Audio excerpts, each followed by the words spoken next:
You're All live. right. Break a leg. All right. Good morning, everybody. It's good to see you. I'm sure you look amazing today. My name is Jeff Gibby. I'm going to kick us off by reading a legal disclaimer. So let's go ahead and get that out of the way.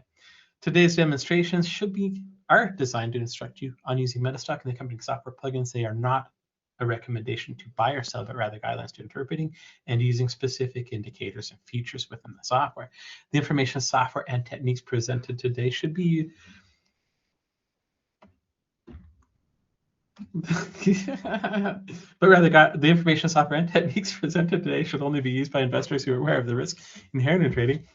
Metastock and its employees shall have no liability for any investment decisions based on the use of the software, trading strategies, or any information provided in connection with the company. Metastock and its employees do not endorse the purchase of a security, nor are they paid for the promotion of a security. No information contained in the presentation today should be construed as investment advice or the solicitation to buy a security.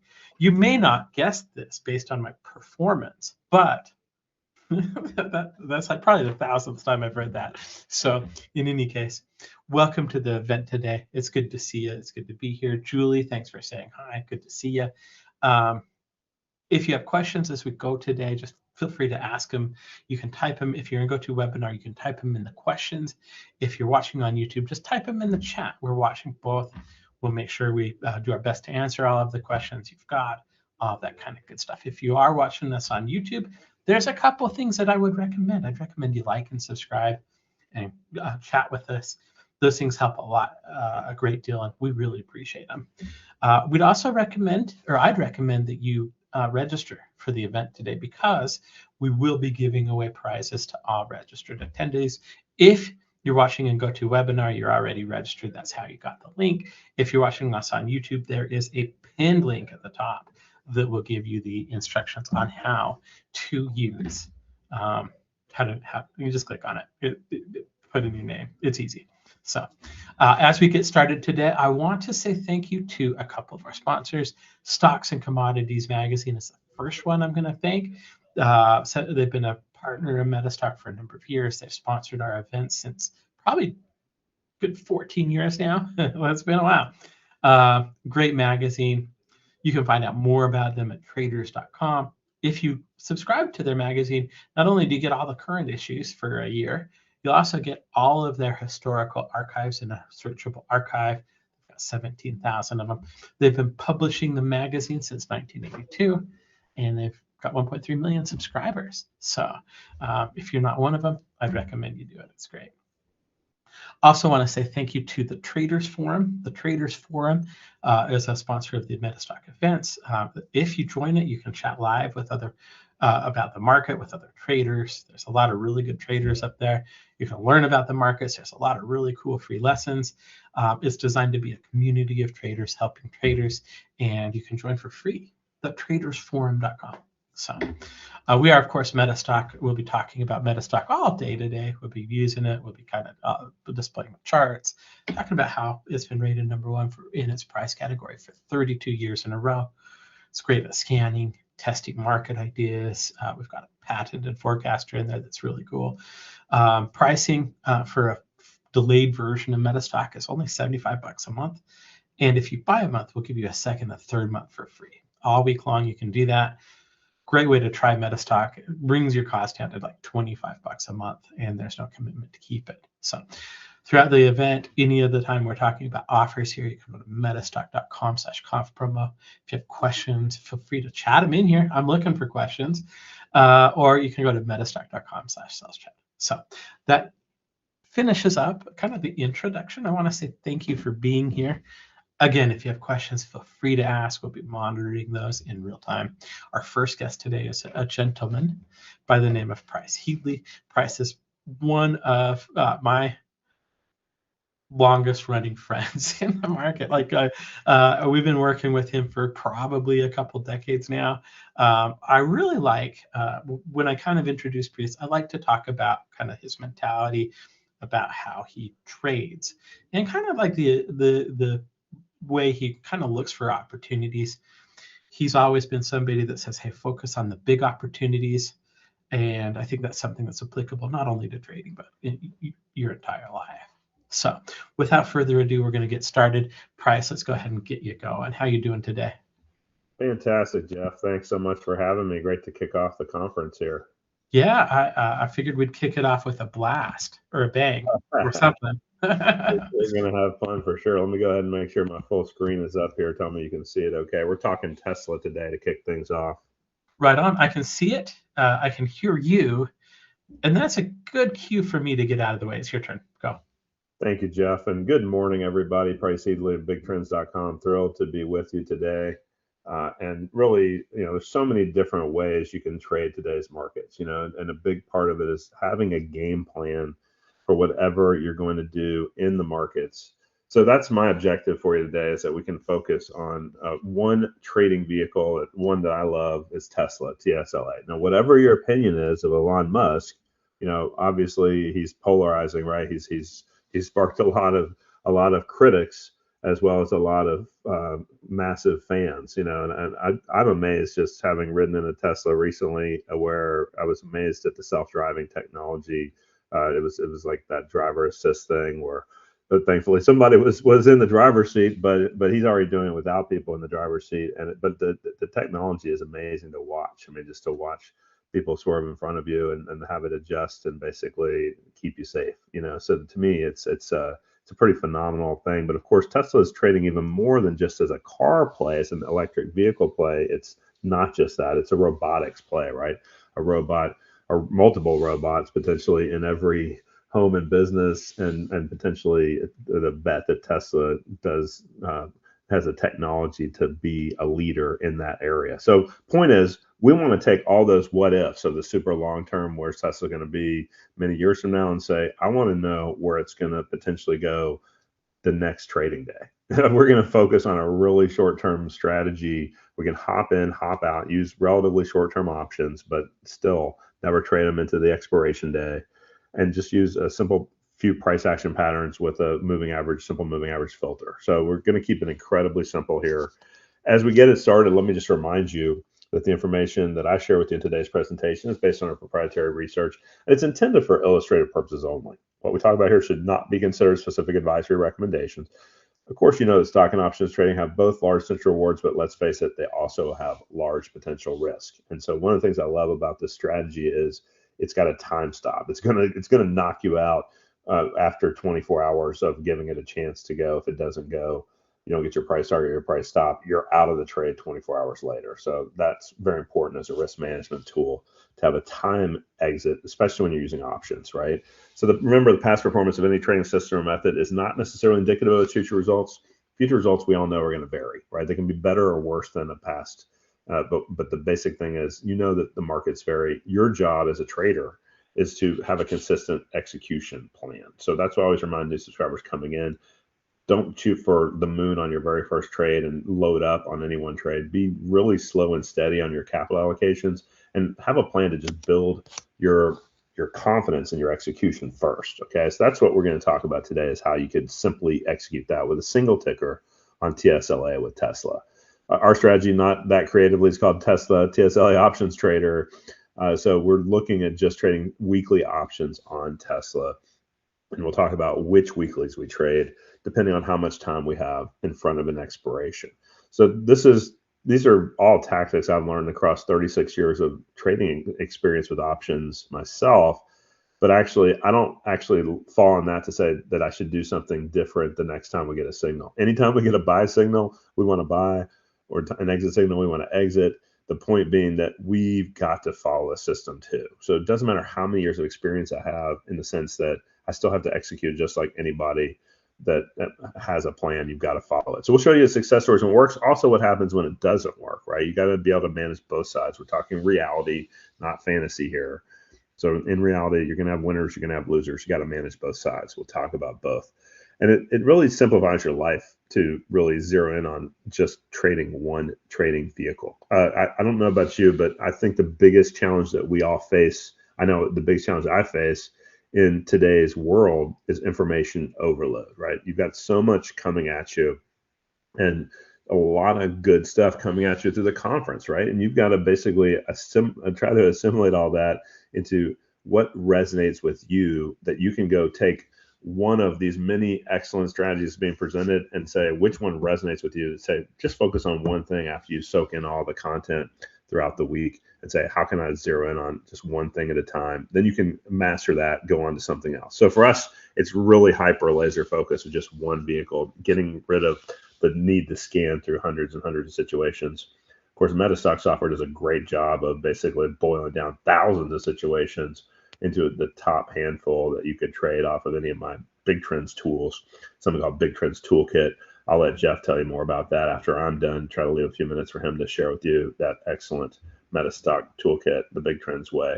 But let's get into Tesla here today. And of course, if you don't know me, I've been trading, like I said, stocks and options for 36 years. Caught the trading bug actually while I was a student at Duke University.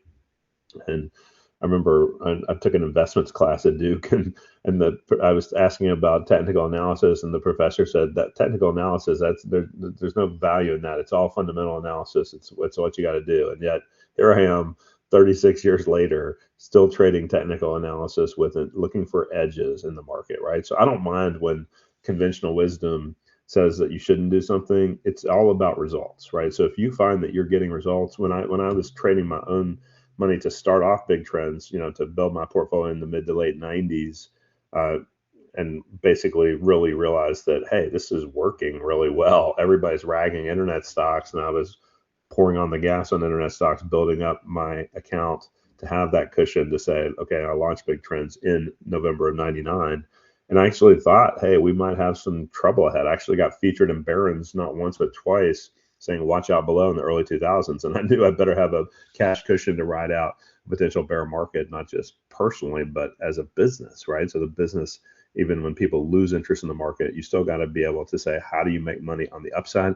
Even better, how to make money on the downside. So we've been blessed to teach people about how to systematically approach both sides. And we'll talk bull and bear sides here today on Tesla. So let's go into it first and foremost with a winning trade example, then I'll go into greater depth on the strategy. Okay, so before I even talk about what we did here in mid-December, first things first is this is daily candles. Okay, so we're going to really simplify things. I don't know about you again, but for me, simplifying, keeping it simple, the KISS principle has really served me well. Anytime I try to get too complex, too complicated, look at too many different things, what does that do to you? It does one of two things. It either makes you have too much to look at where you can then justify a trade when your, say, first core reason for getting in the trade is invalidated. You say, oh, but this other thing's still okay, so I'll keep holding it. Or it's still a good company, so I'll keep holding. All these what I call rationalizations. They can cost you a lot of dough. And the other thing is, of course, then action. If you have too many things coming at you from too many different directions, you can also freeze. You can be like a deer in headlights. This is what you've got to make sure you're not freezing in your trades. You're not getting stuck in anything. With a strategy like this, you're basically saying, okay, win, lose, or draw, we've got a plan for how we get in, a plan for how we get out, and we don't make exceptions, right? We just keep on executing. Okay, so with that understood, daily candles, red candle, of course, we close below where we open. White candles with that green shading there is of course, a close above where we open. But right away, I've got a simple moving average looking in light blue here. And when I see that simple moving average in light blue, it means right away, when we're above that with Tesla's day-to-day closes, we are not considering a bear trade. Okay, so the first things first is you wipe out half of the potential signals by having a moving average filter and getting yourself aligned. And we're just going to be holding it for 24 trading hours, right? From one trading day to the next. This one we actually happen to get into on a Friday afternoon. So we're holding it into Monday's close at the latest. Okay, so this is mid-December, December 12th. And part of what we're looking for is, of course, we're above the moving average, so we can only consider a call position. That's first rule. Second rule is, okay, how are we closing relative to how we finished the day before? So the day before, with this red candle here, you can see we were in here trading and closing a little bit lower that day before on the 11th of December. Then we actually gap open a little bit. That's what that first little starting point there shows you, is that we gapped open to the upside. Sure, we did trade lower that day, and we don't try to guess off of the open which way it's going to finish that day. We wait to the end of the day and they're looking for momentum into the next trading day. Okay, so we love it when you see that there's a higher open. Sure, it may have traded lower, but we got a nice strong finish. And actually, some would say, well, you bought it right into the resistance of about a week before there in earlier December. Stock was trading there near the close at about 458. And it had traded to 460 or so the week before. So a lot of people say, why are you buying it into resistance? We're saying we love the pattern of higher open, strong positive close, right? If it had gapped up and then it finished lower, that would not appeal to us as much, right?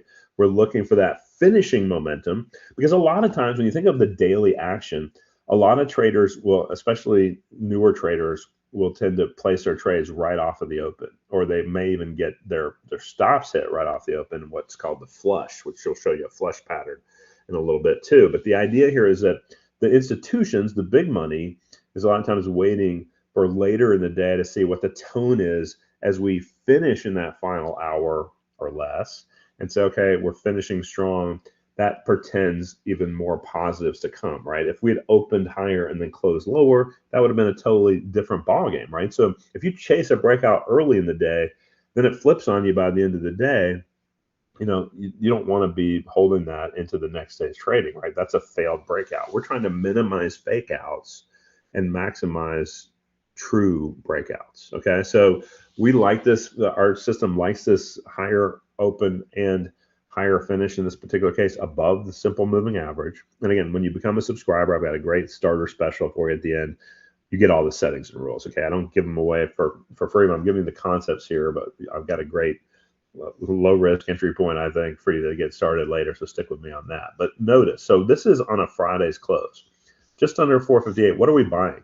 We're recommending the 460 calls, a couple points out of the money, and we're buying on a Friday. We're buying the next Friday's expiration. So as long as since we're not going to hold it more than one trading day, we feel like that, okay, if it's a Monday, Tuesday, or Wednesday, we could trade that same Friday week expiration, the same week that we're in. But if it's a Thursday or Friday, we want to go out to the next Friday's expiration, because we don't want to hold these into a given Friday expiration day. You know, every single Friday, Tesla's got weekly expirations, right? At least for the next couple months. So the idea here is that we're buying the next Friday, December 19th expiration. And so we're paying a little bit more for that than we might otherwise pay if it was, say, earlier in the week. On a Tuesday or Wednesday, we'd pay less. But guess what? That's okay. We paid 880, 8.80. Now we're using an example in these charts today that, say you put in $1,000 maximum per trade, because we want to make sure you can get at least one contract. Remember, one contract controls 100 shares of stock, right? 100 shares of stock is trading at just under 46 grand if you bought 100 shares of TSLA. Well, we're buying the calls instead to control that 46 grand. In this case, we're paying for one contract 880. You got to multiply times 100, pay 880 bucks. Of course, commissions aren't included here, but commissions are minimal now. It's $1 a contract aside, or $2 round trip. So on a one lot in and out, we pay $2 round trip at most. Okay, if you're more active, you may pay even less. But what are we targeting? Our target on every Tesla options trade we call out is a double. Sometimes it can gap past that. And you see in this case, come Monday morning, it did gap up. What happened in mid-December was, we mentioned Elon Musk and company Tesla's testing out this self-driving technology down in Austin, Texas. And that it was spotted over that weekend that Teslas were self-driving without a human driver assist in the car. So that told people, wow, they're moving faster towards this self-driving technology than maybe people had initially thought. A lot of optimism on that come the open. As you see, where did it open? We bought it on Friday afternoon. It opens Monday morning just under 470. You see that day it trades just over 480. Now remember, we've got a 460 strike call. It's not going to expire until that Friday. Here we are on Monday with still 4 more days to go after that Monday afternoon exit. That's our latest we would hold this trade is around 330, 340 on that Monday, the 15th of December. But the point of this is that we're cashing it out when it does double. Obviously, it went past that double even intrinsically. It went to at least $20 intrinsic. You got a right to buy at 460. It's at 480. That's worth at least 20 points or $2,000. We're happy to take the double. In this case, $880 invested. You make $880 in profit minus your $2 commission in this example. So the point is that we take the money and run whenever we get a double. What are we using for a stop? We're using half of that profit target. We're using a 50% price stop. And if that doesn't get hit, then the double doesn't get hit, we will exit the next trading afternoon around 3:30. Okay, so we'll show you a bunch of examples here, but and of course, in all these examples, remember, past performance doesn't guarantee future results. The next time we trade Tesla, it could be a winner or a loser, right? We're playing a probability game based on our systems here. So speaking of our systems and our strategy guidelines, first goal here is that we're not going to hold this more than 24 hours. But at the same time, since we're getting in late in the trading day, typically around 3:30 or so, the options stop trading at 4, right? We send out real-time emails, and you can also get, and I do recommend to new subscribers getting set up for real-time text alerts as well. So, I don't know about you, but texts get my attention a lot faster than emails these days. So point being that we want to make sure that we've got that redundancy so you never miss a trade entry or exit instruction. So we'll get in one afternoon, we could be out the next morning, or at the latest the next trading afternoon. So we're talking about 3 different price action patterns today. I've showed you one of them. We're going to show you a couple more here. A couple of them are bullish, one of them is bearish. And we're just buying calls when we're bullish. We're just buying puts when we're bearish. We're not trying to do any spread trades. I know that's tempting for some when you look at test options, might look expensive at times. But remember, we're not holding this more than one full trading day, okay? So we're not going to be that exposed to too much time risk. If it flattens out on it, sure, we'll probably lose a little bit. But the idea is that we can make a lot more than we lose with this strategy. That's what we're after. Of course, the idea too is that, of course, when we choose, are we doing the same week or next week expiration? Here we are on a Monday. Guess what? The market's not trading. It's President's Day. Happy holiday, right? Markets are closed today. And thanks to all those great presidents of the past that have served our country. Bottom line is that, look, what we're after is Tuesday or Wednesday, and we get a trade tomorrow afternoon or Wednesday afternoon, we'd be looking at this same Friday expiration coming up at the end of this week on the 20th of February. If we had a trade on a Thursday or a Friday, we're going out to next Friday's expiration. It's really simple, really clean, really easy to execute. So we're using the daily chart because I don't know about you, but again, with the noise that's in today's markets intraday, you see just so much stuff wiggling around. Everybody, I talk about a lot of skirmishes or battles being fought intraday, but the war is won at the close, right? So like I said, we don't want to avoid the little fake outs in the morning. Potentially, we want to see what the true trend is later in the day. So we can just get one action point per day around 3:30 p.m. Eastern, about a half hour to go before the market closes. Obviously, it's closed today, right? So the point is, first new trade come out tomorrow at 3:30, give or take. If it doesn't, we don't get a signal, we never force a trade, right? So it doesn't mean we will have a trade every day. We won't. But the idea is that we want to trade when we have an edge. If we don't have an edge, don't trade. That's one of the core lessons of being in the game for 3.5 decades plus, is know when to hold them and when to fold them, right? Per Kenny Rogers. But the idea is that, look, no, it's about knowing when you have an edge. That's the probability game we're playing. So also what this does is it saves you and me and my team a ton of time, right? We're not screen watching all day. We're not like wondering what if, coulda, shoulda, 10, 11, and 12. We're basically saying, just, you've got other things to do them. And come, when it comes to that 3:30 time, obviously we're checking it before that. But basically, here it is after 3 o'clock, we're getting things, looking at, are we setting up for a signal? Do we look like we're going to have one or no? And it's like, okay, then if it looks like we're going to have one, we start to set up, okay, which option for our rules is the one that looks like it gives us the proper bang for the buck, right? Most of the time, it's going to be an at the money or slightly out of the money option, right? Because we will never pay more than $10 or $1,000 for one options contract for controlling 100 shares. So that way, we're usually going to be probably in that $5 to $9 range, $500 to $900 for a contract. So hey, even if you're trading one contract at a time, you're still getting tremendous leverage. That last example we showed you was like a 50 to 1 theoretical leverage. So, okay, point being that we've got plenty of opportunities. We don't need to get stuck on trying to trade every day, but we know this is our sweet spot. End of the day, and that assures you will never have a day trade because we're not going to get our target or our stop in the final few minutes of the trading day. This is interesting. Look at this. The average contract entry price with these weekly options on Tesla since the beginning of 2023, so now we've got more than 3 years under the belt here of data here, is $582 per contract called out, per trade called out. And so if you're just trading $1,000 maximum, that would only average you one contract. Sometimes it might be less than 5 where you could get 2 contracts. but sometimes it might be pushing towards 10, where you might just get one contract at that full $1,000 allocation. Point is that we want to focus you on how you can get the proper trade. I don't want to trade to get maximum contracts, right? That means you'd be buying way out of the money options that have a very low probability of hitting. And a lot of times those options too will have even wider bid-ask spreads and stuff too. So obviously Tesla's options are some of the most liquid and active options in the trading space today, right? So that way we don't really sweat that, especially when they're near the money. Those are going to trade oftentimes tens of thousands, if not sometimes hundreds of thousands of contracts. So you're trading against a lot of other traders, never trading against the market maker, right? So the point being that we will get out by the next trading day at 3:30 p.m. if we haven't already hit our profit target or our stop. So we won't get stuck in a hope mode, right? Hope is not a strategy. Hope is a very expensive four-letter word in trading. Okay, so let's make sure we don't get stuck with that. Now, you say, why should you care? Let's not say we're not cherry picking anything. Let's focus on what this is about here.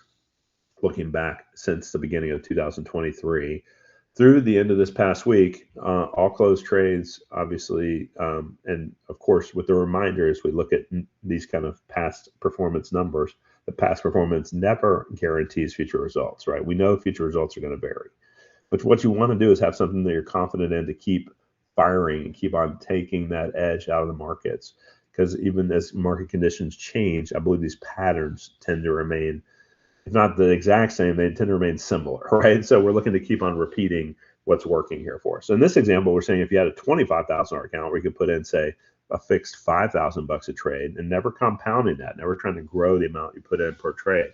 That's what gets a lot of traders in trouble, where they'll make it and then they'll give it back too fast when they're trying to compound the amount they invest into each new trade after a run up. Then they get dinged even harder on a pullback, right? So we want it to be fixed on our capital allocated. In this example, saying, okay, look, 25,000 grew to about 123,000 for a $98,000 gross profit. That's gross before commissions and before subscription investment. Okay, so the idea here is that you got to factor those things in, but obviously you're trading one lots or two lots. You're not dealing with a lot of commissions, and with the super special I've got for at the end, you're not paying that much for the service relative to the leverage you could generate off of just focusing on Tesla options with this strategy. So, it's a 392% gross return, right, before commissions and subscription investment. And that's with that fixed $5,000 a trade. Even as it grew to over 100,000, we'd still be using $5,000 a trade. So actually, as you grow your portfolio and use the same fixed dollars and then the next trade, your risk per trade is actually going down as your portfolio goes up, right? But there'll be times where you give back a little bit, and you just got to be consistent to fire on the next trade, win, lose, or draw, right? So that's important. And I'm not saying you should necessarily start with that much, but I'm saying, you can start with less and you can scale back your expectations. With your first goal should be to not make a ton on the very first trade. Your first goal should be, how can I get confident in this system? And let the system prove it to you. Don't just take my word for it. So more on that special trial offer later. But let's get into the specific setups here. So like I said, I've showed you one of them, but we got a couple more of them. One more is bullish, and then we've got a bearish one as well. If we don't see one of those three patterns, we don't take action, right? So if you don't have an edge, don't trade. That's part of the trading world, right? Everybody thinks they've got to trade every day when they come in from a career, with our whole schooling environment, do your homework every day, our whole work environment, show up every day, do something every day. You feel like you got to do something in your trading. You don't. Okay, that's hard for a lot of people to get used to, but the idea is that only trade when the wind's at your back. Only it's when you got to batten down the hatches, you protect capital and make sure you don't get hit by a big wave against you, right? That's a part of it too. But like I said, the simple moving average is a game changer, and it's so darn simple, right? The name of it, simple moving average, of course, means you're averaging out the last X bars closes. You're looking at a 10 bar, you're looking at the last 10 bars closes, 50 bar, last 50 bars closes, whatever that average is. Then you basically have a guide about which way prices in Tesla have been trending. And so then we're looking at price action on the candles combined with some gap patterns to say, okay, how are we finishing relative to how we open? Okay.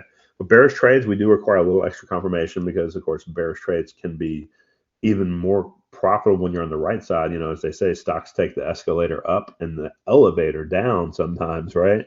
So you can really score big sometimes, but you got to really also make sure you don't get caught fighting a trend. Tesla's been a relatively strong stock. So right away before I mark this chart up, and you look at it, you say, which direction are we going to be trading? Well, you can see we're above the blue simple moving average. The only direction we can trade. I don't care about those red candles. Only direction I can consider is to the upside. Okay, so when this is back here, you can see at the end of September. And so we called out the following Fridays, October, first Friday of the month of October, which is going to be October the 3rd in this example. So this was called out on a Tuesday, September 30th. And we said, okay, we want to buy the calls on Tesla, and we bought the 452.5 calls.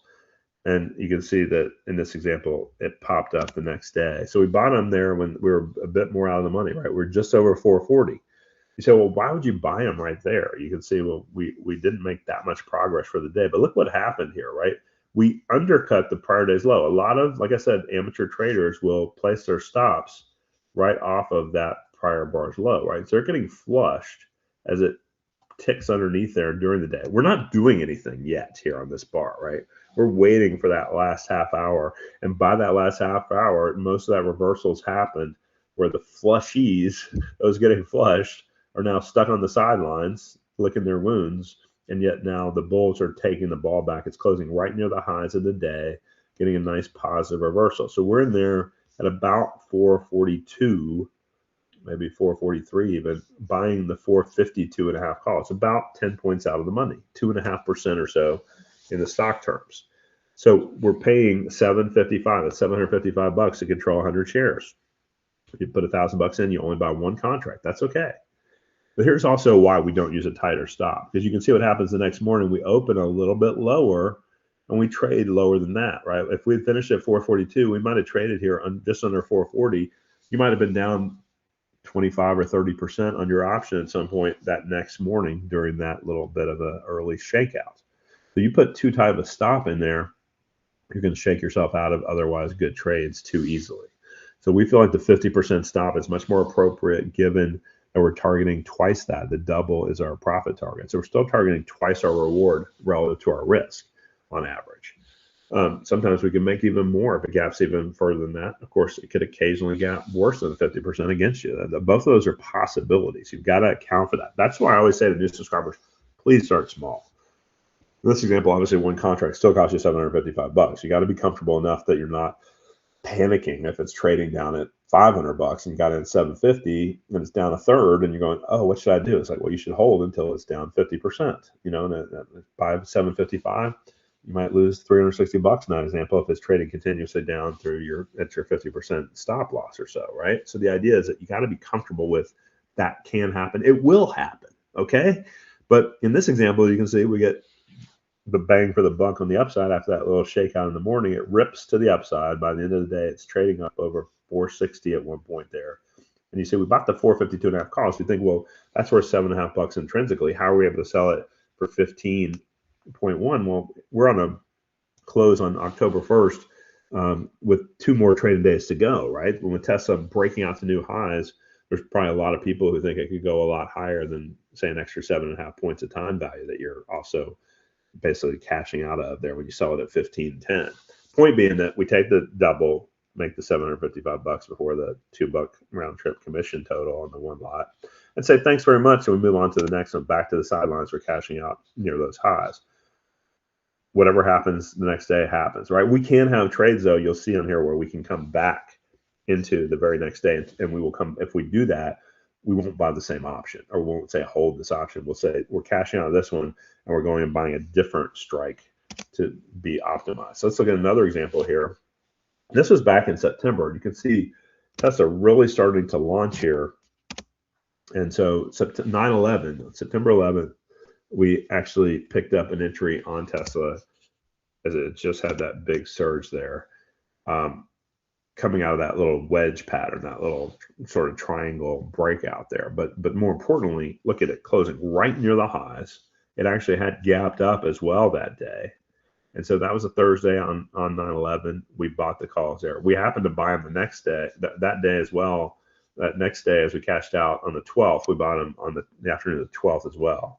So I think we've got that in here too. So you can see here, it's still over $5. So we're still only getting one contract on $1,000 maximum, right? If you're trading bigger, if you're trading 5,000, you're going to get a lot closer to your full percentage allocation if you're trading, say, $5,000 a trade, and you get, in that case, like what, 8 contracts in for something almost $4,700. And so you're getting close to a full allocation with a bigger dollar amount. But don't think that way when you get started. Think you're trying to let the system prove to you that this is a system worth following for you, that you're comfortable with, that you can execute when it works and you can execute when it doesn't, and keep on firing on the next trade. So one lot bought for $584. We're targeting double that. We cash it out, just over double it, $586 in profit before your $2 round trip commission, just over 100% gain. As it pops from what, about 367.5, 368, about 10 points out of the money, and then it rips up to about 386, 387, so about almost 10 points in the money. We're out at 1170, and we came back to that the very next day.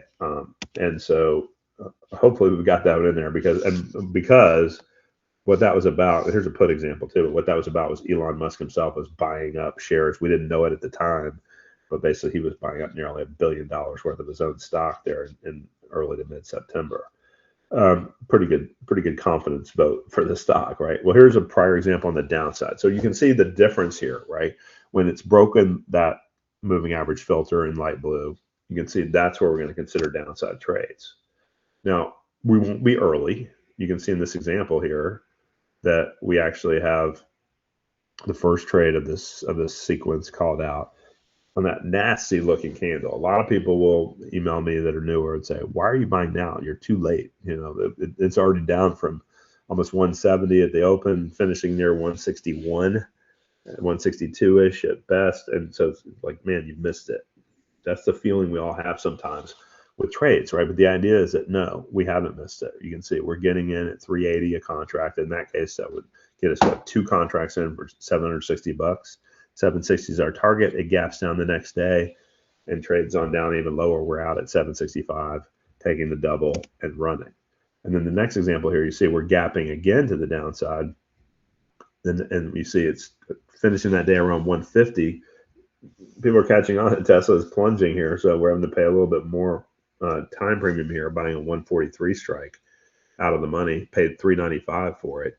Next day it drops about 4 points, still about a 3% move in our favor, finishes about maybe 2% lower, down about 3 points, and we're only making 25%, right? In at 395 out of 495 on a 2 lot, that would make us a couple $100. So no home run on that second one, right? But the idea is that, okay, we're out, win, lose, or draw. There are no excuses. There's no, oh, it's a downturn, we should keep holding. It's like, no, we're going to take that trade out and look, if we're looking at a new setup, consider a different strike price and possibly even a different expiration.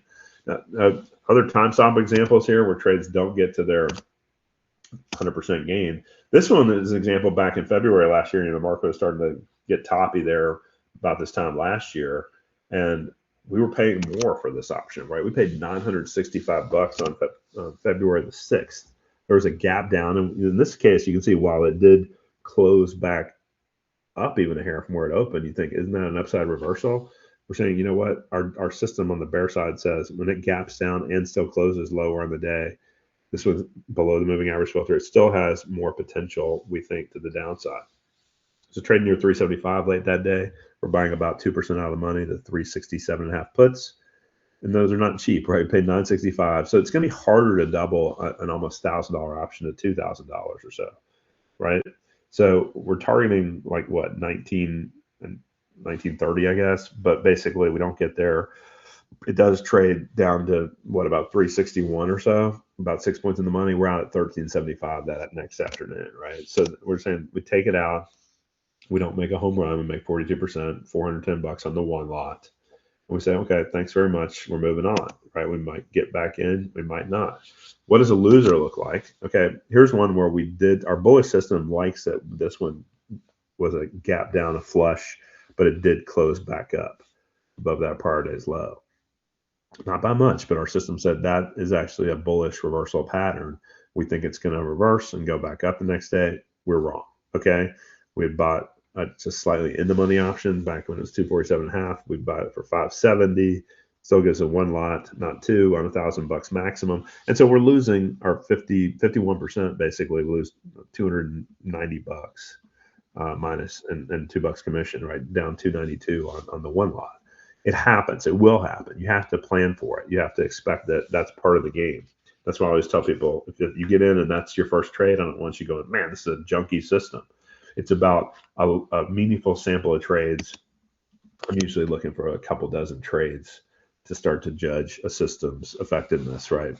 Even 5 or 10 trades doesn't tell you enough, right? So we'll get into that later. But basically, also gaps can be really nice. Here's that one I was telling you about that we bought on the next day after the 9/11 entry I showed you. Here's the 9/12, September 12th entry. We got back into a different option there.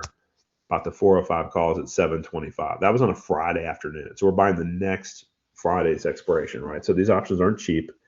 We're trading on about 395. We're buying about 10 points out of the money. We're having to pay 725 bucks, even for the one lot. Now, obviously, what's our target? 725. We're hoping expecting to turn into 1450 if everything goes right. And then the news hits that weekend of the self-driving, no driver assist in Austin, Texas, some of those vehicles, and they're going, wow, they're making a lot of progress. Or I'm sorry, this was not that news. That was December's news. This is the news of Elon Musk buying the shares. Actually, guess what? Those two big candles, probably a big part of that was Elon saying, "I want more Tesla stock, please." And guess what? That's insiders can sell for a lot of reasons, estate planning, blah blah blah. They buy for one reason and one reason only. They expect their stock to be going a lot higher, right? They're making that financial commitment to the stock. It's a big vote of confidence. Goes from 395, opens the next Monday morning at 423 or so, right? So our 405 calls are like 18 bucks in the money. We're cashing them out, but still another almost a week to go before the expiration at 24 and a half, 237% gained, $1,700 profit instead of the expected 725. So an extra $1,000 on the gap in our favor there on that one lot, right? So it's nice when we get gaps that are bigger than expected. It can happen, but you shouldn't think that it has to happen, right? You should just say, we'll call that a nice extra windfall from the system when it hits. And of course, that's the benefit of buying options, right? You can make multiples on your investment compared to your risk is only what you put in at maximum. But obviously, we're looking to cut our risk at half of what we put in. Okay, so back to that reminder on what our longer term performance record look like, with the reminder that past performance cannot guarantee future results. We know future results will vary, but you've got to have a game plan that's not going to allow you emotionally and strategically to vary based on whatever's happening in the market. There will always be new news, brand new news hitting about why people like Tesla, why people hate Tesla, why people are pro Elon Musk, why they're anti Elon Musk. Obviously, with it's looking like a SpaceX IPO coming as well this year, right? So we expect to see him in the news more and more, right? And so the point is that we want to be able to take advantage of that news flow. And in this case, just as it relates to Tesla, who knows, once SpaceX comes out, if we get enough data, maybe that'll be another single ticker worth trading. But we're right now saying this is a beauty to trade, and it's one that has that performance that gives me confidence, but I can't say that therefore I should ever load up, right? We will still never load up on a trade. We're using a fixed allocation of dollars. We're not trying to compound this, right? So we're just trying to say, let's be slow and steady in our capital allocation. You think, well, $5,000 a trade may sound like a lot to a lot of people, but the idea is that if you start at 25,000 and now you're up to 123 gross, you'd be saying, well, these $5,000 would actually be down to less than 5% per trade. So the idea of this is that, okay, you're trying to get yourself in that mode of just steady execution without getting too high or too low, right? So one of the things that I said, how can I get people to try this? And I'm not a believer in free trials, but basically I'm a believer that if you put a little bit of skin in the game, I'm not saying it has to be very much, but just enough dollars that it's meaningful where you're like, I need to follow this thing. I need to invest some of my own energy into this, not just kind of have it be another thing that just goes by the board so you don't execute, right?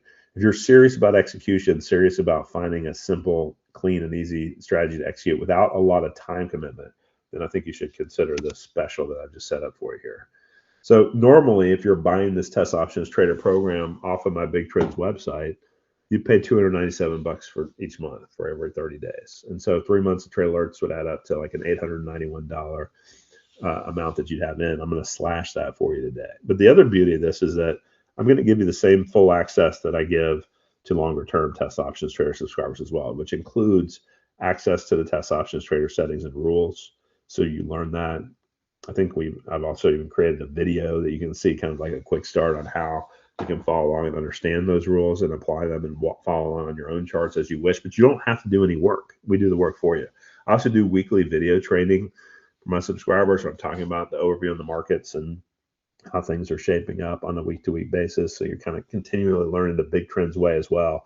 And then you get dedicated email access, not just to my customer service team, but actually I give all paid subscribers access to me and my analyst team. If you've ever got a question on why we called out a test options trade, if you're not understanding it, if you review the settings and rules, we're happy to kind of reinforce that learning. So you are learning the system over time while you're looking to earn from it as well. So thanks to Metastock being so good for me, I said, let me slash this by basically about 80%. I'm going to take that 891 value of a 90-day subscription down to just 177 bucks. Okay, so it's basically down about 80% off, $700 plus off, down to 177. You think about it, a 90-day access for 177 bucks, that's basically less than $2 a day. Now, how many trades could you expect in the next 3 months or 90 days worth of test options trader? I expect usually about, I'd say 25 trades in 3 months. We usually tell subscribers about 8 trades a month, give or take. That's about a couple dozen, called 25 trades in the next 3 months with those other bonus educational resources. And it's available to you when you go to that link, which is members.bigtrends.com/Metastock. Now, the members.bigtrends.com is actually going to also be your member site login. So we like you thinking like a member when you come in. Just why we've got that page set up that way, because you'll get a separate login for your members.bigtrends.com membership access, where you can go get all those educational resources and training videos and all that kind of other good stuff. The settings and rules, all that's available on the members site. Members.bigtrends.com. But members.bigtrends.com/Metastock will give you access to this special offer, and it's only going to be around through the conference, okay, through this week's conference. So basically, it's not going to be around that long. So you need to, and of course, the longer you wait, the more risk is that you miss our next great test options trade, right? There will be winners, there will be losers. We all know that. Remember, we're playing a probability game. But the idea is that if you're looking to put the probabilities in your favor, if you have a probabilistic advantage, you want to go ahead and start executing that. You don't want to wait on something that's got an edge for you, potentially, right? So basically, on that page is where you can get that discount's already been applied. And so we are saying that it's only going to be out there for the first 25 because a lot of people have paid more. So if those 25 spots are gone before the end of the conference, I apologize, but that's what we've got out there for a cutoff. Once the 25 traders spots are filled up, we limit the subscription to keep it selective for the people who have invested with us in the test options trader program. And you're paying us for the subscription. Obviously, you can execute this on any brokerage platform where you trade options, right? So it's not platform dependent. You're still managing your own capital. It's just basically very time effective to not have you be screen watching all the time and wondering what you should do and putting questions in your head. This takes all those questions out and says, okay, look, this is how we're going to execute. This is what we're doing. We're buying a call or we're buying a put. We're getting in here, and we always tell you where to get out. We never leave you hanging as a subscriber. You always know where you stand. You get the trailers real time through email, and then we use the WhatsApp technology to text out the instructions on entry and exit as well. So I do recommend when you get signed up that you get signed up for that as well, which is a separate follow-up after you put your email in on the order page. When do you get the new trade sent to you on the entries or the exits? It'll be at 3:30 p.m. Eastern. Now, if you've got an entry, say you get in at $1,000 on one contract, well, when it gets to 2,000, you know that you're taking that out, right? So you're done with that trade when whatever you paid for it doubles, or it's a 50% stop, right? And so that's something that makes it really simple, really easy. If we haven't gotten either of those, the profit target or the price stop, then we use the time stop approach the following trading day at 3:30 p.m. Eastern. Okay, so it's always cleaning them up, moving them on. I say we've averaged about 7 trades a month. I think it may be picking up a little bit more than that. Like I said, over 3 months, I would expect we can get a couple dozen out to you, get you plenty of statistically significant data that will build your own confidence in the system over the coming 90 days. Will we ever have a day trade? No, we don't do day trades. And so this is nice for smaller accounts. I know there's been talk of cutting down the small account limit for day trades, because there's like a $25,000 limit right now for if you do too many day trades, you got to have 25 grand. We're not doing any day trades here, okay? So and they're talking about cutting that down to I think $2,000, which would be really cool. I need to check that to see when that's supposed to be implemented. But regardless, we're in this for kind of more of the quick swing trade from one trading day to the next without a single day trade. Recommended average entry price of a test options trader trade, $582 a contract on average.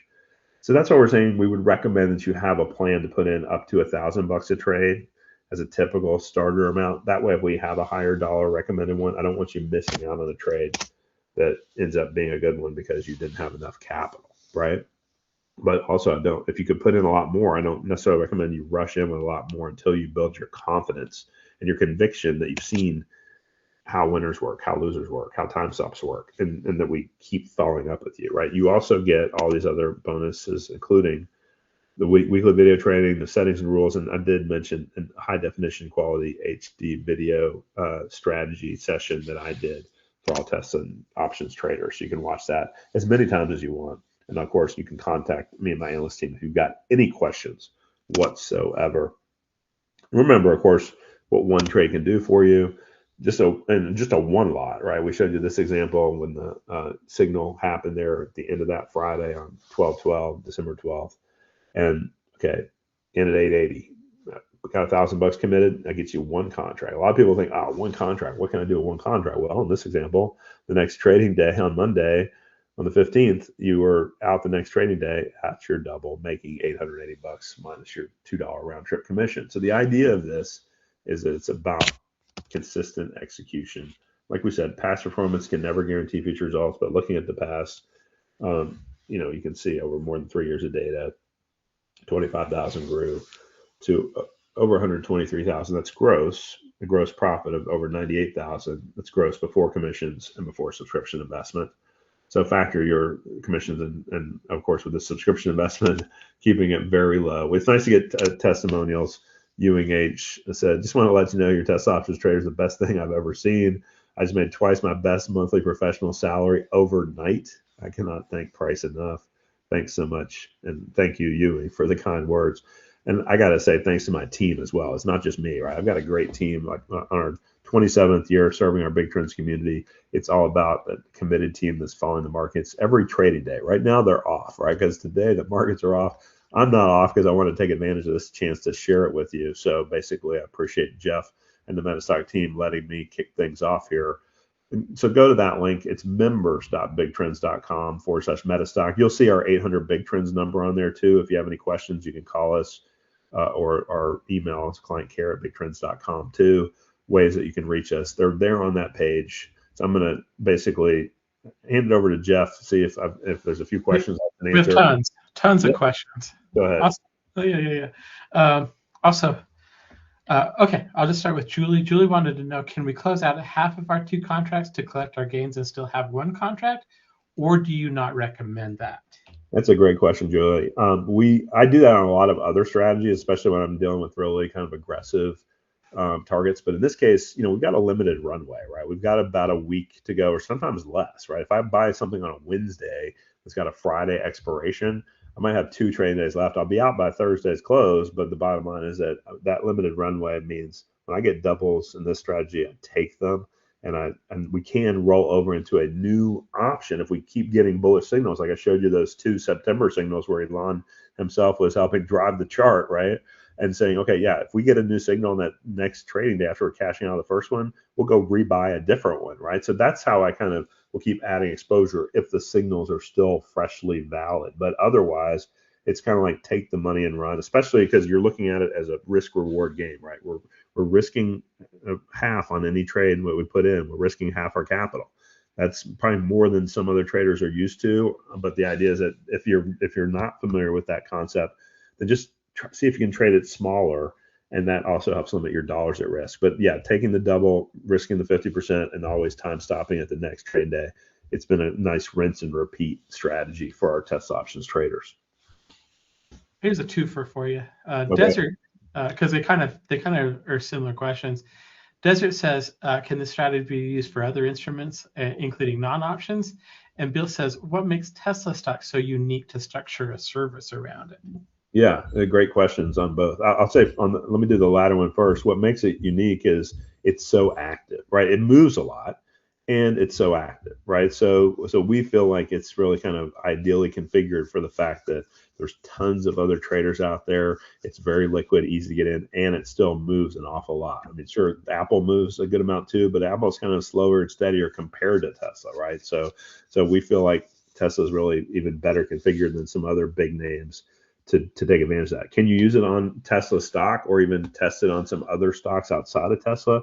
I think you can. It's just that we, again, are kind of so laser focused on getting that extra bang for the buck with the options on Tesla that I think you're going to be more pleased with those results just from a pure, just kind of like capital utilization of not buying, say, $46,000 worth of stock, and instead of buying $1,000 or less on controlling that same amount of stock. So we feel like that's the better way to get the bang for your buck and still limit your amount of time in the market to the next trading afternoon is when you're going to be out no matter what. Okay, let's do one more. Kumar wanted to know if you have any performance stats. Yeah, I mean, I shared that one with you over the past several years, so that was our performance data. But if you need there's a performance history with that reminder, as always, that past performance never guarantees future results, right? We know future results are going to vary. What you cannot allow to vary is your plan to execute consistently, right? So that's what I always remind new subscribers coming in. Start small, make your first goal consistent execution. Try that trial for the first 3 months, and you do that consistent execution for 3 months. I think you're going to really be pleased. And we do get the question a lot too. Well, what's my price after 3 months? Well, any existing subscriber gets our most preferred pricing. So you'll get our best specials for locking in even more longer term value after your 3 months are coming due. So don't sweat that either. The big thing is to get started and start executing consistently. And so that's why I think it's an eye opener for people to say, well, gee, if I just start small and consistently execute, I'm not going to hit a home run right away. I'm not going to change my life in one trade. No, you're not. But the way you change your life, folks, is you start taking consistent small actions, and those consistent small actions compound. That you start building good disciplined trading habits. That's going to compound in your favor by just consistently following a system, whether it's mine or whether it's somebody else here at the conference or when you develop yourself. Whatever it is, you've got to follow that consistently and then ultimately know that you're going to be able to then stick with it. That builds a ton of confidence in addition to what it can do for your portfolio over that consistent, small, positive actions in your favor. All right. We did have a question that I answered. Is Metastock required? Absolutely not. This is an alert service that doesn't require or use Metastock at all. That's true, but at the same time, Jeff, I'll add on that, with our Big Trends Toolkit in Metastock, I know I haven't left you much time to talk about that before our next fellow trader and presenter, but bottom line is the Big Trends Toolkit in Metastock, folks, is an awesome tool if you're looking for a ton of my favorite strategies all in one place with tons of great scanning capabilities that Metastock can give you the best of the best Big Trends methods off of our Big Trends Toolkit. Check in with Jeff and the team on our Big Trends Toolkit. You don't want to miss that because they've got a great special on that too. All right. And I'm afraid we are just out of time for questions. Sure. If people have questions, is there a way they can reach out to you? Absolutely. Just feel free to either call us at our 800 Big Trends number or our customer service email, which is clientcare@bigtrends.com. Clientcare@bigtrends.com. Thanks so much, Jeff. It's been a lot of fun. You bet. Thank you, Price. And I'm going to go ahead and excuse you, but before I do, I want to say thank you for being here and thanks for spending some time on President's Day with us. Thank you so much, and thanks to all for locking in this offer already. So I appreciate it. Thanks, and see you soon, Jeff. All right, very cool. Go ahead and do this. Yes, and I'll go ahead and share my screen real quick. And I don't have, let's see, a lot of time to talk about the Big Trends Toolkit, but I am going to mention it because I feel amiss if I didn't. I just want to kind of show you there are a number of methodologies that are in here. You can kind of see a list right here. For each of these methodologies, they're going to include expert advisors, commentaries, and scans. And I just want to show you a commentary real quick because I think commentaries are one of the coolest things that are actually part of Metastock. Here's a chart of gold. Okay, obviously we've had a big run down and a big run up and a big correction in gold. So, but I just want to kind of show you the commentary. So if we come in here, we go to the view commentary. I'll just go back to, this is a methodology that we put together with Price. It actually takes all of his indicators that he likes to use and kind of sums them up and puts them in what he calls a big trend score. I'm going to move back to here. You notice we had a little bit of a setup and a buy signal back here. This is a setup and a buy signal that you can scan for if you have the big trend toolkit, and it combines all of his methodologies. But what I wanted to kind of just point out real quickly, I think this is one of the coolest things Metastock does. Over here in the commentary, when I'm looking at this day, it gives me a complete score in terms of how all those indicators add up. It breaks down that score in terms of the bullishness and the bearishness. Since we're getting a buy signal, it tells you what you should do with the buy signal, where you should buy, when you should look to exit a position. And it's based on all of Price's methodologies. We're going to talk a little bit about Metastock as we go, but this is just something that Metastock does that is very, very cool in terms of helping you understand the methodologies. And when we talk about a person like Price has been rated a top ranked market timer by Timer Digest. He's in the Trader Hall of Fame. Very, very smart guy. We've got one of the most comprehensive combination of his methodologies. And when we say methodologies, this is a list of the methodologies that are a part of his big trend toolkit. Each one of them are scannable. Each one of them has commentary. Each one of them you can go in and system test with our system testers. Absolutely fantastic methodologies. So we are offering a special on Price Headley's Big Trend Toolkit. Normally it's like $6.99. We're going to give it at $300 off. This is a one-time cost. So if you use Metastock, you should add this to your toolkit, or you should add this toolkit to your arsenal. Maybe that's a better way to say it. But to do that, again, $3.99 one-time cost. If you don't like it, you can return it. You'll get a refund. You can give us a call, 800-882-3040. You can go to metastock.com/saleschat, or you can go to metastock.com/bigtrendsa. We do have a number of questions that are still in here, and I'll do my best to kind of give you some answers to those as well. As we kind of move on to the next speaker, I want to say thank you to one of our sponsors, Stocks and Commodities Magazine. Stocks and Commodities Magazine has been a sponsor of Metastock and the conferences and the summits that we do since we started them, which was like 14 years ago. Great magazine. You can find out more about them at www.traders.com. They've got all 17,000 articles that they've ever released. It's part of the website when you're a member and when you're a subscriber. 1.3 million subscribers. They've been publishing since 1982. I want to say thank you to Stocks and Commodities Magazine for sponsors for so long. So without further ado, we're going to move on to another good friend of mine, Rob Booker. We've been doing business with Rob for a number of years. I don't know what he's going to talk about today. Maybe I should have checked, but I always am very, very entertained when he comes on here. So let's go ahead and get him started. It doesn't look like I'm sharing. I guess I am sharing my screen. Okay, good. All right, Rob, let's go ahead and get you started. Hey, Jeffrey, how are you? I'm good. How are you? It's good to see you. I'm great. Yeah, okay. It's good to see you too. I'm happy to be here. It's been a while, I think. Maybe last year we did one of these? Yeah. No, I think you were in our May event. That's great. It's great to be here. Super excited. You said you didn't know what I was going to talk about today. I'm still just getting my coffee in, so we'll work on it.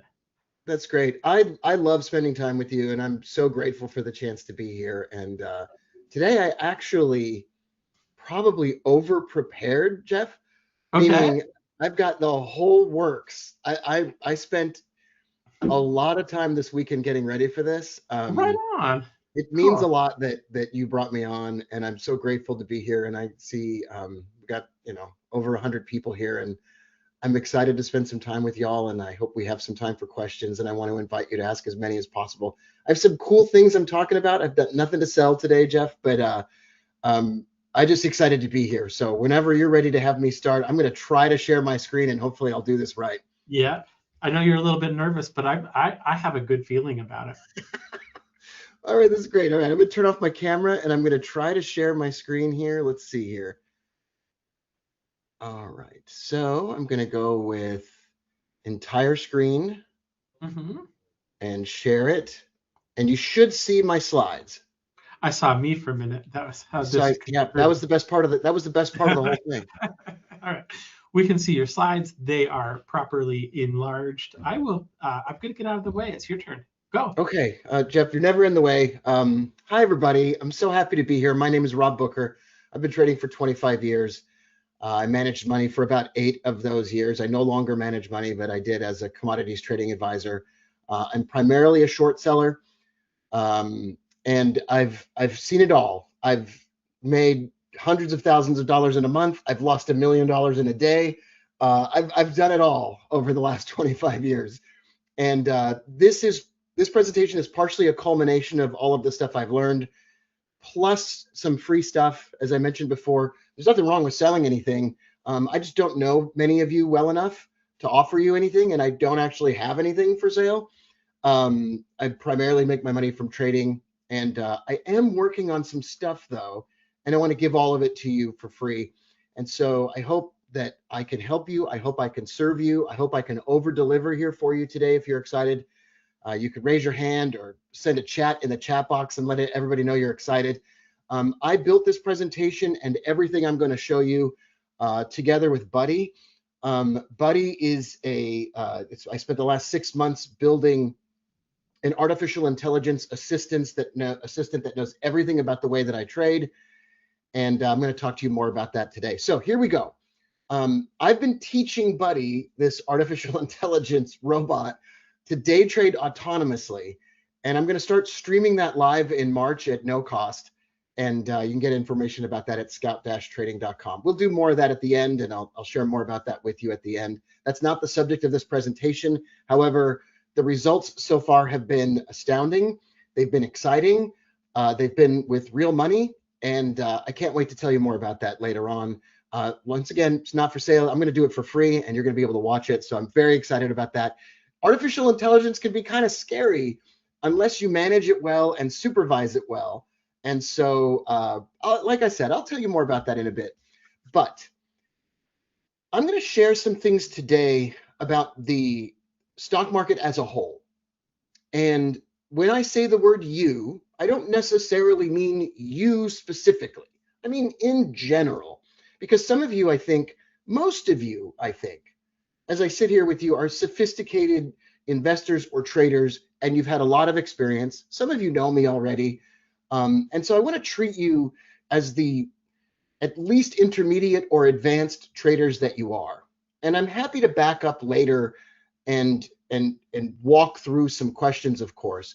But I'm gonna treat you like the sophisticated investor that you are. We are going to get into a little bit of technical analysis, but what I really want to dive into today as we discuss this are trade ideas, a sample stock portfolio, the stocks I'm actually investing in this year as stocks take a dip.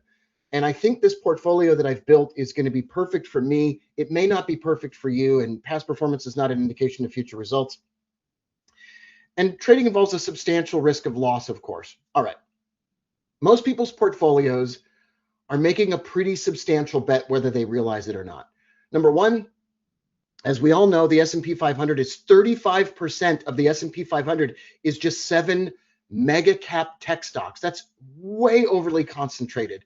That is way, way too much exposure to just 7 that are very interconnected. Most people's portfolios are 100% allocated to US dollar denominated assets. And that puts people's portfolios at risk in an environment where gold has obviously surged and is still way up there even after the dip.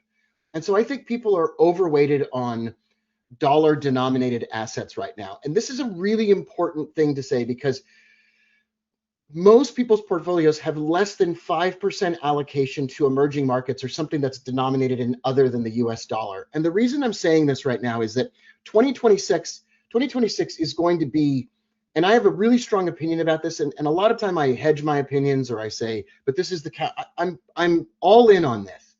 At the beginning of this year, I don't want to own any stocks.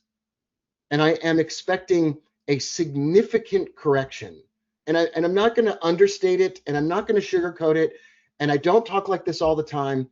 I'm not one of those people that's predicted 15 of the last 2 recessions. That's not what I'm talking about. I'm saying that there's a lineup of things, interest rates, precious metals. There are warning signs across the board, including the Shiller PE index. And we're going to talk about why there are 2 undervalued economies in the emerging markets that I think everybody needs a little bit of exposure to.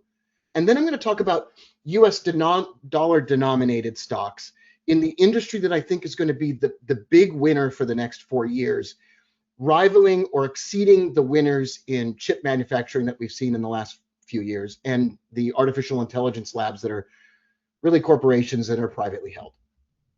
So there's a concentration problem.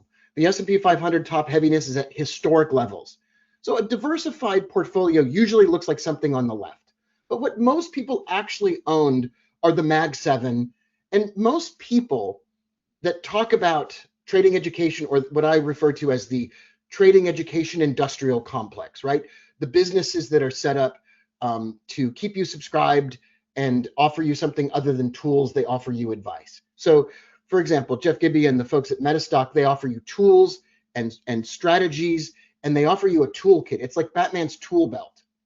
What a lot of people out there are charging for, and that's great, and many of them are very smart, and I've worked with them and I love them. I've helped build the entire trading education industry over the last 25 years.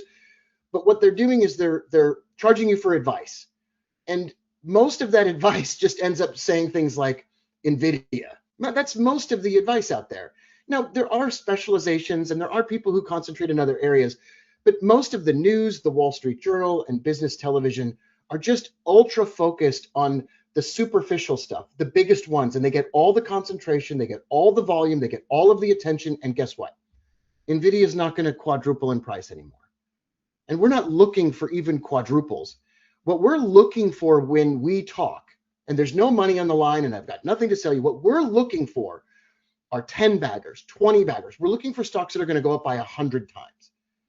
That's what we're looking for. And that requires a deeper dive.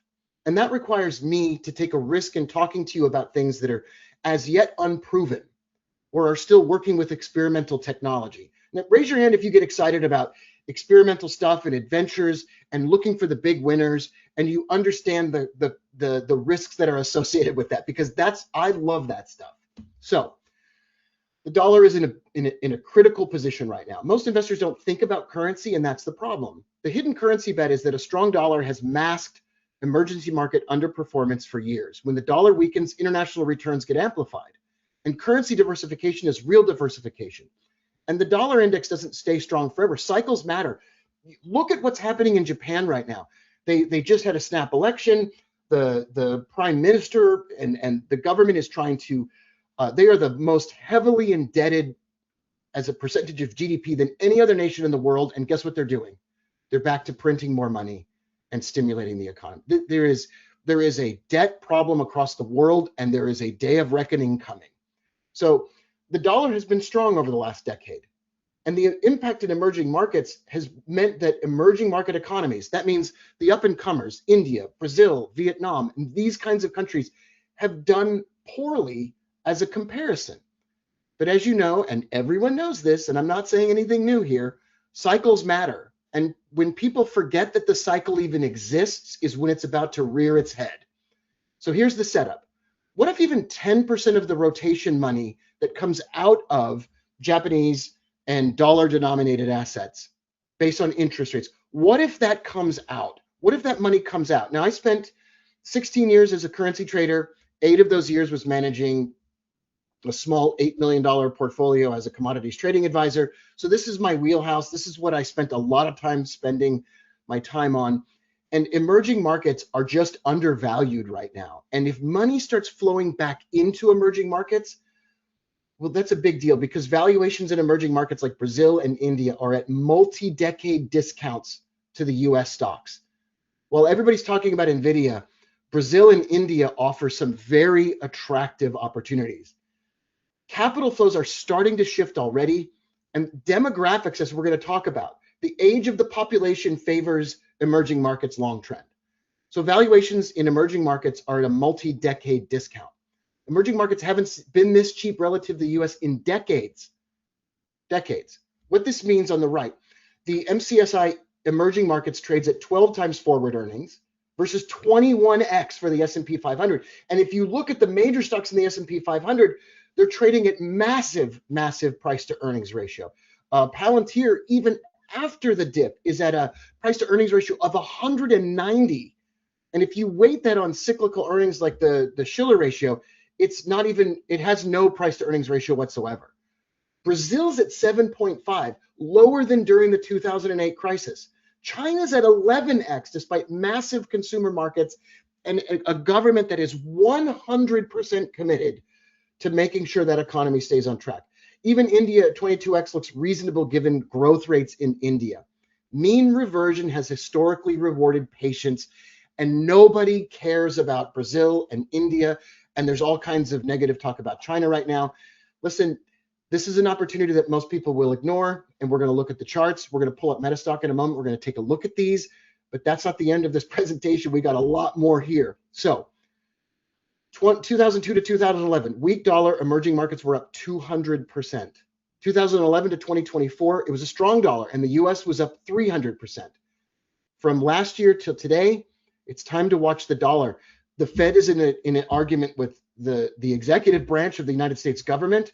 The Fed is under pressure to cut rates. The Fed chairman is out this year, and a new one's coming in. Interest rates may go down, not just quickly, but so rapidly that inflation will fire up again. That is not good for the dollar, and that is very good for emerging markets. The dollar will probably lose value in 2026. You ever heard Jim Rickards talk about gold and the crash of the dollar, whatever? Well, he was proven right in 2025, and we may not be done with that. Precious metals may do another 4x or 5x, and I'm not really interested in 4x and 5x, but I do want to have some exposure to precious metals. I want to have a bigger return than that. All right, so the dollar's been losing value for an entire 100-year century. We already know that. But then there was this massive surge from 2020 to 2025 as they sent out all the checks, and you saw the money supply surge, CPI jumped, and then the Fed had to hike interest rates. And now, even though inflation is still stubbornly staying reasonably higher on the higher side, the Fed's going to start cutting rates, whether it's justified or not, regardless of your political opinions, regardless of the political party that you raise your hand if you think that the markets may be headed for more turbulence. I mean, right? If Elon Musk is right and we're all living in a simulation, then the next interesting thing is about to happen. And that would be a major inflection point for the US dollar, as the US government has an unsustainable debt load and is paying $1 trillion a year in interest payments alone. Hard assets have been outrunning inflation. Gold versus inflation is 4x. Gold's already outpaced inflation, meaning gold is already pricing in additional inflation. That's why gold was able to fall. If inflation picks up again, gold will always outpace inflation. It will now for the foreseeable future, the next 4 years. If inflation spikes, gold will overperform and outweigh that move. So it's good to have silver. It's good to have gold. It's good to have copper. I don't want that to be the major part of the portfolio. My dad is so heavily invested in gold. His entire portfolio was in miners and gold, and he was wrong for 10 years and so right last year. His portfolio quadrupled. It was awesome to watch. But there's an inflation tax on your portfolio, and we already know that, so we're going to skip ahead. Now, capital flows are starting to shift, and you want to follow the money. Early signs of rotation are showing up. Emerging market equity fund inflows are turning positive after years of outflows. Follow the money. Global allocators are at historic underweight to non-US equities. That means the big guys, the big giant private equity or big asset managers are underweighted on emerging markets, and that will change. And when that changes, that is a major shift. So while everybody's talking about the crypto crash and where's the money going and artificial intelligence labs and SpaceX going public, there's something else happening under the surface. The real story about what's going to do well next is never the story that everybody's talking about. It's always something that's happening under the surface. And tell me, when's the last time any of us heard anyone at CNBC or Bloomberg talk about emerging markets? Very rarely. That's because it doesn't sell ad space and it doesn't attract viewers. Some of you have probably already gone to sleep, and I love you, and that's fine. But this is a big deal. Now, this is where the rubber hits the road. This is the crux of the entire argument that I'm making. Demographics favor emerging markets long term. Young, growing populations are the ultimate long-term tailwind. Young populations equal growing workforce and consumer demand. India alone adds 10 million workers a year to the labor force. The developed world, Japan, even China, Europe, they face aging crises, shrinking tax bases, rising costs, a social safety net that doesn't have enough money. And urbanization in emerging markets is still accelerating. People are moving from the countries to the cities, and massive infrastructure spending is ahead. Look at India and Brazil. The median age is 28 and 34. Even 1 year of median age difference between China, US, Germany, and Japan is trillions of dollars in social safety net payments that are going to come due over the course of the next 10 years. We are in an unsustainable race against time. If you are my age, I'm 54. If you're my age or close to my age, I wouldn't expect anything out of the Social Security Administration. There are massive changes coming. So here's the playbook. Here are 2 ETFs to access the demographic and valuation themes that we've been discussing. INDA, the iShares MSCI India ETF, tracks large and mid-cap Indian equities. India's median age is 28, the youngest major economy, with 10 million workers entering the labor force annually. India's stock index is at 22 times forward earnings.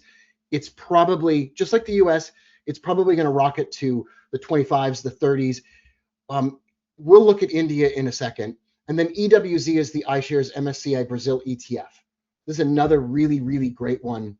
And we're going to pull up some charts here. So these are some annual returns. I'm going to send you this slide presentation when we're all done, but I want to pop over to Metastock and I want to take a look at EWZ. Let me capitalize that just to make sure. So, all right, trend is nice. Trend is your friend, right? This is Brazil. It's already in an upward trend, and like many other equities, it kind of had a dip. What I'm expecting here is maybe one more move to 36, 35, 34, 33. If we can get down into like the $35 area, what I want to do is I want to buy leaps. I want to buy 1 year, 2 year, long-term expiration options, call options. I wouldn't mind a $40 strike, and I wouldn't mind an at the money strike in the 35 area or whatever. That's a really big one for me. And then I believe once you buy that call option, you can sell calls against it. I love that idea. So this is EWZ. The trend is up. And this looks to me like the first year of the NVIDIA run up, right before it tripled in price. That's what it looks like to me. I don't need any other indicators on that. Next, we're going to look at India. So this is India, not doing as well, and it's on a dip here. But if you look back, it's in a sideways pattern after a nice trend. Once again, I don't want to pay full price for any of these instruments. I would like to see a dip back to 51, and then I want to do the same thing. I want to buy a leap. I want to buy an option that has a 1 year or 2 year expiration.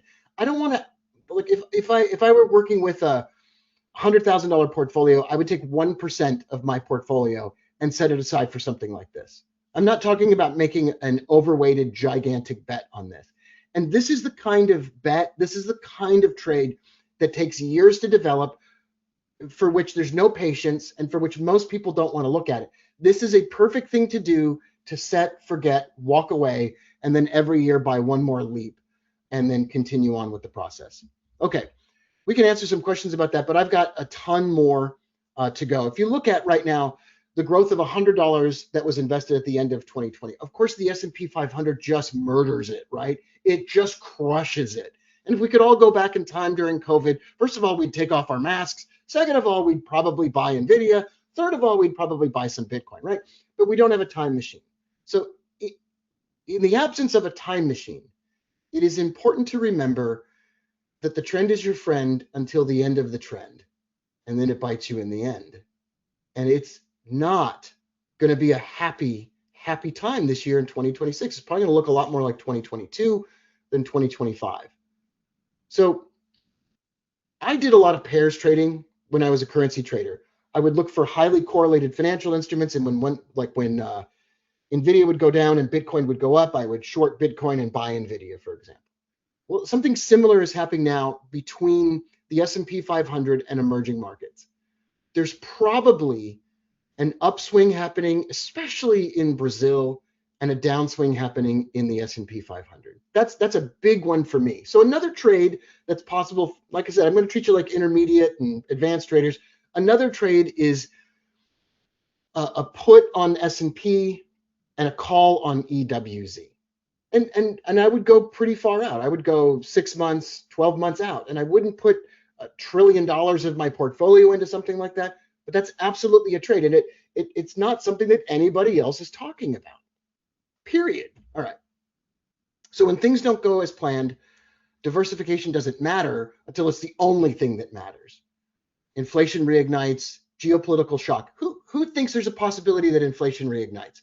That governments, especially developed country governments, Germany, France, Italy, England, the United States, Japan, how many of you think, raise your hand if you think, geez, if that was your kid, you would tell them to cancel their credit card, right? We're way too far in debt, and we know it, and we're not really doing anything about it. Number two, geopolitical shock. How many people think that there's another chance for another pandemic or an invasion of Taiwan?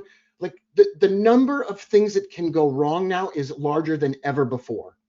And right now the AI trade is really crowded. These three things are the themes for 2026. One of these three things is going to change everything. And we already know the AI trade got crowded. We already heard that, right? So now let's shift from macro to micro revolutions. Let's go from emerging markets, dollar weakness, demographic dividends, supply chain diversification, creating multi-year tailwinds for emerging market equities into AI, robotics, and healthcare. If I can tell you one thing to remember from this presentation, it's not just what we talked about, although that's very important and it's going to be a big part of my portfolio. The biggest thing that I can tell you right now is that the 1990s was the internet revolution. We got online. That led to a massive change in supply chains, e-commerce, and then that led to compute. As we built websites, we needed computers. And as we built servers, we needed more servers. And as we needed more servers, we needed to use NVIDIA to mine for Bitcoin. And then Bitcoin kind of got on its own feet, and we had all these computers that were mining Bitcoin. And what did they get turned into? They got turned into large language model, artificial intelligence compute centers. Big time. And those compute centers learn to reason but not at the level of human intelligence. And now those models are so good, you can literally run a model on your computer and it can check you in for your flights. It can check your bank account. It can send you an automated podcast briefing in the morning. If any of you want that, I'll give you free access to my website that does that. You can automate so much stuff now. And the next thing is not just chatting with a computer. The next thing is that computer has a physical form and it does stuff. I'm going to say this as strongly as I can. Over the course of the next 10 years, whatever we saw go on in chip manufacturing and the artificial intelligence labs that skyrocketed, we haven't seen anything yet. In 10 years, when you go through the drive-thru at Chick-fil-A, you will be handed your food by a robot. It might not look like a person, but you will be handed your food by a robot. 10 years from now, when you go in for surgery, some of or all of your surgery will be handled by a robot. It doesn't matter if you believe me. It's okay if you don't. Raise your hand if you don't. I respect you. I love you. I would love to have this debate with you. But listen, the world is changing, and it's going to happen so fast over the course of the next 2 years that it's going to blow people's minds. Price was talking about Tesla. Tesla may be potentially one of the most undervalued companies if it can dip because they're going to build by 2030. Probably in 2030, they're going to start mass producing Optimus. And when those Optimi are online, that's going to be a big, big deal. All right, so let's talk about the technological singularity in clinical practice. This is a comprehensive analysis. Let me check the time. Oh, we're doing good on time. Of robotics, AI, and healthcare in public markets. Here's the triple convergence. Robotic precision. Surgical robots are no longer mechanical claws. They're sensor platforms and generate real-time decision support. It's already happening. Most people don't know this, but it's already happening. We're going to look at some companies that are at the forefront, that are already producing revenue, already have, they're already deployed. This is already being done. Then there's AI Insight, foundation models trained on millions of procedures. AI-enabled surgery is going to be projected at a 45% compound annual growth rate through 2034. Let me say that again.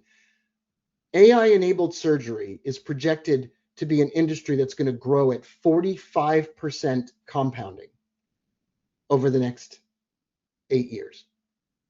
Then there's data interoperability. Connected devices feeding cloud platforms. If your robot can't connect to the internet, it's just scrap metal. So here's the market opportunity at a glance. Here are the projected market sizes across AI, robotics, segments, healthcare. AI in healthcare is going to go from 51 billion to 506 billion by 2033.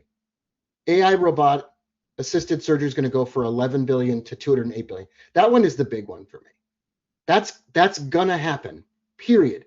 Think about insurance claims for malpractice. Think about how expensive it is to run a practice as a doctor. Even if a robot that performs routine surgery is implemented, it doesn't have to go to medical school. It doesn't have to get the same expense on liability insurance. And it's going to cost so much less to deliver that healthcare. Medical robotics are going to go from 20 billion to 42 billion, and wearable exoskeletons, which we're not going to talk about today. But when I give you the link at the end, wait for the next report that's coming out from Scout Trading. It's about wearable exoskeletons, and it's going to blow your mind what is already happening and already out there. So here are the market size projections. AI in healthcare is projected to be a $500 billion market. Robotic surgery, 200 billion, medical robots, 50, wearable exoskeletons, 70, which I 60 to 70, and AI medical imaging. All right, surgical robotics. This is the key players. This is the razor and blade model, a $2 million robot with $2,000 in disposable instruments. These are the companies. ISRG, this is the dominant incumbent. Intuitive Surgical has a market cap right now of 176 billion. Da Vinci 5 is the platform. And I want you to read about this right now. Most of us have never heard about this company at all. The Da Vinci 5 is the latest generation of Intuitive Surgical's flagship surgical robot system. It's the 5th iteration of the platform. The key upgrade in the Da Vinci 5 is integrated force sensing technology, meaning the robot can now relay to the surgeon exactly how much pressure its instruments are applying to a patient's tissue in real time. It's been used in over 17.6 million procedures. It operates on a razor and blades business model. They sell you the robot for $2 million, and they have to keep purchasing proprietary or disposable instruments, about 2,000 each, that the system requires you to replace after a number of uses. That's a big part of why they have a market cap that size. The challenger is MDT, Medtronic, and then Johnson & Johnson. So if we pop over here, we're going to look at ISRG, just making sure.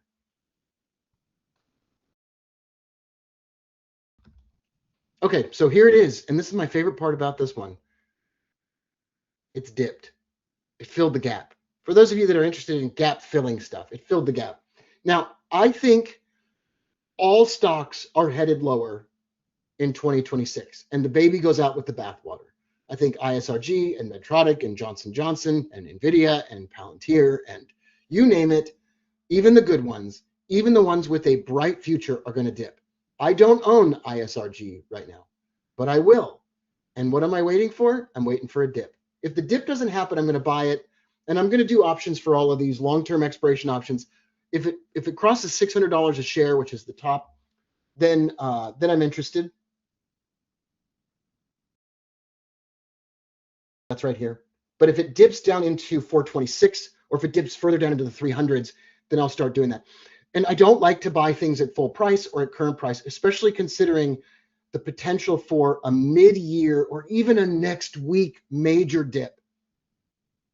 I have, what is it, $400 and something thousand set off to the sideline that I'm going to start using and deploying when things dip. And I'm so confident in that, I'm not worried about missing the trade. The market is due for a cyclical drop, and they don't usually last very long. And I'm going to take full advantage of that when it happens. All right. Orthopedic robotics and emerging specialists. Precision robots that won't let surgeons color outside the lines. Wouldn't that be nice, right? No more dropping a junior mint inside of a person. If you saw the Seinfeld episode. Here are some orthopedic robotics companies. SYK stops the surgeon if they go off plan. ZBH, Rosa and ZB Edge, AI recovery tracking via wearables. SNN, Corey, image-free, no pre-operative CT scan needed. Get out of the donut and all that radiation. Then there's emerging specialists on the right. PRCT, heat-free water jet for prostate. MBOT, single-use endovascular robot, less radiation. GMED, spine and cranial navigation leader. And then haptic feedback and eye tracking for ASXC. We're going to build a portfolio out of these. But I encourage you, open up your Metastock and grab these ones. Now, if you haven't taken a screenshot of this presentation, I'm going to give you a link. We're going to post a link in the chat to scout-trading.com later. And if you sign up there, Buddy will email you the portfolio. He will email you the entire slide presentation, and will later tomorrow email you the Excel spreadsheets that do formulaic analysis of these. Here's the data backbone, imaging and AI infrastructure. These companies own 70% of the imaging market, a consolidated oligopoly feeding every A model. GE Healthcare, Siemens, Philips, and NVIDIA. These are the big ones. These are probably overpriced for me, and they're going to be underweighted in the portfolio because I think they've already done well, although GE Healthcare, I think, has a lot of potential. All right. Unit economics here are incredible. Traditional healthcare per employee doesn't generate much money, but AI native healthcare is producing $500,000 to $1 million per employee. That's a common metric, and we don't have to get that far into it. Here's a key company comparison. I'm going to send all of this to you, but ISRG is my favorite. Johnson & Johnson and MDT have to be a part of that conversation. I wouldn't be surprised if Johnson & Johnson or Medtronic try to merge with or buy one of the other companies in those three. Stryker, GE, NVIDIA, Procept, and Tempest. Those are all in the conversation as well. Here are the open questions. The FDA in the United States of America is going from device approval to foundation model governance, because when AI is inside of your tools, how do you regulate that? AI trained on non-representative data sets creates systematic clinical blind spots, meaning AI doesn't know everything, so how does it learn more as it goes? If a robot performs autonomously and something goes wrong, who do you sue? The surgeon, the software developer, the manufacturer? And continuous learning. FDA traditionally approves static devices. Now they have to regulate AI that evolves over time. That's a fundamentally different paradigm. So what happens when ISRG updates the software in DaVinci 6? And it's already been approved as a device. So an autonomous gallbladder removal was performed at Johns Hopkins in 2025. It's not theoretical anymore. And if you don't want a robot to drive your car or operate on you, there will always be traditional medicine for you. I'm not telling you need to go in to get your gallbladder removed by a robot. I'm saying, though, that you probably need to invest in something that can do that, because it's going to happen, because it will lower the cost of healthcare, and there's no other way we've been able to do that. So 2030 outlook, operationalized prediction. They're going to practice surgery on a virtual copy of your organs before the real thing. They're going to rehearse on your digital liver. They can already recreate a digital representation of your liver and do a surgery, a simulated surgery on it, and know what goes wrong when they do something. All of these universal robotic platforms, connected everything, and autonomous procedures. This is the way the world is going. Now, we could have spent this entire time talking about Anduril and automated warfare and autonomous warfare and robot soldiers, but my son's in the military, and all of that stuff just sickens my stomach. But that's another big area of growth. By the way, my son graduates at Fort Benning in infantry training next week, and I can't wait to go pick him up for graduation. All right, So this is the investment thesis summary. Surgical robots is a mature razor and blade business. This is the big one. I really think number one is the one I wanted to make a point about today. We can come back around to this in a minute, but I've got some other things I wanted to talk to you about. So the future of medicine is already here. I encourage you to take a look at that stuff. Diversification really works. I think having some diversification in emerging markets and in AI and healthcare robotics is really, really important. Key takeaways: most people are already making a big bet, or they're already concentrated in the stocks that get all the attention. As we know from Charlie Munger and everybody else, day trading can be a wild ride, and long-term investment, when you buy the shares of a company that has potential for growth, you are buying the right to participate in future earnings. And I think the future earnings for stocks like ISRG are incredibly huge. Let's pop over to Short Scout. So Short Scout is a website I built. You can actually get free access if you go to shortscout.com.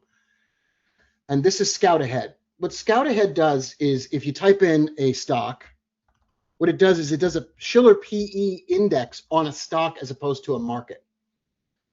Now, the price to earnings ratio for NVIDIA that Wall Street Journal and Wall Street will give you is 45. That's an already high price to earnings ratio, and people have been willing to do that because of NVIDIA's growth. But much of the sales that NVIDIA is going to make have already been priced in. If you Shiller PE ratio it, meaning you take out the two highest or most extreme, either low or high earnings releases, the cyclically adjusted price to earnings ratio on NVIDIA is 955.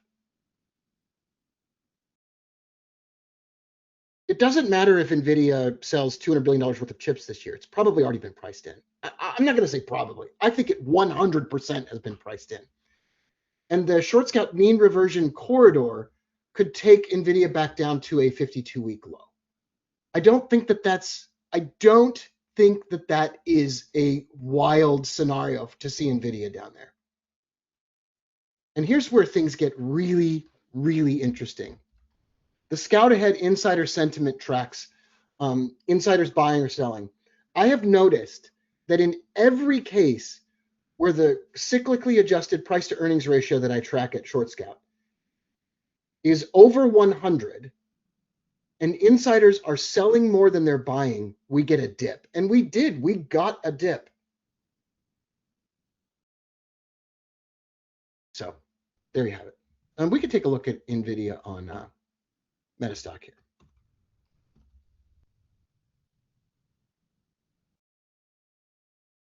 We're at 182. But listen, I love a bull market, but right now, and Jeffrey, thanks for the Metastock. This was so easy to set up. I love this. I'm going to show you why I think it's such a scary time.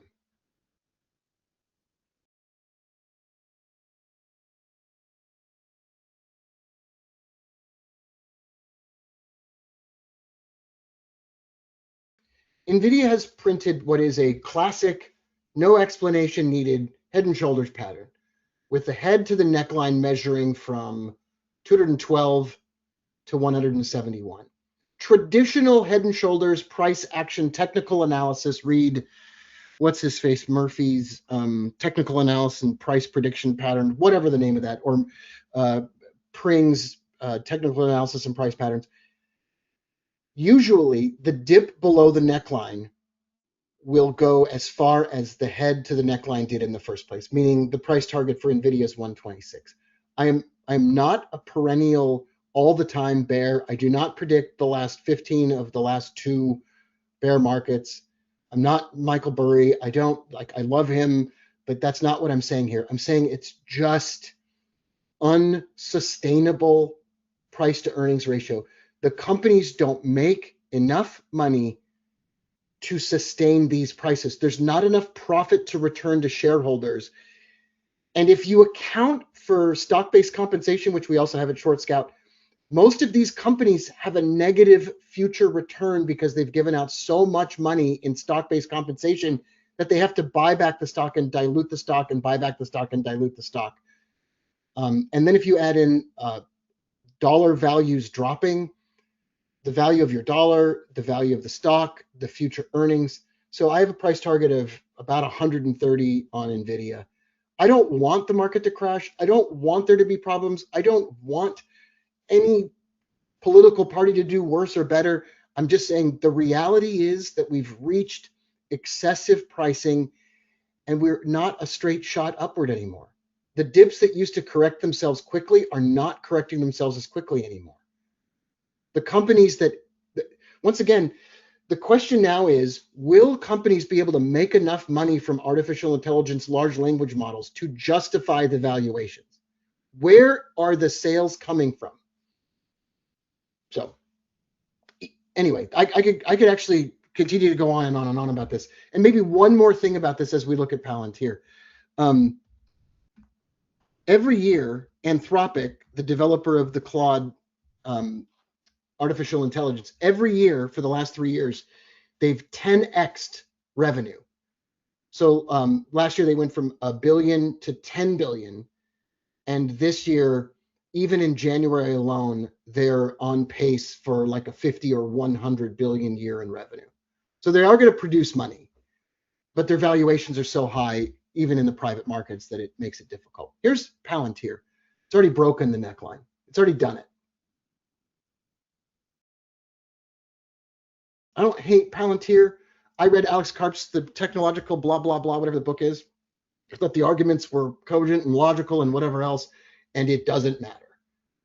This has already broken the neckline. I don't need massive, sophisticated, crazy technical analysis to tell you. I think Palantir is headed for $90 a share. I own, as Michael Burry does, I own a January 2027 $50 put, and I bought it when it was at 190. That put is already gained in value. I do own that. I already have this trade on, and if it retests the neckline, I'm buying more of those leaps. Okay, where were we? Okay, yeah. So there's NVIDIA. Once again, you can go to shortscout.ai. Blah blah blah. Okay. I have so much other stuff that we could talk about, but if you don't mind, I want to share with you a couple of additional things in the presentation, and then we'll go from there. So I appreciate you spending time with me. We're gonna have some time for questions. For the slides, my favorite AI and robotic stocks for 2026, much more, including the upcoming test in March and the live streaming of Buddy, autonomously day trading micro cap stocks, which is awesome. You can go to scout-trading.com. Nothing's for sale. There's no credit card form. There's no nothing. It just asks you to input your email address so we can send it to you. And this is the portfolio for those of you who want to take a look at this. This is the portfolio construction of the 7-stock MedTech basket. ISRG, Medtronic, Johnson & Johnson. Those are my favorites, and I don't know which one's going to come out as the big winner, but I want to have those. And then imaging and AI infrastructure, those are 4 positions and 58% of the portfolio. GE Healthcare, Siemens, Philips, and NVIDIA.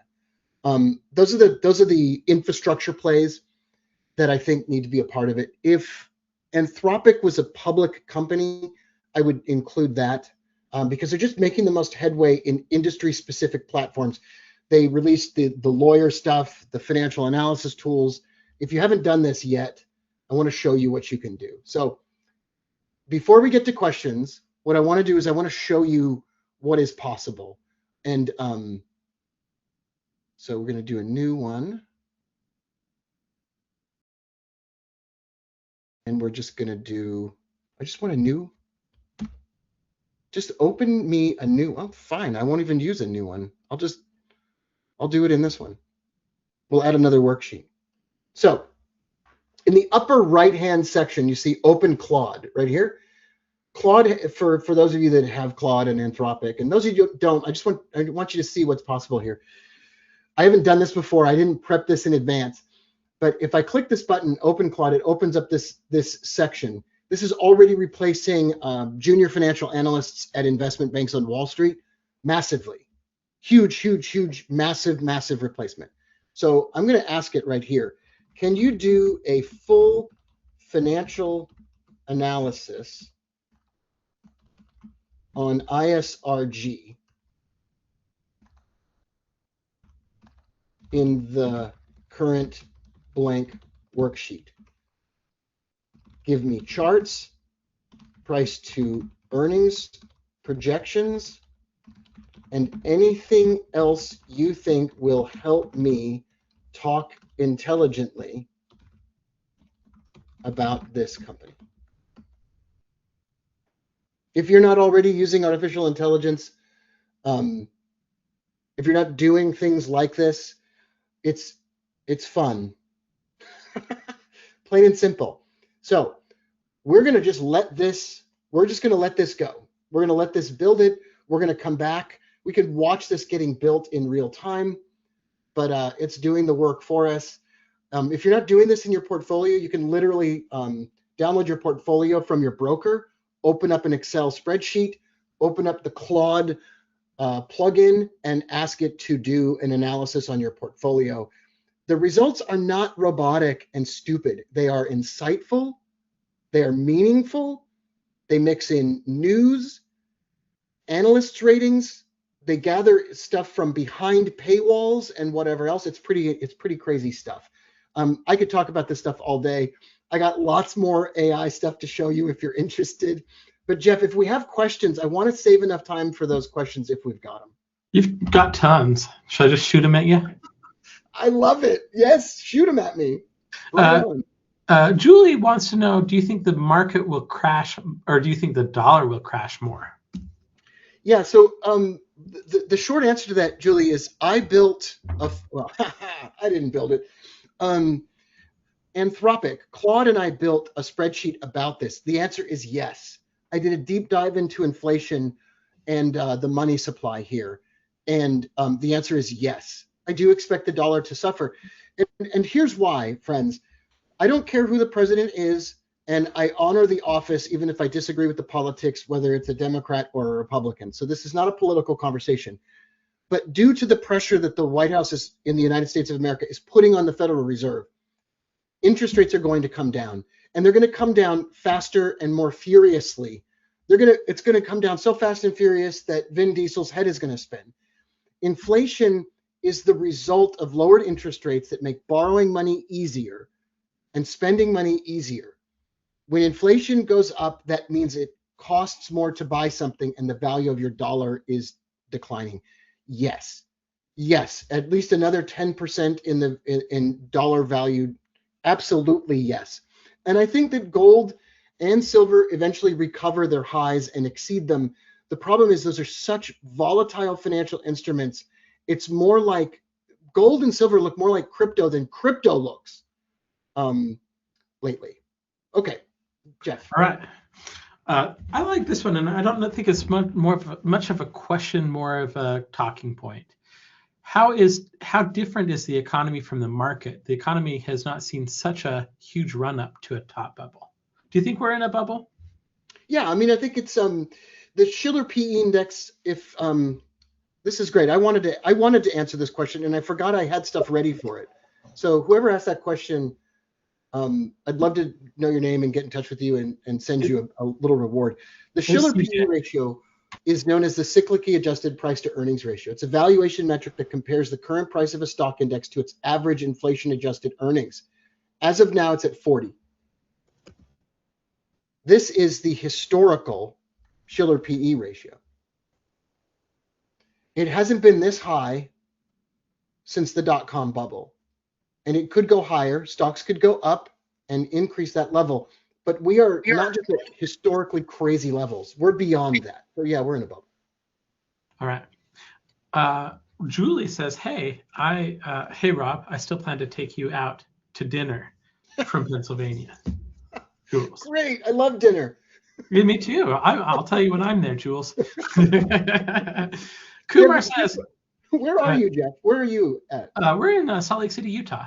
That's great because I'm coming to see my daughter in Provo. Tomorrow I'm flying to Provo, so I'd love to get together. So we'd love I'll to send you my number and everything on email so we can have dinner. For sure, definitely. Kumar says he wants to wait until the robots are past beta before he gets surgery from one. Yes, that's a good point. And they are past beta in certain use cases. They're not doing open heart surgery and they're not doing a lot of stuff, but they are involved in over 17 million surgeries a year already in practice. It is already happening, especially for precision type stuff, where a robot can be more precise and exact than a human hand. But that's not for everything. And I agree with you. I'm not. I let my car drive me end to end from Austin to Houston, door to door, parking lot to parking lot. But I don't want one operating on me just quite yet. Rob wants to, or Tony wants to know if you have thoughts on crypto's future as the dollar goes down. I think crypto is okay. So Jeff, I regret to inform us that I don't know how to pull up the Bitcoin chart. What can I type in? BTC equals. BTC equals. Okay. So thank you, Jeff. Yeah. I'm going to tell a story and I'm going to make it as quick as possible. And we'll go from there. I think eventually Bitcoin goes to 1 million. Okay. So eventually. However, the previous floor on Bitcoin was, and I'm not making political statements here. I don't hate crypto, but it was on, it was based on, the floor was based on illicit uses of crypto, meaning there were always criminal organizations ready to buy the dip because they transacted largely in crypto. I'm not making, once again, I like crypto, so I'm not making that statement, but that has disappeared due to regulations and enforcement. There's a friend of crypto in the White House, and there will be headwinds and there will be issues and problems. But right now the dip is real and it's probably not over yet. And until we get to these lows in the high 40s, I'm not a buyer. And I just think you have to suffer. The crypto winters are just brutal, and you got to suffer through those. And then at that level, I'm a buyer. All right. Let's see. Al says, can you put your email up again, please? Thank you. Oh, my email. Well, the best way to do that is to go to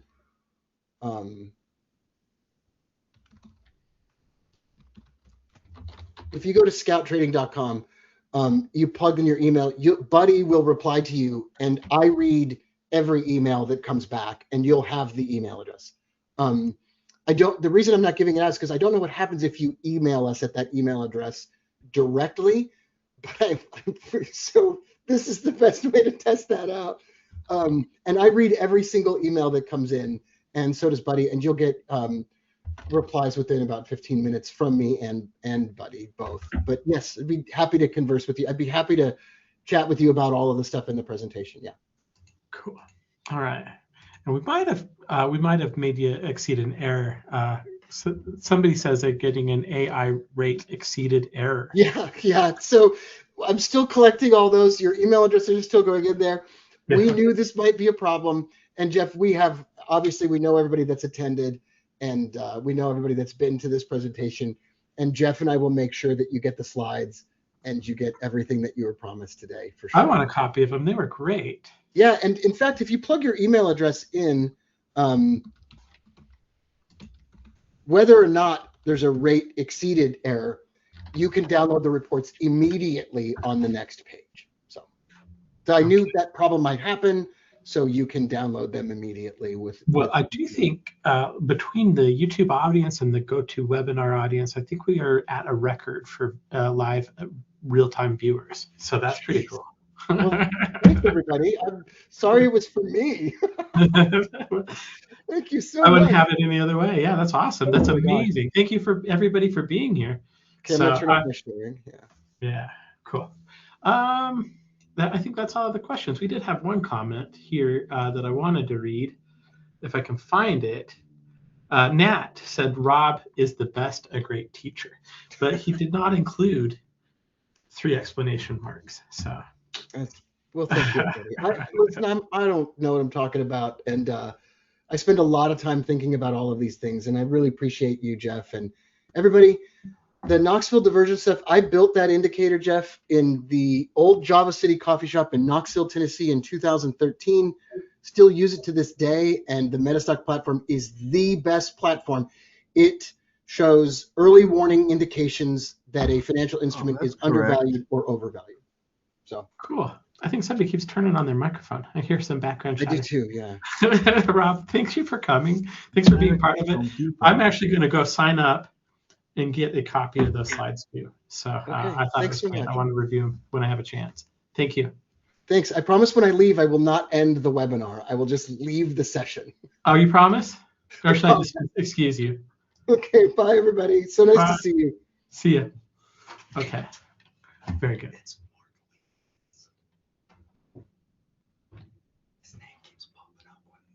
Oh, okay. All right. Somebody's whispering to me from the studio, and I was like really confused for a second. All right, great job, Rob. Really appreciate that. Rob did create a add-on for Metastock called Knoxville Divergence. It's very cool. You can scan for things, you can test things. We're going to talk about system testing next. So very, very cool stuff that you can do. It'll allow you to scour through and find the thousands of stocks at the right time. So expert advisor going to give you crystal clear exit and entries. And it is $49 today. So you can do that by going to metastock.com/tradersconference. Oh, I'm sorry, metastock.com/conf promo. You can call us at 800-882-3040 or metastock.com/sales-chat. All right, our next presenter, you can see him right there in the corner, is the Scott Brown. We do have a little bit of a schedule difference. It won't be Kelly Clement, it'll be Scott Brown, but you're in for a treat. Before we go to Scott, I do want to say, come join. I want to say thank you to one of our sponsors today, the Traders Conference. It's a great group of community group where you can live chat with other traders. You can learn about the markets. There's lots of stuff. We did a huge course on options that we just got finished with, and the PDFs and the recordings are up there. It's a free community. You can join for free. You can chat with other traders for free. We could talk about the stocks that we like. You should join thetradersforum.com. So there you go. And of course, we are Metastock. We're going to talk a little bit about Metastock, but the offer we're doing today, Metastock, for a delayed quote with a chart that's going to update with a scan that you can look at during the day, 15-minute delay, everything you can do during the market starts at $75 a month. And with it, you get the software that's been rated #1 in its price category 32 years in a row. If you pay for a $75 subscription, we'll give you the second and third month for free. It's $25 a month. That will have you running until just after my birthday, May 16th. So do that. Try it out. Find out why it's been rated #1 in its price category for 32 years in a row now. You can get an extended trial at metastock.com/conf promo, metastock.com/sales-chat, or you can call us if you have any questions at all, 800-882-3040. I already talked about this guy, but now you can see him twice. So there you go. Scott, I'm going to introduce you formally. I'll even offer to read the legal disclaimer if you'd like. Oh, my goodness. This is amazing. Hey, I thought we were giving away a prize. You are. Yeah. Before we do all that, we're going to give away this high profit candlestick patterns by Steve Bigelow. Steve Bigelow. Oh, let's go. Great friend of Metastock. Super good technician. Steve Bigelow, the best ever. The GOAT. Hey, can you believe Rob Booker's coming to Provo, Utah tomorrow? Yeah, you'll have to take him out. I think I'm going to be busy. Jeez, that's crazy. That is so cool. Let's give this away. What I would like you to do, Mr. Brown, is give me a number between 1 and 5,075. How about we go with 5,039? 5039. Okay.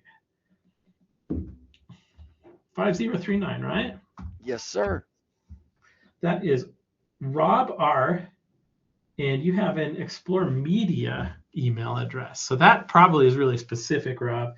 You here in the US, I'm going to send you this book. I'm going to send you an email so you can send me your address. Make sure you respond to it. I will, if you respond to it, I will send you a book. I promise. Oh, let's go. Our next guest is Scott Brown. You can see him right here. And here, just let me this earlier this morning, Scott, you didn't see it, but I kind of flubbed on reading this thing that I read 3,000 So times. you need a comeback. You need a take two. Right. Are you ready? Okay. All right. So, okay. Today's demonstration is designed to instruct you on Metastock and the accompanying software plugins. It is not a recommendation to buy or sell, but rather guidelines to interpreting and using specific indicators and features within the software. The information, software, and techniques presented today should only be used by investors who are aware of the risk inherent in trading. Metastock and its employees shall have no liability for any investment decisions based on the use of the software, trading strategies, or any information provided in connection with the company. Metastock and its employees do not endorse the purchase of a security, nor are they paid for the promotion of a security. No information contained in the presentation today should be construed as investment advice or the solicitation to buy a security. Our next guest today is Scott Brown. Scott is one of our best presenters. He does a great job. The thing that I love most about Scott, aside from his striking good looks, is his upbeat attitude and his can-do attitude. And he's always been such a positive force at the company here. So without further ado, Scott, let's go ahead and have you hit that little share button at the bottom. Yes. And I'll make sure we can see everything, and then I'll get out of the way. Oh, that sounds great. Okay, screen one. I think we're just going to share that one. All right. That's a picture of you by the ocean, I wish right? it was. All right. Can you see that okay, Jeff? Coming through good. Okay, perfect. It's all yours, Scott. Take us. Thanks, take Jeff. Just want to give a big thank you and shout out to Jeff Gibby and Greg Lewis. Those two individuals are responsible for this today. And for the whole week, I think we have 50 presenters. And that's a lot of work to put on. And it's free. You're receiving such great content. Make sure you go up to our YouTube page and like that and follow us, to continue to get this great content, for free. It's amazing. I'm excited today to be with you. I've been with Metastock for over 25 years, and I get the awesome responsibility today to show you a little bit more about a software that has been around forever and that is being used to trade, whether you're institutional or retail traders around the world. We're in so many different countries, and I've traveled around the world, I think maybe 75, 80 countries, and showing off Metastock. And what we're going to do today is really jump into some things that are really going to help you with your trading. And I'm excited about that. A little bit of history on me. I started in Metastock, like I said, 25 years ago, and I started out as a regular average salesman, and I worked my way up into different roles in the company where I was in charge of our large account sales, our international sales, our business development. I was over sales and marketing, and then became the president of Metastock long ago. And then in 2013, the company was owned by Thomson Reuters, and Thomson Reuters decided that they wanted to get back to the core of their business. So they divested us, and I bought the company.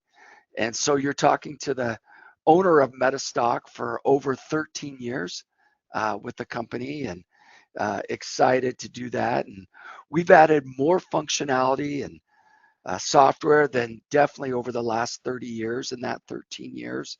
So it's been a great move for us and our customers. And as we go through the software today, you're going to see, why the customers use Metastock and why they like it, and what we can do to really get through all the weeds of the market. Because some of the hardest things that we deal with in the market is, okay, I wake up in the morning and what am I going to trade today? There's thousands of securities out there if I'm trading the US markets or whatever market. I can promise you that the 5,000 people that have signed up for this week-long conference are definitely all over the world. And the great part about Metastock is we have global data. So whether you're trading in Dubai or Singapore or Buenos Aires, Mexico, Toronto, or the US, we have all that data. So we're going to show you how to really sift through and find things in the market. Let's jump in. Oh, I love this slide. Haven't we all felt like this, right? Where it's victory and we're eating steak tonight, or oh shoot, we really lost and now it's down, and oh wait, we're making a comeback, right? And emotions really overtake us in trading. I've done this for so many years, and emotions are hard, because if you're an emotional trader, you're going to lose. I just really have never met an emotional trader that wins in the market over the long term. And you really need to have, a set of plans that can work. So, it's interesting. What is harder to do? Number one, overcome the emotions. And I want you to think about this, as we talk and as you trade. What describes you? Number one, is it harder for you to overcome your emotions? Or two, is it being able to follow your trading plan, your checklist of things? Okay. And then poll number two, think about this for yourself. Which statement best describes you? I'd rather miss a trade than lose money. I'd rather take a loss than miss a big move, right? Now, there's only one reason why you've tuned in for this conference, and you're really seeing the market experts around the world that are going to talk to you over this next week. And the reason why that you're here is you want to learn to become a better trader, right? Maybe you're a full-time trader, maybe you're a part-time trader. But what you're after is you're trying to find out how I can move some different things inside of my trading, to become more successful. As we look at the pilots here, they have a checklist, and that checklist has got to be checked out before that plane leaves the ground. And it's the same responsibilities you have as a trader, that you need a checklist, and that specific checklist needs to be checked before you take that buy or sell, or your stop, or your exit, whatever it may be.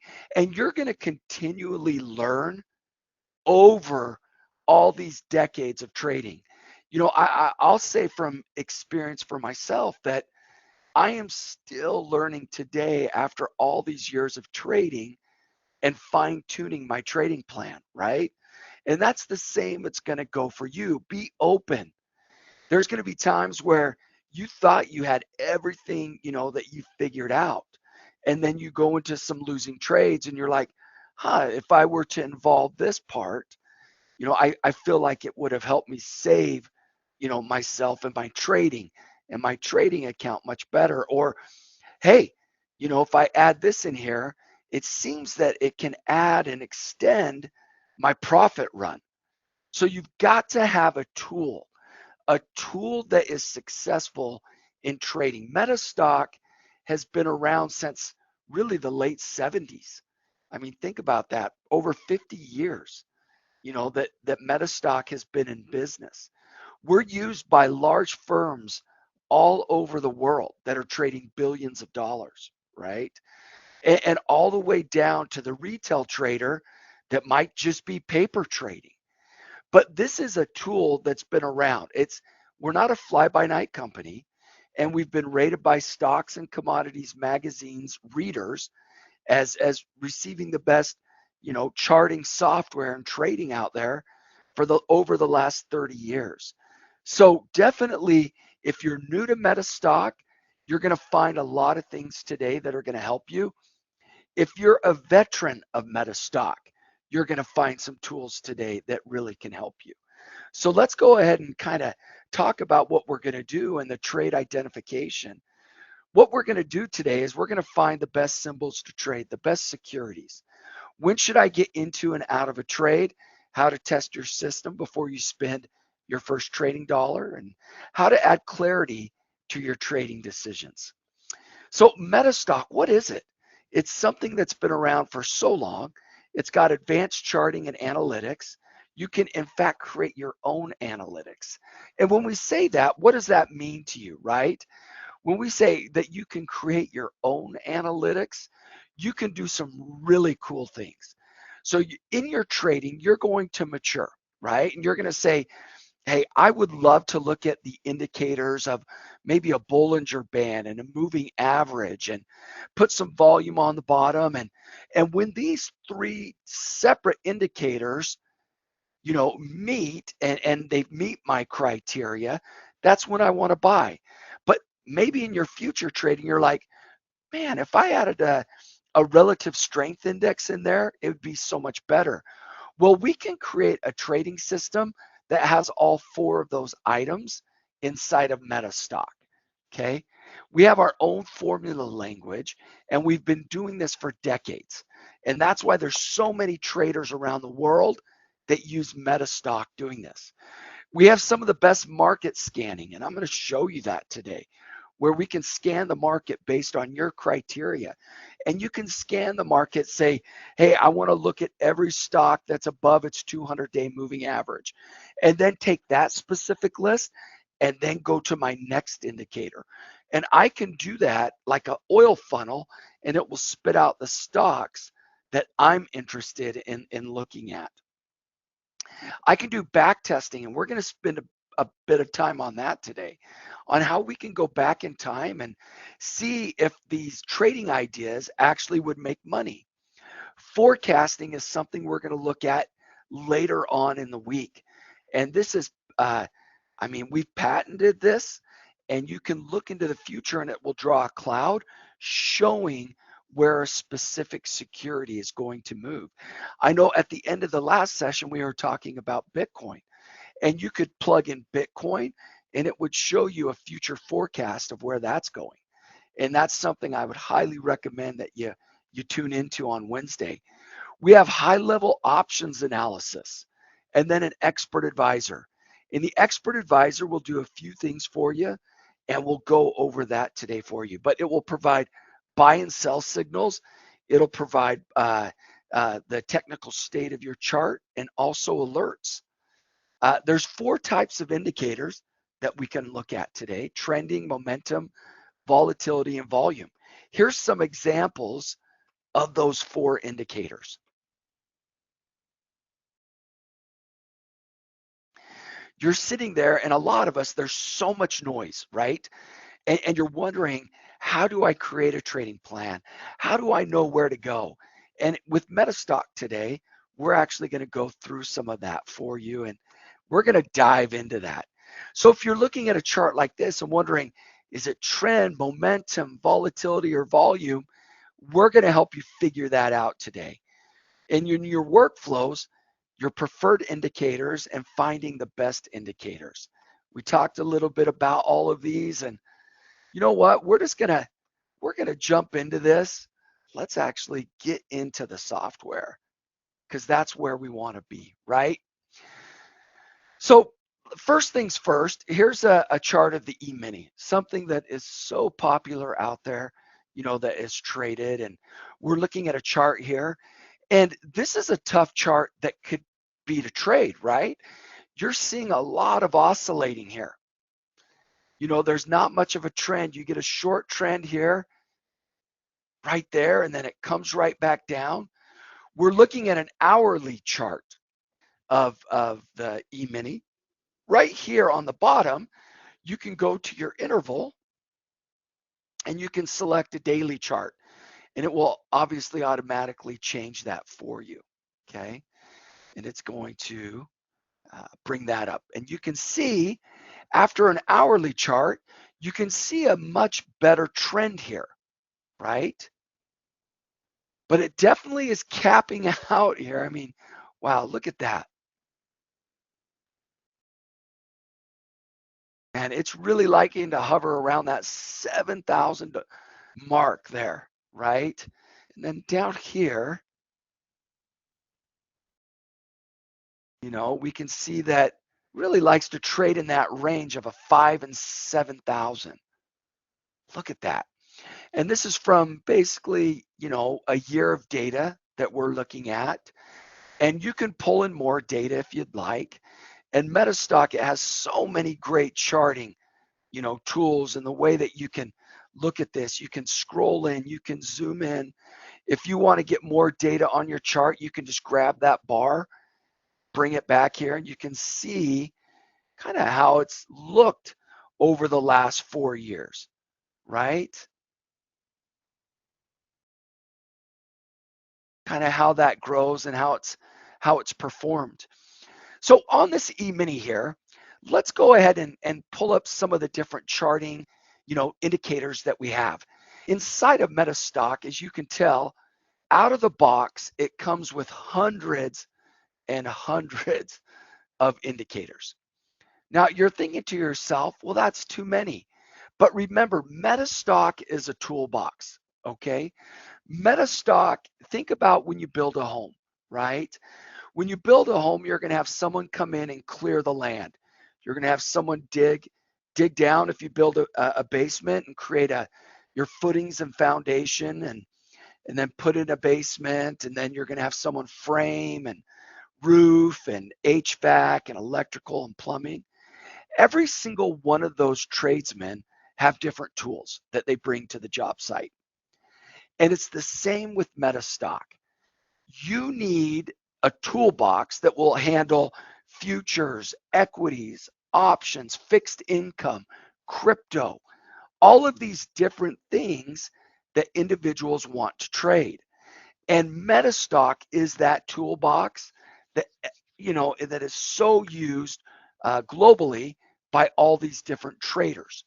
And so, for fun, let's just pull up a MACD, right? And so we can pull a MACD right out of here and we can just grab it. And let's go ahead and put it in its own window. We'll click OK. And there's our MACD, right? The MACD is very, very easy to look at and to do. Basically, you have two different moving averages, right? And when they cross, that's when we buy and that's when we sell, right? And if we right click on the chart and we go to our expert advisor and we go to attach, this is one of the great tools of Metastock. Inside our expert advisor here, we have so many different tools you can just put right on the chart, right? And I'm going to choose the MACD by Metastock, click attach. And what's going to happen here is it's going to show you different buy and sell signals right on the chart, and it's going to color it. Let's go ahead and bring that up. There we go. And you can see here the different buy and sell arrows. Now, a MACD works really well on a trend and not as well on a oscillating security. So if I come down here to the expert advisor and I pull up commentary, this is a great tool inside of Metastock because we have so many different trading tools out there in the market that what we can do is we can find out the technical state of the chart, right? So we can come down here and what you're going to see is we can move the day right up here inside the commentary window. So on 210, 26, it shows this upside down black triangle, or I can come over here and really just click right on it underneath it. Oh, hold on. Okay. And it will tell me what the current statistics are of Metastock that we're looking at. It shows us that, it's struggling here a sec. It shows us what the close and the change and the MACD value and the signal line are. Okay.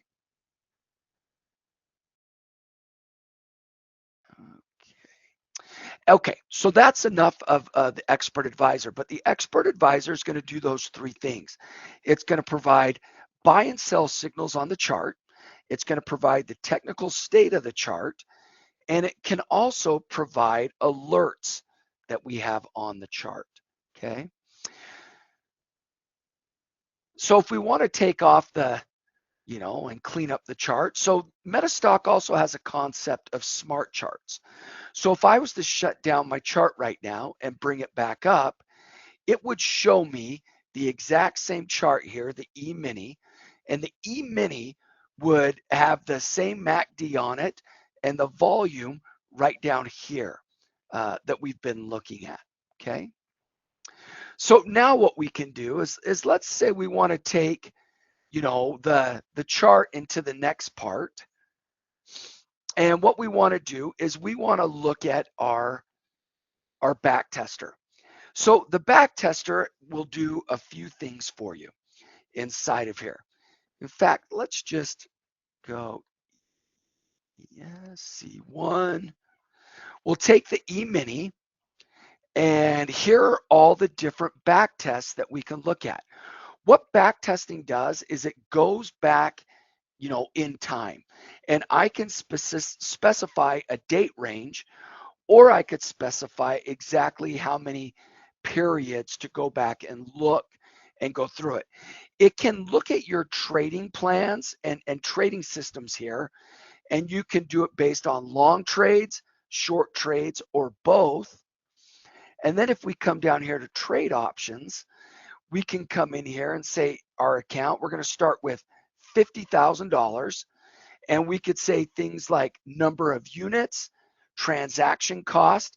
So transaction cost would be every time there was a buy or sell signal, it would only trade $5,000.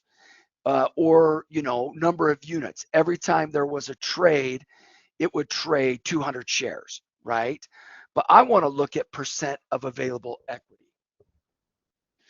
And then it will show me the broker. I can put that in. I can put in trade execution. Let's click OK. And then what we're going to do is select the different systems that we have here on the left-hand side. And as I scroll down, you're going to see some that are already selected. And those are the PS, the performance systems. Performance systems is one of my favorite add-ons that we ever had with Metastock. The performance systems, they took thousands of different trading systems, back tested them several different ways to find the 80 most profitable ones. And so we're going to look at the 80 most profitable trading systems based with the E-mini. So I click start the system test. Oh, and we don't want to do that. I selected still the E-mini. Okay, let me go back here. I think I chose the NASDAQ 100. There, I did. So let me come back here and just select the E-mini. Sorry about that. And we'll start the system test on that. And it would think about this. It's going to look at the E-mini and 80 specific trading systems based on the E-mini over 4 years of data. It's calculating how much you made or lost based on that $50,000 that we started with. Now we click on view report, and we come in here, and it just talks about the E-mini. And it says, look, if you were to trade the derivative moving average, you would have made a profit of $8,600. The projection oscillator, 7,300. The Stark band system, 6,096, right? So let's go ahead and jump on this derivative moving average. Now, what it's saying is, look, we only made one trade. It was a profitable trade. And so that doesn't give me a lot of data to make me feel secure that the derivative moving average is really working on this. So one of the places I love to go to is up here on the top here. I can look at the summary of my back test. I can look at all my orders I would have considered placed, opened, or executed. I can look at my trade efficiency. And the most important thing I love to look at is my equity curve, right? So here's the equity line, and it's showing that about halfway we started moving this, and then look, we had quite a big drawdown. And then what happened is it's moved up. It's kept us in that buy mode, but that looks just like the chart. You can plot it on the chart, but let's go ahead and go to something that was actually trading a little more active. So let's go to this. And dynamic momentum index 3, we looked at 4 years of data. Our profit was about $5,000. We made a total of 17 trades, 11 winners, and 6 losers. It'll give you all the data of the long and shorts, if they were profitable or unprofitable, the average losses, the highest losses, the average profit, the highest profit. It goes through the trade efficiency. It goes through the performance indices, the accounting, all of these different things that are in it. And then we come in here and look at our equity line. And I really don't like this equity line. And an equity line is a very visual way to look at your profit, because it's going to show us, look, I mean, we had quite a drawdown. It moved back up, drawdown, kind of, what we're looking for is a much more steady way of doing this. So today I found out I was going to be presenting to you. So what I wanted to do is I came in here and I actually took the whole NASDAQ 100 and all 80 of these trading systems, and I back tested it over 4 years. And what we said is, hey, look, we're going to look at these. And we started with $50,000 and we traded just 30 shares every time. Okay. And so it did over 8,000 back tests. And you can see here the derivative moving average, the cycle progression. Let's look at the cycle progression here. And it shows, hey, look, here's our net profit. Right here on KLA, we would have made $31,000 on 183 trades. And some of you are sitting there thinking, 183 trades, well, that's a lot. Well, it's actually less than one trade per week, right? So it's not that big of a deal. 121 were winners, 62 were losers. So let's go into our equity line and let's take a look at that. So it was pretty flat for the majority of it, and then it bumps and it spikes. Now, I don't like this equity line because it's not growing over time in a nice, smooth way. It's quite choppy here. And of course, what I love, though, about this equity line is looking at the last few, like the last month. Obviously, it's doing really well because it was down at about, let's say, 67,000, and now it's up over 80,000. So currently it's on a really good run, and you can actually plot this on a chart. You just click it right there, and we come in here and it will show us the chart here. Let's take a look at it.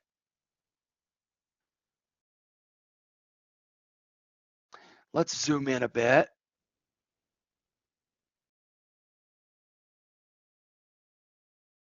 And it's showing you that right here, there was a buy signal, and it had a really, really good movement there on that buy signal. Okay, so let's go back in here. We're going to keep looking at this. I want to show you how to really get through and look at back testing in an interesting way. So this first screen that we are looking at is over the NASDAQ 100 and the 80 trading systems. On average, the derivative moving average made $2,595 per security on the NASDAQ 100. It's not till you dive into it that it will show you that all 100 of those stocks. And now we look at it and we say, okay, Regeneron Pharmacy is making, 18,000 That's a lot of trades though, and I don't want to be that active. So let's come back here and let's find something like long sell, short sell, 5-day, which is an oscillating um, indicator. And you can see here, KLA, 118 trades, 77 profitable, 41 unprofitable. I look at the equity line. Again, the equity line's not that good. I'm not here to try and sell you on a specific system and a specific security. I mean, it really is truly trying to find ones that, you know, are married together. But what I want to do is show you a tool that cuts through that garbage, that cuts through the noise. So what's interesting, if we go back one more, you can come in here and look for the best profit. And it's saying that it's in the intraday momentum. Out of all 8,000 back tests, the Mercado Libre made 72,000, which is 145% gain, 17 winners, 8 losers over 4 years. You made a lot of money on this specific trade, but you made all that money right here. Over the last year, you haven't made any. In fact, you've lost a little bit of money from your high. So again, this is not an equity line that I'm in love with, that I would want to trade. It doesn't build confidence, you know, in me to look at that specific one. So let's come down here to the long sell, short sell 5-day. And it'll also show us that the, you know, let's take Tesla, for example. It lost $7,600. Obviously, this is not a good system and security that match well together because you lost so much. But if you select Tesla and you come down here to view all results, we already have all the data. So now it's going to show Tesla and all 80 trading systems together. So I can easily and quickly flow through my reports and say, oh, look, Tesla was terrible with long sell, short sell 5-day. But if I would have traded the modified momentum, I'd have made 35%. Again, let's go to our equity line. And as you can tell, there's not really a good equity line there. So what that's doing is giving me a story. You know, over the last few, 6 months, that I can't find the right security and right system that is just automatically telling me that through back testing, it makes sense, or it's building confidence for me taking these trades into the future. And so it's really vital that you hold on to those and you see those. Let's do one more, let's do another stock. Let's look at Microsoft, for example. So we come in here and we're looking at Microsoft. And we're looking at these 80 trading systems. We're starting with $50,000 and we're going to select whether any of these 80 different trading systems and Microsoft, if there's a good fit. So let's go ahead and take a look at this. And as you can tell, it goes through it quite quickly. It's going back over 4 years of data, looking at 80 different systems with that chart. It did that so quick. So let's look at net profit. It's saying the cycle progression was the best. Let's look at the equity line here. That's an interesting one. But still, it's flat and it went up. But what I do like about this one, there's not massive drawdowns. There's a little bit here, but it's nothing that I couldn't stomach. Obviously, if I'd started at 50,000 and I got up here to, let's say, 66 and it dropped $1,000 on me, and then it's come up to 68,000. So this equity line puts a little bit of confidence in it for me. And there's some ways that when you back test that will help you. One, you want to look at 4 years of data. That 4 years of data is going to show you a bear market probably, a bullish market probably, and a sideways market. You want something that shows historical time, because being a technical trader, we feel like that time can repeat itself again. We want to look right here. What's it doing right now? And right now, it's making money, right? So that builds confidence for me as well. Let's take a look at Bitcoin. I know we were talking a little bit about that, and boy, is it taken a big time move in the negative, right? So in Metastock, you just type in BTC equals, and we'll go ahead and look at those 80 different trading systems that are on the market for us. Remember, it's going to take it maybe 15 seconds, 20 seconds, and it's going back 4 years, 80 different times, creating buy and sell signals and calculating how much money you would have made or lost. So right here, you know what? I'm having a problem with my data there. It didn't bring in my data. So what I want to do is come in here and say, well, let's make sure I'm getting that Bitcoin data. So let's just quickly look at that.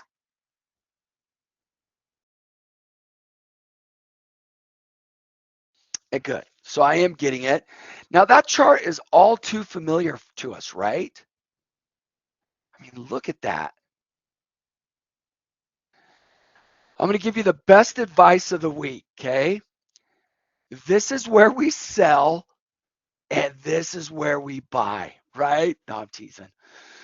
So the next big tool that we're going to look at are these binoculars here. And this is our market scanning. Inside of Metastock, this is one of the most used tools that we have, okay? So let's come in here, and you can scroll or screen based on any of these specific indicators right here. You can also create your own. But as we were looking at the performance systems, you know, we were looking at so many different kind, and we were looking at the long sell, short sell 5-day. It'll show us if there's a signal available. Some of these will show performance.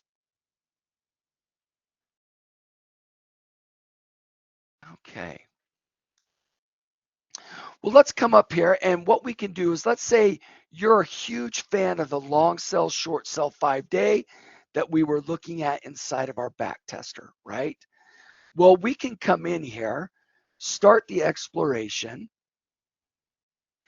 and we are looking at, let's do this. Let's choose the NASDAQ 100 down here.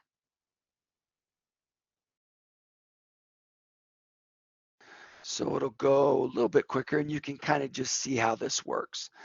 This is going to scan every single stock in the NASDAQ 100 against the long sell, short sell 5-day. So this is just one example.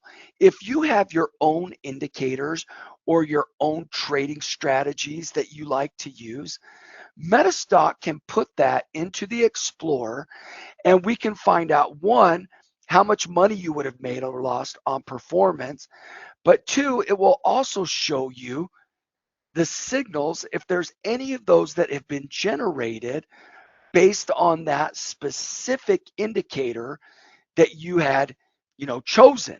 And that's something that is just, you know, great and vital for you to have in your pocket, because when you wake up in the morning, you're like, well, what am I going to trade today? And when you use the Explorer inside of Metastock, we go ahead and we help you find those, you know, buy and sell indicators that are out there for those particular stocks that are coming in. So as it comes in here, it's just finishing up, and let's take a look at what it found. It found the Kraft Heinz company. So all you have to do inside of the Explorer is just double click, and it will bring up that Kraft Heinz for us. Now we can do our indicators here. And we can put a long sell, short sell up here on it in its own place.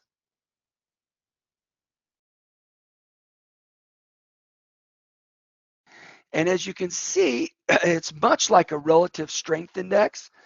When it goes above and below these specific 70 and 30 lines is when you would buy and when you would sell. So again, if we want to go to our expert advisor, we can come in here and say, well, we don't really understand where those are. We can come in and say, let's select the long sell, short sell 5-day. We're going to get the buy and sell indicators directly on the chart. And it shows us exactly when we want to get in and out of the market. Now, every single indicator has strengths and weaknesses. Some of the strengths that you're going to find with a long sell, short sell indicator is that it does well in oscillating markets. It does not do well in trending markets. So every indicator out there has strengths and weaknesses. You got to know what those are so that when you fall into that type of market, you can look at a daily chart. You can look at an hourly chart. You can start doing real analysis that you recognize. Right here, we're going to change it to an hourly chart. Metastock will automatically continue to keep the chart on here and also the indicators that are in there. So now we're looking at an hourly chart of Kraft Heinz, and you can see, okay, look, that trend, it didn't do too well there, but maybe, that trend there, a bigger trend. You don't want something like this. So what's an indicator that would work on more of a trend style? Well, that would be something like a MACD. So we can come in here and we can get rid of this. And we can say, well, let's put in a MACD here.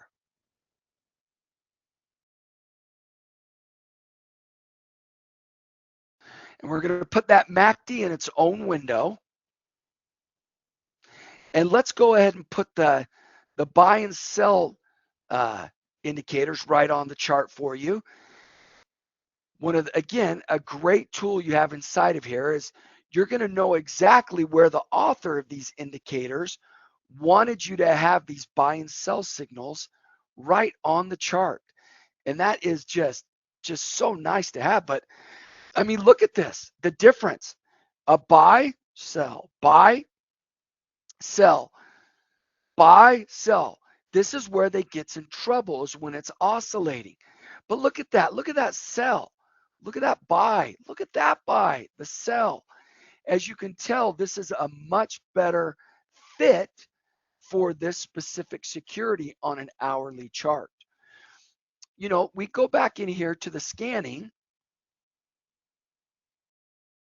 and you can see all these multiple things. So let's do a multiple scan here, something, that we like looking at. So we can come in here and we can say, we've been looking at the MACD, okay?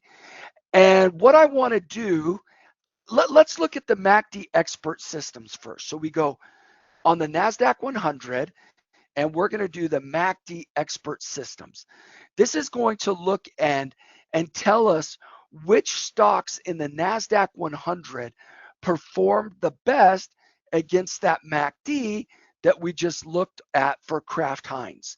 And as this goes through it, we're going to take then these top performers, and we're going to create another list with those top performers, and we're going to find out if any of them have buy or sell signals like that. So, I mean, I wake up, it's going to take me a minute, if that, to go through the NASDAQ 100, and it's going to tell me the highest performers. I'm going to select those top performers and then select the signal, and within a minute and a half on the NASDAQ 100 for the MACD, I'm going to have the best performers with any buy or sell signals like that. So I come in here, and this is telling me with the expert system, the buy and sell signals, There's no buy or sell signals right now for those on there. Okay, so let's exit that. That wasn't kind of what I was trying to show you there, but let's see if we can get a better one here. Okay, let's do one that has a few different multiple exploration options in it. So we're going to come in here and we're going to say, hey, let's look at the MACD buy signal, if there's any of those. And then also let's see if there are any after that cycle progression. Okay. And if you look over here, multiple exploration options, you can use the results from the preceding exploration. And you can also use the selected instruments for all explorations. So again, if you're someone that's into the RMO, I can look at the RMO bullish, see if anything was in there, look at any blue bars, and then a blue arrow, and find out, going through the market very quickly, what that will do for me. So as you can see here, what we're doing is we're using the results from the preceding exploration. So we're looking if any of the NASDAQ 100s has a MACD buy signal. And then if there are, we want to know if there are any cycle progression signals that are available as well. Because this is just an example. I guarantee there are multiple people on this call, this presentation, that have different ways that they want for a buy signal to occur. And for that buy signal to occur, they probably have 3 or 4 indicators that have got to occur. And this is an easy way for you to go ahead and see if that is working inside of your trading plan that you have. And so, maybe this pulls up a security for us, maybe it doesn't. But what we're doing is finding out, out of the NASDAQ 100, if there are any securities that have hit it. And so far, there have been 100% rejected. And so there's nothing left for the cycle progression as well.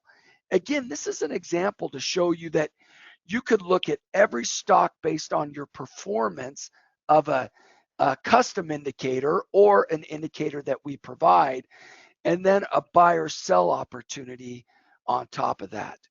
So there's so many things inside of Metastock, and I barely just, kind of gotten into the different strategies that we look at. And the great part is anyone that wants to try out Metastock gets free support.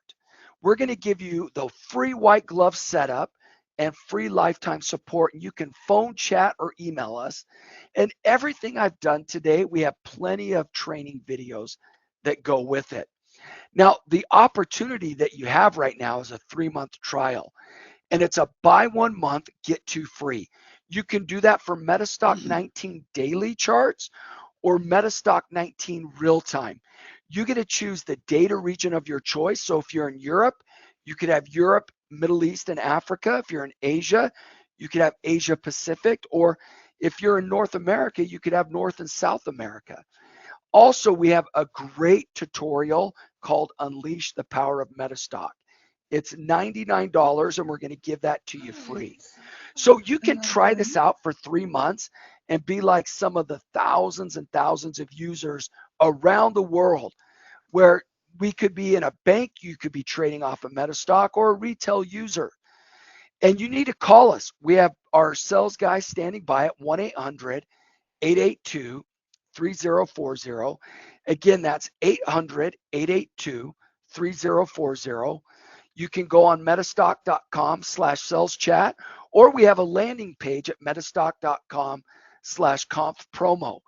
Now, again, I want to just thank Jeff Gibby so much for doing this presentation, or not the presentation, but this week-long conference.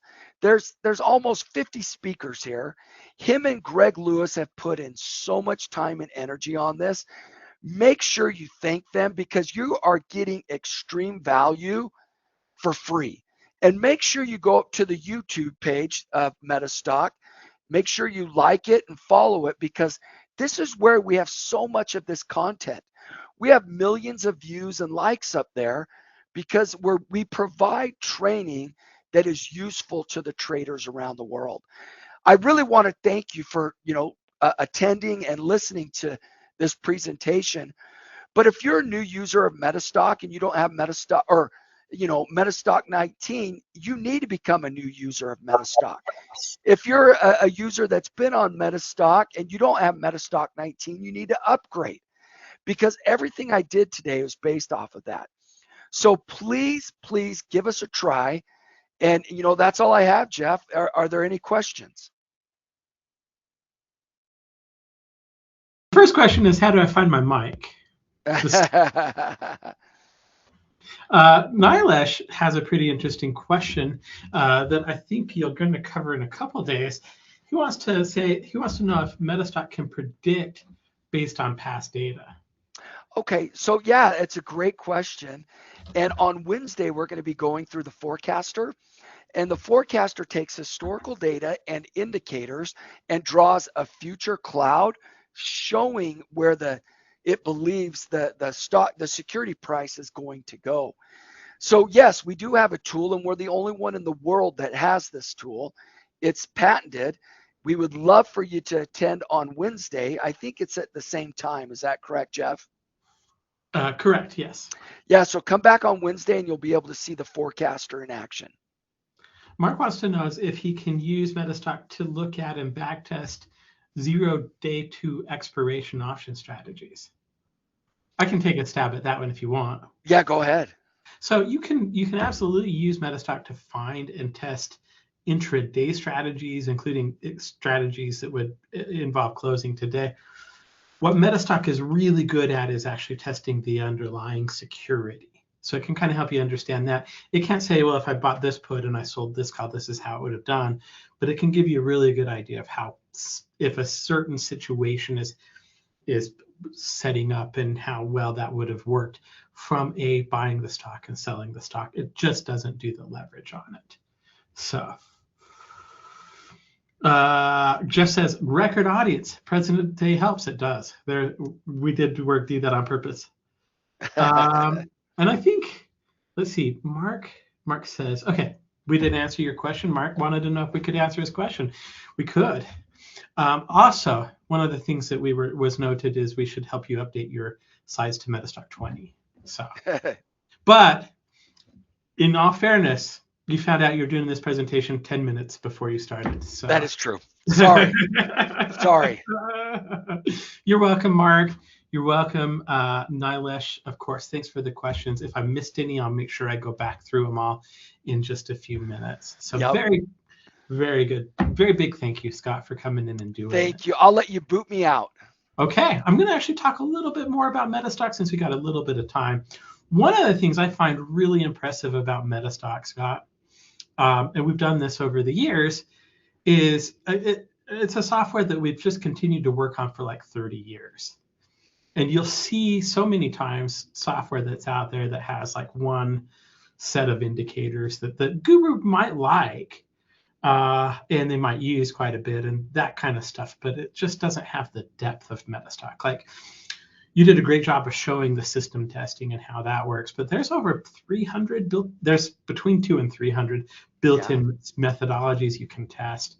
One of the things I love about Metastock is you're just not going to outgrow it. As you grow as a trader, it's a toolbox that's truly going to grow with you. And I would argue that that's why one of the reasons that we have customers that have been with us for decades.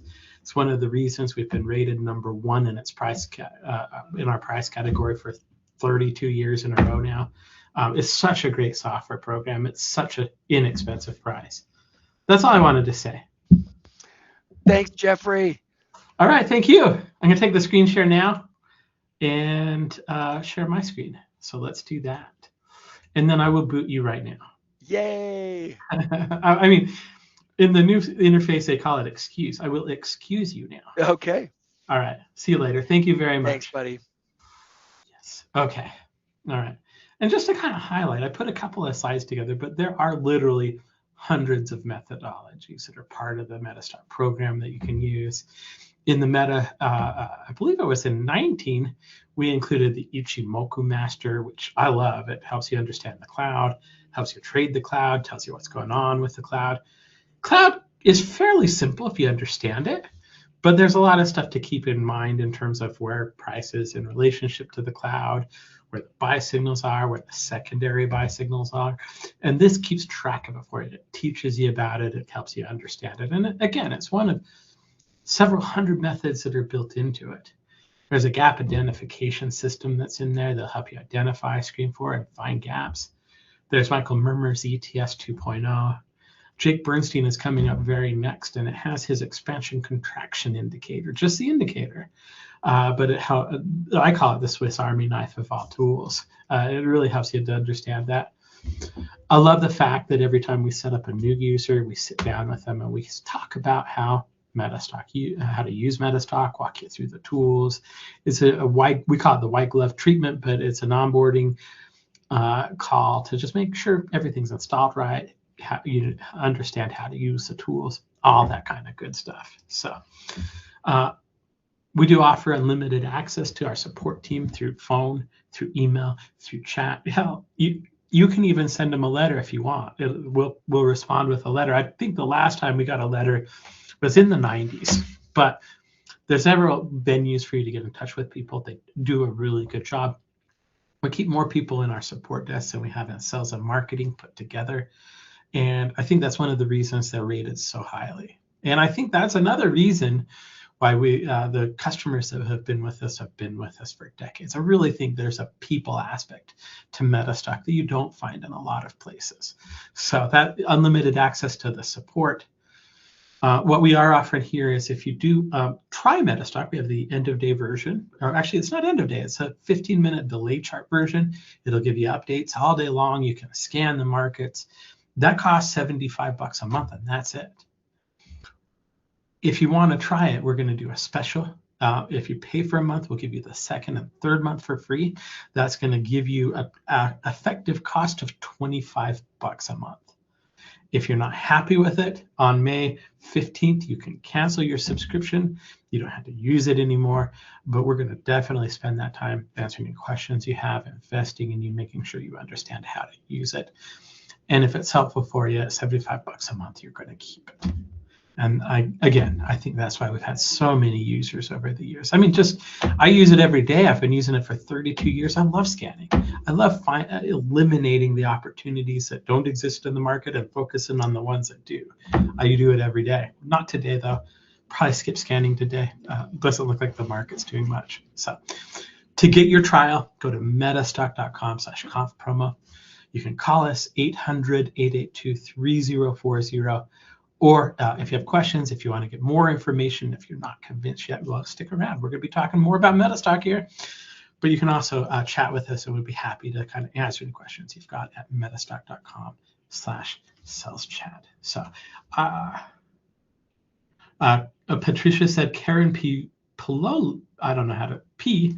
I'll send this to the chat so you can help me read it if you want.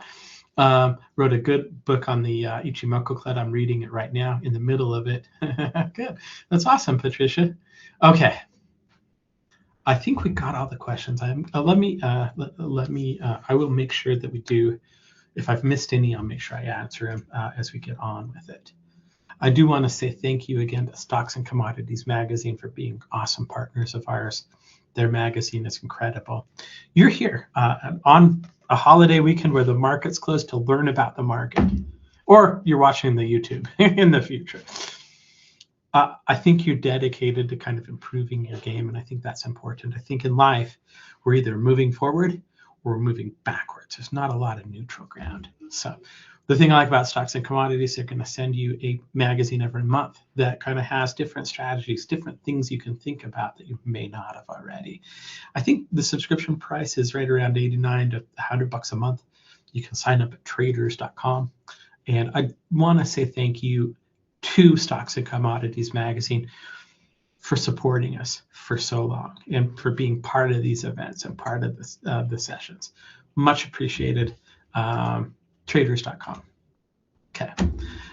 Whew. All right, our next presenter is Jake Bernstein. Jake Bernstein is used to live very, very close to my house. We would always go and kind of go to like a trading group that was over in San Jose. Very, very smart guy. He traded his first stock in the 60s, 1967, I think. He's going to don't say it. Okay, I won't say it. I already did. But don't back up the tape. Okay.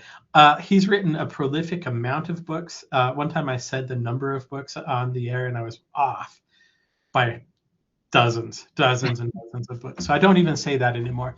He's a prolific trader. He likes to focus on seasonality, set up trigger and follow through type methods that are very clearly rule based. Very, very smart guy. He's joining us with Brian Latta. Brian is another guy that's taken some concepts of Jake's and just really supercharged them with this JBXC indicator. So without further ado, let me get out of the way. Hey, Jake, I can hear you already. Okay. Let me make sure, we had a little bit of bleed, so let me make sure that, Brian, are you there too? I am here. Okay, cool. I can hear both of you. Brian, I'm gonna, I don't even have to turn the presentation over to you. All you have to do is hit the share button at the bottom, and I should be able to see your screen. Although I think Jake's going to share his screen to start. Oh, okay. And then we're going to switch. All right. So just hang on there, Jeff. Okay, yeah, no problem. I'll let you know as soon as I can see it.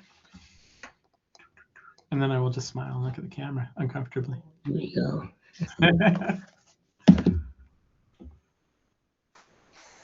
Do you see it?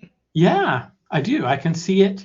I think all you need to do is hit the slideshow button and we'll be able to kind of see the full screen version. We'll go full screen. And here we awesome. Go. I can see it. Well, so thank you very much for having me, Jeff. Appreciate that. You're welcome. I just remembered I forgot to give away prizes. So after this one, we'll give away 2. Your turn, guys. I'll get out of the way. Okay.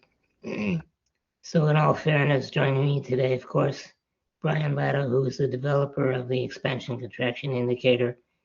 Truly something that you really should have if you want precision timing that is not lagging and not a lagging indicator. But we'll talk about that. Pardon the voice, it's just not what it should be. But what do you expect from an old man? But I will get my points across to you, and I'll do so very admirably with Brian's help. We want to be as specific as we possibly can. We're not here to sell you some junk, to tell you that you have to keep on buying what we produce.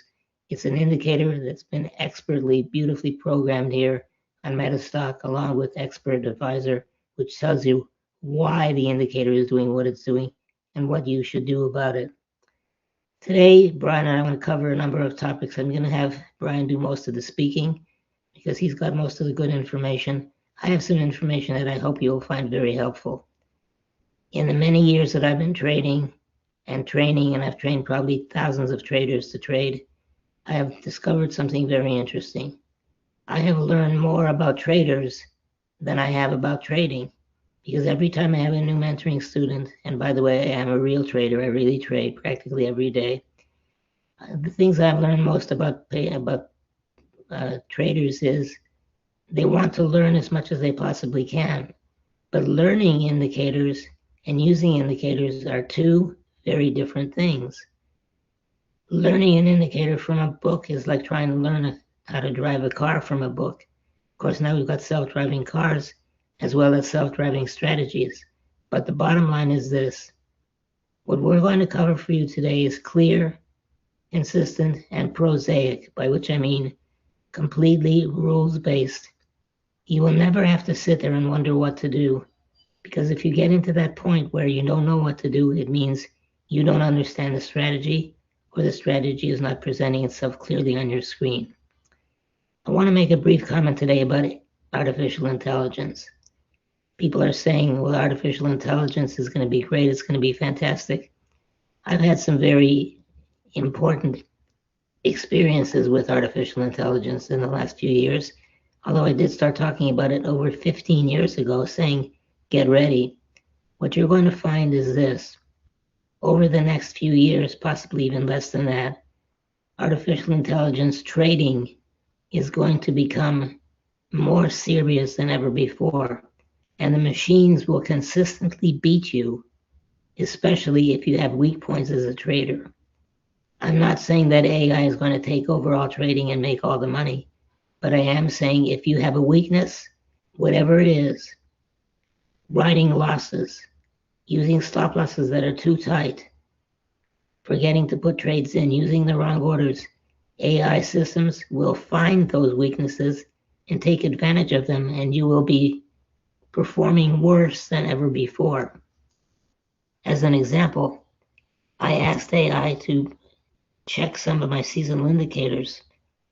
23 years ago, in 2023, Brian and I presented a webinar very similar to this one, at which we gave 2 specific forecasts. We backed up those forecasts with my research, and then went to AI and asked AI if the patterns we were looking at exist. AI gave us exactly the information we needed, and we're going to show you that trade, those 2 trades that we did from that webinar back in 2023. But in addition to that, Brian's going to show you what the expansion contraction indicator is all about and how it works. So again, with AI, be very careful. It's taking over, and if you're not ready with a tool, a powerful tool like Metastock that keeps on growing with the markets, you will be a bigger loser than you may be right now. Our goal, of course, is to make you a winner if you're a loser, to make you a better winner if you're already a winner, or to let you know that this is not the place for you. Let's address an issue. Back in the 1960s, when I started trading, it was gauche, unacceptable to say that traders were gamblers.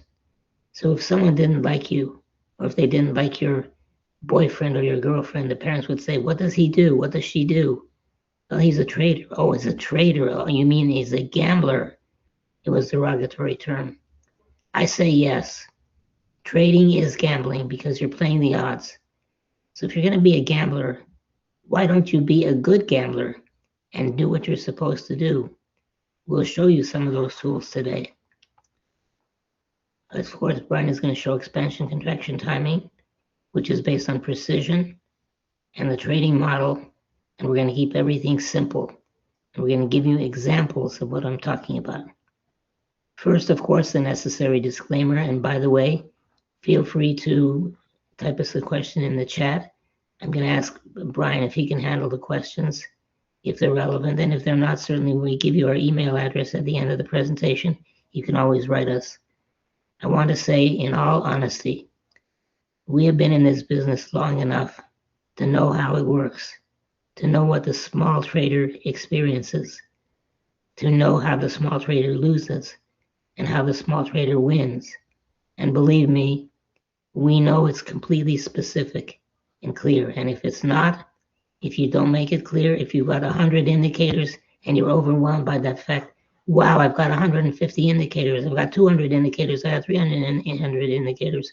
The real question is, do you know what they are, how they work, and what to do with them? Because if you don't, your goose is going to be cooked and you'll be fuel for the grist for the mill. So first, the disclaimer, of course, blah, blah, blah. I'm not going to spend too much time on who I am. I've been around for a long time. I'm beginning to sound like it, but the good news is I'm still here, still trading, still teaching, still finding important relationships in the markets to share with people and to test. So here are a few things about me. You can read them when you have the time, or maybe you don't have the time, but either way, I've got a little experience and maybe I can teach you something. Brian is going to teach this beautiful indicator, expansion contraction. I won't steal his thunder. He'll explain to you how this works, but for me, it's very simple. I'm either red, which means short, I'm either green, which is long, and Brian's going to show you how to determine all of that, and he's going to show it very specifically. And by the way, thank you again to Metastock for coding this so beautifully. So, while I'm talking, you can think about this and evaluate it. So look, many traders are brainwashed into common thinking. They think in common ways. In other words, let's put our stop under the low of the day by 1 tick. Everybody and their brothers wants to do that. Or, how can the price of gold keep going up? It's already gone up $1,000 an ounce. Well, the bottom line is, It's much easier for stocks to continue to go up when they're going up than it is for them to turn around and go up after they've been in a downtrend. So these are all common thinking. Support, resistance, trend lines. They work if you make the line fat enough or you move the ruler close enough. Most of the stuff that people are doing, overbought, oversold, unproven price patterns, it's all mythology. People say, it's a key reversal. We made a new high, we made a new low, we made a turnaround, we closed higher than we opened, we closed higher than yesterday, we've been trending down, there was a volume spike. That stuff is not profitable consistently unless you have the ability with a powerful tool like Metastock to back test it. It's all about the money. It's all about the numbers. And if you're going to be a gambler, which you are, whether you like to say it or not, you are a gambler and you want to use the proper tools for gambling, some of which we'll show you today, and most of which are available freely all over the place, especially on a platform like Metastock. So people talk about discipline. They say, no wonder you can't make money. You don't have discipline. Where does discipline come from? Is it something you get on a psychoanalyst's couch? Is it something you inherit from your daddy or your mommy? No. Discipline comes from confidence. Confidence, very simple. You need to be confident in what you're doing. How can you be confident in what you're doing? That's easy. Test it. Know the numbers. Go back as far as you can. Once you have all the numbers, you see the numbers working, that will give you confidence. Confidence will give you the discipline to place the trades the way you need to. Discipline will give you more profits, which will give you more confidence, and it's a virtuous circle. So think about that. I'm going to go forward here before I run out of time. The sad truth, nothing that Brian or I or anybody else here can teach you will give you profits unless you have specific rules. If there's no rules, there's no trades, and you have to interpret. If you analyze or interpret anything, you're going to lose money. Listen to me, listen to Brian. We know what the hell we're talking about. So let me go to the next slide. Okay, so look, I get a lot of emails from frustrated traders. I'm going to provide Jeff with the PowerPoint. And if you guys want to see it, he says it's okay. You guys can have it. So look, there are a lot of things happening now that have not happened before. In other words, all of these things are things that traders used to want. They used to want electronic charts, electronic order entry. They want fast order entry. They want faster fills. They want software that's powerful. They want to backtest. They got everything they wanted. What's the excuse now? Think about that. The excuse is people don't have the discipline because they don't want to take the time to figure out how to use their strategies. It's all about time, and it's all about an investment, and it's all about having the right powerful tools like Metastock. So let me go forward and get to the good stuff. So you're a gambler. The bottom line is, definition of gambling is taking risky action in the hope of a desired result. That's what it is. That's what we do. We do that for a living. And if you're going to do it correctly. So what does that mean? Oh, by the way, I wrote a few books in my spare time. These are some of the best-selling books on day trading, but I want to stress, I am no longer a day trader. The machines will eat me up if I day trade. I'm a short-term trader, which is where the big money is being made now. But we'll talk about that sometime. So, can AI help? Let me show you something. I'm going to show you a thing that we did, like I said, back in 2023 here on Metastock. We did a search. I went to my seasonal program and asked the question, are there any patterns in October, November, December that have had a high probability of success going back not just about 20 or 30 years, but 50, 100 years? Have there been any consistent patterns? And so we did that, and we found the patterns, and then we verified the patterns with AI. And then once we had the patterns verified with AI, in other words, we did our homework. As good gamblers, we studied the odds of success. We applied expansion contraction as the trigger. So we had a setup, which was the pattern. We had a trigger, which was expansion contraction. And then we had follow through, which is how do we manage the trade? So not only do traders generally start out with bad strategies and bad triggers, but they screw up on management of the trade. We like to do all three of these the right way. Let me give you an example, and then after that, I'll turn it over to Brian. We're going to use timing as an expansion contraction for this purpose. And we're going to use seasonals. Why seasonals? Seasonals are the most reliable thing there is in trading. As an example, one of the most important books ever written on trading was written by Art Merrill, Merrill. He wrote a book called The Behavior of Prices on Wall Street, in which he talked about what he said was pre-holiday behavior. In other words, he went all the way back to the late 1800s. Here's a sample from 1950 all the way forward. And he discovered if you bought Dow Jones on the day before the holiday, in other words, December 25th, Christmas, you buy the close of trading the 23rd, get out of close of trading on the 24th. It's called a pre-holiday trade, and he had the statistics, in this case 69%. Well, 69% is no small number, especially to a good gambler. We just had one of those trades, President's Day today. The trade was buy on the close of trading Wednesday. Get out, buy on the close of trading Thursday, get out on the close of trading Friday, check the S&P and see what happened. Again, we knew that ahead of time. We also knew that if the trend was against us at the time of the trade, using expansion contraction, we could opt to not take the trade. I'll show you what happened.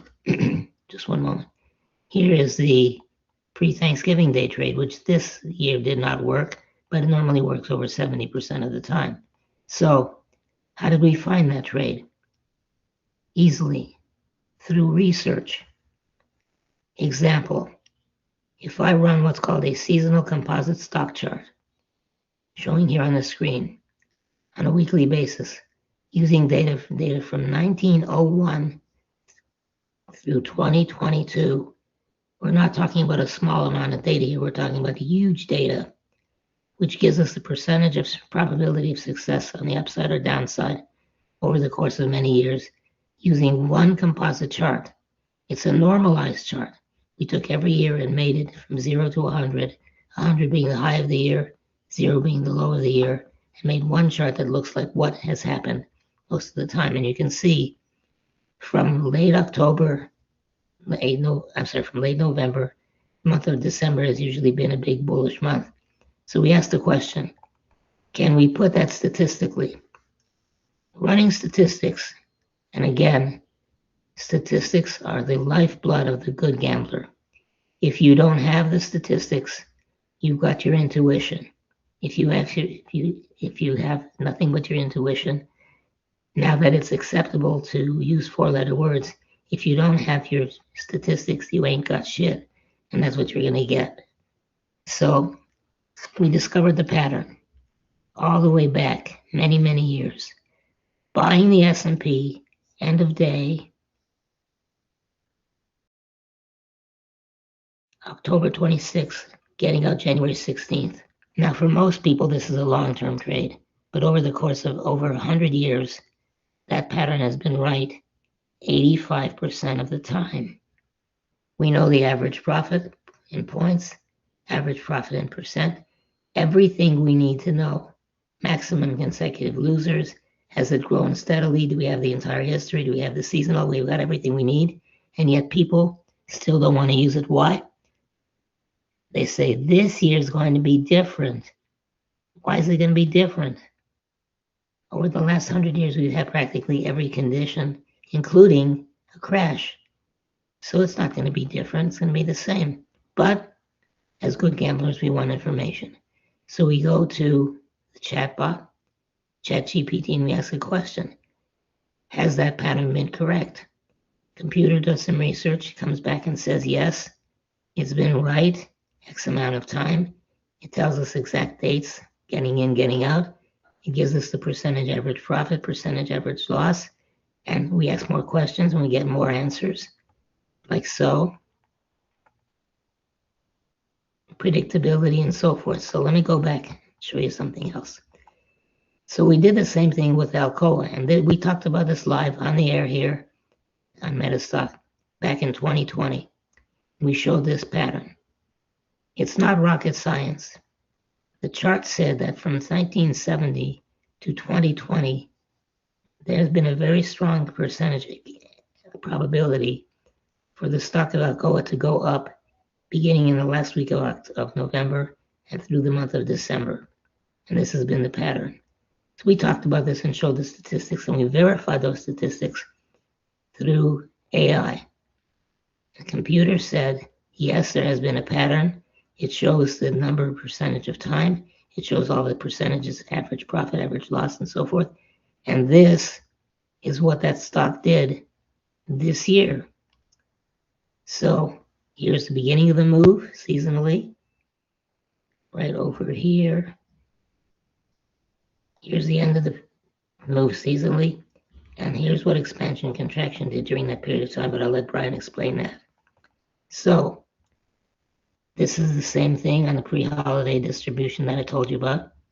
The day before Christmas, 76% of the time accurate. So listen, what's important about this is this. The importance of this is that you've got the numbers. I said before, with apologies and all due respect for those with sensitive ears, it's okay for the President of the United States to use the F word. I won't do that, but I'll say, if you don't have the statistics, you ain't got nothing.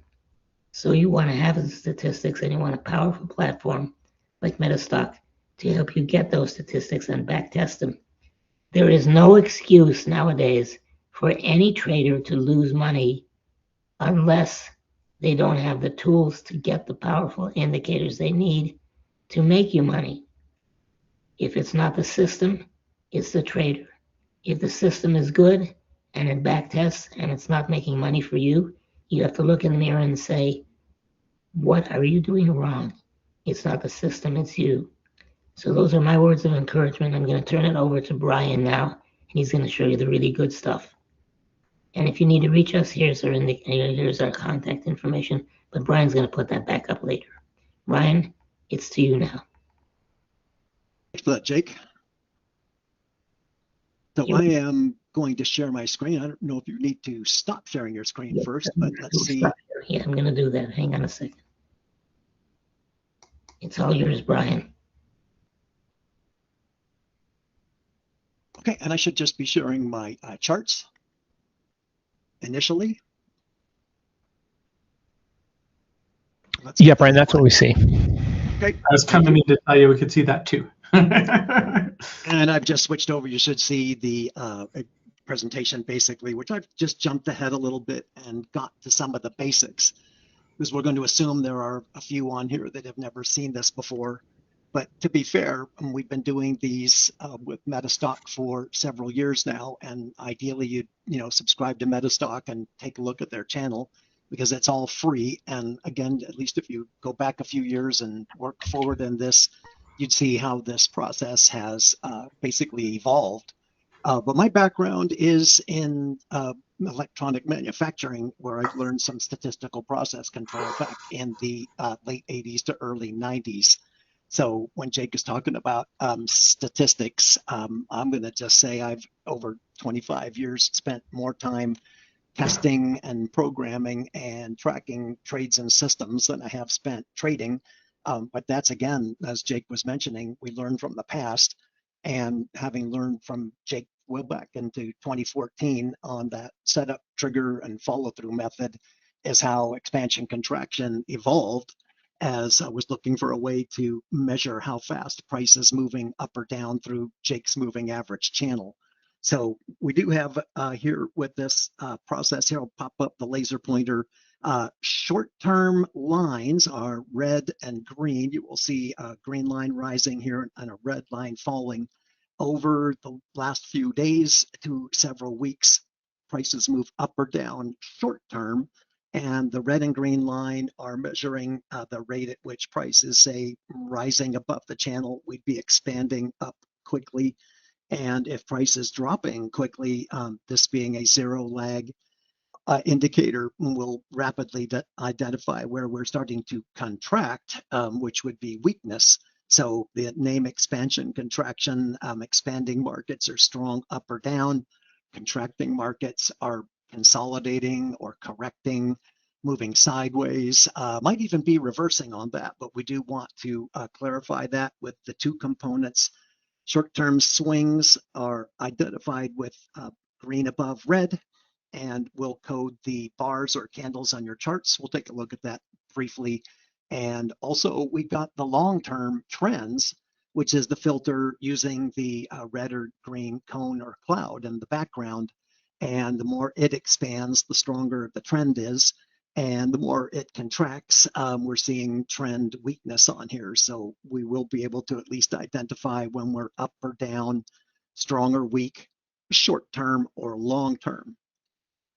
It does identify major supports and resistances. I do hesitate to use the words overbought and oversold, as I think that they're not well labeled, but certainly limited upside if we're at a major resistance, and falling would be at the top of where the green cloud is here. We'd have been in an uptrend, and then price starts to contract or pull back in the cloud. In the background, we're seeing major supports or resistances.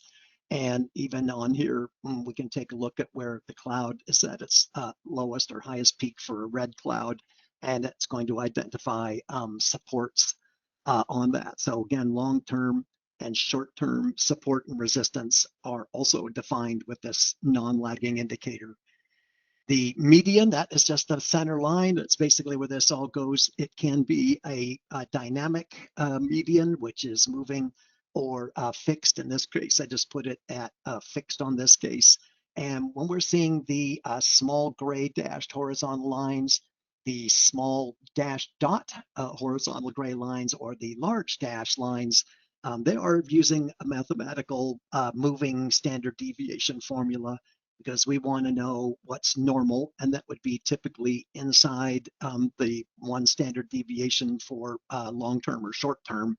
And when we're beyond that, and again, technically might be in that overbought condition, when we exceed 2 standard deviations, long-term or short-term, and start to contract, we should have hit some resistance at a high, and that helps us identify strength mathematically rather than technically, as indicators that are, say, 0 to 100 scale fail to show long-term trends and do well in short-term swings up or down. But we do know the market has strong trends, and we want to take advantage of that. So some of the benefits of expansion contraction, ideally well-defined and clearly labeled on the charts, has helped you know when to get in and where to get out at a gain or a loss in advance. And again, I'm just going to show that in a second on the chart again, but expansion contraction does mark every bar. We should see dark green bars. I just color coded it with the color coding off of the Metastock charts. Week up would be a light green bar. Basically, we're short-term bearish, but in a long-term uptrend.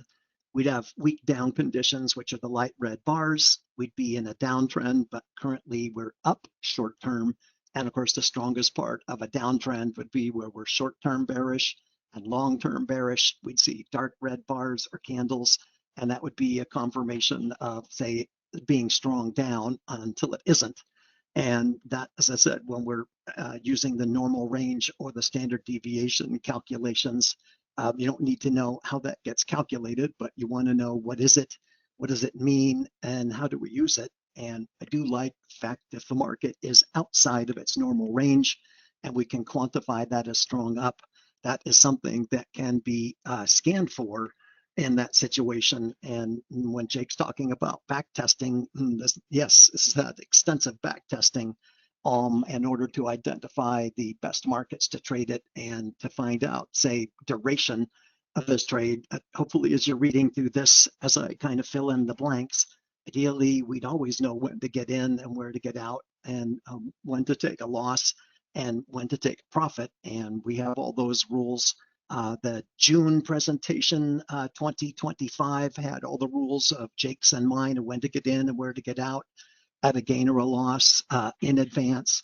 And some of the results we've shown over the previous sessions have been using that setup trigger follow through method to show wins more often, makes more than you lose over time.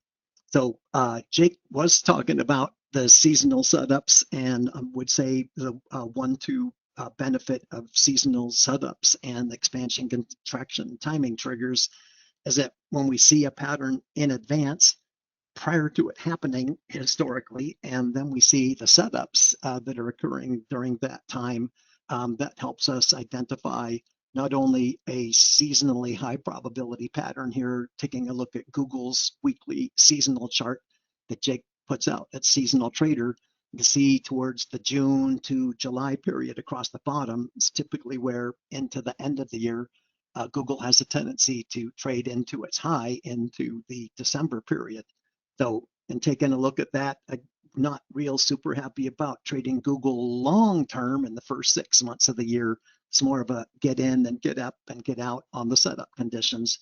But when we see something that may trend for weeks to months, that is more of a target market for us to want to get in and stay in. And in my case, with the options trading, I like to hold on and roll options as long as we continue to trade, even if it's beyond the seasonal pattern. Seasonal Trader also puts up the daily composite charts. I just put in here the end of June, week 1, 2, 3, 4. This platform does show high probability periods where it's bullish, and in certain cases, periods where it is bearish, and the probabilities on here. So putting high probability seasonal setups together again with the technical setups as expansion contractions. Trend filter has an average duration of some 24 to 32 periods. And of course, on a weekly chart, that can be quite an extended period of time. So I am pulling up the Google June daily chart. I've got this labeled out here into the 26th of June. There is a expansion contraction coded B or buy setup. The small triangle above that has just been moved over to get the trend continuation buy setup from expansion contraction in the expert advisor. So as Jake was mentioning earlier, this will tell you what to do and when to do it and what all the conditions are. But we can see expansion contraction has gone to the green cloud in the background where short-term, long-term are bearish right at the seasonally bullish part of the year. And in taking a look at this, it is one of the Magnificent Seven. I will say this is a trade that I did not take last year out of the Magnificent Seven. I had not been trading Google or Meta, but out of that hit 4 out of the other 7 merely because they were in strong trends and or seasonally bullish. And when we put patterns like that together, they are high probability in that case. And what I want to show, at least in the upcoming slides, as if you had entered on June 26th at the end of the day, and because I do trade options on these types of setups, the combination for Jake and I doing some small group mentoring is that he's benefiting you with the futures trades and stock trades, and I focus on options trades, so we can get quite a broad base of education on that. And my objectives personally are growth. So I would prefer to get in and stay in and get long-term trends. There was just the one in Google this year. But looking at that here, I'm just going to pop to the next slide because I'm pulling up here the backtester from Capital Markets Labs Trade Machine. This is a tool I use to backtest options. Ideally, we're identifying option strategies in a long-term trend where we could pay less on that. This risk was $216 and a 14-day expiration logically in there. That's also been tested with options. I test 7 to 90 days and test different variations of puts or calls, debits or credit spreads for growth. But of course, as I said, my objectives are whatever I can pay least for per contract in this case and potentially make the most on and at least be able to pull up the statistics. And I've spent extensive amount of time on the back tester here, looking at the seasonal setups over time, as well as the technical setups. to identify these types of trade setups that can give us big winners when we trend strongly for a long period of time. This goes in and shows the win to loss ratio, the average win to average loss, and all of that. And of course, it does compare the performance of the stock during that time. But ideally, if we can back test a strategy and be able to follow that, work it forward, what you end up with, of course, is a strategy that will win more often and make more than it loses. Although ideally, we'd like to see strategies in that 60% win rate. I've chosen the more aggressive strategy on here because I've seen that most of the time the buying a 50 delta, selling a 20 delta call strike in a strong trend, short dated and rolled is what this test does, will give us a certain number of wins and losses, and definitely like to see that every 2 weeks this is making almost 70% return on the risk. So does this happen on every trade? Well, absolutely not, but some trades will. And that's ideally what we're looking for here are big winners. So I did pop ahead a little bit to the July trade, where we are at the beginning of this chart as I forwarded that a bit.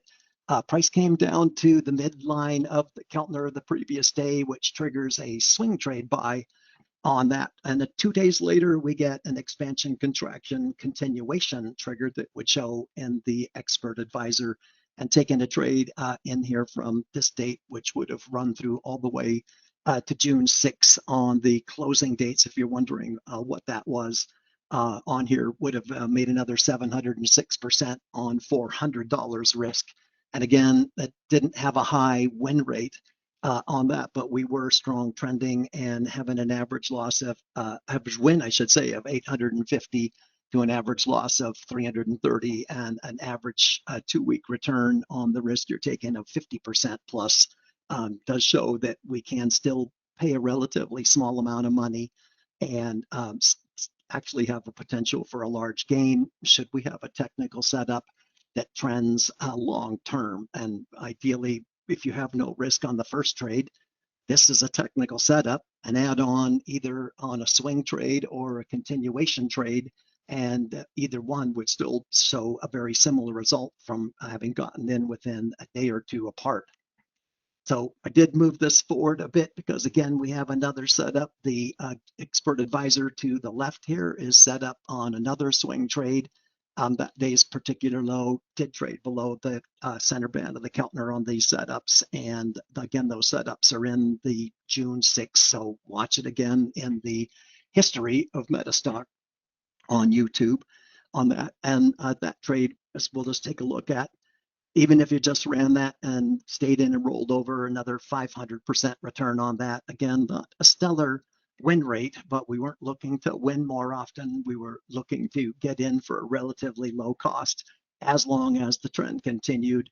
And when we got a reversal eventually, which would be an exit rule to see what we could get at, but that is also another 40% return every 2 weeks on the risk on a debit spread strategy, which is basically just get in, hold on, roll over no later than expiration Friday, and stay in until there is a reversal setup.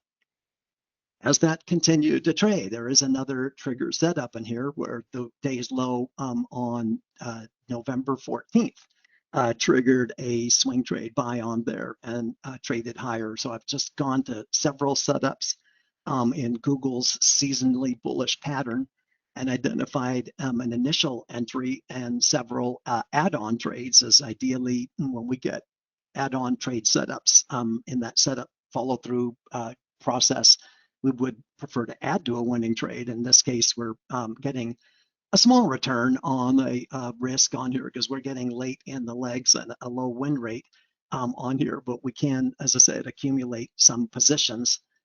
And in that case, there was another buy trigger on here that showed up coming below the 20 SMA, and this one in December on the 12th, and went actually on the exit till the February 6th on that. So that result, when we pop it up and we can see that again for a $483 risk in that instance, very small return because this was late in the trade. And the ending positions, of course, if we do get up and they had been up a little bit better than this before pulling back. I want to make sure we just don't let those turn into losing trades. But even at a 20% win rate here, average win 856, average loss 196, still showed why that actually made a little bit of money in that case. So I did want to at least total it up. If you were taking a look at what happened there, I averaged out the risk for all of the positions, 5 total on that one. Initially, the first trade was able to trade 9 contracts. If we took on a $100,000 account, a 2% risk. In the back tester, I did it per contract. Here with risk management, 2% risk on a $100,000 account would allow the trades to accumulate quite well.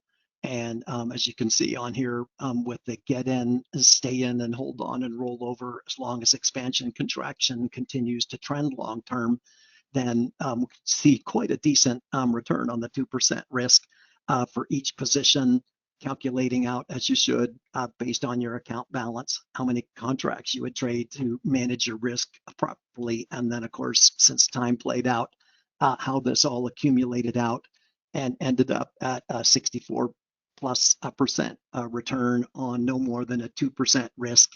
Yes, there were 5 trades there, so technically 10% risk total, but don't add to a winning trade unless you have no risk on an initial trade. And then adding on can help you multiply, in this case, not quite doubling the net return on a setup from expansion contraction in a seasonally bullish period of time in a high volume stock. I know Jake and I both scanned for 5 million shares, average 20-day volume in my case. Want high volume, very liquid stocks.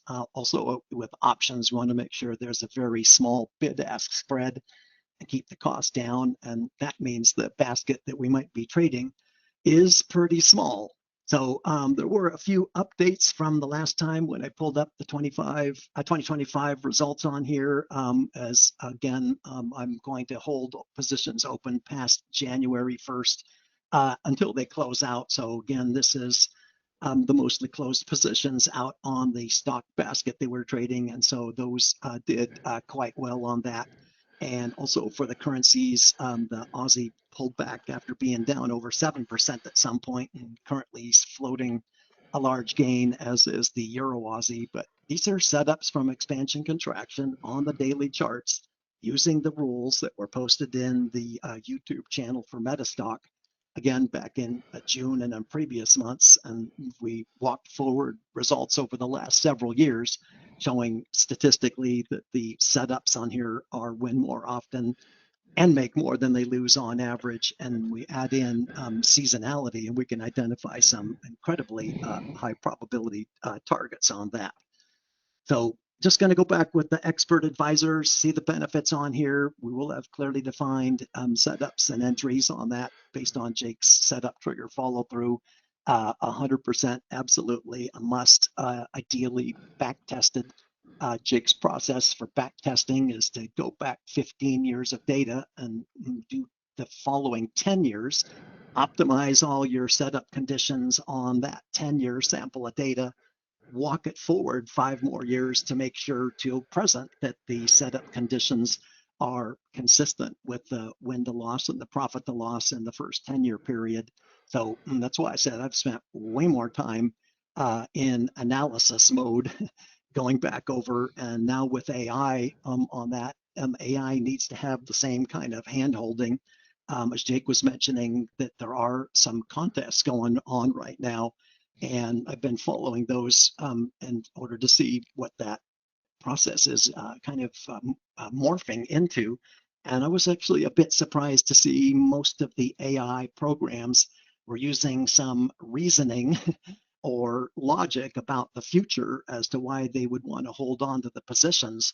And I'm certainly going to say on that one, I've seen we've gone ahead and added some human problems into AI in that process. Well, humans are coding AI, and I don't want to use reasoning for staying in. I want to have clearly defined rules that have proven to be consistently profitable. And again, that's just from Jake getting that driven into everybody the individuals that I've personally coached, and in some that I've also come through Jake, I keep hearing the same thing, that as soon as they've coded in a systematic process of when to get in and where to get out, or to gain or a loss, and in what strong trending markets to trade those in, they started to become consistently profitable and have been willing to share results.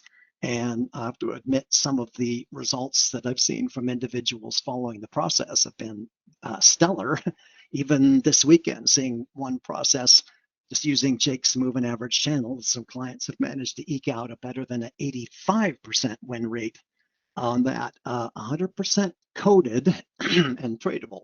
So on that, right, I'm just pretty much into the end of this. We do have the expert advisor in Metastock. It will do tests. So far, they've got the stop and reverse and re-entry. And as Jeff kind of mentioned a little bit before, it is a bit of a Swiss Army knife if it can be applied to the entire S&P 500 in a test. And we can see, obviously, some stocks did really well.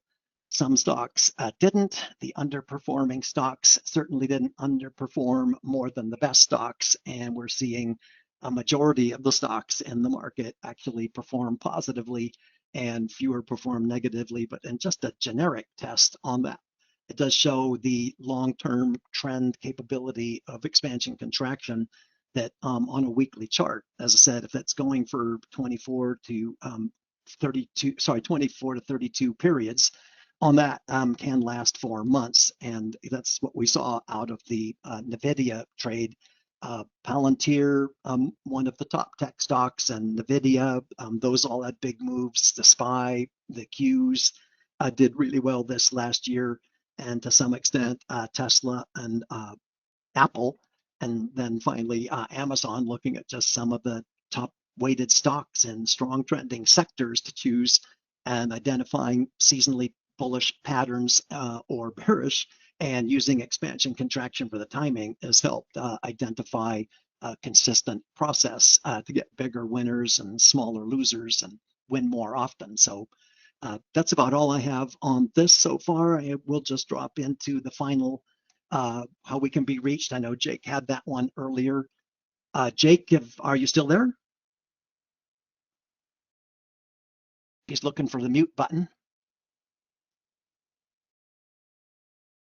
Jake, if you're still there, if you had a few comments on that. I see we still have about 8 minutes. If not, Jeff, if you're there in the background and also want to make some comments on that. I am here, and we did have a question about how to, if scanning's available. So I was going to demo that. Yes. I do think Jake is here, but maybe he is having problems with the mute button. That does happen sometime. But in any case, yeah, I can. Let me look. I thought we had some other questions that I wanted to ask you. So let me grab the question. Okay, grab the questions. Various gold, silver, copper, platinum, palladium. What do you think the trade plan is here? Well, that's a great question. I'd have to certainly say it depends on your the money that you have and the overall objectives and your trade plan. But if we look at the metals long term, they're still bullish. Obviously, with the recent sell-off, one should expect to see large moves up and down in the metals markets. Now, I'm long only, but that's physical for storage. So I don't basically trade those. But if you were to look at the charts and you want to match that up with your style of trading, looking at weekly charts, again, something I've learned from Jake, or looking at weekly charts, you can get into patterns that may go for a year or two or more, and that is long term. And then again, if you're okay with the risk of how far price may come back to give an exit, then you do want to hold on. But I don't know too many people that are happy sitting through 30% moves up and down. You had mentioned a tool that you used for backtesting options. Mark wanted to know what it was again. Capital Markets Labs is a well-known market analyst out there, and they put out the Trade Machine program. It is a subscription service, but again, for having so many people ask what's better, should I be doing butterflies, and we can go on and on, depending on your objectives. And I made that pretty clear up front. I want whatever I can pay less for and make more on in a growth strategy. If I was looking for income, the back testing showed what type of credit spreads to trade, and they're not what most people are recommending. And I have a tendency to recommend other than what most people are recommending. And I'm going at that from back testing. Go ahead, Jake. Oh, I'm sorry, I got booted out. Oh, welcome back. I promise it wasn't me, Jake. No problem. So Palladium, the question on Palladium is where I got booted out. Palladium still extremely bullish. Take a look at what commercials have been doing for the last 4 years. Buying net long almost every month for the last 4 years before this big move up. And it's amazing what Palladium has done. I think we have much higher to go. And Brian, you might want to make a comment about expansion contraction for day trading. There's so many day traders out there these days. Oh, yeah, that's a good one too. Well, we did a session last month on taking a look at using right down even to a 1-minute chart, using expansion contractions long-term trend filter, was identifying 1-minute patterns that might go sometimes 20, 30, 40 minutes, which in a 1-minute chart, although not recommended, is a long time to go 40 minutes on 1-minute setups. That again, you can use it on day trading. I've tested it on tick charts and range bar charts, and very stable through any type of time frame or construction of candlesticks. But again, make it a system and prove over time it's consistently profitable. Last session, I did show a table of what was over 2,500 trades in the testing to come up with the basics for that recommendation. So a lot of work goes into the recommendations, and they've been consistent for years. Yeah, and I do want to say one more thing. If you're going to day trade, please, please, please do me a favor, do the industry a favor, do yourself a favor. Be careful, you are competing against the most powerful machines in the business. And it's going to be like that scene in The Matrix where the police officer arrives to save his men who are being attacked. And he goes in and he says, I'm going to see if my men are okay. And one of the people in The Matrix says to him, it's too late, your men are already dead.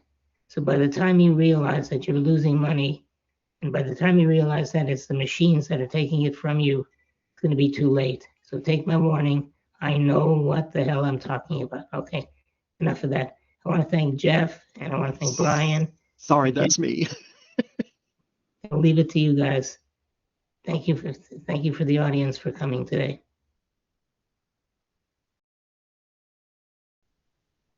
Jeff, Brian, it's back to you. Okay, I'm sorry. I thought my mic was on. Patricia wants to know if you think there's an upcoming silver storm. What would a silver storm be? That storm's already happened. Okay, fair enough. Very good. Thank you. I did want to show this real quick, and let me go ahead and kind of turn on my my stuff. I did promise to talk a little bit about the scanning. We are a little bit we don't have a super amount of abundance of time, so I'm going to go quick, but I want to make sure I iterate a few points. One, if you do want to do scanning and you want to, I think it's one of the things Metastock does best. And certainly when you come in here and you want to do scans based on any of the stuff that Jake Bernstein and Brian were talking about today, you can find right here bullish divergence, bearish divergence, buy signals, stocks that are in a long-term bullish or bearish trend, sell signals, short-term breakouts, all that stuff is available. And it's completely scannable on any market that you want. And what I mean by that is I'm not going to you can come in here if you're interested. We get a lot of customers that are in India, Australia, Hong Kong, China, you name it. And with Metastock, with the data feed that we're getting with the London Stock Exchange Group, there's literally hundreds of exchanges. So if you're seeing something that's interesting to you that you want to apply on the London Stock Exchange, you can. Just about every exchange on earth is listed. Not all of them, but I think it's 97% of the global market cap with the data that's offered. So very quickly, just to kind of show you the value of scanning, I ran in and said, well, show me all the buy signals. Now, the market's not open today. It's President's Day.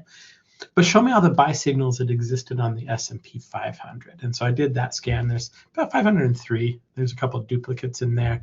But out of those 503 instruments, it rejected 494. And on Friday, on the close, 9 of them were giving a buy and a sell signal. or a buy signal, a long-term buy signal.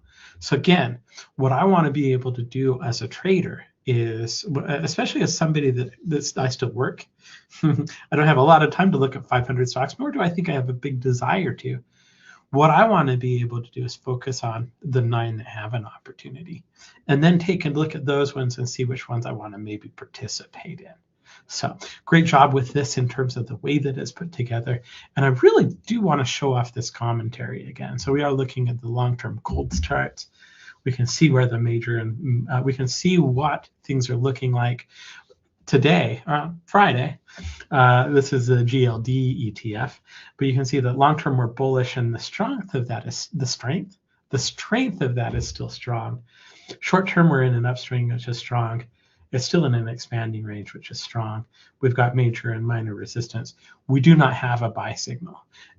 We did way back here. If I kind of come back here and look at it, and if we looked at that, it would give us our suggested stop losses, our first profit targets, all the kind of stuff. And I think this is, when I asked Google, we were doing some research with Google AI, how Metastock compares to kind of some of the other platforms out there. One of the things that it said is the commentary that's in Metastock is one of Metastock's crowning jewels. I love the way that this is designed, the way that it just kind of spells everything out for you.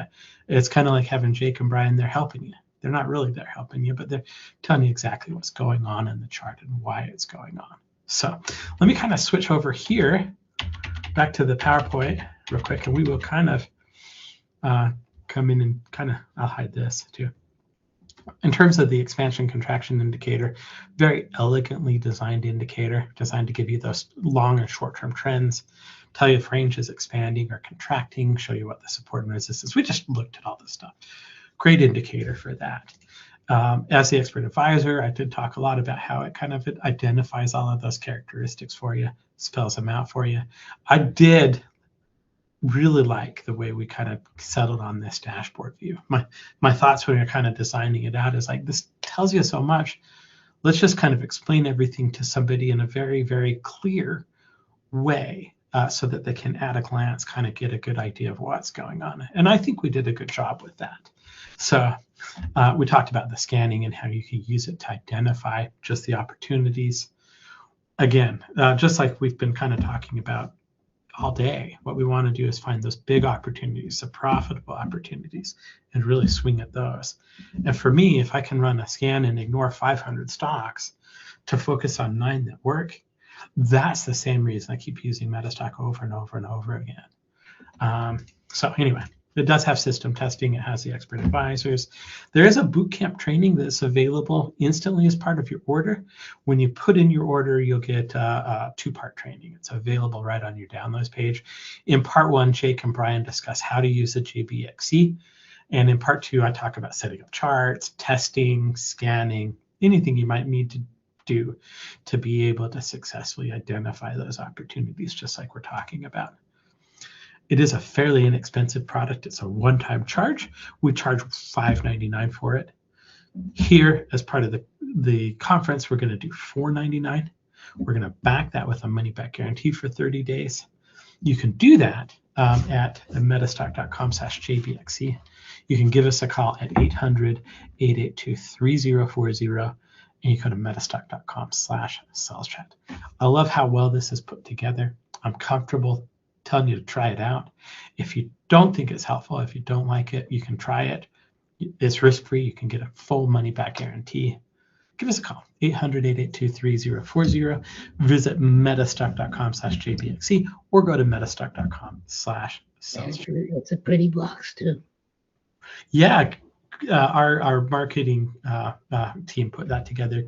Greg in particular did a really good job with it. So, all right, very cool.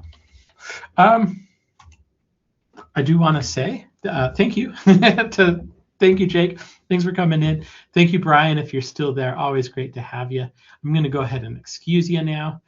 Thanks for coming. Thanks for letting me be here. Of course. All right.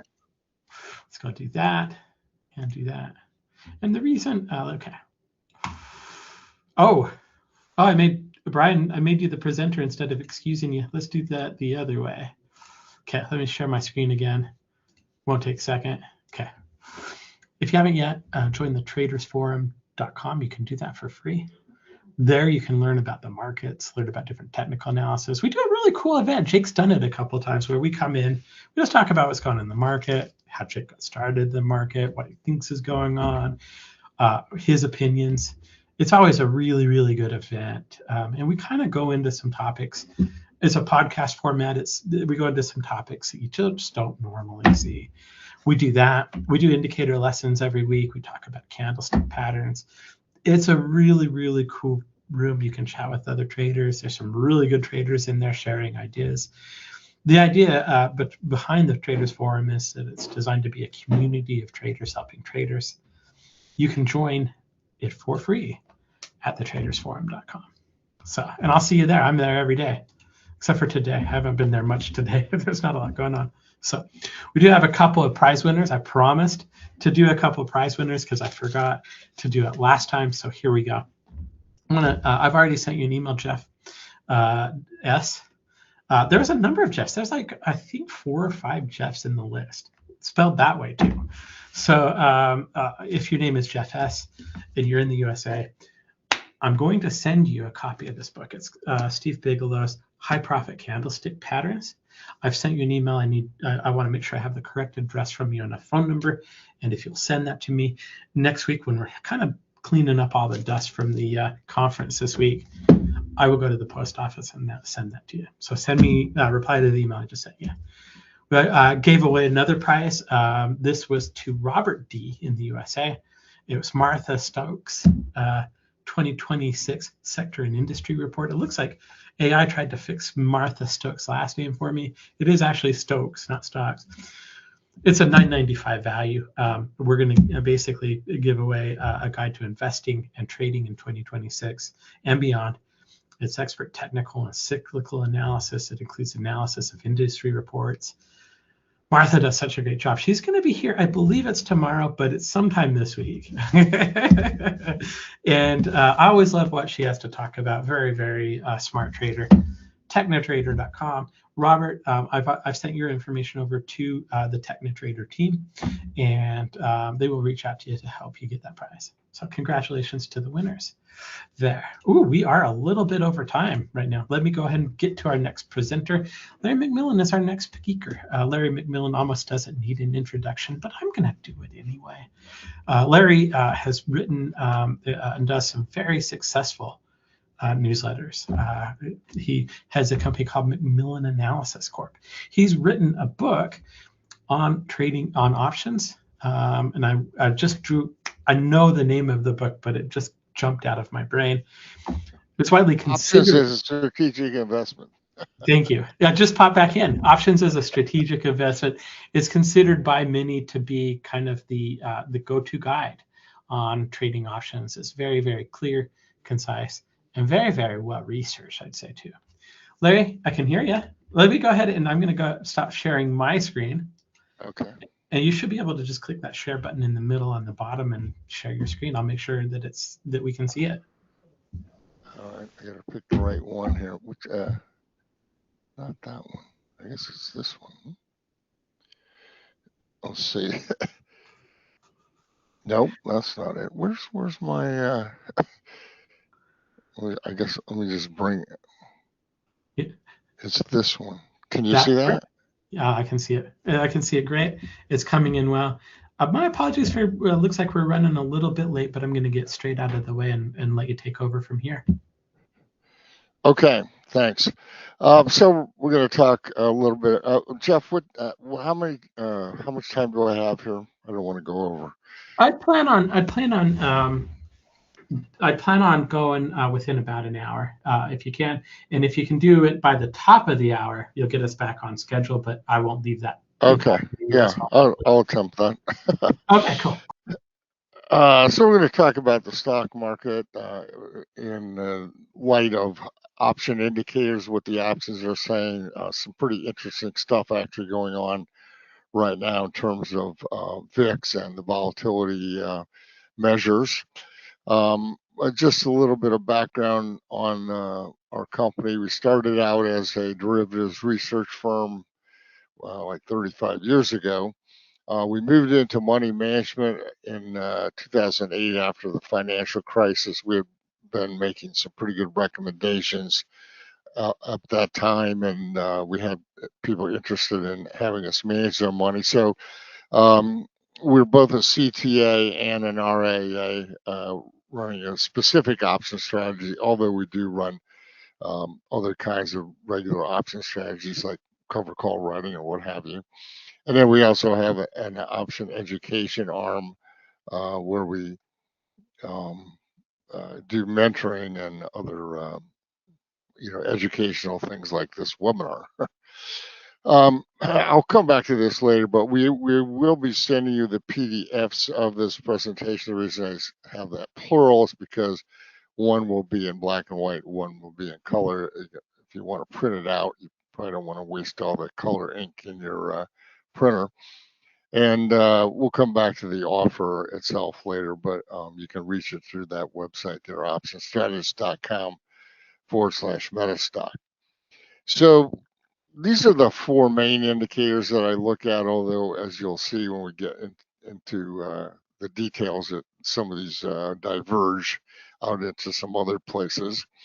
But the first and foremost is the chart of the S&P. I mean, I think we've actually had a couple of times this year, last year, end of last year, where the market, we had a lot of indicators giving sell signals, or the market seemed overbought, but it just kept going up, or at least refused to go down. So the S&P, is the main thing we look at in terms of measuring the market.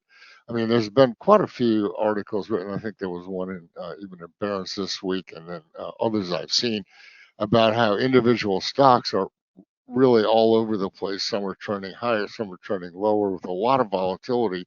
And the S&P itself is sort of in the middle, not doing much. So, some people are finding more things to do in individual stocks right now, but we'll talk a little bit about that later, but more in this seminar, we're going to be talking about the S&P. The number one option indicator that we'll look at is the equity only put call ratios, or all put call ratios really. We'll take a look at those. Then there's market breadth. We have an option or a way of looking at that, and also the volatility indices. We have some ways of looking at those as well, and you'll, I think, find that interesting.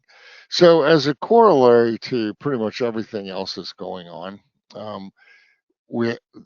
I have actually two, but the one is oversold does not mean buy. So this is not a corollary, but it's a rule. A corollary will come in a minute.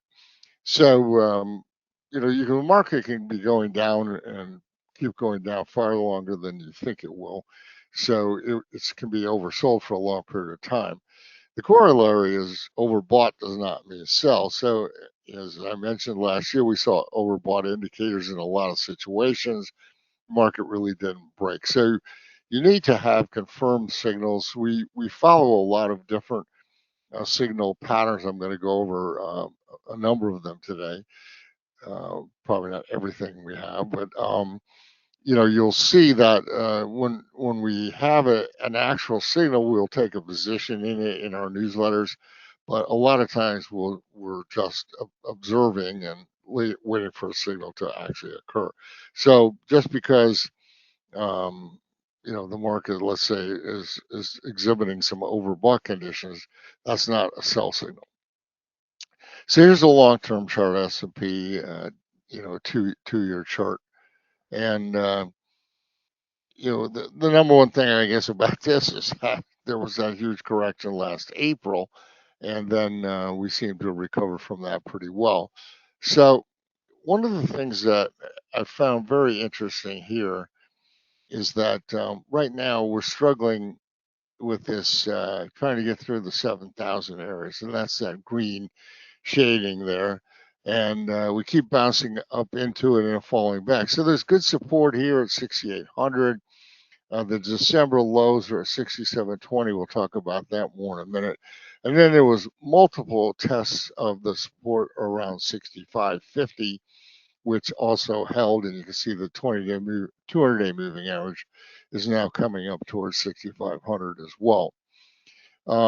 That's all interesting, but look at what we had last year. We kept trying to get through to a new all-time high for really almost 3 months, and then eventually it couldn't do it, and we went into a major correction. So I'm a little worried that we could be in a similar situation now, but there's really a very simple way to take care of that, and that is to follow the support areas. So this is the same chart, just zoomed in a little bit. I've highlighted here the December lows. So I don't know if any of you follow Stock Traders Almanac, a lot of systems in there invented by Yale Hirsch, some of them a number of years ago. Jeff Hirsch runs the company now, and they had a system that indicates that if you break the December low, the market usually descends 10%, pretty much right away. So the December low last December was 67.20. So for me, that's the really important thing. You can see we bounced off 6,800 a few times, including Friday. So we're at a place right now. If that supported 6,800 gives way, we're probably going to test 67.20 pretty soon after that. And if we close below 67.20, then we're looking at maybe a 10% decline or so. That takes you down well below the 200-day moving average and sets up a lot of negative things if you break down 10%. Not immediately. I'm not saying crash. Last year it happened immediately, but most of the time it takes a while for that to unfold. Again, the green line is on the left side of the chart there, just what happened last year. And again, we're seeing that same sort of thing now. Now, if we can break out above 7,000 and continue to have a decent move upwards, then great. I'm not loading up on the short side here or just observing. Basically, we were in this trading range here for quite a while. That had a top at 6,900. When we broke out, I thought, well, here we go, but we really haven't. So now we're just in another slightly higher trading range with a top at 7,000. Anyway, so just quickly summarize this: that the all-time high is 7,000, and that has become major resistance. Now we just can't seem to get through it. And of course, 6,800 is support, but 67.20 is the super support. And if we break below 67.20, we are definitely going to be taking on negative positions in the market at that point. Another thing we do with the chart of the S&P is to draw modified Bollinger Bands. When John Bollinger invented Bollinger Bands, he needed a definition of realized volatility. So for that, he used the standard deviation of closing stock prices, which seems like a reasonable thing to do. But in the math world, Black-Scholes and the other things where the modeling was done, they use a slightly different definition, and that is the standard deviation of daily percentage price changes. So in that case, we're talking about a slightly different variation. Now we're in the option business, and so we need our realized volatilities to line up with our implied volatilities. And if we're getting implied volatilities from a Black-Scholes or other logarithmically based distribution, then we're going to be needing this definition of realized volatility. Otherwise, we can't compare realized with implied. So this is what we use, and we draw Bollinger Bands with that volatility, realized volatility. And so when the market moves outside of a plus or minus 4 standard deviation band, then it moves back inside. That's a signal for us. So we call it. We originally just called it a modified Bollinger Band signal, but then it turned out there were a lot of whipsaws, so we put some other criteria on it. So now we call it McMillan volatility band. But this is the last year. The red letters are successful signals. The blue letters are not. They all have a stop out base to them, so the losses are fairly small. This has a long track record. If you see when you take advantage of our offer to subscribe to our newsletters, you'll see that there's a very long profitable situation here. So these series of ones right here, that's very unusual, but that's just how strong the market was. So now we've come over here and we don't have a signal in place at this time. We have not been outside the +4 standard deviation band, which is right there. We haven't been outside that band for a while. And the signal occurs if we move outside that band and then back inside the 3 standard deviation band. But what has happened is realized volatility has suddenly increased here recently, and the bands are moving far apart. So that pink line there is the entire width of the bands, stretching from almost below 6,700 to above 7,100. That's a pretty wide range that the market can move around in there and still not generate a Bollinger Band or modified Bollinger Band sell signal or buy signal. So we're just basically watching that indicator at this point in time. Now, this last signal that there was back in October.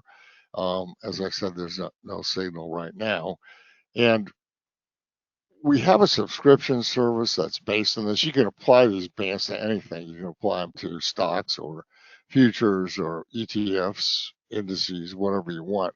So we have a subscription service where we calculate the bands and everything every day, and then we post where the bands are potentially generating new buy or sell signals on that day. So, that's useful, and we have a decent track record with that, but the one on the S&P is really our best setup for these, and that is a strong track record going back really over 20 years.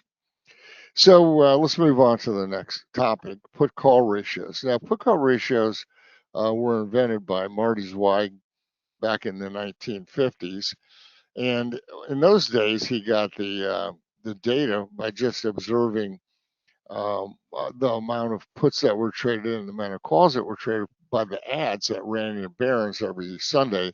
The put call dealers would all put an ad in there for their individual business. And so at first they thought, well, we'll add this up and we'll see when the call buying is heavy, we'll probably go long the market. It turns out that was not true. When call buying was heavy, the market went down shortly thereafter, and when put buying was heavy, the market went up shortly thereafter. So it's a contrary indicator. It's sort of like that investment. I think it's called Investors Intelligence. They poll newsletter writers, and started back in the 1950s. And the guy who started it again thought, well, we'll see where all these smart guys are going long. It turned out that was the newsletter writers were all bullish. It was time for you to be bearish. So again, a contrary theory. In any case, back to this subject. So too much put buying is bullish for the market. Too much call buying is bearish for the market. Of course, quantifying what that means, what is too much, is what we're attempting to do. Now, for the broad market, we use the equity only put call ratio. That's all stock options that trade. That's a lot of options. That's millions of options that trade every day. But what happens is when the speculating gets heavy, it drives the, there's a lot of noise in that, of course, with millions of option trading. There's covered writing, there's arbitrage, there's, all kinds of other hedging going on. But the speculating stands up and drives the ratio either higher or lower. And that's the thing that we're looking for. So, the typical situation is, let's say we're just looking at IBM. We sum up at the end of the day, we sum up all the puts, the volume of all the puts that trade in IBM. Separately, we sum up the volume of all the calls, divide the two. That's the put call ratio. That's the standard or simple put call ratio. That's the one Marty used, and we still use it today. So put buying, since it's in the numerator of the fraction, well, heavy put buying will make the ratio go up. But when are you likely to have heavy put buying? Well, that's when the stock is going down. So the ratio and the stock price moving in opposite direction. Same thing if there's heavy call buying. If the denominator of a fraction increases, the fraction loses value. So if heavy call buying comes along, the ratio drops. But when are you likely to have heavy call buying? Well, that's when the stock is going up. So again, moves opposite. We use a 21-day moving average. You have to smooth it out to a certain extent because there's a lot of noise in these ratios. We use 21 days. You can use something longer. I use 21 just in case there's something to the Fibonacci. And we, in theory, have something that looks like this. Now, on our website, in an area that we call the strategy zone, we publish over 1,600 put call ratio charts every day. And that's a lot. But when we do publish this chart, we have both the stock price and the put call ratio on that chart. So let's just take this as an example. Suppose the stock is falling here, and when that's happening, the put call ratio will be going higher because people are buying puts, so the ratios, the numerators are increasing, the put call ratio is going higher. But eventually, the put call ratio makes a local maximum. And a local maximum is a buy signal for the stock. So now the stock starts to move higher, move over to the left side. Here the stock is still moving higher. As that's happening, people are buying calls. That's forcing the ratio lower. Again, remember the increase in the denominator of the calls makes the ratio go lower. Eventually you get to a local minimum in the put call ratio, and that's a sell signal for the stock. So, we would like to see this pattern in when we're trading put call ratios. That's why in our charts we give you both, so you can look at it. And sometimes there's distortion, especially in terms of takeovers or even dividend arbitrage, something like that, where you have a ratio that does not correspond to this pattern, and those will happen. You just ignore those, go on to looking for ones that do. So this is not current chart, but on the top is the S&P 500 index, and on the bottom is the equity only put call ratio over that time. Again, all stock options that trade, and you can see the inverse symmetry that exists here. So that's why we use the equity only put call ratio as the put call ratio or for predicting the broad market.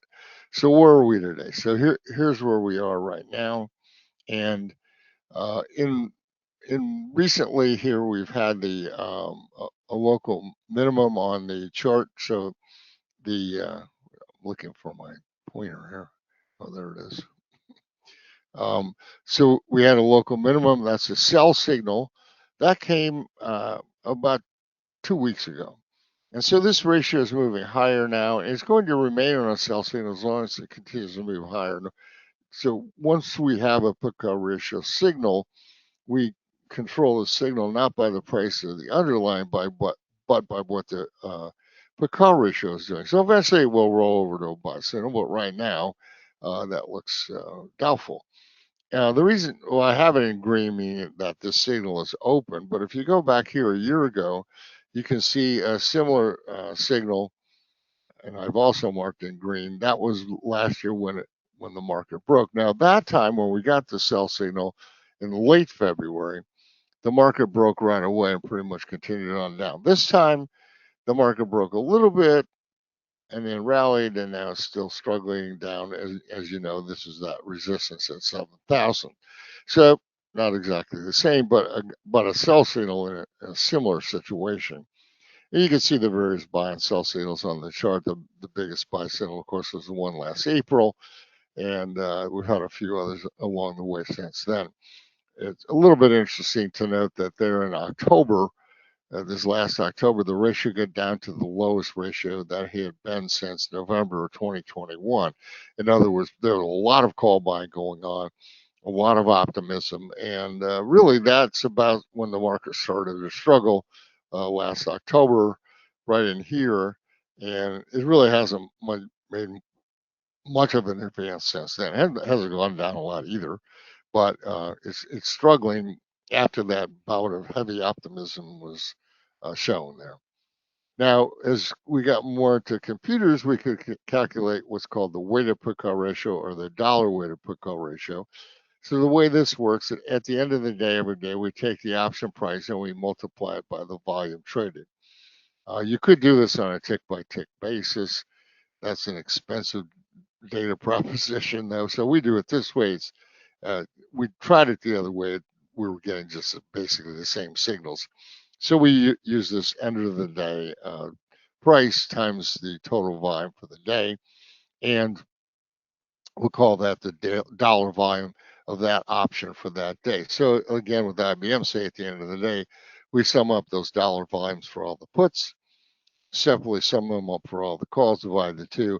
And now what we're looking at here is the put call ratio that measures dollars being spent on bearish opinion versus dollars being spent on bullish opinion, not just volume. Because volume can be somewhat distorting, especially if there's heavy volume and deeply out of the money cheap options, low priced options.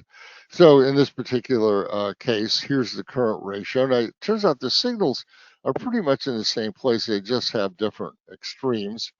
But in this case, we again had a local minimum, so a sell signal right there at the beginning of February. And last February had the same thing at the end of February.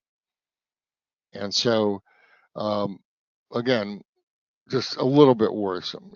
This is probably right now our most negative indicator, although, as you'll see, that could be changing.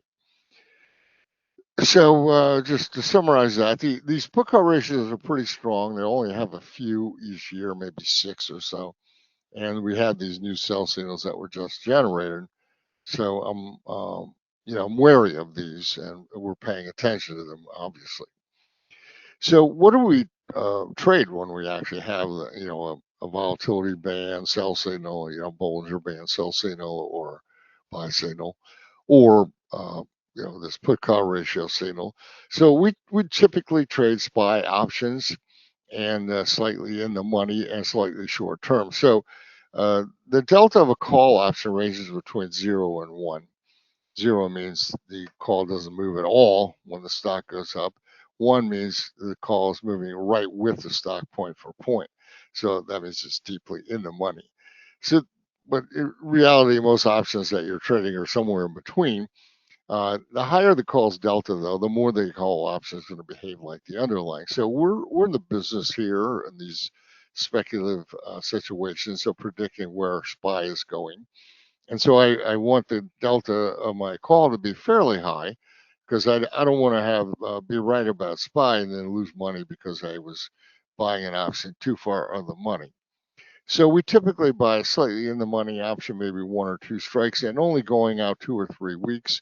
So that kind of an option is going to have a pretty high delta of 70 or so, and that's what we're more or less in those. Now sometimes we'll buy an at the money option just in case, to limit the risk if we're going out to a longer term option, maybe a 2 or 3 month option, which we often do for put call ratios. But even that option is going to have a delta of 55 or so. So if the underlying goes up, our call is going to increase in value.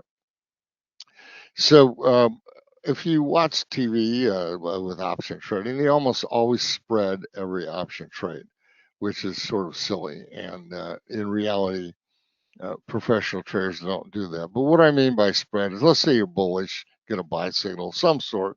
You buy a call here at this strike, and then you also sell a call at a higher strike. So what your profit potential looks like, that's going to cost you like a debit.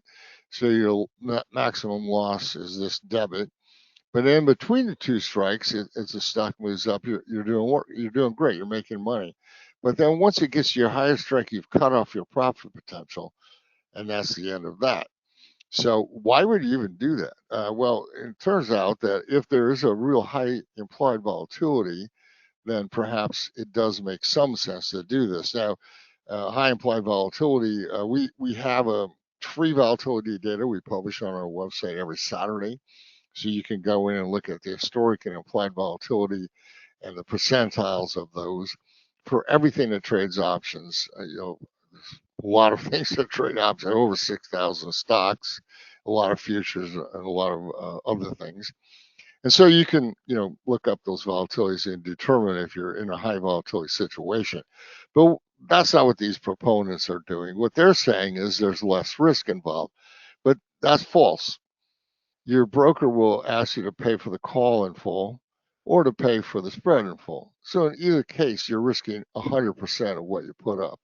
So dollars, yes, is a little bit different, but if you can control dollars, you just buy like 4 spreads instead of or 4 calls instead of 5 spreads or something. But if you just own the call, you have this nice thing here, unlimited upside. So there's actually a point there where they cross, but I try not to spread unless we really have to. We do some, and so once you do have the spread, are you just limited to that initial spread profit? Well, not really.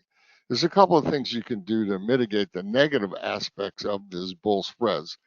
First of all, you can widen the difference between the 2 strikes.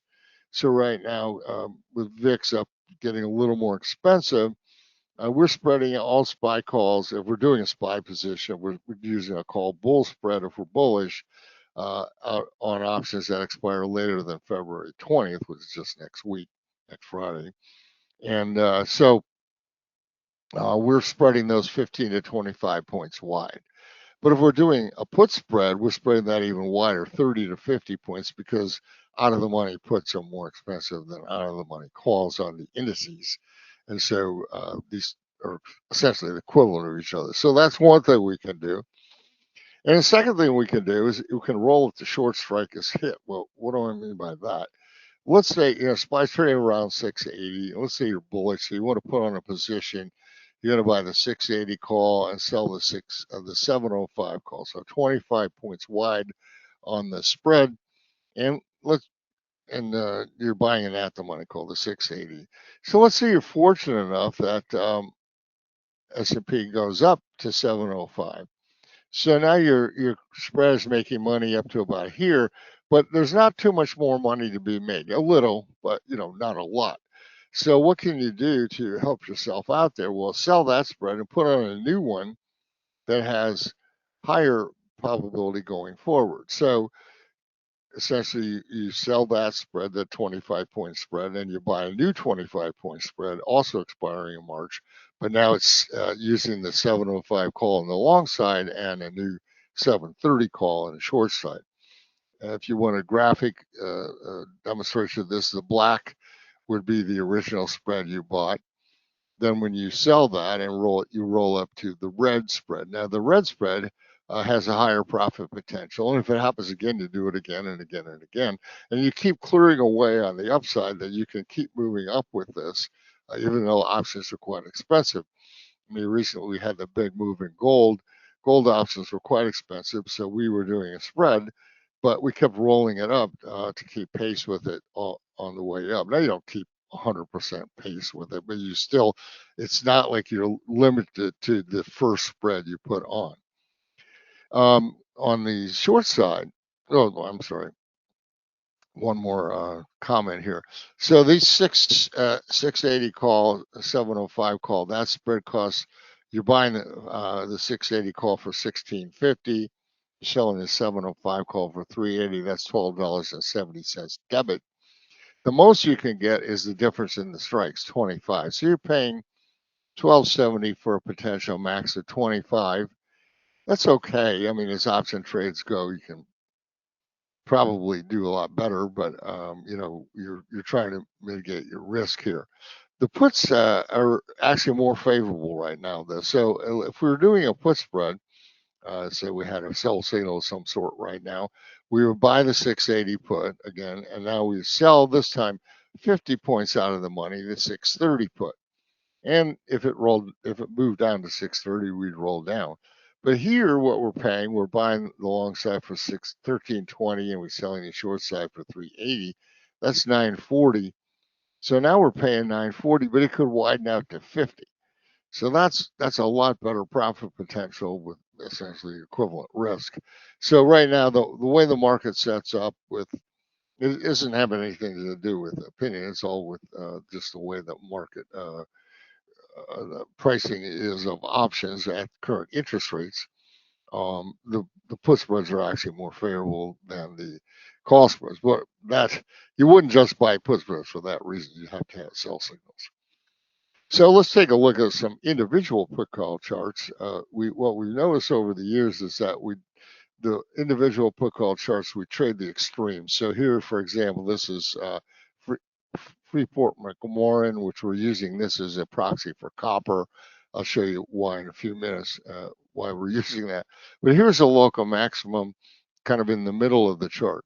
And here is a local minimum in the middle of the chart. We're not trading this. We're only trading these out at the extreme. So here was a buy signal. It did okay. Went up for a little while. You probably were stopped out at that point. Then you had a sell signal. It took a while to get going, but it did okay. But now you're having a new sell signal here, and the put call ratio got down to very low levels and just stayed there for quite a while. Finally, it's starting to pick up. You can see we had the little local minimum there, and we use a computer program that treats these kind of like a chess tree, so it can tell you what it thinks is going to happen going forward a few days, and this is telling us that there's going to be a sell signal. However, Freeport McMillan stock has been bouncing off this one level here, which is, I think, 97 is the level, if I'm not mistaken. Well, whatever. It's been bouncing off this level, so we don't really want to sell this stock or buy puts on it until it breaks this level. And I'm going to show you a few other examples of that. This is a new one right now. I just pulled this chart up this morning. PTC Incorporated had a good buy signal from an extreme high last April, and you get a good run out of it. So now you're getting a new buy signal at about that same height. So again, pretty extreme. And it has rolled over, and the computer programs are telling us that, yes, this is a buy signal. So, we're going to be buying calls here on PTC.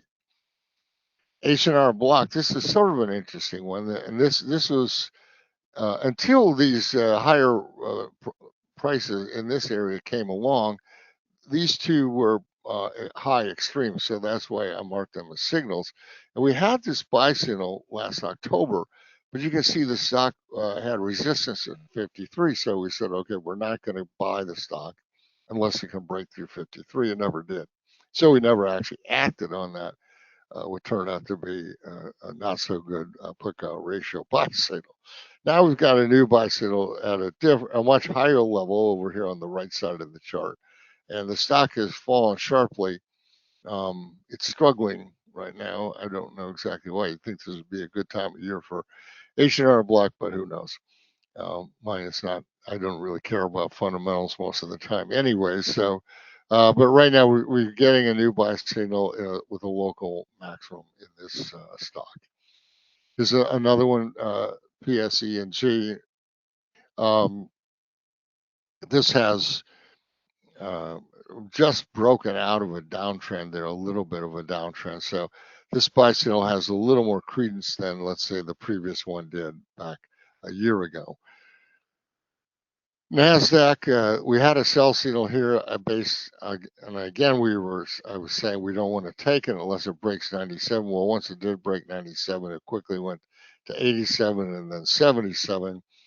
We roll those down. When the stock starts to move in our favor, like 10 points at a time, we started out in the 97.5 puts, then we rolled the 87.5 puts, and now the 77.5 puts. And you can see that while this has been going on, all of a sudden the people down here were buying calls, were pretty complacent. Now they're panicking into the puts, driving this put call ratio up to extreme heights. It hasn't rolled over yet, but eventually it's going to roll over and give a buy signal up here somewhere, but it hasn't done that yet. Now, we can also use the put call ratio on futures options. So this chart here, the blue line, is the, okay, what am I, that says copper. Oh yeah, I'm sorry, the title of this chart is wrong. This is copper. So the blue line was drawn using the copper options that trade on the futures exchange. But you don't have to trade that if you don't have a futures account or if you think that's too illiquid or whatever. As we saw on that earlier chart, FCX, Freeport McMillan stock, which basically is copper, it's a good proxy for copper. So again, you can see the same sort of thing we saw in the previous chart, though. This is a continuous chart of copper futures, and it's been bouncing off this support level. So we don't really want to buy puts on this until it breaks that level. So once it breaks, you can either buy puts on FCX, or if you feel like you could buy copper futures puts on the futures exchange. Now, sometimes you don't have that choice. Here, there's an article in Barron's this week about the price of cattle going up, and so price of meat actually going up. But this is the chart of cattle. You can see there was a buy signal back there at the end of the year, a local maximum here, and now it's come down here. We don't really have a sell signal yet. I'd like to see it, start to move higher like that before we call it a sell signal.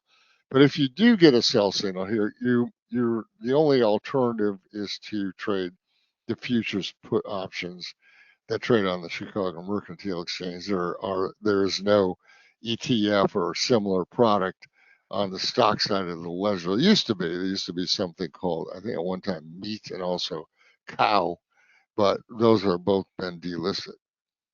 Anyways, let's move on. Market breadth is a good indicator. So you could, breadth is just advances minus declines. Very simple. You can keep a running total if you want to, and you can also keep an oscillator. We do both. The oscillator that we do is 90%. Today's value of the oscillator is 90% of yesterday's value, plus 10% of today's advances minus declines. Now, there's two data sets here. One is the New York Stock Exchange data, which is great, and everybody uses that, but there are things in there that are not stocks. So we also use stocks only data. And for us, we have a very convenient set of stocks that we call stocks only, all stocks that have options on them. So there's over 6,000 of those now. So that's a big data set, a very robust data set. And this is the way the oscillator looks. This chart here goes back almost 8 years, goes back to 2018. And you can see for most of the time, the oversold probes, these down here to these low levels, occurred only occasionally. That's the pandemic there in 2020. This is a very nasty December in 2018. But then we actually did get into a regular bear market in 2022. And you can see that it was oversold much more of the time then. And now we're back to a situation where we don't get oversold too often. In any case, we did get overbought though recently, and now we've come out of that, and we have a new sell signal as of Friday from the stocks only breadth oscillator. Now this is a very short-term indicator. It jumps back and forth and it can get stopped out quickly, but when it's right, it's worth trading. The New York Stock Exchange data, same oscillator calculation using New York Stock Exchange data, has not confirmed a sell signal though. So right now we have a sell signal from the stocks only oscillator, but not the New York Stock Exchange one. Now this whole year, really ever since April, breadth has not expanded. S&P has been making new all-time highs on and on and on since really last May, and the breadth has just not expanded. That's largely due to the fact that a lot of the advance and a lot of what people have been interested in have just been a few stocks. So breadth is not, in terms of number of issues advancing versus number of issues declining, it's not really been indicative of what has been happening in the market. But there is something, cumulative breadth and especially cumulative volume breadth. So first of all, cumulative breadth is just we keep a running total of advances minus declines. So even though the oscillator has not broken out a lot, the New York Stock Exchange and stocks only cumulative breadth oscillators have done pretty well this year, and they've been making new highs along with S&P. In fact, 56 times this year. There's been S&P, the breadth in oscillators or cumulative totals, I'm sorry, breadth cumulative totals made new highs 56 times along with S&P. So that's strong confirmation of what's going on in S&P.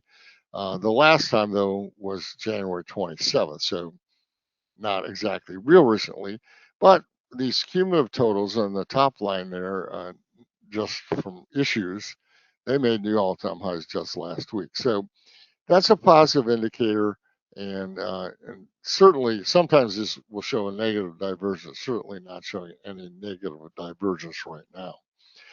This is just a chart of what happened last summer when the market collapsed in April. Then you can see cumulative volume, the yellow line on top, quickly returned to new all-time highs. S&P later followed along. So that's when that happens, we have that as a trade.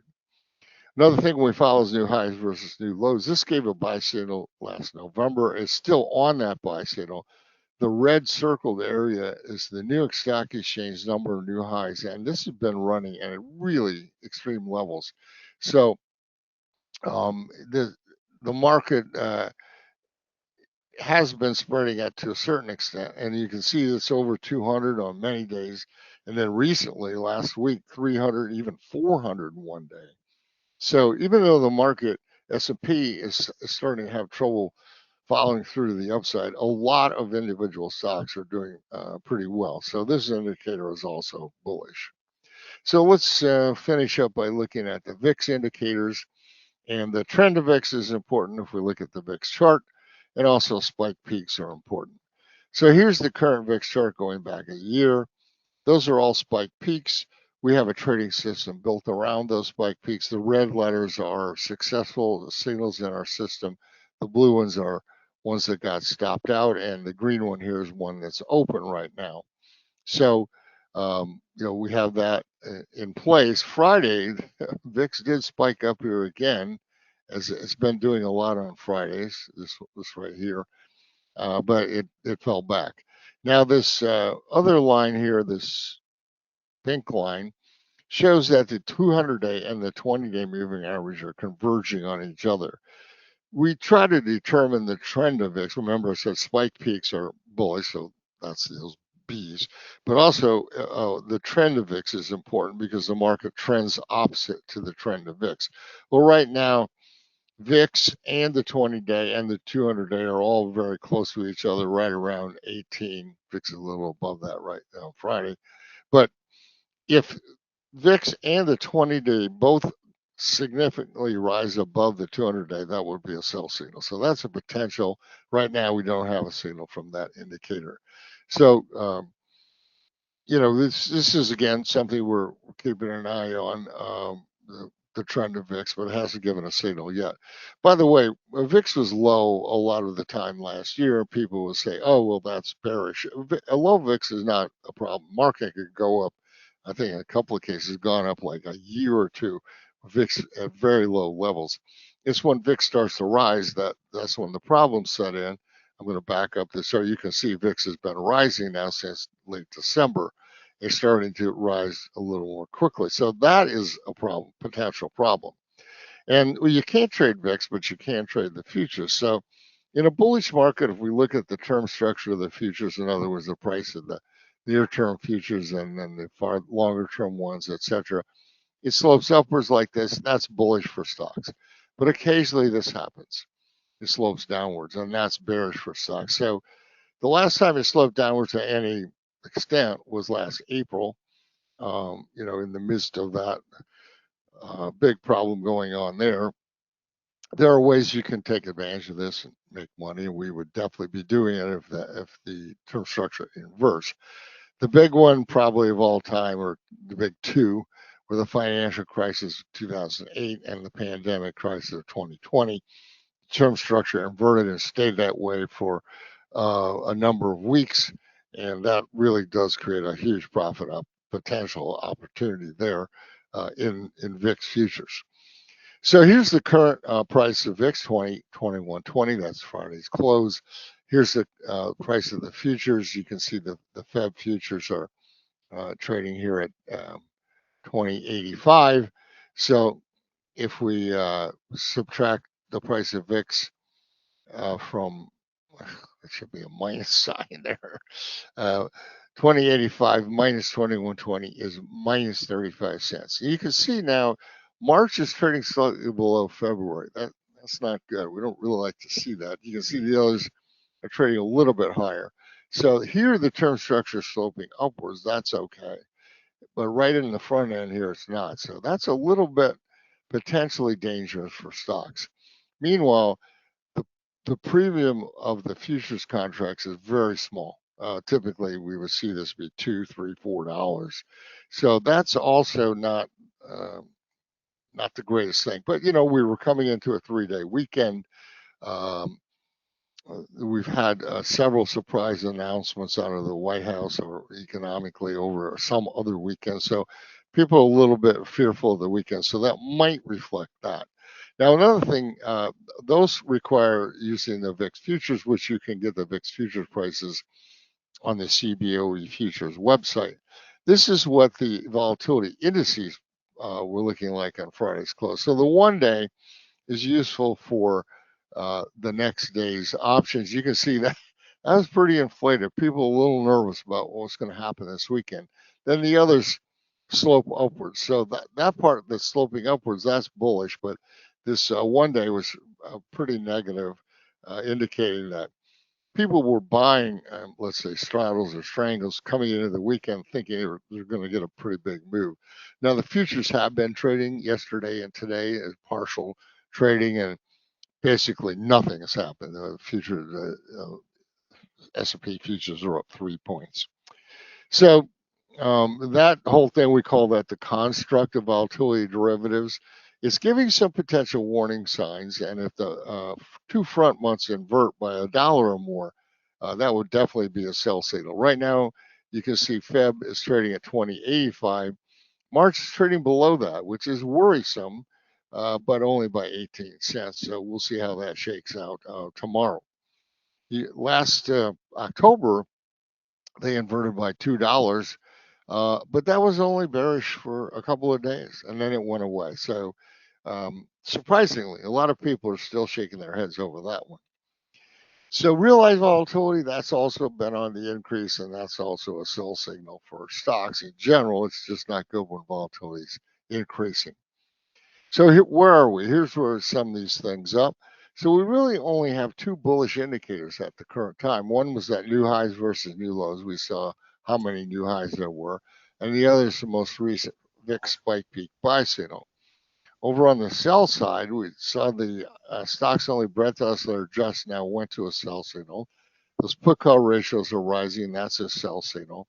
And the construct of volatility derivatives, the thing we just looked at, I mean, a sell signal would be all the way over here. So I didn't put it all the way over there, but it's a little bit worrisome the way it went out on Friday. We have no signal from trend to VIX. We have no signal from the volatility bands. And realized volatility is a little bit elevated, so it's slightly to the bearish side. I mean, a month ago, everything was way over here, way over on the bullish side. It's not there anymore. Things are moving this way. So we're moving towards a more bearish environment. And we were, of course, I said 67.20 is extremely important. And that's where we would definitely be acting if that happens. But we will only take sell signals as they appear. If you want to try play this volatility increase, if you see the term structure inverting, calls on the double ultra VIX, UVIX, are usually pretty cheap, and they are certainly right now, out of the money calls anyways. They might be worth a shot. So as I mentioned, this is we're offering our 3 newsletters, our 3 top newsletters a month each for a total value, price of $99. You can sign up at this website, optionstrategist.com/metastock. And you can take them consecutively, not concurrently. There's a lot of information there. Daily, the Option Strategist comes out once a week. That's our oldest newsletter, 35 years of publication. The Daily Strategist comes out twice a day if you really want a lot of activity. and Daily Volume Alerts comes out once a day. We also have a YouTube channel and etc. I did want to call just one thing quickly to the end here. We had buy signals in silver, put call ratios, and so we did buy the SLV. But as you know, that ended badly. And what we do is we roll up every 10 points or so. We started out in the 50 strike last December, and as prices rose, we kept rolling every 10 points. So we rolled up 6 times, and eventually it collapsed. So we lose the premium on that last roll, but really, who cares? I mean, you made a lot of money on the way up. So we took out a net per contract $3,200 on the way up, and the last premium we rolled into was completely lost, and it was expensive, but we still ended up with a nice profit. If you don't do something like that, then when you get these huge extreme pullbacks like this, you could get hurt pretty badly and wipe out most of your profits. Anyways, that's it for now. If you're interested in our money management, this is a website to go to. Our minimum account size is $100,000. And Jeff, I'm going to shoot it back to you. Do I have to hit end share here or something? No, I can actually do that as well. So not a problem at all. www.optionstrategist.com/metastock for that. And I don't think we have any questions for you. And if we missed any, I apologize. Larry, I do want to say great job today. I really appreciate your coming in here and spending some time with us. I always like the insight that you share with us, and I appreciate it. Glad to do it. Hope to see you next time. All right. Well, you'll be invited for sure. All right. Cool. I'm going to share my screen. And I will also excuse you, so you don't have to worry about leaving either. So we can do that. Okay. I'm going to do it.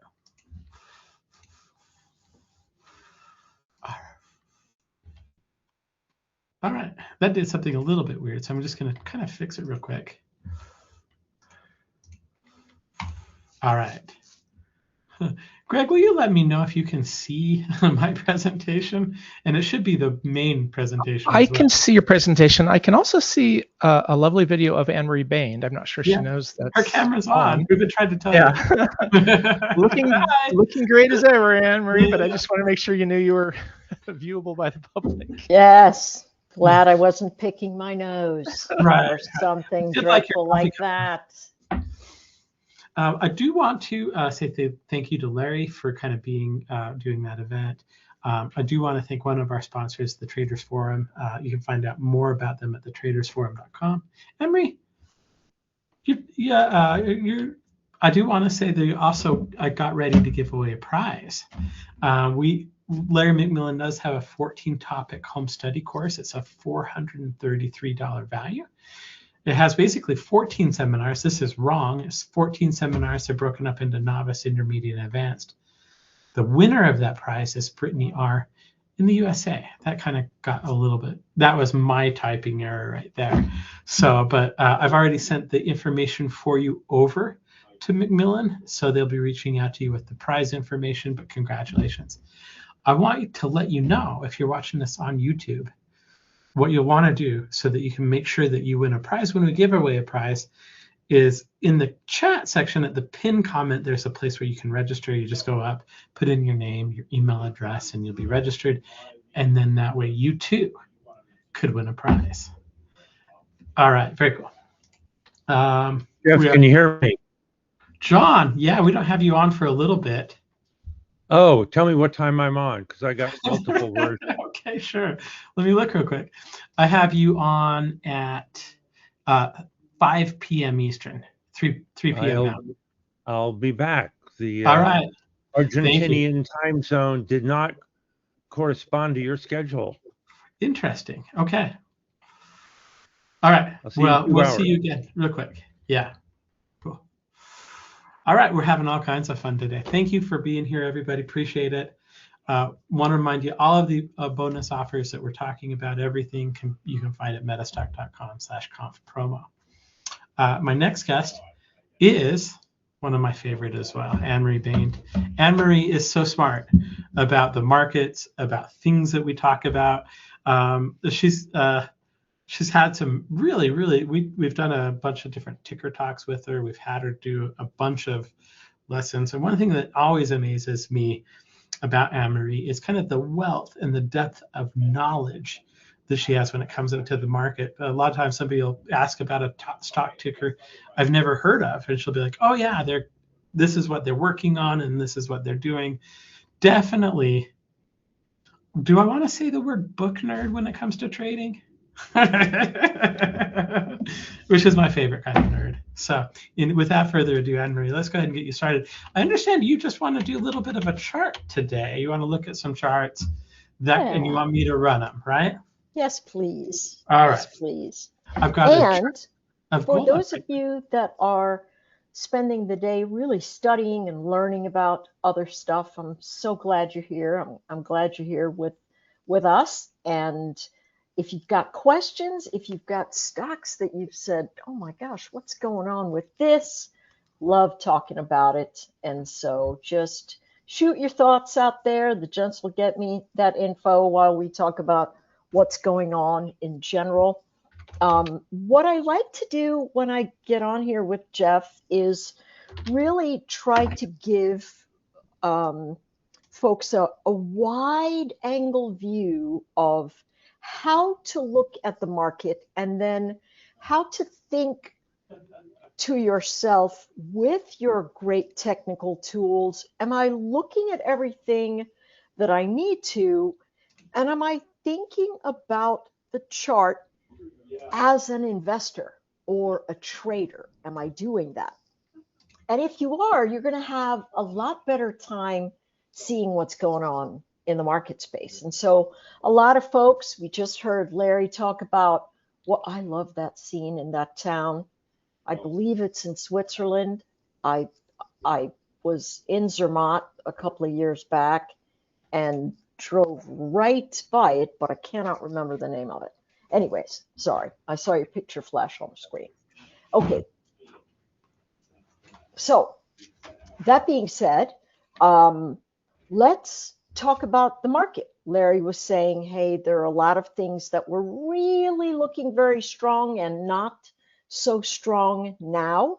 When we come into the market, whether we are an investor that's looking to put more money to work, whether we're beginning to invest and putting money to work, or whether we're thinking about what's my runway, how much longer should I leave my money in the market with rotating, where can we go with those sorts of things? And these kinds of conferences are going to help you see the space of what's happening. So for me, I love a lot of seasonality stuff, and so I am a book nerd, a market nerd, and so I spend a ton of time reading and seeing what people are thinking and saying and doing. And gold is a really great place to start.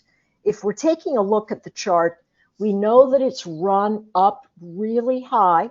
You can see the technical indicators that we've got just did a great job of watching a fade. But here's the thing. You and I both know, as traders, if we get into a trade and it looks really good and we're making tons of money and our system says, you know, you probably ought to trim, you're going to go, yeah, but what if I don't? What if I hold and it stays and it continues forward? So one of the big things that we have to think about as traders is if we spend money on beautiful systems like this one that William and I created together at Metastock, if we are staring something down and we say, hey, I'm going to use a system like that that'll give me structural formations to trade around, am I going to obey those rules? And that is the best thing that you can say to yourself. Hey, I'm going to spend the money on these rules. I'm going to follow them. That takes a lot of psychological strength, And so one of the big things that you really have to sort out is, am I going to commit to following the rules? And if you feel like, I can't, then size down and then say to yourself, well, wait, why am I doing this?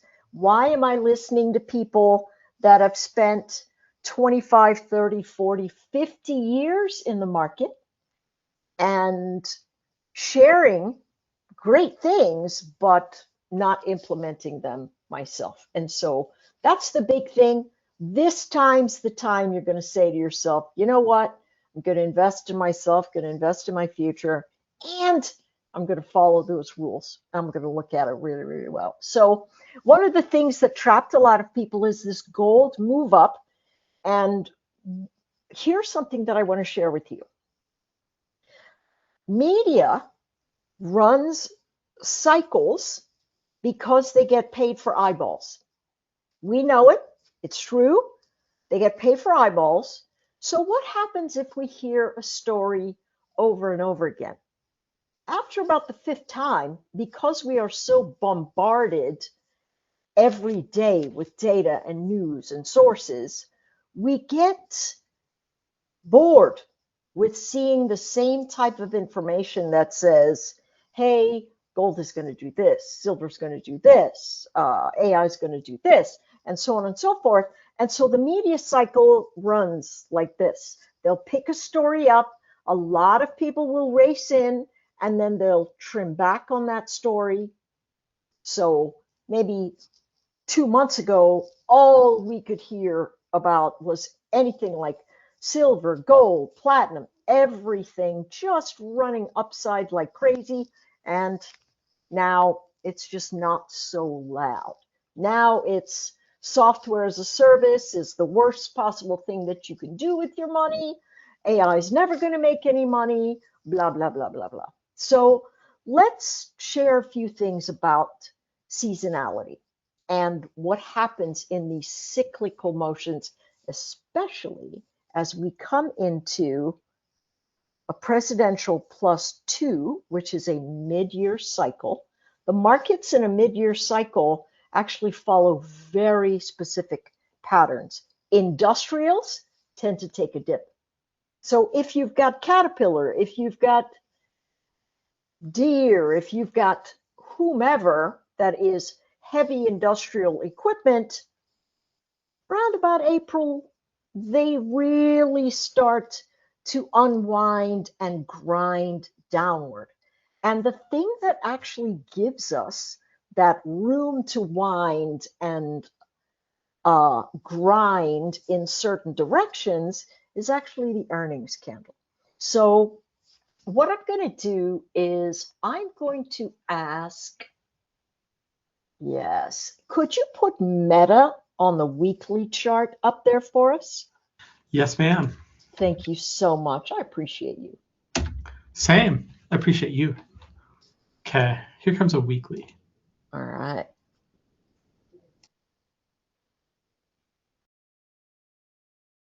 So, And yes, please. Let me know if you want to have any zoom done on this too. Well, first we're going to look at it in general, just like this. Okay. And the one thing that we're going to notice is that the candlesticks really have peaks and troughs. This is not a chart that sort of grinds nicely up a range. It did between 2022 and say 2024, which is nice because, after coming off 2021, it was nice to collect and move back up. So they gave away tons of upside motion from 2020. And then in between 2022 and 2024, they recovered everything they lost in 2021. So we know that a lot of time in the market can beat timing the market quite often, especially if you're not very robust about what you're doing with your positions. So take a look at that, some sort of blue. I don't know. Maybe we'll call it periwinkle or indigo, maybe. But that stochastic up there gives us the rhythm to watch when price action is rotating. So a lot of traders that want to trade and not get in and out of a stock a lot, they'll say, tell me when that stochastic gets below zero. Tell me when it gets above zero. And then I can trade it. And so my philosophy is always the following. If that stochastic starts rolling over, like it does right there, where he put it through on, let's see when we would go, Q3 2025. Yes, when it starts rolling over like that, the first thing I will look for is a failure to hold trend on that moving average. And so you can see I have one moving average sitting on this chart along with the actual technical indicators. And what is that average that we use again? I always forget because I use all different kinds if I'm looking The at Hull data. moving average, HULL. The Hull, yeah. Created by Alan Hull, I believe is his name. Well, here's Alan Hull because it's very rhythmic. And what it tells you is when it rolls over, price action is going to roll with it, especially if that stochastic has started trending down. So it's not, you can get out of a move early if you're seeing price action stop heading higher, but the stochastic really fall off a ledge, and then you start printing underneath that whole moving average. You know it's time to go. And it's time to go well below when that stochastic loses the zero line in some cases. Now, we have ours pretty sensitive, so you get to see how it moves, but it's all about looking at those pictures that say momentum is slowing down. What that means is I'm going to look for highs that don't hold and lows that press just a little bit lower. As a point of question, how many of us in here like to trade long only? If anybody wants to respond to that, I sure would appreciate it. It would be nice to know. Tailor a little bit of the conversation in general. Most people that I know really do enjoy trading long only, but the longer you are in the market, the easier it is for you to say, you know what, I do like to take a short once in a while. Well, what I'll tell you is your day's coming. However, with every deep bounce, look at the fade, excuse me, with every deep fade, look at the fade between Q2 and Q3 of last year in 2025 for Meta, and then particularly at the very end of Q5, we can see that market really dropped off, but it has been lifting. Notice this. You see this lower high? This lower high is telling us something. Now, what do we know about Meta news? This is another way you can say, how is news going to materially affect forward earnings? Because we care about earnings, we want to hold through them if the price action's doing well, or hedge through them if we're committed to holding the stock for a long time, if price action is doing badly. So what do we do for that? It's very, very important for you to look at that stochastic and see how it is on its last peak above zero and what's happening right now when it's above zero. Much less momentum. So what Meta has done is taken on an enormous amount of debt because it believes that the AI race is going to be the race for all of the marbles. Listen, I'm not saying it's not. Some of the new AI stuff is absolutely bonkers. So yes, could easily be something that happens.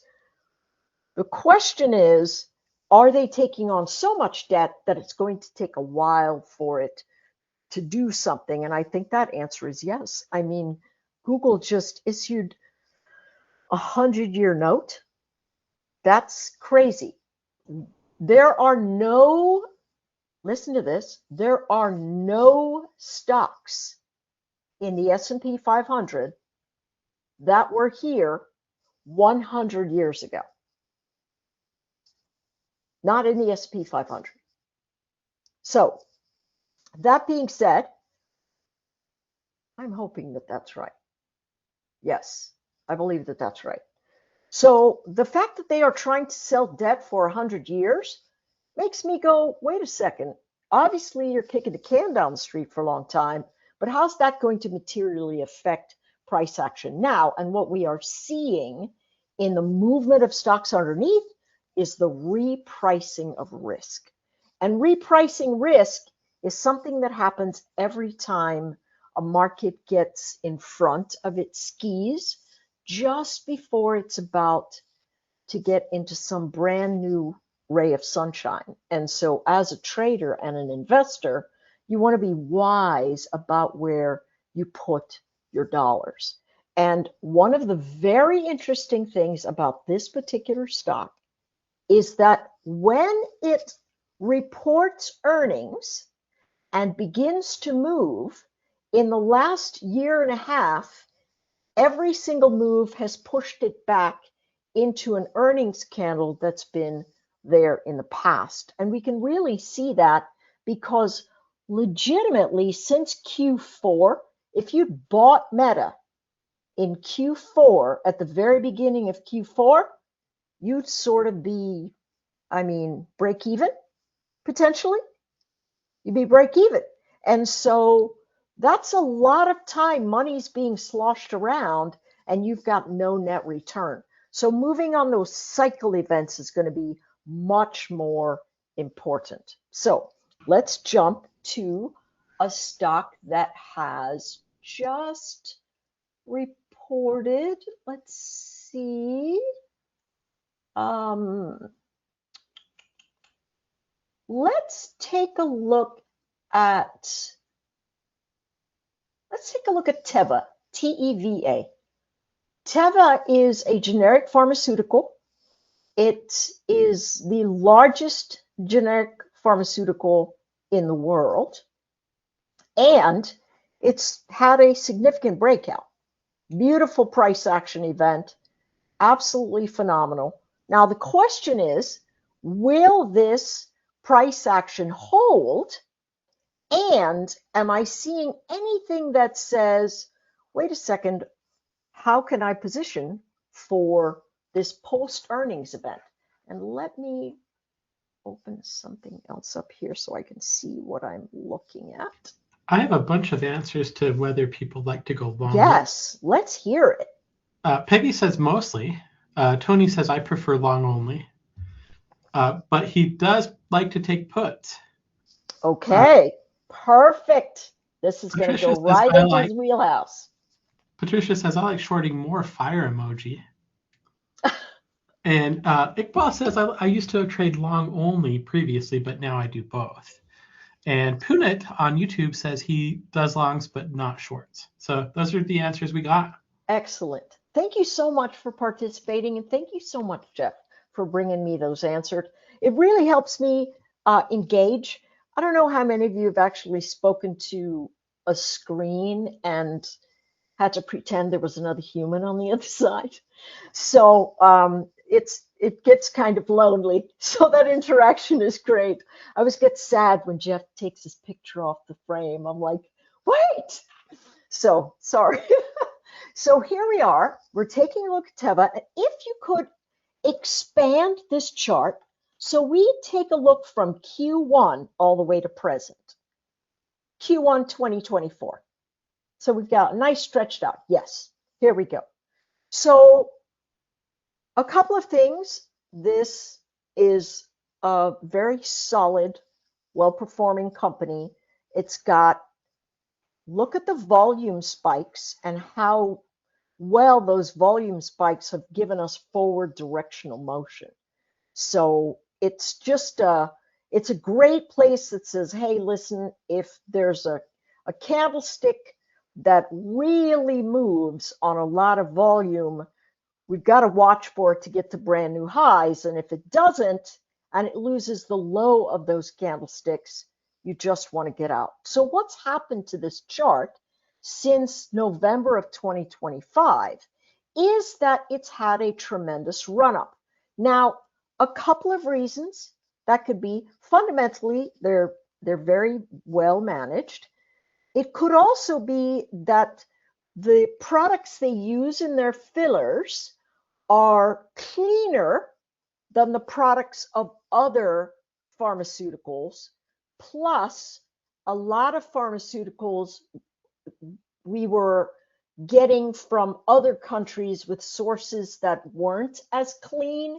And so this has been a positive tailwind for Teva. And so they are doing very, very well. And right now, we are looking at a space where it says, hey, it just showed me I needed to take some profit. And then 2 weeks later, it gave us something that looks like a topping tail. It's a very tall wick with a doji style formation at the top. And then last week, it had a little bit of a down week. So the question is the following. How do you trade something like this that has clear trend, but you don't want to expose yourself to risk, but you sure would like it if you'd be able to buy it on the cheap? And for me, that's always selling the put. And so my favorite thing to do using this setup specifically, you look for the dotted lines. Here's the first line we can see is a green dotted line, and that is the last area of relative breakaway. It's an old resistance area that became support. And so that number is about $25. So that will tell you the strike to choose if you want to get engaged in Teva. And so if we stare that down, and let me see if I can pull up that strike. Let's do it for, when are we going to have the real run?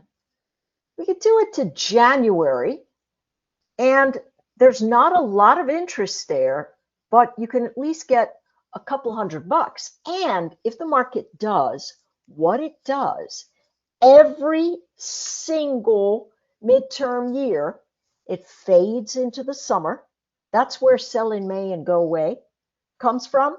It's from the midterm, not the other cycles. It's just the midterm cycle that does that. The sell in May and go away doesn't work for any of the other times that's not midterm cycle. So this midterm cycle, I'm very sorry that my nose is itching. It's midterm cycle, and that midterm cycle is going to give us a little bit of a downdraft as they expect, to lose some seats. The administration, the Republicans expect to lose some seats. It's going to unwind a lot of flows that are moving towards that midterm election. Statistically speaking, midterm elections are losing for the seat in office. If it's a Democrat, Republicans take seats. If it's a Republican, Democrats take seats. It's just the cycle, because for us as humans, we can't ever be happy enough. We just are very mad about everything all the time, and we'll pick somebody and say, nope, I don't like you, and try something else the very next time. So it moves in cycles. It is what it is. So we've got ourselves a pretty good downdraft. Now, you could say, well, I know 25 is the floor. What if I sold it at 27? Then surely I'd get put to it. Quite possibly. Quite possibly you could get put to it, but your cost would still be around 25. So if you trade options, that's how you use these dashes, these dots, these green dots and red dots that you're sitting in, that's right. That's where you'll pick your strike, and the dots just below will be where your stops are. And so that gives you a great opportunity to use here, but clearly it's a place to take profit. You're seeing that stochastic start to roll over. So here's the thing. My favorite thing to say is let the market come to you. Remember that you're the one everybody wants to dance with. So let them come to you, or you don't take the dance. And I suppose that's sort of old-fashioned for me to say that, but I can't think of any other thing that makes that sort of sense. But it is. You let price come to you, so you dictate the terms of the relationship you're going to have with your stock, instead of being up in the middle of the night going, oh my gosh, what is going to happen next? All right, so let's take a look next at Google.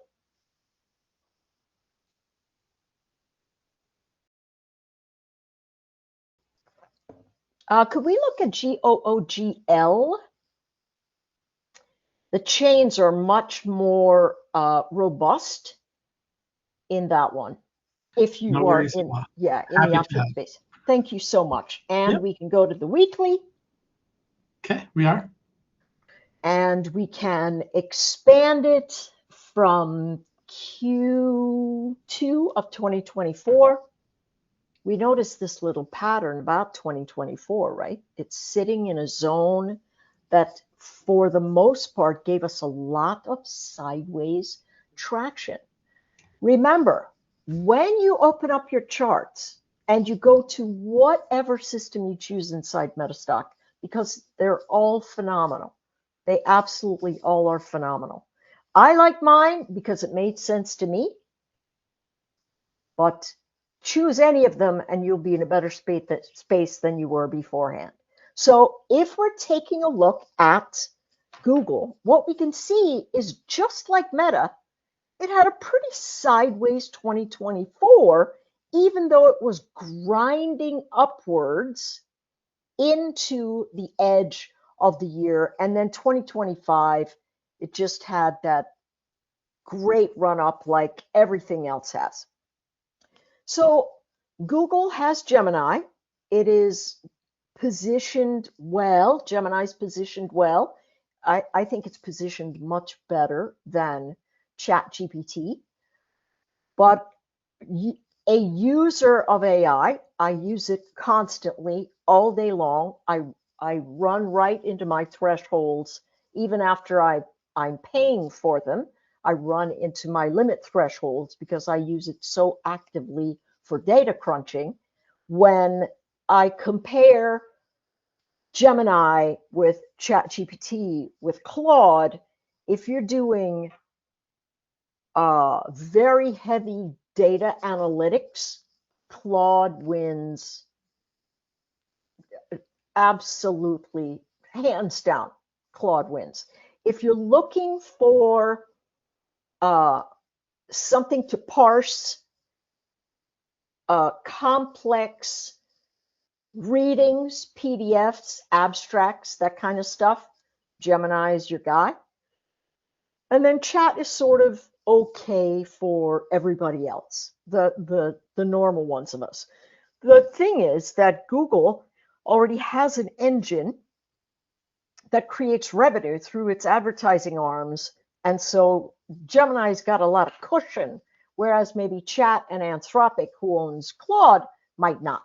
So Google's positioning themselves well, though I think they're really falling behind in Gemini in general. And they've just put out, maybe they know, and that's why they put out this 100-year bond. So the question is this.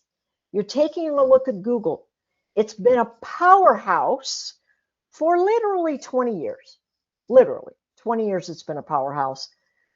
Could it have a little pullback in the repricing and still be a great buy? Well, absolutely. I mean, if you own a company that is now a verb, hey, Google that for me, would you? That is saying something. So these guys are going to pull in and they're going to do really well. The great thing is that their options have a lot of premium attached to them. And so again, how do you do that? The first thing you want to look at is how did they do for their last earnings event? And they just had, let's see where that is. They just had their earnings event a few days ago, maybe 1, 2, 3, 4, 5, 6 days ago. And the earnings calendar, the earnings event was the first red candle. So when you come into a space and you're thinking, hey, this is post earnings, let me see what post earnings drift does. Statistically speaking, 12 days after the earnings event, the move that's associated with earnings itself is over. And so now you can look at where are regular people decisioned. And so by the end of next week, you can look at this Google chart and say, okay, it's holding a floor. The last long take profit event was here. Notice this. No system will give you 100% setups every single time. It simply is not possible. You can get pretty close, but whenever you see something that says long take profit, and then it gives you a buy setup, but you are underneath that hull, and you look up and your stochastic is trending down a little bit like that, that is not an active buy. Your active buys come when your candlesticks are above that hull. And you've just got to remember that. If it sits above the hull and your long triggers, you're in great shape. If a long triggers and you're under the hull and your stochastic is down, you have to wait. Okay? And of course, a short setup has now engaged. You're under the hull. Where is your first target? It's going to be the last time that's the deep support leg down there at 250. The last time it said take profit would be your first target on the downside. And so it's the bottom of that candlestick right there, which is around the 300 mark. If we lose 300, the chart is very likely to statistically move to that 250 to 260 formation. It's just how it works. It'll rotate right down into the candlestick that had the last earnings event associated with it. And that's really where we saw our last buy setup. That is sitting right on the candlestick. So that being said, that's what we'll take a look at there. If you're interested in staring down Google, the thought process is, okay, let me see where my cushion is. And if I realize that I have downdrift into May and then a potential updrift past the end of September when everybody comes back, then my 250 strike for September is going for $10. So that actually means your buy-in is going to be at 240.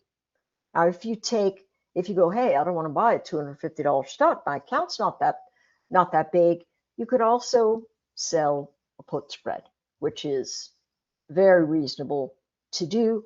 But if you like selling puts, which I do, I'm a chronic option seller. I truly am. Going short in this kind of market is very hard, and let me tell you why.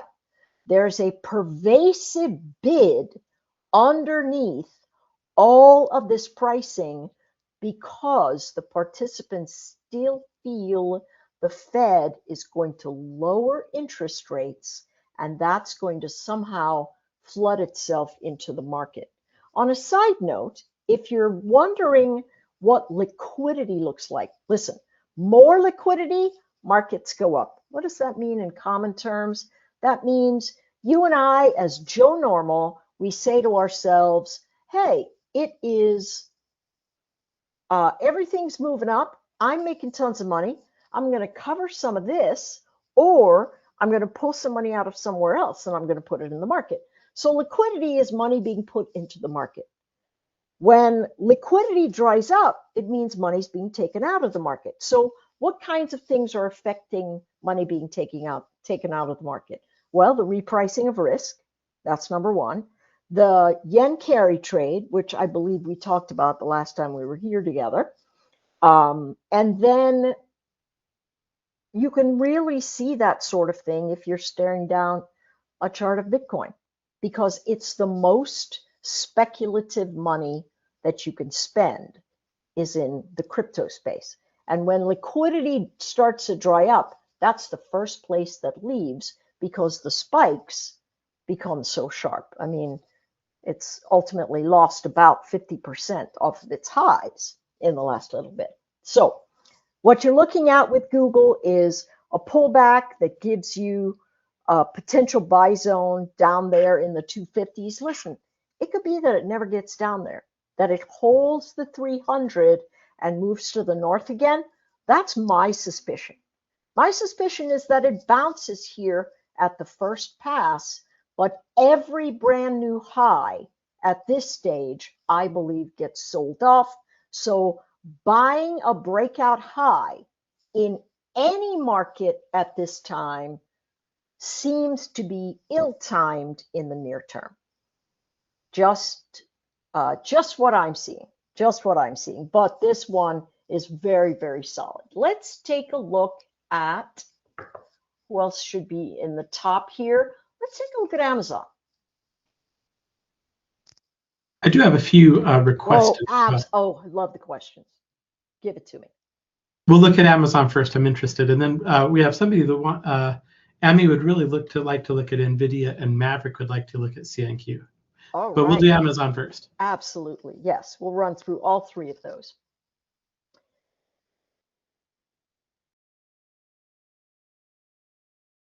Now, why am I looking at the weekly chart? Why did I say, hey, let's look at the weekly chart?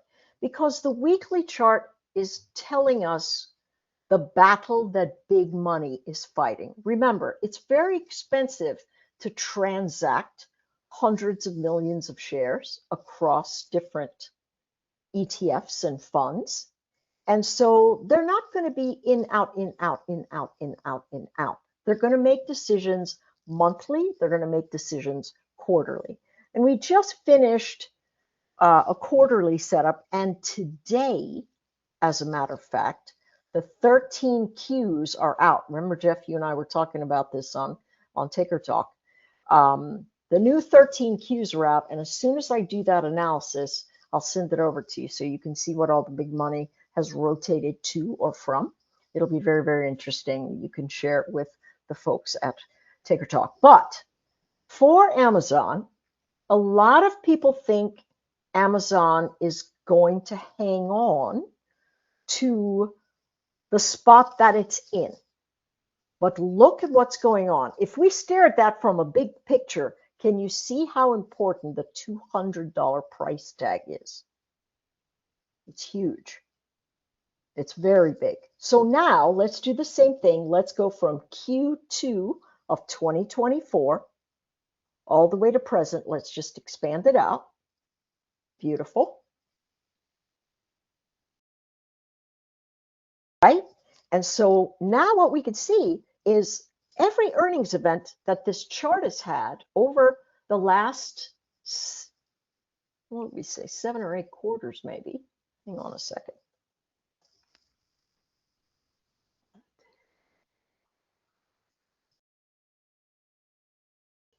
The last 8 quarters, all of these price action events have been sitting inside one another. So we are at a spot where if 200 doesn't hold, this could be a very nice short into 180.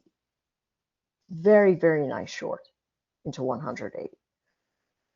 That being said, how do you want to play that? Well, if you play it the most conservative way, you're going to buy a put spread. You're going to buy the 200 and you're going to sell the 180 puts. And the better month to do that in, let's see if we can pick up all the vol for you. Let's go to September. We'll give you enough runway. Get the, oh, you can get the 195 to 180. That's $15 of upside. It'll cost you about $6. So $600 for an entry that can give you a potential $1,500 return. And all we are watching it do is go down into frontline support. So what we have noticed in times past, that will get down to a level and immediately bounce. And so let's say tomorrow you come in and you go, you know what? I like that trade. I mean, clearly I can see its old resistance. It became support and now it looks like it could be failed support again. You could easily say, hey, I'm buying that 200, 180 and I think it's going to go down and I'm going to keep it until it gets to 180.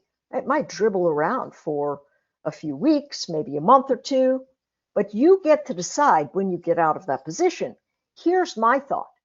The number one thing you don't want to do is hang on to it if the price action begins to bounce. So how do you use the strategy that's sitting here that says, hey, how do I get out of this trade when my chart starts to bounce? Well, a couple of things. The first thing is you don't want it to get past that short setup zone, which is the end of 2 weeks ago, which is where the short setup candle showed. And that short setup candle is all the way over, all the way over. It's the second to last candle on the right. That one right there. See the wick of last week's candle? That's week before last, but last week is the next one over. It's the very last candle in the formation. Where it says short setup, that short right there, you don't want it to get past that. So what is that, $208 or something like that? Now here's the great thing. If you buy it all the way in September, it's not going to erode the same way as if you said, you know, I hear you going into September, but I want to do it in March. And because if I do it in March and I do the 195, 180, it's only going to cost me $3.84 and I still have that 1,800. Yes, but if it bounces $6, you're going to lose 50% of that just like that from your options perspective. The takeaway is the following. Give yourself time to move in the market. And even though, if you're right, it ends up being a big fat win, you really want to think about, what if I'm wrong? What if the chart doesn't do this? So you're willing to give it time, and time provides a cushion. And the way that you can use this particular chart with all its arrows and setups is if you take a short at a breakdown, it's already told you the short's in play.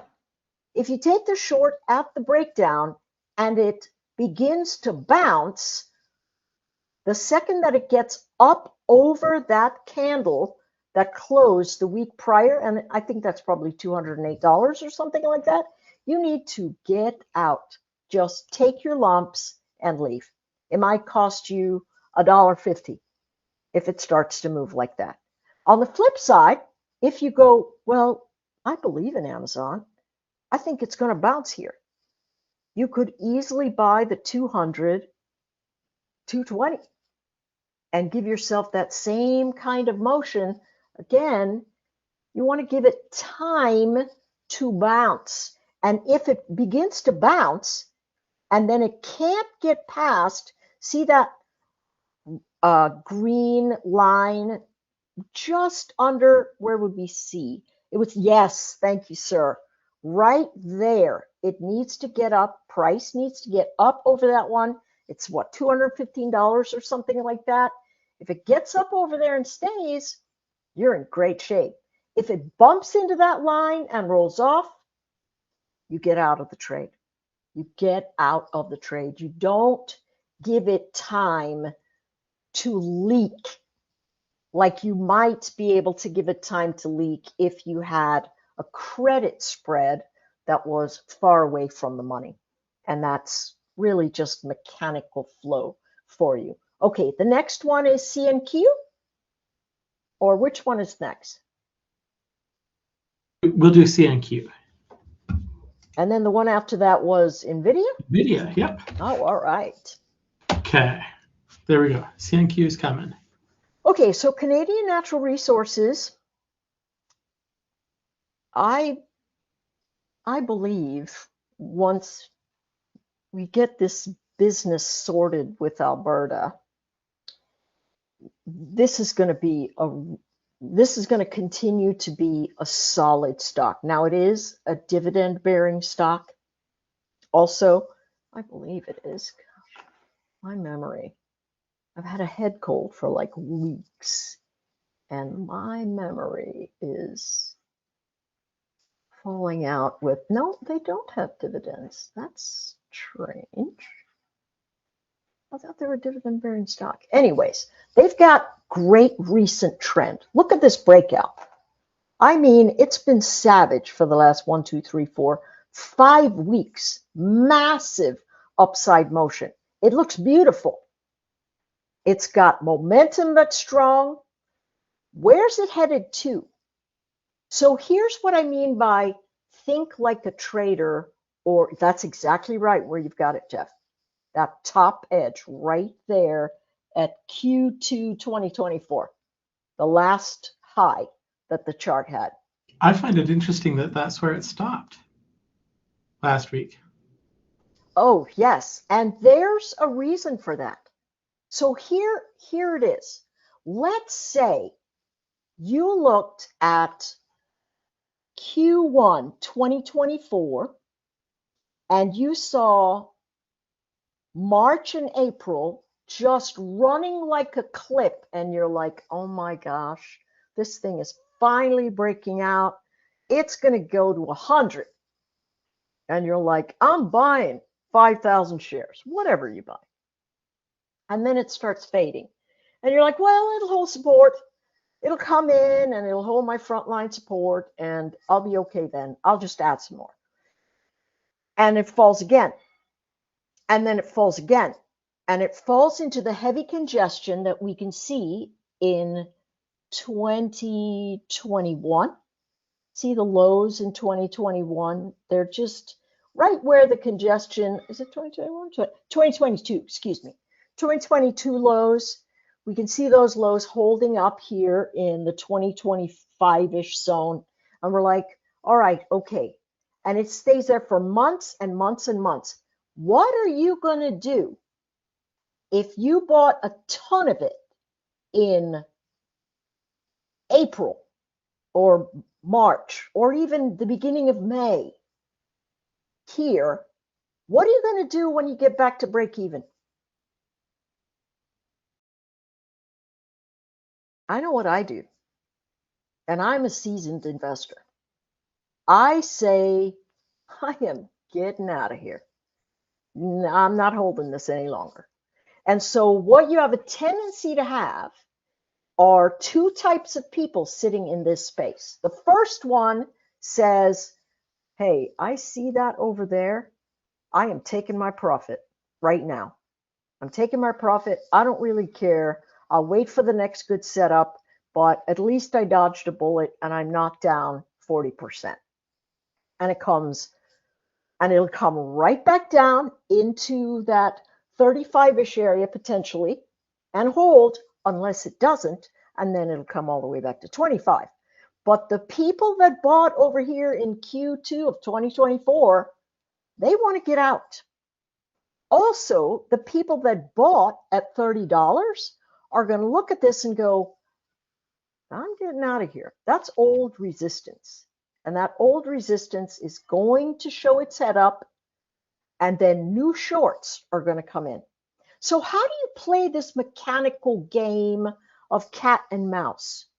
What do? Well, you look at the broad market and what kind of thrust the broad market has to see if you've got a headwind or a tailwind.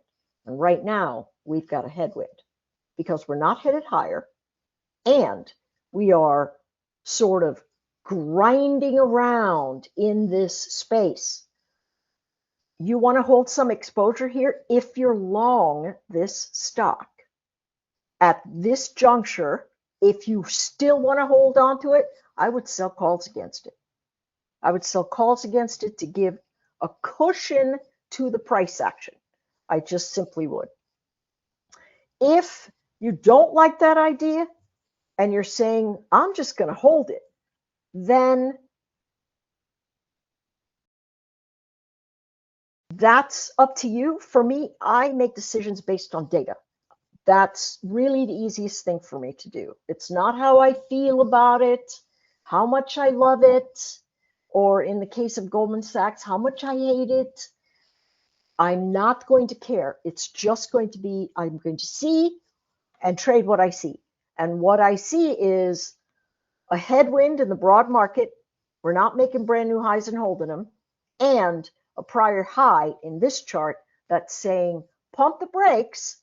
It's time to take a little bit of profit. Certainly you can trail a stop, or if you're looking at it to get involved and you don't want to sell a put, you can always go down to that 35-ish level, 34 and some change, where the red dotted line is with all that heavy congestion.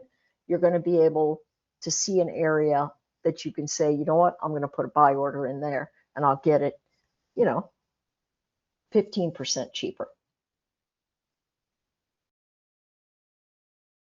NVIDIA. Everybody talks about NVIDIA. A lot of us own NVIDIA. A lot of us want. We better do this one faster. Fast.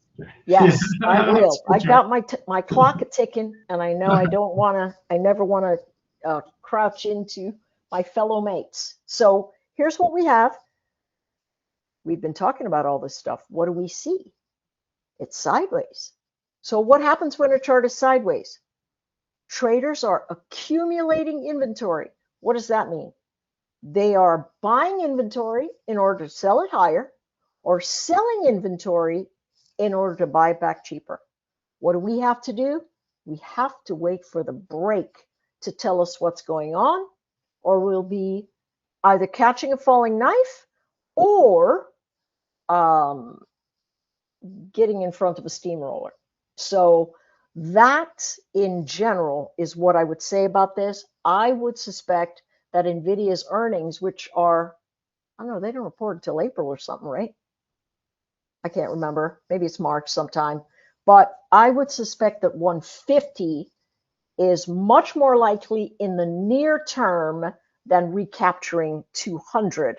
But it is very clear that the market is telling you, if you don't have millions of shares, tens of millions of shares where you can shove price around, the market is telling you to wait. Wait for old support to get tested, or for a breakout level to come back and hold as support. All right. February 25th is when NVIDIA reports in earnings. Oh my, that's just around the bend. Yeah, like next week. All right. I think that's what we have time for. So I do want to talk a little bit about this add-on we've been talking about, we've been looking at for so long. I'll go ahead and turn my camera back on. Thank you. Don't be lonely. I don't want you to feel lonely. I just didn't want to pick my nose or something. Lonely. All right. Thank you so much, Anne-Marie. Always great to have you on. Yeah, it's a pleasure. Yes. All right. I'm going to excuse you, and then I'm going to talk about the add-on that we created with William and you. Thank you. My pleasure. All right. Cool. Let me go ahead. Oh, yeah. I am sharing my screen. That's unusual. All right. So as you saw with Anne-Marie, she's got the support resistance. She uses the whole moving average. She's got kind of those buy and sell zones. And we spent a lot of time in a couple of different iterations. This is the second version of the target rich trades that we've created with Anne-Marie. A really fantastic add-on, gives you real-time alerts. You've got commentary. Of course, you've got scanning and system testing and a comprehensive user manual. We spend a lot of time looking at the charts and the expert advisor and the trend ribbons and how everything kind of fits together. Anne-Marie, thank you for doing such a great job with that. With the commentaries, it's going to kind of break down what the buy zone is, what you're in the buy zone. You can kind of see that in here. It's kind of going to spell everything out for you. Make sure everything's clear, help you understand everything that's going on with it. And of course, you can scan. You can scan for your long entries, your short-term entries, your trends, your inflection points. All this stuff is available. It's scannable. You'll be able to kind of cut through the clutter, find exactly what it is that you're looking for, and trade that. And then, of course, system testing. You can test it. You can see how well it works. You can see what stocks it works best on and that kind of stuff. As part of the conference offer, when you get this, you are going to get a training class. It's available. It's instant access.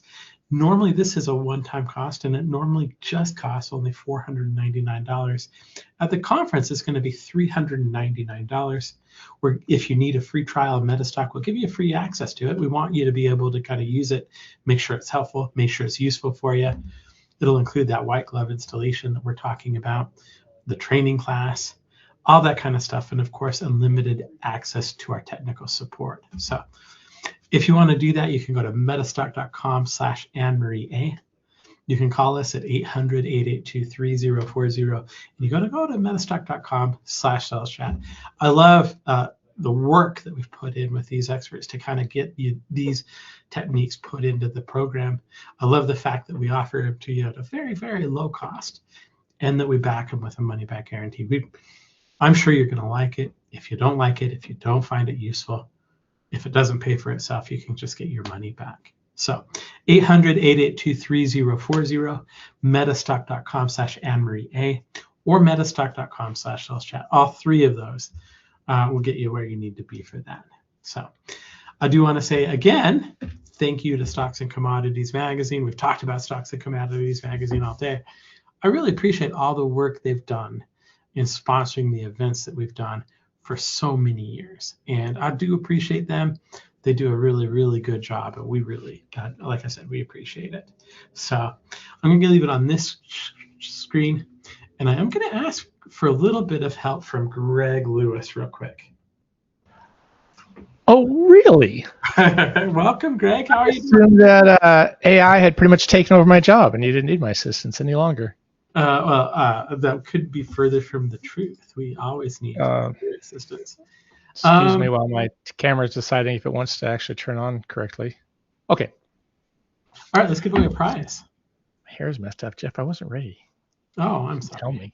I'm sorry. Let's do it. Let's go. Okay. The prize that we're going to give away is Greg Capra's Master Trader Swing and Options Trade Letter. It's a $97 value. And we're going to give it to somebody that you are lucky enough to make random. So what I need from you, Greg, is just I need a number between 1 and 5,075.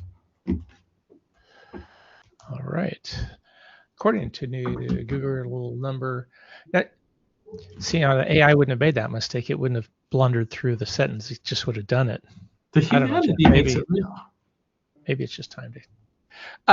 That would be 2,181. 2181. Oh, this one's out of the UK. Nisar. Nisar is the first name, I think, out of the UK. You just won that prize. If you're watching, I don't think there's many Nisars that are registered, so make sure you say hi. What time is it in the UK? It's probably getting a little bit late, but not too bad. Late. It's a little late there. All right, let's see. Okay, that's our winner. Greg, remind everybody how they get on my list so that they can get prizes. Your naughty list or your nice list? Which one are we talking about? I only keep them nicely. Well, that's easy. You just go to metastock.com and there's a big banner on the top. Click that and there's a button that says register, and you just give us your first name, last name, and email address, and then you will be on the list and be eligible. You don't have to do it more than once. You only need to do it once. And if you are watching this on GoToWebinar, you've already done that, so you don't need to do it again. And if you're watching us on YouTube, just there's a pinned comment at the top of the chat. Click on that. It'll take you right where you need to be. Thank you very much, Greg. I really appreciate the assistance. You're very welcome. I do. Yes, thank you. All right, very cool. If you want to get any of the offers we're talking about today, metastock.com/conf promo, metastock.com/sales chat, or 800-882-3040. Our next guest is Alla Peters-Plocher. Alla is going to talk quite a bit about Fibonacci and how she uses Fibonacci to help her with her trading and the levels that she does. We've had Alla on the as a guest many times. She always does a really good job. Alla, are you ready to go? Yes. Can you hear me? Coming in like an angel. Perfect. Fantastic. I'm getting used to this new GoToWebinar settings. Yeah, it's quite. Here I tried to we make go. it very much like I think Zoom. Okay. for Yeah, presenters. fantastic. Just not sure where I can see the questions. If you click on there, there's a little box that has a little question above it. You'll be able to see the questions there. Trying to find. It's on the upper right hand. Far right, next to the settings. Correct. Yeah. Question. Yes, I see that. Fantastic. Amazing. Thank you so much. Thank you, Jeffrey. Thank you, Metastock, for having me. A happy February 16th. Very rainy morning in California. Good morning. Good morning. We can hear you well. I'm going to get out of the way. It's all yours. Fantastic. Thank you. You're very kind.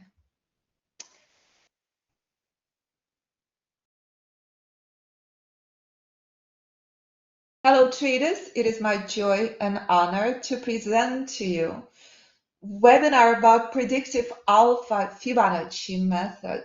I would like to remind you very important disclaimers that are very standard and very important to always understand. Nothing in this webinar constitutes a financial advice. Everything I share and teach is to empower you to trade financial markets independently. And I hope you trade with risk you can personally afford to trade. And of course, no guarantee is given, and no student had ever been paid for testimonials you will witness in this webinar. So please trade with risk you can personally afford to trade. In this webinar, we will cover how Alpha Fibonacci predictive proprietary system had been traded by traders of all levels, from beginners to hedge fund managers in the US and globally since 2011. How Alpha Fibonacci system identifies institutional reverses independent and prior to the news, and most importantly, how you can trade with confidence, with precise entries, stops, and targets across all instruments, all platforms, with a very special lifetime system for all instruments, all platforms, with savings up to $8,000. Briefly about myself, I arrived to US from Ukraine in the previous life, many years ago, as a classical pianist. I hold number of degrees, but Fibonacci became my passion very unexpectedly in 2004. And when I witnessed the power of the systems I was developing during financial crisis 2008, when stocks with fundamental earnings, fundamental solid credentials were completely collapsing in free fall, I recognized very clearly that there is a lot more to financial markets than just earnings and than just fundamentals. The system I developed had been traded by traders in US and globally since 2011, as I decided not to work for financial institutions, but instead I launched my own website, fibinstitute.com. I continued developing my own systems. I teach, as I've done this morning, and for the last 16 years. You can see videos on my YouTube channel and as much more I will show you on podcast channel with traders from 12, 14 to 80 plus years old, from complete beginner to hedge fund manager, on how they trade predictive proprietary alpha Fibonacci system. So when I witnessed very, very clearly that every single instrument is exactly the same, it actually happened by complete mistake. Let me do and show you a test which absolutely blew me away when this played out, when I recognized that every single instrument is exactly the same. And no matter what instrument you trade, when you trade pure and when you understand what the price is telling you, the sky's the limit. So for example, in this particular structure that I will bring to your attention,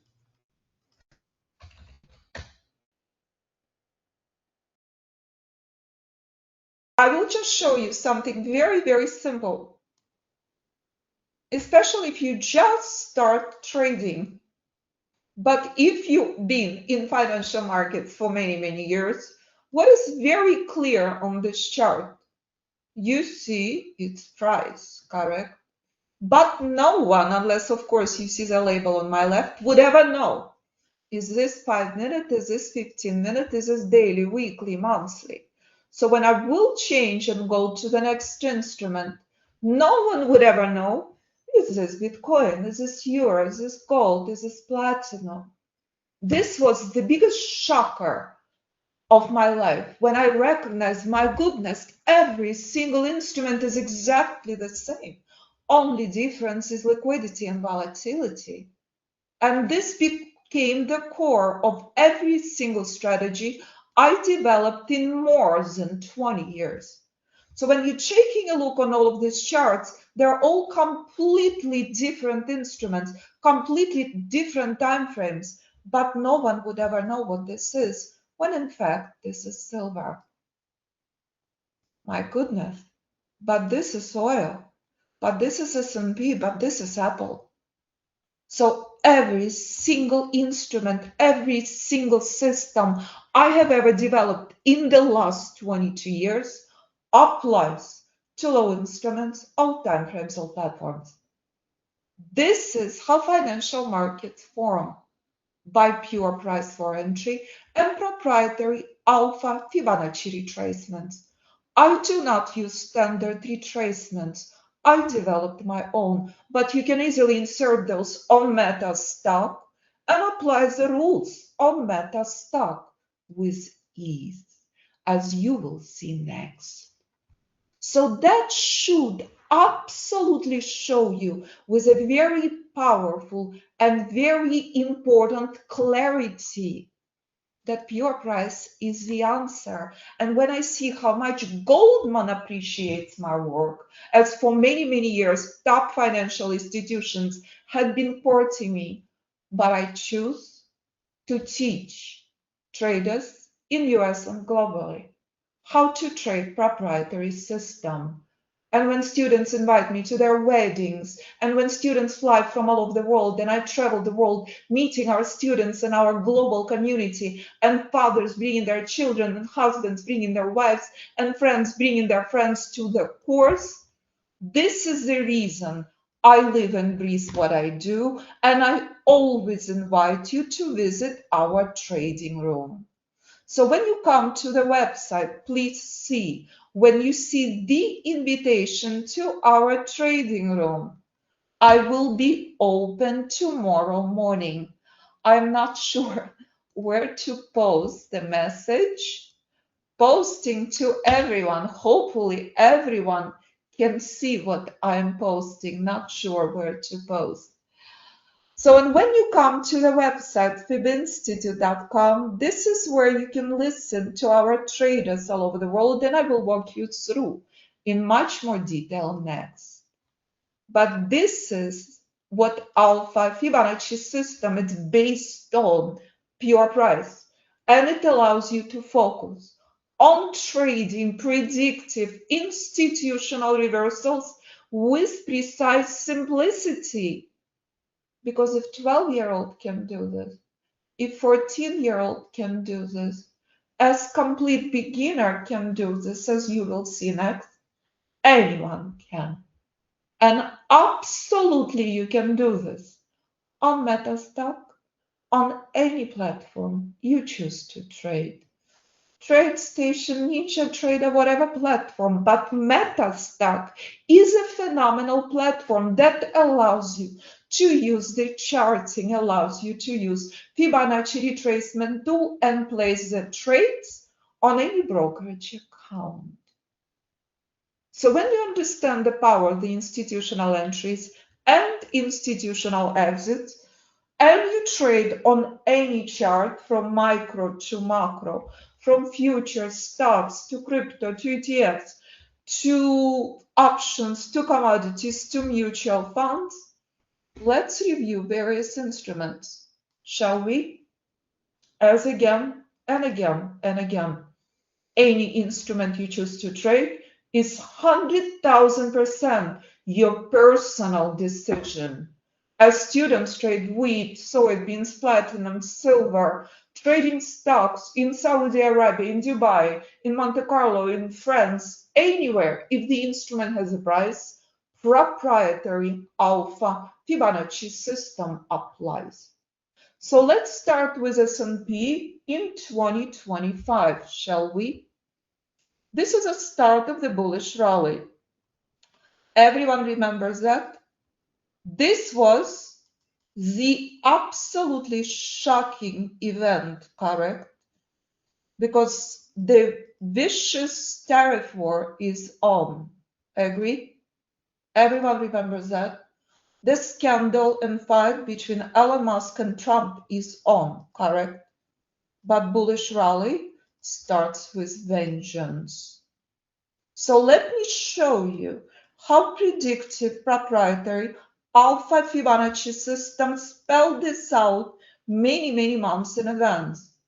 This is what chart looked like in the months of March 2025, and the reason my students are dearest friends for life. You knew many months in advance that when price comes to this level and rules are met, to take a trade. So here's alpha Fibonacci system. Let's go to end of March 2025. Teslas are being burned, tariff wars through the roof, scandals, and everyone is in shock, but intelligent alpha Fibonacci trader preparing to buy at this level. And here comes second week in April 2025. The start of the rally is on. Rules are met, take a trade. From 5,000 level, if you trade it in 2025, how many points did you make trading 5 minutes in 2025? S&P reached drastically higher level, correct? Everyone knows that. Here's S&P right now, reached key targets in October 2026.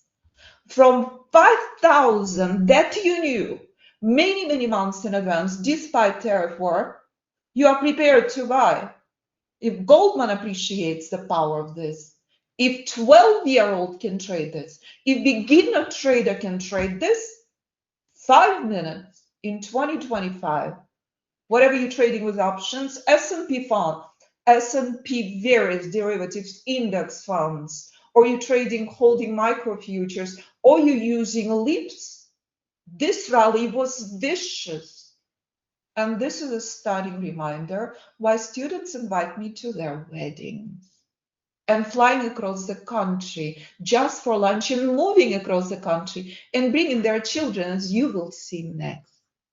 That's it. That's S&P with alpha Fibonacci system. That average trader takes about 2 weeks to learn in a couple of classes. In private mentoring, most traders learn this in 2 private mentoring sessions. So if you were trading S&P since the month of April, you've been buying, not shorting S&P. So 50% of your account still remains short. You're trading against trillion-dollar machine. You're standing in front of bullish train.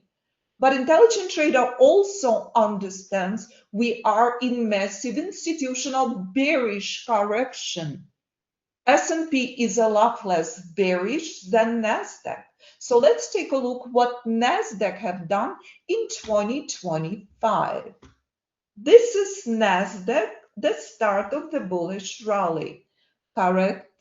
This is what NASDAQ looked like right now, but let's go back on NASDAQ in the months of March. As my prop firm traders love trading NASDAQ with alpha Fibonacci system. Many months in advance, you know and understand where to buy and where not short NASDAQ into. What is the date on this chart on NASDAQ? March 3rd, 2025. Tariff war zone. Everyone is shocked. But intelligent alpha Fibonacci trader preparing very well, understanding where buy point will be. Here's NASDAQ a month later.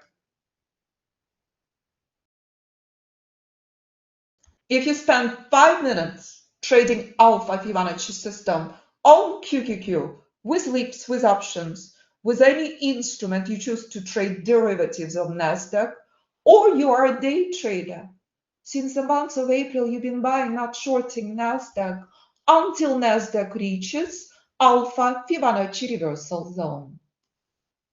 Here's NASDAQ now. We have 3-to-1 sellers versus buyers on NASDAQ. An intelligent trader seeing it with a single glimpse. 1,000+ points on NASDAQ, 5 minutes, 2025, with proprietary alpha Fibonacci system. And again, this is what the system looked like 6 months ago when critical key targets, as you learn in the course, were reached. Here's NASDAQ in October. As I always encourage my traders to test system going back many years. Intelligent trader understands many months in advance. Core targets are reached to the downside. This is lifeline on NASDAQ, this level. Chart present in the trading room for many months. So if you're a day trader, you've been riding NASDAQ to the upside until October. But bearish correction is here, 3-to-1 sellers versus buyers on institutional chart on NASDAQ. Alpha Fibonacci traders seeing it with a single glimpse. That's it. And that's S&P and NASDAQ in 2025 on institutional charts that retail traders absolutely start each and every morning with. Because when you understand what institutions do and you trade with them, your probability skyrockets. You stop gambling, you stop standing in front of institutional train, you're riding the train. Without this, day trading becomes gambling. With this, it's turbocharged confidence. So what has NASDAQ done in the last week? Let's take a look. My goodness, this was spectacular, February 6th, but I take you back to where crash had started on retail chart on NASDAQ. Here's February 1st. And let's convert this chart to 5 minutes. Why not? Shall we? Here is the start of the crash. Converting this chart to 5, 10, 15, any chart. Remember how important this level is? Remember how crucial it is to obey the rules? So you know many days in advance, NASDAQ sitting up for collapse. That's it. After all, we are at institutional reversal zone.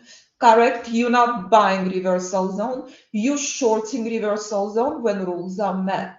Here's NASDAQ on Friday, February 6th.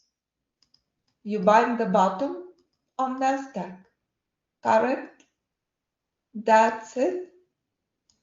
So again, doesn't matter if you trade micro chart, doesn't matter if you trade mega charts, as you will see next, it's 100,000% your decision. Every single strategy I have ever developed applies to every instrument, every time frame, every platform. Here's a very important event from last week from our trading room. What was happening at that time? Oil news. Let's take a look, shall we? This was February 11th oil news, correct? Let's go to the chart. This is what retail chart looks like. Again, converting this chart to 5, to 10, to 15, to any chart. Day before oil news. Intelligent trader understands quite well that we're expecting sell-off and crash on oil. Do you know why? Because of course, bullish rally on oil overextended. Well before the news, you understand quite well, sell-off and crash is expected. Here it comes. Retail reversal zone is reached. And you know this many, many days in advance before bearish news is out.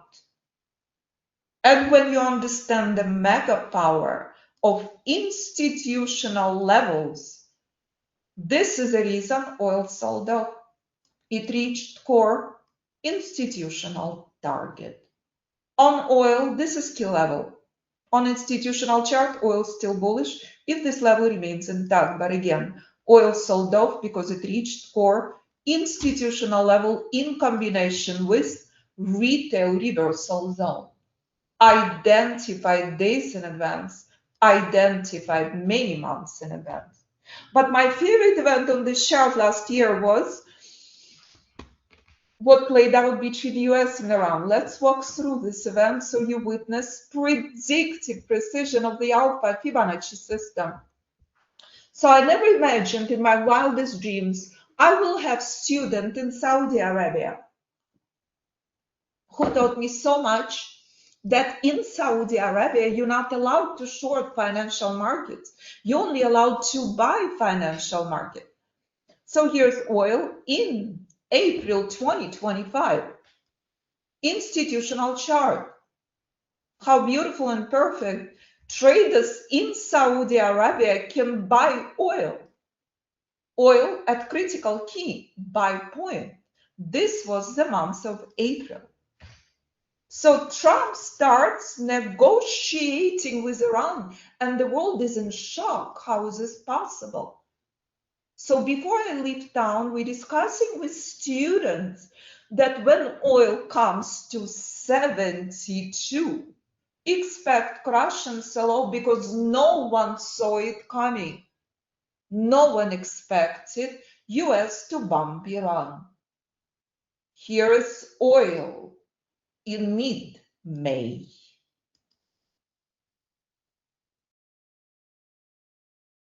Bullish rally on oil continues, and intelligent trader understands where to exit oil. All of a sudden, all negotiations with Iran are off, and US and Israel in Tehran airspace and bombing Iran. What is happening on the news? CNBC is screaming, oil shortage, buy oil. But oil in free fall. Oil reached proprietary alpha Fibonacci reversal zone. Oops. Shortage of oil don't mean a thing. When rules are met, short oil. Oil completely collapsed. My student Saudi Arabia knew where to exit long. And that's again and again and again. Predictive proprietary alpha Fibonacci system during major news on oil. and including last week. That's it. So this week during oil news for all the oil traders, you need to know far in advance. This is institutional critical key break wall. Buyers remain fully in charge on oil as long as this level is intact. How to trade this, you learn in the course. And we'll review so much more next. So when you have freedom and knowledge to trade any instrument you choose on institutional or retail charts, and you understand and separate vicious institutional rally versus institutional bearish corrections, all the pain, all the stress, all the confusion, all the gambling goes away. You stop chasing markets, you stop losing money, you start enjoying trading. So you start trading markets as strategic, precise, intelligent trading chess. So if you like trading chess, if you like driving a car, you utilize identical part of your brain when you're catching a fish. When I worked in Johns Hopkins Research and Psychiatry, as brain health is my license for the last 30 years, you nurturing exact same part of your alpha brain for strategic, precise, rule-based trading. And that's exact same thing you have done with NVIDIA. Here's NVIDIA in 2025 versus now. Is anyone surprised that NVIDIA selling off? Should not be. You knew this many months in advance. Do you remember NVIDIA buy point? The month of April was alpha Fibonacci, trader's dream. Absolutely stunning, phenomenal buy points. Not just on Nasdaq and S&P, but on massive stuff. Here's NVIDIA in April 1, 2025. Anyone surprised that NVIDIA collapsed? Should not be. Rules are met, take a trade. In the course you learn, this is key alpha Fibonacci long target. When rules are met, you buy NVIDIA. You're not shorting NVIDIA, and you know months in advance why NVIDIA is selling off. You do not even have to come to live classes. You can view video library of hundreds of prior live recorded classes. NVIDIA more than doubled in value. Here's NVIDIA in the month of November 2025. 5 minutes of trading NVIDIA, and you enjoyed the phenomenal bullish rally. And you knew where to exit NVIDIA. To the downside, this is key level. So how is it possible NVIDIA is selling off? My goodness. How is this possible? The earnings are so spectacular and phenomenal time and time again, but NVIDIA is selling off? From reversal zone? And that's the reality of this chart. And that's a stunning reminder. If trading on the news worked, every single person on the planet would be Bill Gates. Trading on the news is gambling, but using your limitless brain is your mega power. Because if you can drive, if you can catch a fish, if you can play chess, if you can play checkers, as you will see next, children of my students trade this, anyone can. Key level on NVIDIA to the downside is 160. If 160 is out, NVIDIA collapsing to 140. Sellers 3-1 on NVIDIA now. All playing out live. That's it. Pure and simple.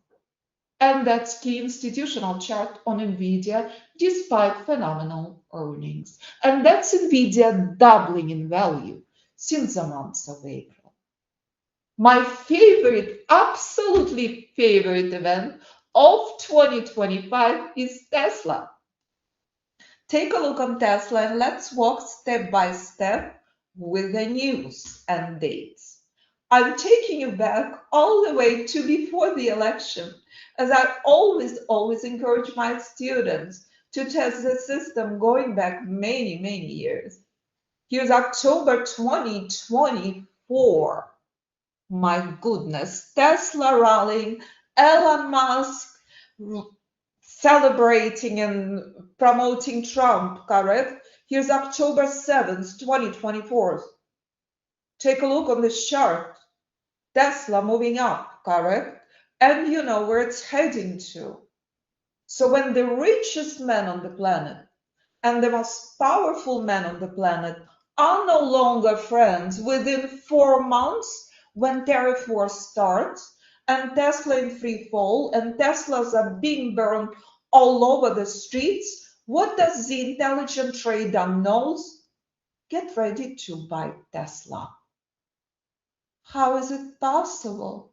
Earnings are catastrophic on Tesla. How is it possible?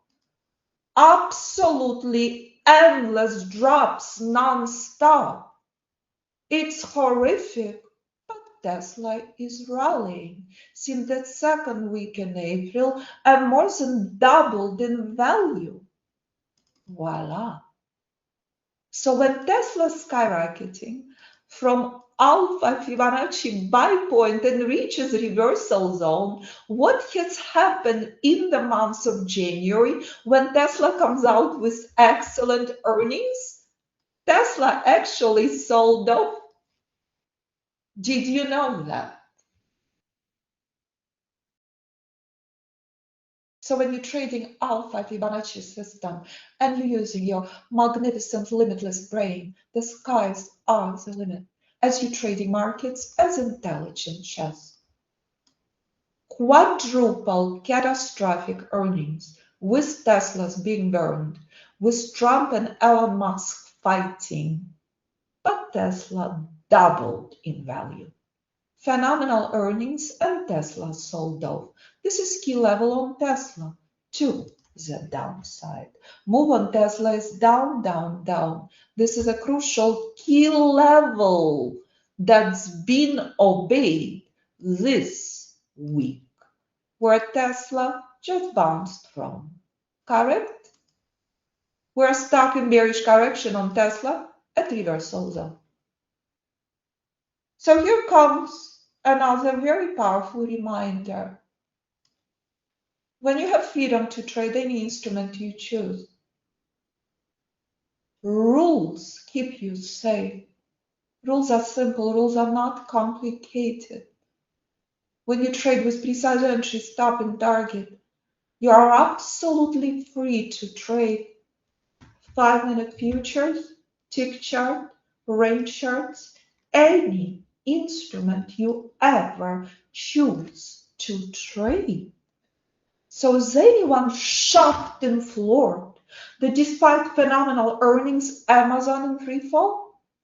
My goodness, how is it possible the bullish rally on Amazon reached proprietary alpha Fibonacci reversal zone and Amazon continue collapsing? Let me take you back to the start of the rally. Let's go back to August 2025, but why don't we go back to April? I just don't have much time left, but I can walk over thousands of stocks and show you how you can backtest the system. Here's the month of May 2025. Let's go to the middle, May 12th. Bullish rally zone, and you are very well prepared knowing where Amazon would crush and burn from. You are not crying yourself to sleep. You are using your limitless brain. And when you do, you understand where to enter, you understand where to exit, and you start enjoying trading, independent of news, independent of gossip, independent of noise, using your limitless brain as Amazon continues its free fall. So what is another phenomenal event this year? Bitcoin, of course. Let's make sure I remind you what's happening with stock gossipers on Wall Street, because it's so painful to see, correct? Cassie Woods, Bitcoin losses in billions. My goodness, how much more can she lose? Billions, 14 billion total in losses. But she kept hyping Bitcoin because she's managing someone else's money. As Bitcoin continues in free fall, but people buying because they're listening to her and to CNBC. But I warn my traders always, Bitcoin will continue swinging back and forth between 24 to 86%. So let me show you how alpha Fibonacci traders trading Bitcoin. Here we go. This is Bitcoin before the rally of 2025.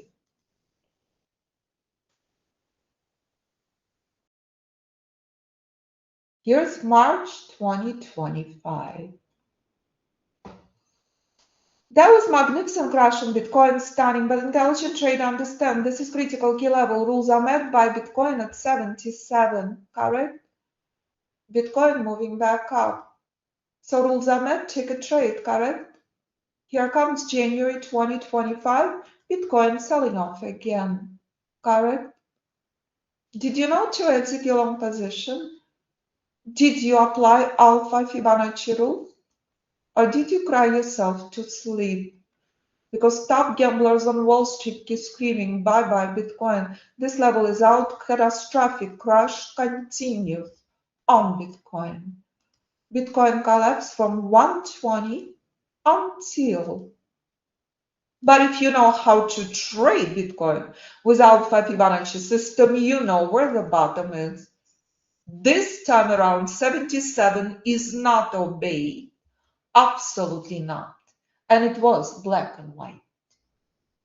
But of course, if I remind you, what played out on Euro despite catastrophic wars in Ukraine, despite catastrophic wars in the Middle East, it's another chart I love. And of course, I can take you back 4 years before the war even started because you knew where the bottom is. So whatever instrument you trade, whatever time frame, it's absolutely your choice. If it's 5 minute on Forex or 4 hour or daily or weekly or monthly on crypto, on any instrument you choose to trade, traders all over the world trading in. Apple, of course, absolutely. One of the top instruments to trade with the Alpha Fibonacci system. As of course, Apple rallied in 2025 and sold off when key target is reached. This level is out, Apple in free fall. This is critical key level on Apple. And when you take the course and you learn how to trade this, the skies are the limit. So if you are serious about trading and you're trading at key institutional alpha Fibonacci levels, you're not staring hours in front of the screen. So what would your trading be like if you traded with institutional knowledge and predictive alpha Fibonacci strategies on any instrument, any time frame, any platform?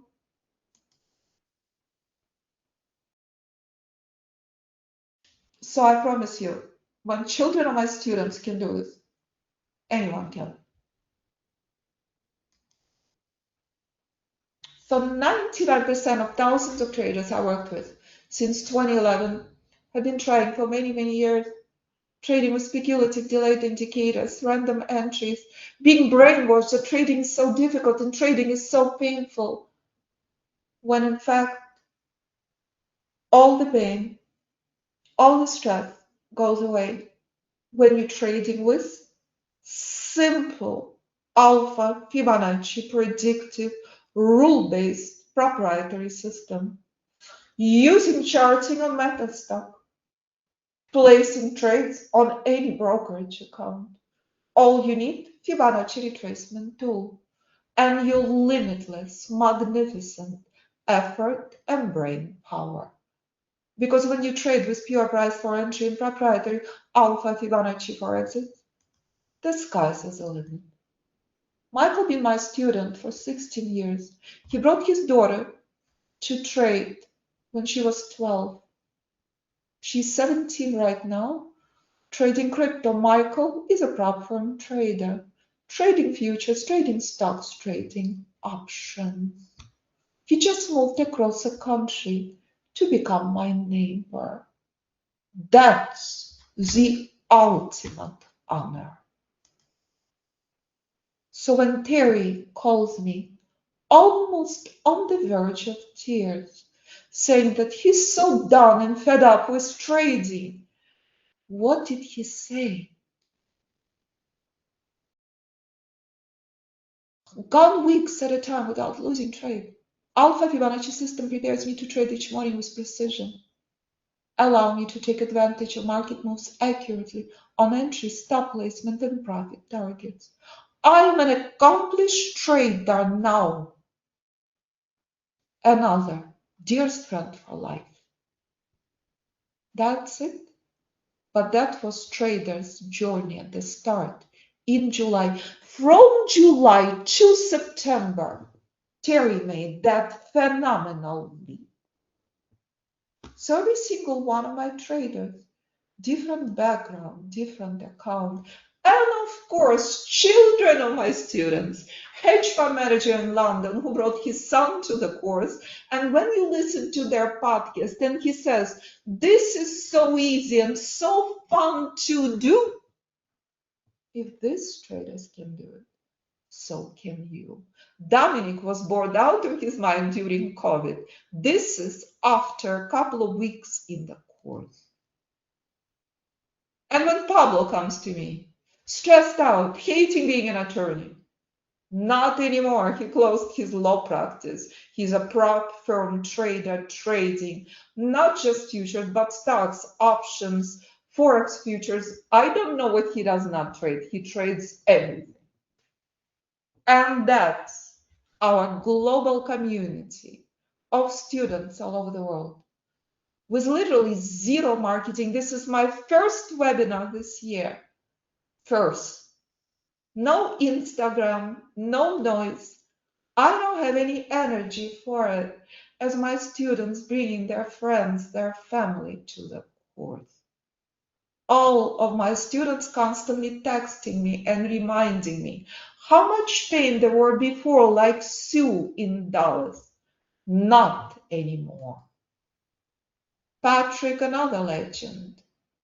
That's it. Theo came to the course in the middle of the night in Australia recently just to say hi.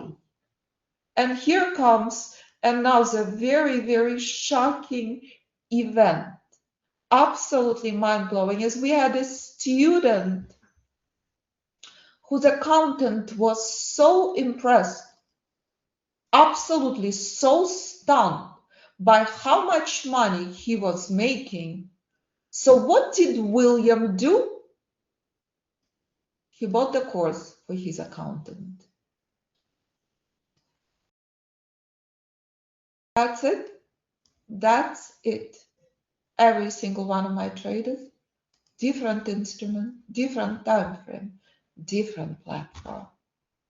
All I ask you is to make an effort. And the skies are the limit. So please, when you come to the website, as I'm not sure with the new settings, where am I supposed to post? What should it say? Chat. I'm going to chat. Let me know if you see this. When you review the information on the website, let me walk you through for the next 2 minutes. Al, I wanted to let you know we can see it. Okay, fantastic. Thank you, Jeffrey. Thank you so much. So please take a look, as the top paragraph explains that this is proprietary system. You can trade on all instruments, all time frames, all platforms.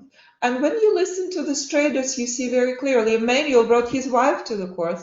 Carlton brought 5 friends. Ken made a movie about Fibonacci Trading Institute. He made the movie you can see on the website and my YouTube channel about my 15-year journey.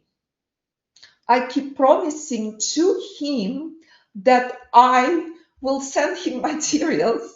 I really don't have time, but if you would like to see it, you can click on this video and you will see the summary of my work, which is an absolute honor. And the reason, my answer to top financial institutions remains no, because of journeys of my students. That's it, pure and simple. So please listen to my traders podcast, view my students' performance, and understand it's less than 1% of the emails I received. I had incredibly busy start of the year, as again, this is my very, very first webinar. With only 2 videos I had time to record this year. So if you're witnessing and seeing the power of this, all you have to do is make a personal decision. What course is appropriate for you? You do not have to come to live classes, but please, tomorrow morning, I open the trading room. So when you enter your information, you will receive the invitation to the trading room. Tomorrow morning, we open up 9:15 EST sharp. So we offer currently savings up to $1,000 with lifetime system for all platforms. Absolutely. You can use system on Meta stock. Option 1 and 3, absolutely appropriate for Meta stock, which is the least expensive option. Option 1 and 2 are group courses. Option 3 and 4 are private mentoring. If you have an option for NinjaTrader platform, software is an additional option, but only if you day trade futures. So if you're interested in any of these courses, understand you do not have to come to live classes. Most of our students work full-time, have full-time businesses, hundreds and hundreds of videos of prior live recorded classes are available to you. But when I work with you one-on-one, I hold your hand, I test you, I quiz you, I keep you accountable, and I show you what you should be trading versus not. And you have access to all the group classes, video library, and modules. And if you ever have questions for me, simply click on Contact Us sections and pick up the phone and call. In US, +1 925 257 4298 or info@fibinstitute.com. You can also send me an email with your telephone number and I will reach out. So please let me know if you have any questions for me. I can see very, very clearly chat. Please let me know if you have any questions.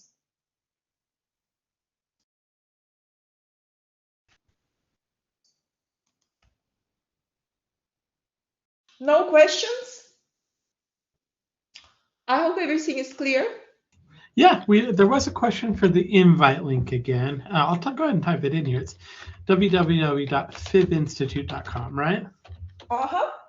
And the invite will pop up, and you just need to fill in your name and your email, and we'll send you the invitation.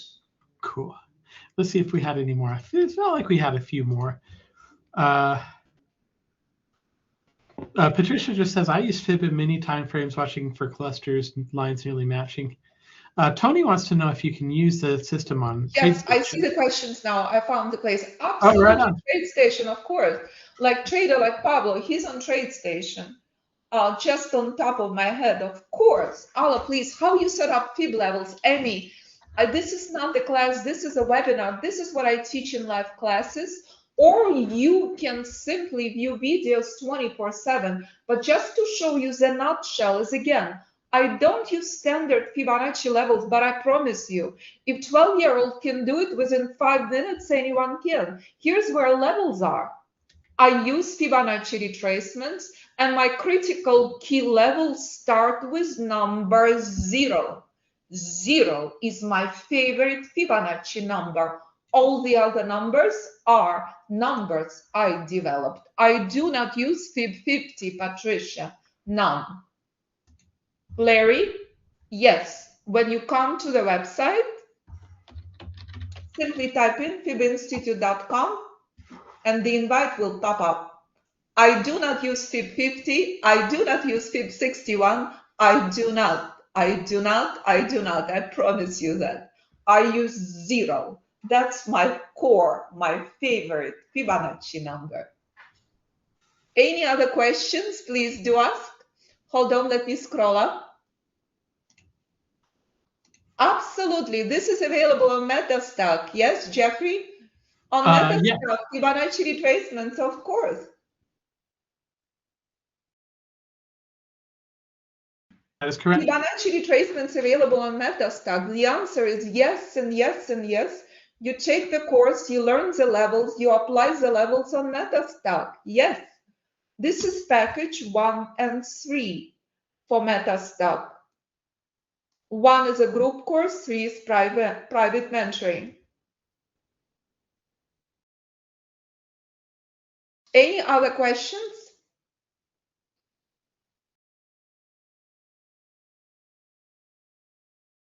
Take a look at the YouTube real quick and make sure we're not missing any right there for you. So if we come into, is this live on YouTube? Sorry, I didn't realize. Yeah. No, it's no problem. Okay, so if we come into YouTube, this is my YouTube channel, but I promise you, I've been so extremely busy. My YouTube channel is so here, just to give you the link to my YouTube channel. Everyone seeing this? So please subscribe in like. Marketing is not my mega power. Developing my own systems and teaching is my power. This is where I dedicate my time to. There are only 3 people on my team, my incredible husband and my incredible software developer who's developing my strategy specifically only. That's it. All right. And that's where we are on the YouTube channel at Fibonacci Trading. All right. Thank you, Alan. Appreciate it. Thank you so much. Thank you so much, everyone. Thank you, Jeffrey. Thank you, Metastack. Thank you, traders. It's been my joy and honor being here with you. I wish you prosperous, joy-filled, and health-filled year. And please, any questions, simply pick up the phone and call me. +1 925 257 4298 or info@fibinstitute.com. Thank you, thank you, thank you. All right, thank you. All right, and thanks for all the questions too, everybody. Appreciate that. Let me go ahead and I'm just going to go ahead and dismiss you, Alan. Thanks for. Oh, never mind. Let me go ahead and make my screen a little bit visible. We'll go ahead and share it. All right, cool. Let's do that. I'll go ahead and turn my camera on as well. If you haven't yet, now would be a really good time to join the community. You can join the Traders Forum. It's a place where you can learn about things like the whole moving average and how it works and how to use it in your trading, or chat with other traders about the stocks that they're interested in or the stocks that are kind of going up for the day, or learn about the markets, all of that kind of stuff. So you can do that if you go to the tradersforum.com. You can join. It's free to join. We'll go ahead and thetradersforum.com. We are, of course, Metastock. If you're interested in doing Metastock, it's been rated the best software in its price category 32 years in a row. We talked a lot about scanning and testing and finding the right strategy for you. $75 a month will get you a license to Metastock with delayed access to data, everything you need, everything we pretty much talked about today. The only thing it doesn't include is kind of the premium news service. If you buy a month, we'll give you 3 months. you can do that at metastock.com/conf promo. You can call us at 800-882-3040 or metastock.com/sales chat. I do want to give away another prize. And Greg, if you're available to help me do a prize, let me know. I am Right on. available. Thank you. Yes, I'm right here. All right. So let's go ahead and do this. We are going to give away Jeff Tompkins' Top 10 Stocks for 2026 ebook right now. Sounds And awesome. You know what I need from you, right? There's been a question. Yes. Yeah. Yes. I need a number. But I need to also have to find my spreadsheet real quick. That number can be anywhere between 1 and 5,075. Okay, according to Google Random Number Generator, oh, that's an interesting number, 1776, the year these great United States were put into place, as it were. That's a Mr. Johnson in the USA. First initial L. So that's not half. So I will send that information over to Jeff. We did have a question earlier, and I think you could probably help me out with that. Sure. How can I make sure I'm registered to win prizes? That wasn't exactly the question, but it was similar to that. If you're watching us on GoToWebinar, that means you've already likely registered, and you don't need to. If you're watching us on YouTube, just go to metastock.com or the link that I pinned at the top of the chat, and it'll take you to the registration page. Just click that register button, and you are good to go. You don't need to do it multiple times. You only need to do it once. Doing it multiple times will not help anything. That's it. Yeah, thank you very much. A couple comments. Welcome. Get out of your way. Okay, cool. Patricia says, thanks a bunch. She's going to do some research. She also gave us a heart. That's a very Valentine's Day thing to do. Thank you, Patricia. Mr. Williams says, I want to watch the replay later, and the contact info and those offers will still be displayed. With any of the offers that we're selling for Metastock, you can find them right here at this metastock.com/comp promo as well. A lot of stuff happened in 1776. It absolutely did. You know what's about to happen though? We're about to get we're going to have some fun right now. Our next presenter is John Thomas. John, I really like his kind of has a bit of a different view on the markets than very much more looking at kind of what the macroeconomics are doing, kind of like what the trends are, and really has some pretty good insight into kind of what might be happening with the markets. John, I can hear you back there. How you doing? Great. I just got back from my tango lesson. Your tango lesson? Yeah, traffic in Buenos Aires today is a bitch. Okay, well, I'm glad you made it. I'm not going to lie. I was a little bit nervous that I was going to be doing your presentation for you. Oh, you don't need to worry about me. I'm Mr. Reliable. Okay, cool. Well, I just made you the presenter. Go to meeting, I'm not so sure, though. Right. Well, we can hear you, so that's always a good first step. Okay, can you see anything? I can see your screen. Let's see, slideshow, play from start. Yeah, I'm spending the winter down here in the southern hemisphere where it's 88 degrees today. So all you crazy people can stay up there when it's having horrible storms. They're expecting 10 feet of snow this week at Lake Tahoe. Ooh. I hope some of it gets here. We really haven't had any in Utah of note. But in any case, I can see your slides. I can hear you. And I'll get out of the way. It's your turn. All right, Jeff. Well, always love working with you, and hope you don't freeze to death in Utah. My presentation today is the Great Rotation is on. What the heck is the Great Rotation? Well, I'm about to tell you, and I'm actually in Argentina today, but I'm usually broadcasting from Silicon Valley in California, where I am based. So these are the big risks for the market. All the good news for the market for 2026 may already be in the price. Recent feeble performance of the S&P 500 is the tell here. What is known, tax cuts, coming ultra dovish Fed governor, falling interest rates, massive government spending financed by record borrowing, AI improvements to cost cutting and profitability for big companies. What isn't known, the next dozen black swans, and they're coming at the rate of about one a day, the next government interference with companies, and the next government shutdown, which may or may not be happening now. The problem is that markets move on what is unknown, not what is known. So what is the great rotation? Well, right now, investors are moving out of tech into non-tech, out of growth into value, out of domestic into international, out of no yield into high yield, since most techs don't pay dividends, out of the dollar into foreign currencies, out of paper assets into hard ones like gold, out of crypto into anything else but crypto, out of digital into the real world. And this trend could go on for the rest of 2026.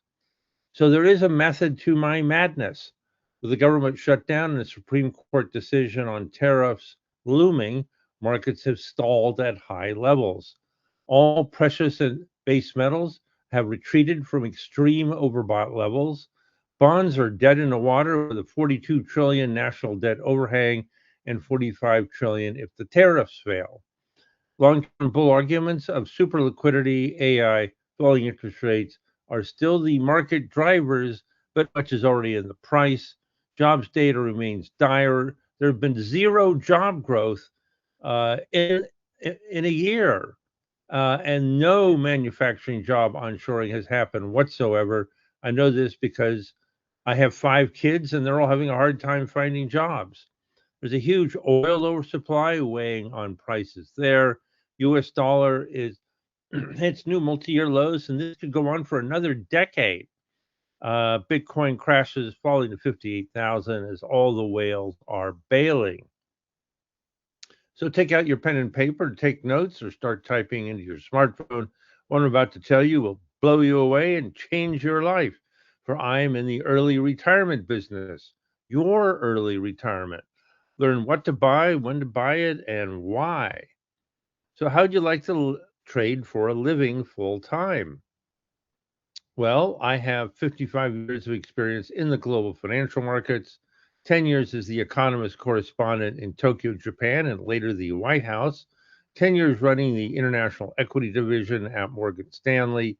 I was a Marine Corps combat pilot in Desert Storm, 10 years running the first international dedicated hedge fund, 5 years fracking for natural gas in Texas, and now 18 years publishing the Diary of a Mad Hedge Fund Trader. I am one of the only founders of the hedge fund industry who's still working and breathing. Of course, this is the other reason, a 51% average annualized return for 18 years.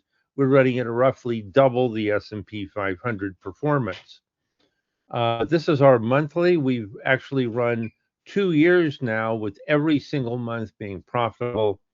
Last year finished out at 62.02% versus 84%, 79%, 75% for the previous years. But don't listen to me, listen to one of our happy customers.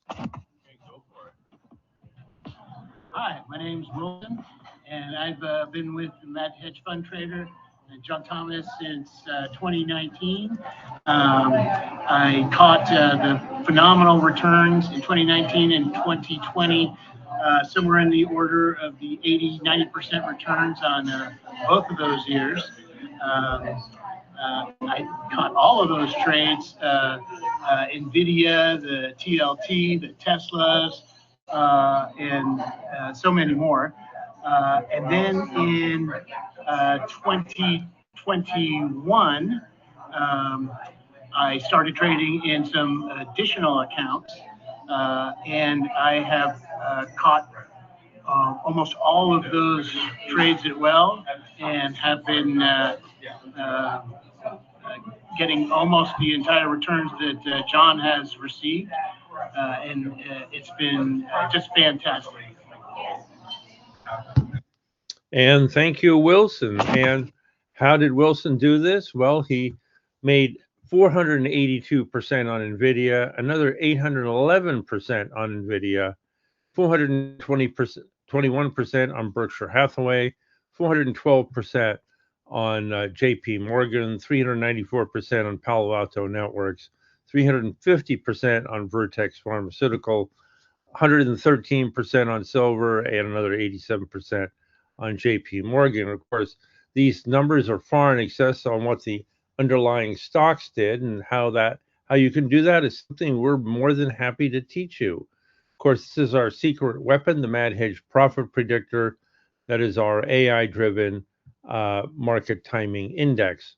Analyzes 30 different economic, technical, and momentum-driven indicators all day long. It took a team of mathematicians, hours and hours of calculations to come up with this thing.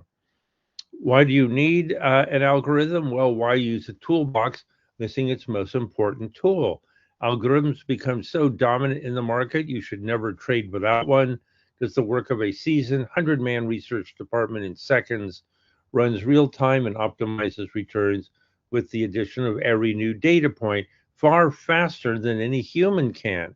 Imagining a trading strategy that upgrades itself 1,000 times a day. Don't go to a gunfight with a knife. If you're trading against algos alone, you will lose. Algorithms provide you with a defined, systematic trading discipline that will enhance your profits. This is 3 years of profit predictor performance. See, we get lots of buys at market bottoms, lots of sells at market tops. Buy, sell, buy, sell. It's like having a money printing machine. I'm not the only one using algorithms. Some 80 to 90% of all current trading is algorithm driven. This is our market timing index for the past year. And you can see we got extremely strong buy signals at the April meltdown low. Got them again at the end of November in the low there. And of course, that allowed us to catch 2 massive moves up in the market. So why do we cover all asset classes? Information about one asset class sheds light on all the others. For example, knowing what the bond market is going to do, and therefore interest rates, is incredibly useful when picking stocks. Some asset classes will be doing great, while others will be dead in the water.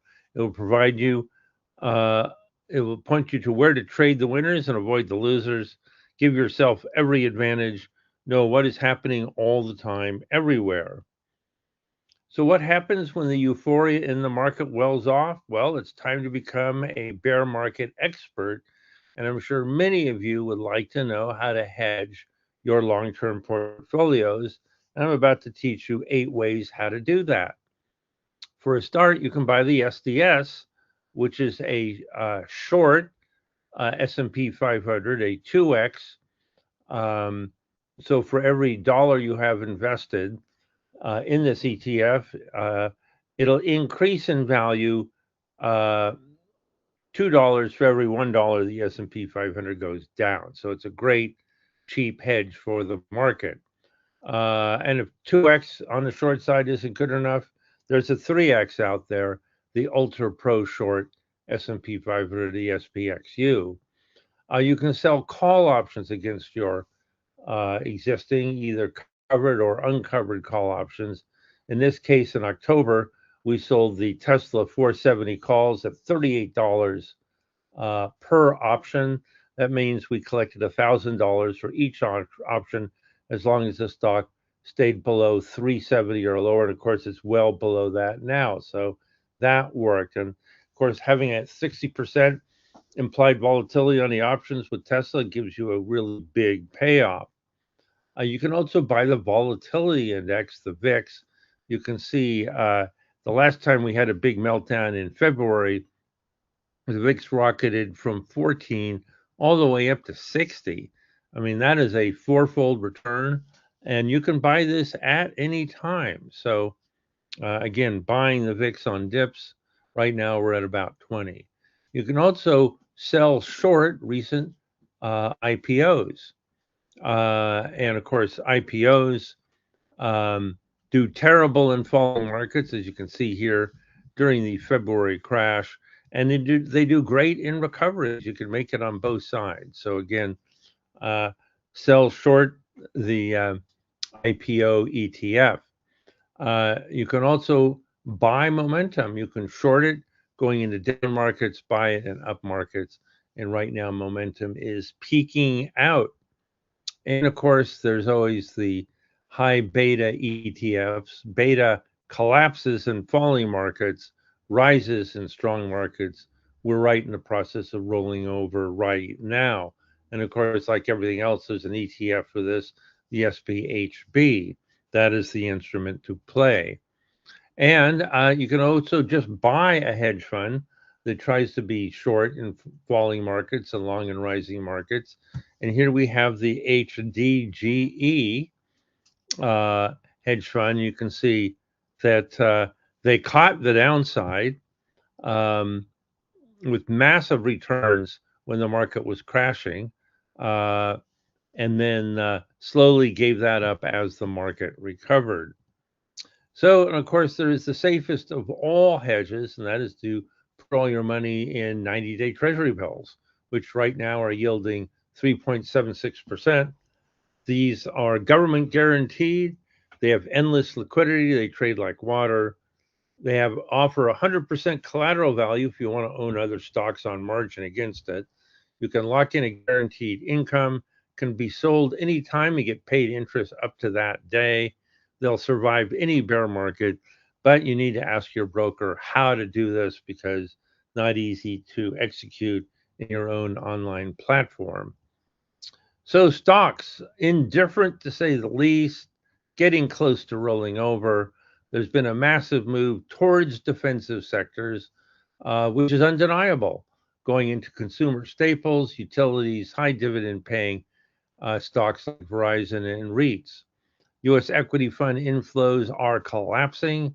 There's a slow motion crash underway with tech and software stocks seeing their biggest 2-day drop since April.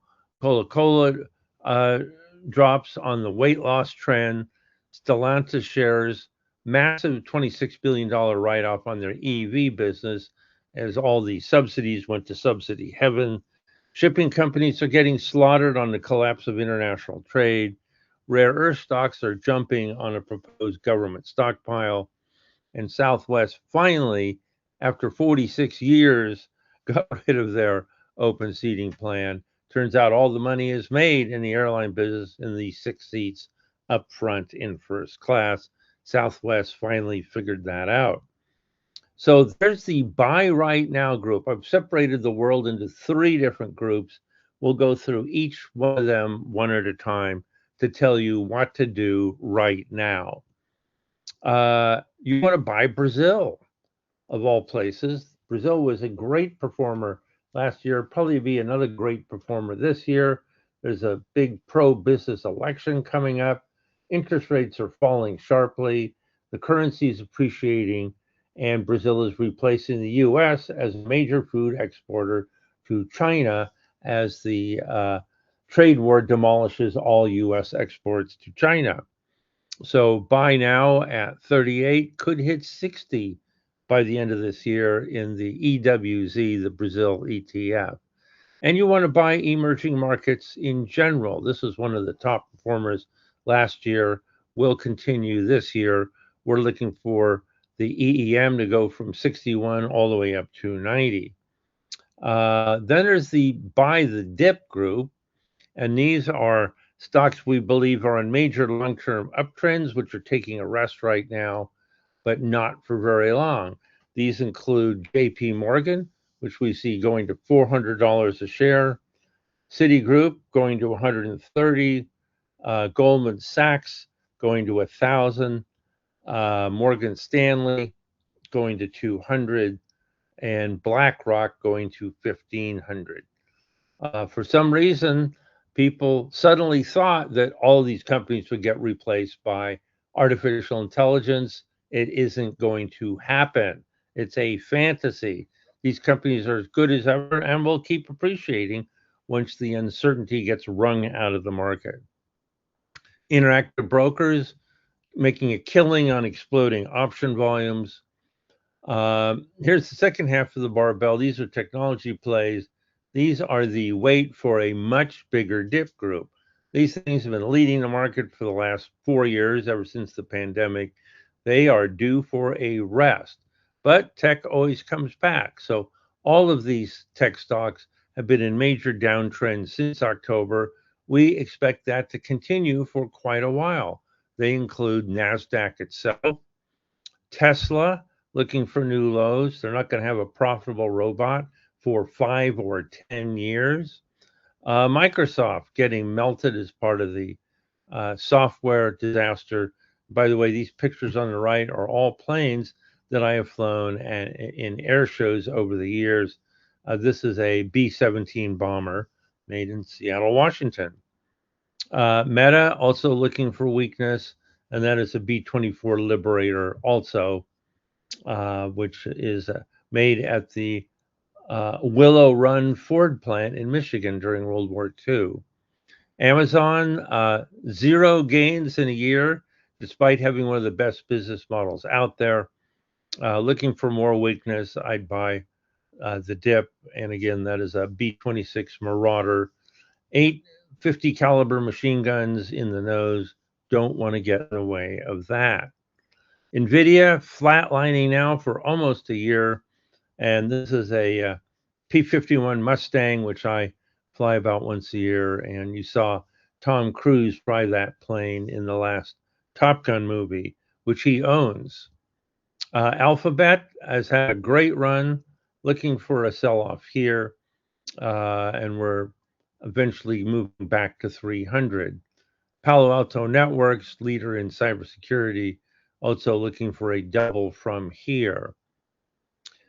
Bonds are asleep. I doubt I'll do a single bond trade this year when the government has to refinance $11 trillion worth of bonds. That's $5 trillion from the budget deficit from the big beautiful bill, and another $6 trillion in refis that the government has to do from the first Trump administration.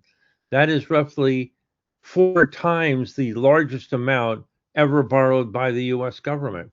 That was during the pandemic. That was only $3 trillion. Can the market handle it? I doubt it. But some people think it can, so we'll find out who's right. Flatlining for a year, despite 100 basis points in interest rate cuts by the Fed, long bonds have done absolutely nothing. And there's your yield on the 10-year, now at 4.05%, again going to nowheresville. Foreign currencies, the dollar is getting completely wiped out by the prospect of falling interest rates. This has prompted ballistic moves up in the Aussie, Euro, British pound, emerging markets, and even the long beleaguered Japanese yen. These are all Mad Hedge long-term long recommendations. Comments signal that there will be no future efforts by the Fed to support a collapsing greenback. Those European vacations are getting a lot more expensive by the day. I was looking at Airbnb prices in Switzerland, and they're all up about 25% just on the currency. So sell all dollar rallies. This could go on for a decade. And if you want to see how extreme these moves are, this is the Aussie, Japanese yen, euro, British pound, and now we're on to energy. And the administration is using an oil embargo to strangle the Cuban economy, and they are succeeding. That's me. And the last time I was in Havana last year, I chartered a plane, flew it over there myself, and had a great day checking out Hemingway's house and so on. A lot of these great cars look great on the inside. I'm told they all have Japanese engines on the inside, the original GM ones having failed decades ago. Oil exports to Cuba from Mexico, Venezuela, Russia, and India have been cut off.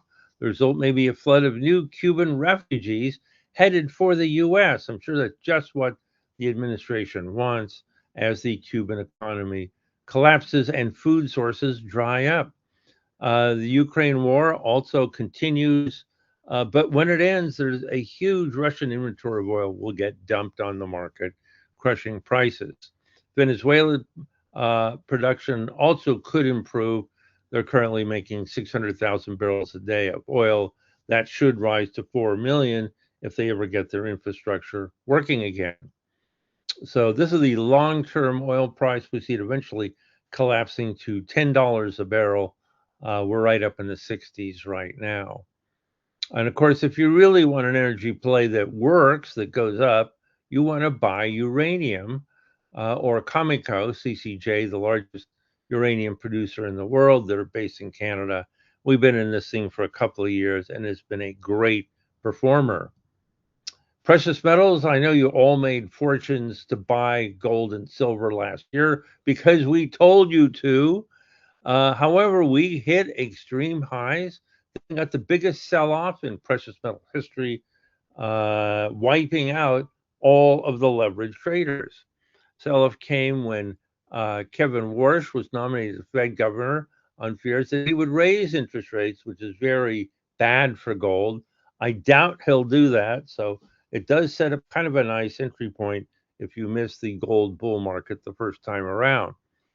Enormous amounts of over leverage have been wiped out. Bull market is not dead, it's just resting. Expect gold to consolidate around current levels for possibly for months, then take a run at new highs. And that's me at the Istanbul gold market a few years ago doing some early Christmas shopping. Buy all precious metals and miners on dips. And here are the trends.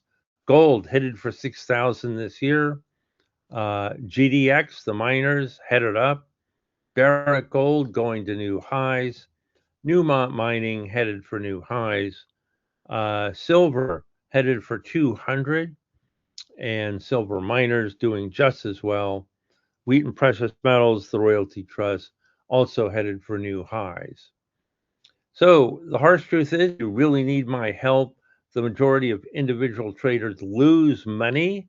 They lack the correct training and discipline to succeed. Most broker research suffers from grievous conflicts of interest. Wall Street is all about moving money from the uneducated to the educated. The easy solution to that problem is to get educated yourself. Fidelity did a 20-year study and learned that their top performing investors were dead people. Why do the dead people do so well? They never sell. Not such a bad thing when the Dow is going from 6,000 to 50,000 or 600 to 50,000, as is done during my career. You need a real pro to guide you through the market maze. The market is not monolithic, and 95% of it can be completely ignored. There are a few great sectors and a lot of awful ones. You can earn 10 times return on the great ones, but get wiped out by the losers.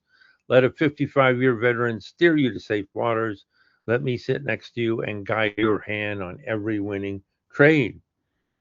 81.58% trailing one-year return. Very good reason to take our service.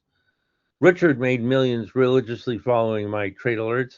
He now spends his retirement restoring vintage aircraft and flying them over the California coast.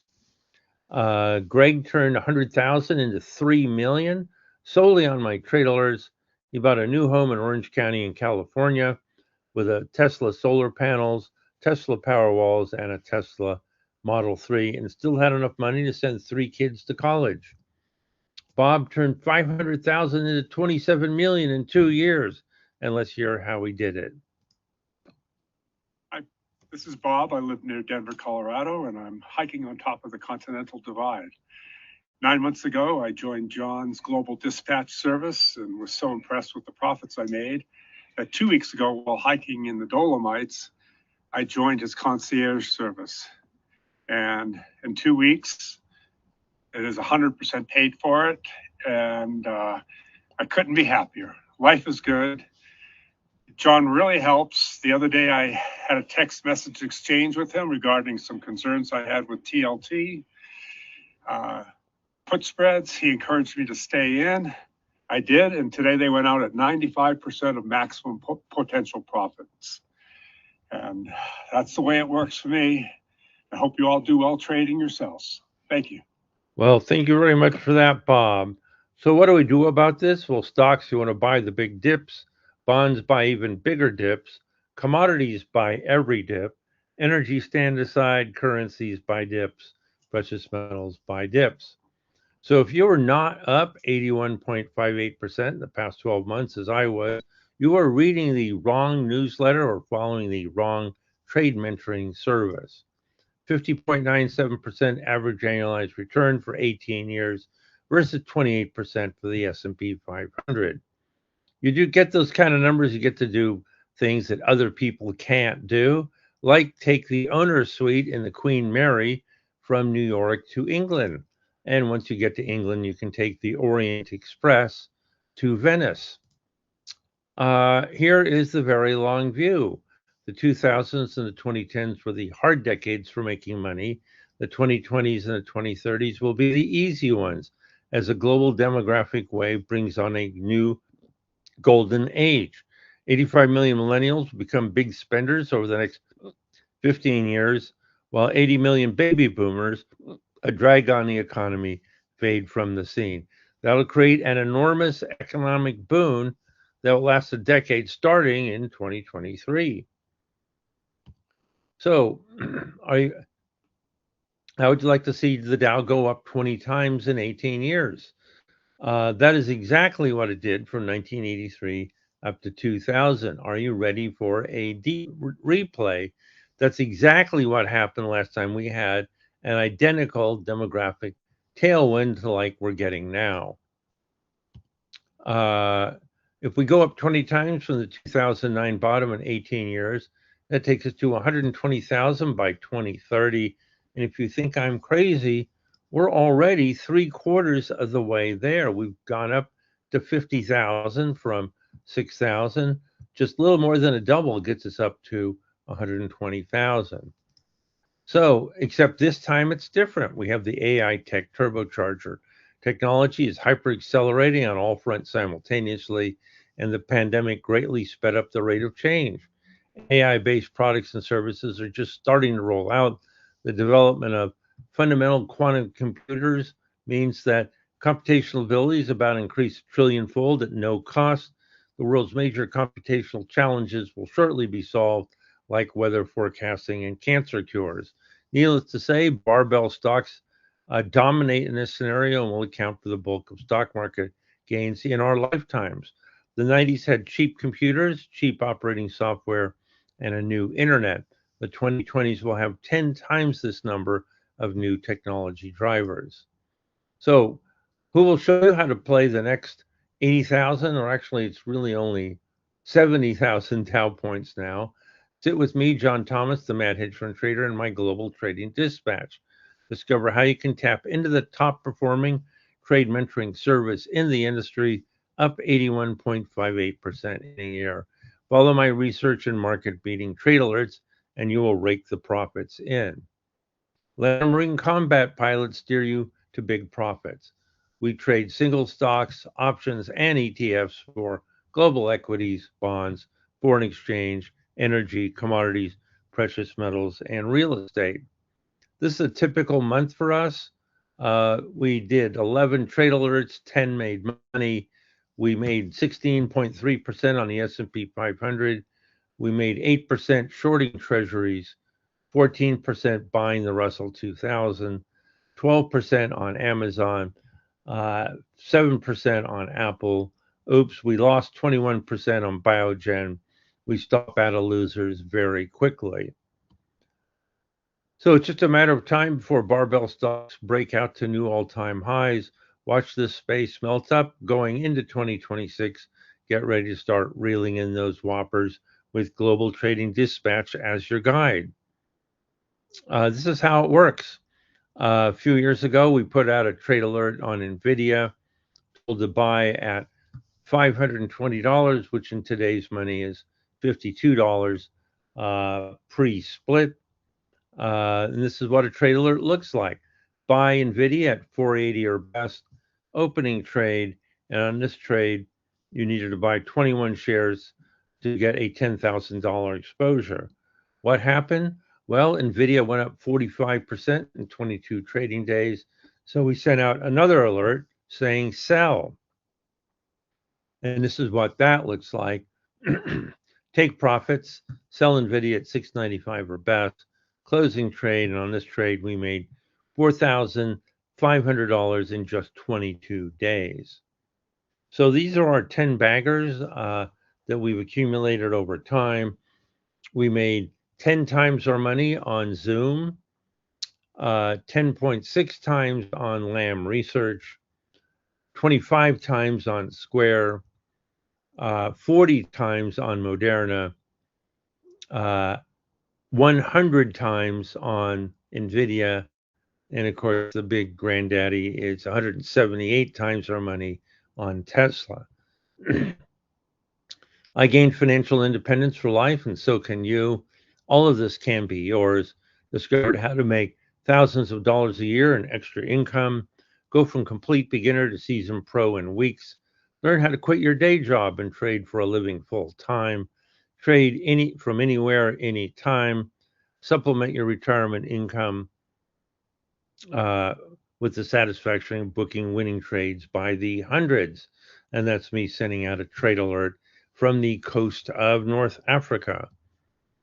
With the Mad Hedge Global Trading Dispatch, you get instant trade alerts sent out at market sweet spots, about 200 a year, live bi-weekly strategy webinars with an interactive Q&A, special reports on urgent investment topics, invitations to strategy luncheons around the world. And if you're interested, I'm having one this Friday in Lima, Peru. More educational videos and webinars than you consume in a lifetime, access to an 18-year database on investment ideas searchable by names and ticker symbols. I'll even give you the name of a good surfing school in Africa. Warning, it's a lot harder than it looks. This is the one-stop shop. Learn all you need for every level. It's for individuals who want to understand what is happening with their retirement funds, for people who want to learn how to trade for a living, get the financial education of a lifetime. It's for smaller institutions and financial advisors who can't afford an in-house research department. Get in before the next melt-up begins. This is what you get. You get in your inbox every morning the Mad Hedge Global Market Comments. You also get Mad Hedge Hot Tips, the 5 most important things that happen today and what to do about them. This is what I'm not going to charge you for this service. I'm not going to charge you $100,000.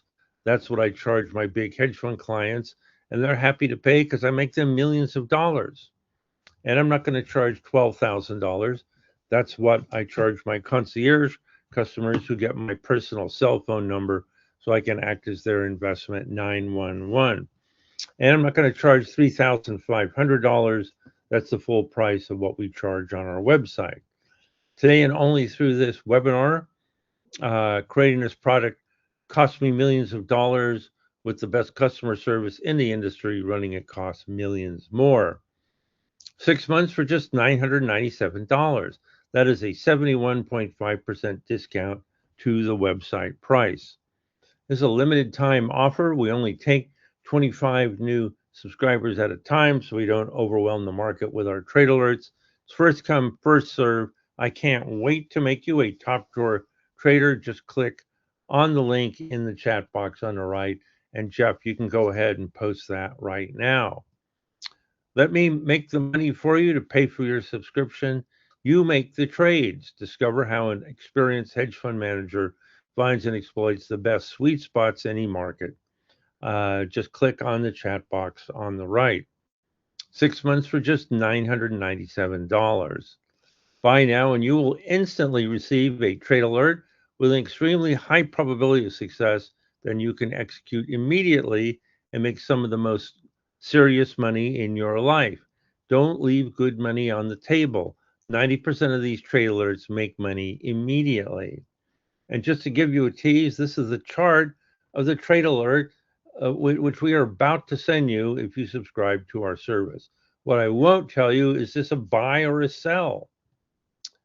Sign up now. You'll also receive my free video course, Options Trading for Beginners, a 12-chapter course on about everything you ever want to know about options, written for the basic beginner.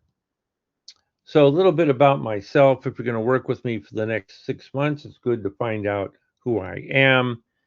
I'm the my family origins are very humble. I'm the oldest of 7 children growing up on a remote farm in Southern California. I lived the all-American childhood playing Little League baseball, became an Eagle Scout. and it was a great childhood. There wasn't much to do in rural California in those days but hunting, so I picked up a job as a paperboy for the Los Angeles Herald Examiner. I found the stock pages, bought IBM at 20, sold it at 30, and suddenly found a far better way to make money than delivering newspapers off the back of a bicycle.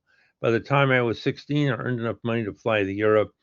By the age of 17, I had visited more than 50 countries and spoke 4 languages. At UCLA, I majored in math and DNA research, which landed me a job at the nuclear test site in Nevada. Their yield didn't mean interest paid, but millions of Russians killed. I didn't see a future in that, so the government sent me to Southeast Asia for a few years of research, where I learned how to fly and jump out of perfectly good airplanes. There I advised the militaries of America's Asian allies. As the war wound down, I became a foreign correspondent for The Economist magazine in London. When they learned I had a math degree, they switched me over to covering the Asian economy and the stock market. And all I got from 10 years of government service was this box of medals. Same wings, by the way, you see in Top Gun, which I trot out once a year during Veterans Day. As a foreign correspondent, I covered China during the Cultural Revolution, was the first American reporter to visit North Korea since the Korean War, and covered the rest of the continent all the way to India. I figured out very quickly you didn't have to be that smart to make money in the stock market, so I got into the industry, joining Morgan Stanley. After 10 years, I started my own hedge fund, and yes, the years have been cruel. That is my original ID card for Morgan Stanley, dated 1983. Yes, I've aged a few years since then. I served as a tank commander in Desert Storm in 1991. We lost 1 tank and the Iraqis lost 5,000. As you can see, I like winning. I rapidly became the top performing hedge fund of the 1990s, eventually bringing in a 1,000% return in a decade. Then the money really started to pour in. It's an understatement to say that when income goes from the thousands to the tens of millions, it really has a big impact on your lifestyle. Get to buy the latest hot car, fly your own private plane around Europe, go marlin fishing in Mexico, and collect vintage Rolls Royces. I now spend my days pursuing my first love, finding winning trade alerts, but I now do it from my 3 homes in San Francisco, Lake Tahoe, and Zermatt, Switzerland. And I've quit turning millionaires into billionaires. There's far more satisfaction leveling the playing field for the average, teaching them how to trade, and that includes you.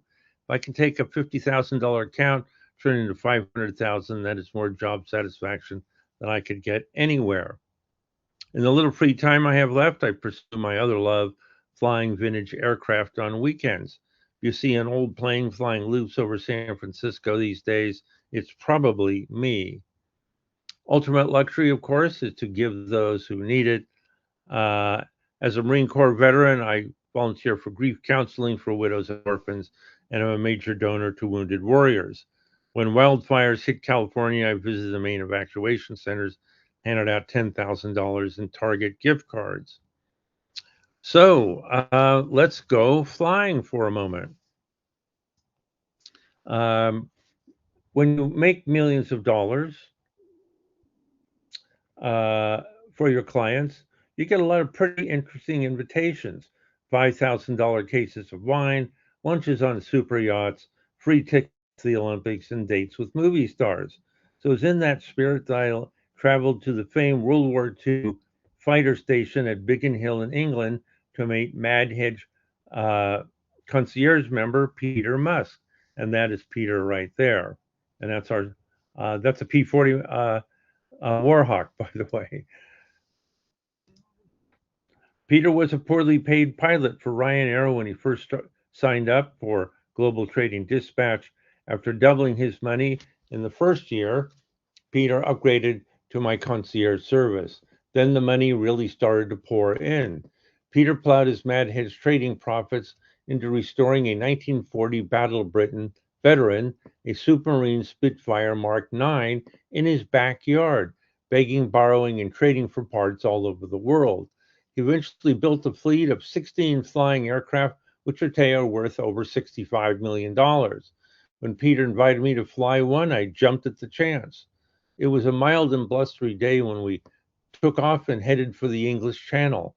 Even though the plane was 82 years old, we managed to brisk 250 miles per hour over the English countryside. The Spitfire could outmaneuver any plane the German Air Force threw up against it. This particular plane is credited with shooting down 2 Messerschmitt Bf 109s, and it's easy to see how. We found a clear piece of sky over the white cliffs of Dover between 2 big fluffy cumulus clouds and commenced a full-on aerobatic flight test. Pilots always want to see what I can do with these old planes, and this time was no different.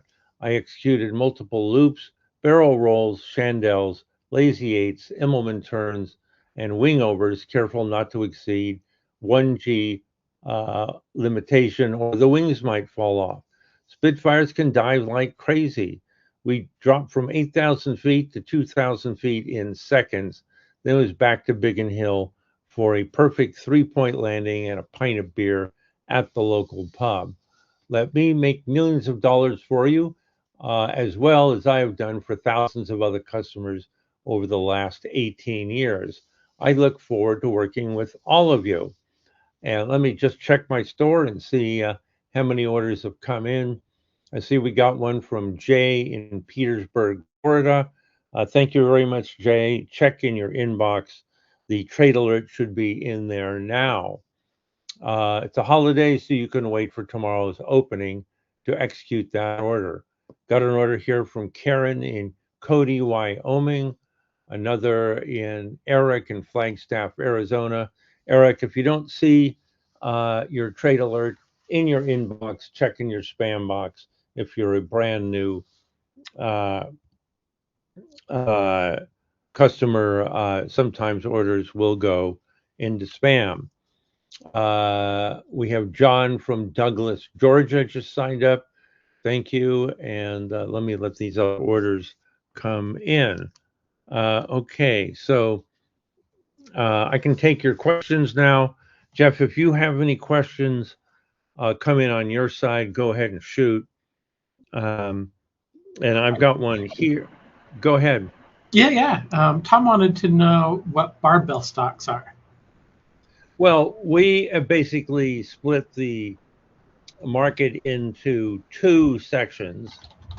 Big tech, which operates on its own, and then the rest of the market, which at the moment are value stocks that haven't performed in the last 15 years, and so on. And what you'll find is the market will rotate back and forth between these 2 groups like the 2 sides of a barbell. Of course, this year we have a 3rd edition. Those are emerging market stocks, and our first choice there is Brazil. So, and that's why rotation is important. You always want to be in the winning group and avoiding the losing group, and we can show you how to do that. I've been doing this for 55 years. So for me, it's like falling off a log. For other people, it's not so easy. All right. We also had a question from Patricia. She wanted to know about coins and if tokenization was going to help coins. I am not a believer in crypto or coins, because when you buy a stable coin, you're taking more risk for less liquidity. And good examples of that are the presidential coins that were issued a year ago. They are down by 95%. So they did not turn out to be a store of value as promised. You know, there are no buyers now. The whales are getting out of the business, and people who bought at the top have come to regret it. So for me, the best coin in the world is 90-day T-bills. Those never default, never have huge moves, and have a guaranteed interest. So why someone wants to buy a stable coin when 90-day T-bills are paying 3.6% is beyond me. I see no upside and lots of downside in stable coins. Another question we have is about lithium. I think one of the reasons I am in South America right now is I'm going to visit the world's largest lithium fields in Chile and Bolivia. The future is in lithium. You could hardly do anything in the AI economy without lithium. Of course, I'm a little bit prejudiced. I've been driving Teslas for 15 years. Those have lithium ion batteries, which work like a charm. My current car is 8 years old, and I'm still getting 260 miles per charge. So, not only do you need it for EVs and for phones, a big part of the AI story going forward is going to be about battery storage. That all requires lithium. So I see a coming lithium crisis coming. The world can't get enough, lithium, just like it can't get enough copper or cobalt or any of the other essential materials for the AI economy. All right. Amy wants to know, NVIDIA, are you a buyer, a seller, or a waiter?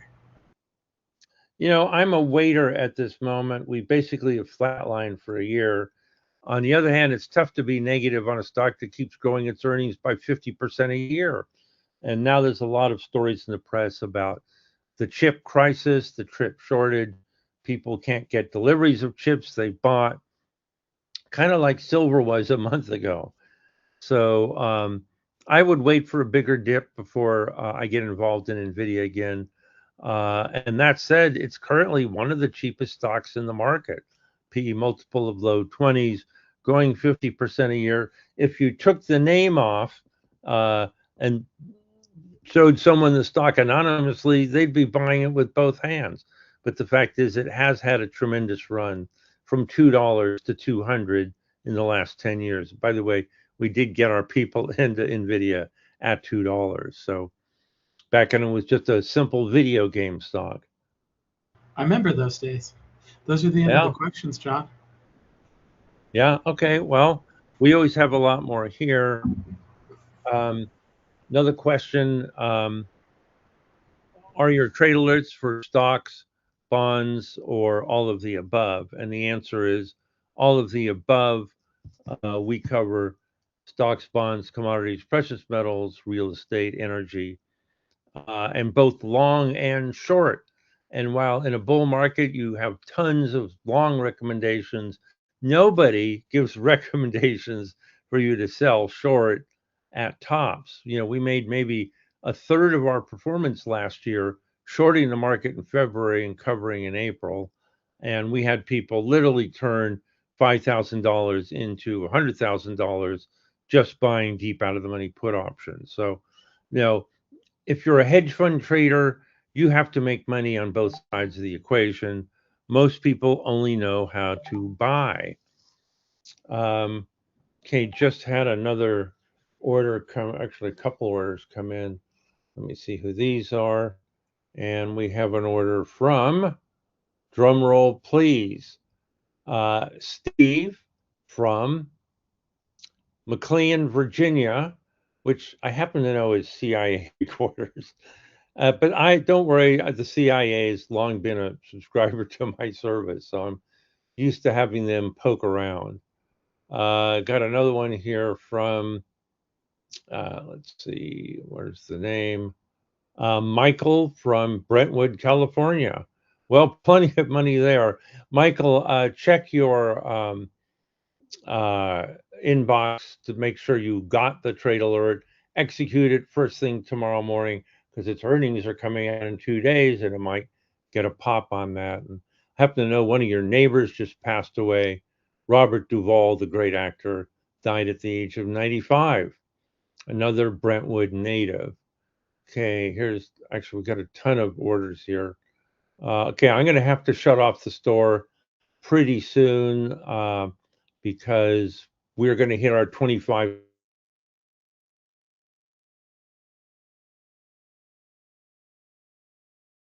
sitting on a fence, go ahead and execute now, or you'll get shut out because the store closes automatically once we hit 25. Okay, here's an order from Paul in Trigg, Washington. Congratulations, Paul. Promise to work hard for your money. And we got another one here from. Okay, got that one. Okay, and we got that one. And we got this one. We got an order from Jill in Stockton, California.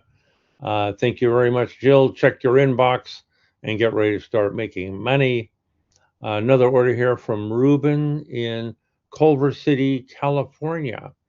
Crime center of the world, according to certain government officials, but I'll let that one go by. Actually, I used to live in Culver City myself when I went to UCLA. UCLA had a rule: no liquor stores within 1 mile of the campus, and turns out Culver City is exactly 1 mile from UCLA. So we were all regular visitors to Culver City, at least once we turned 21. Okay, here's another order. Let's see who this is from. And this is from Paul from Seattle, Washington. Thank you very much, Paul, and I hope you can weather the heavy rain that you're getting this year. Okay, so yeah, we're almost at 25, so go ahead and place that order right now. And let's see, let me check the questions. Got a couple more minutes. Jeff, what do you think about the market here?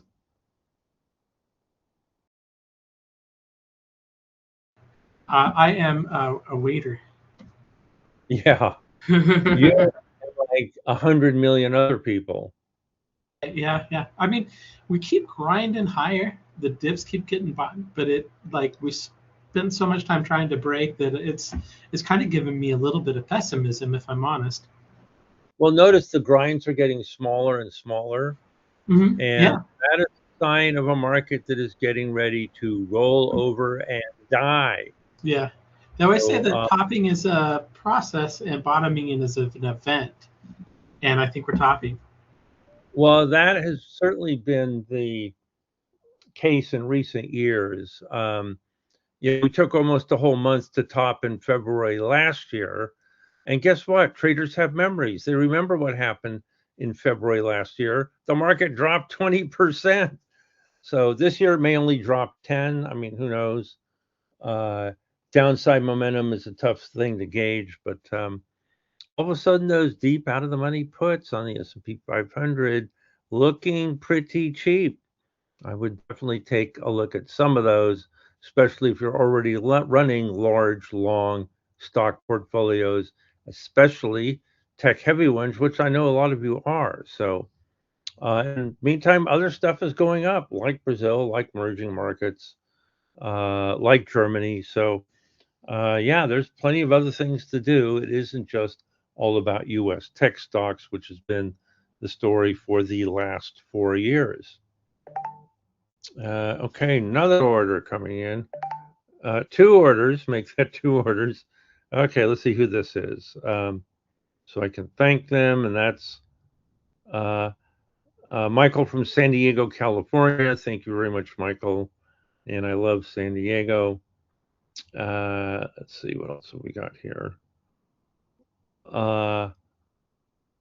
We have Margaret from Mississauga, Ontario, Canada. And sorry for all the offensive things our government has said to Canada. I love Canada myself. Love Canadian maple syrup.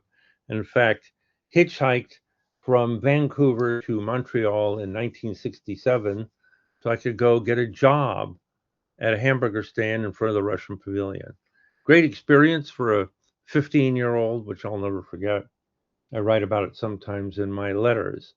Of course, it was a different Canada then, but I still love the country. Okay, let's see if we have any more questions here. Okay. Well, Jeff, I think I'm about good for the day. Yeah. Thank you for And, joining us, John. Appreciate it. I'm going to go back to my tango lesson for part 2. Oh, nice. Where Awesome. you swing the lady back and forth across your legs, and people are amazed I can do this at my age. Wouldn't be surprised. I know too much about you, John. Thank you so much for joining with us. And this weekend, I'm climbing Machu Picchu in the Andes Mountains, but still watching the markets all the time. I can't get it out of my blood. All right. Well, thanks for joining us. I appreciate it. And John, I'll see you again soon. All right. You take care. You too. All right. Let's go ahead and let's do a share here. We're going to do this. I want to say thank you to Stocks and Commodities Magazine for sponsoring the events this week. I really appreciate them. They've been sponsoring the events for, 14 years now. Great partners, great magazine, great way to kind of keep an eye on or some really good technical strategies on a monthly basis. So if you're interested in kind of checking out Stocks and Commodities Magazine, I'd recommend it. You can go to www.traders.com for that. We are, of course, Metastock. This is the slide in which I'm going to ask Greg to give me a hand. Greg, do you want to give away a prize? Absolutely. All right, Greg. I'm always down for giving stuff away. You know, marketing, they just love giving things away. You're right, for sure. That's really the core. Is there a whole class on that when you go to marketing? Yeah, it's the very first class. Okay. Well, giving stuff away 101. All right, well, let's figure out. Okay, Trading Winds. We're going to give away 30 days of their advisory service. Mm-hmm.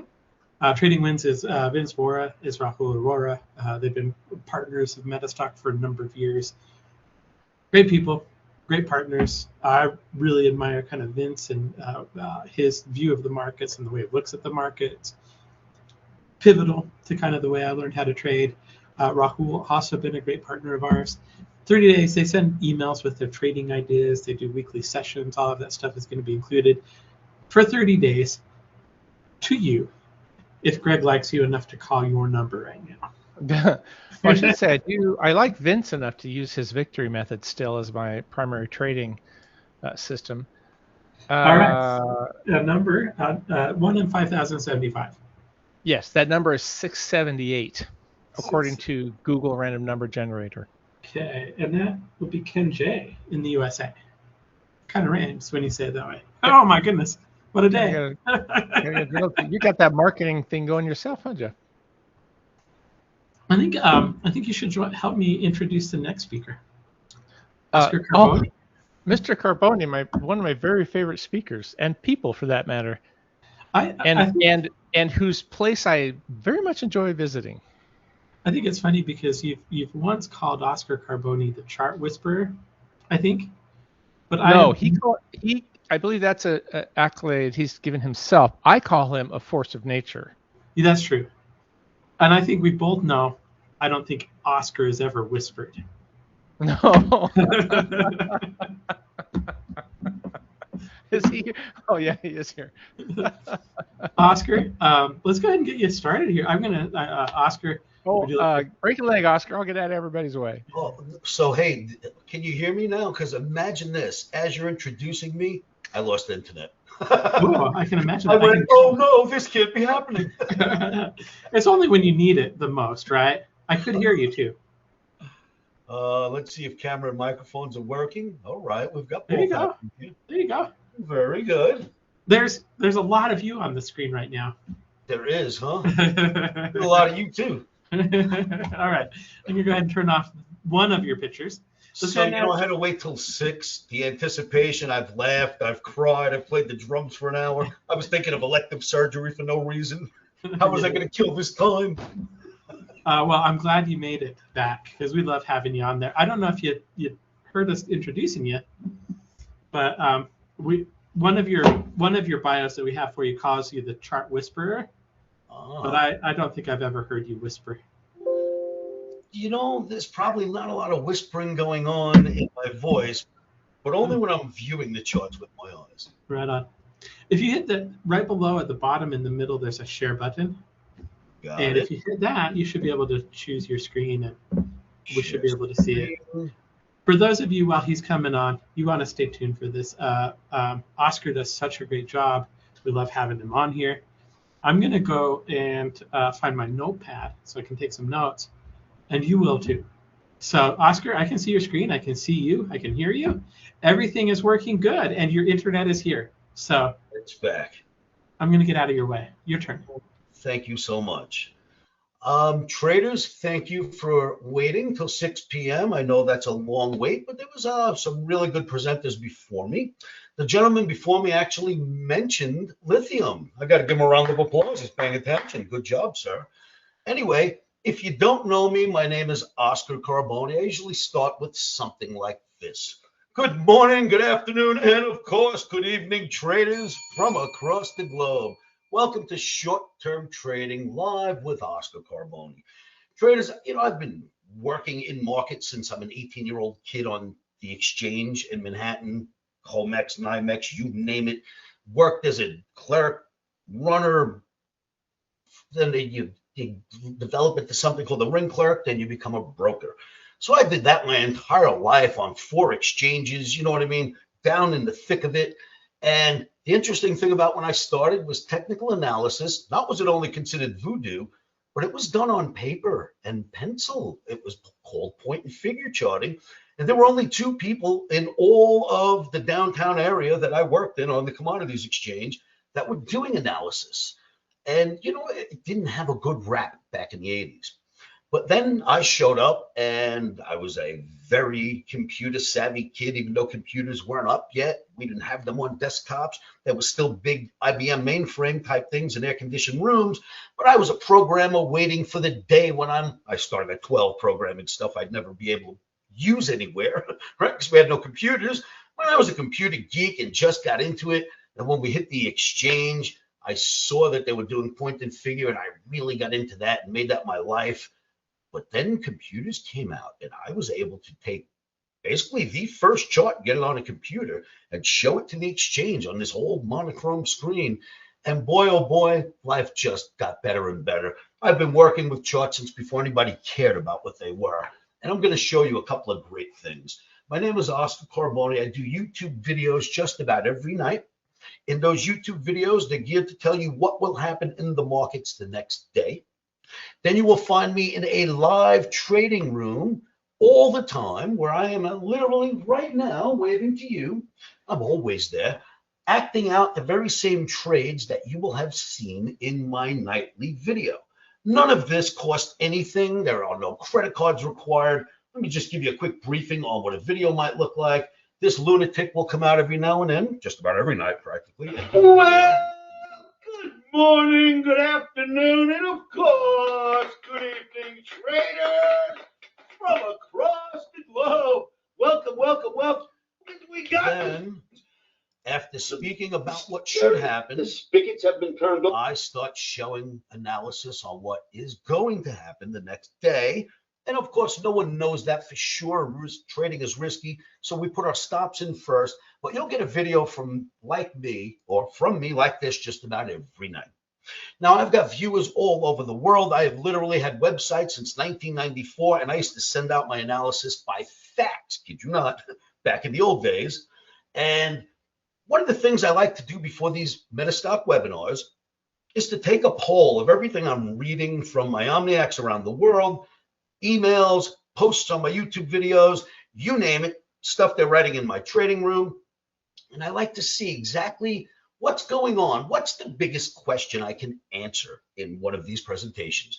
The biggest question that came to me was this: Oscar, is the AI rally over?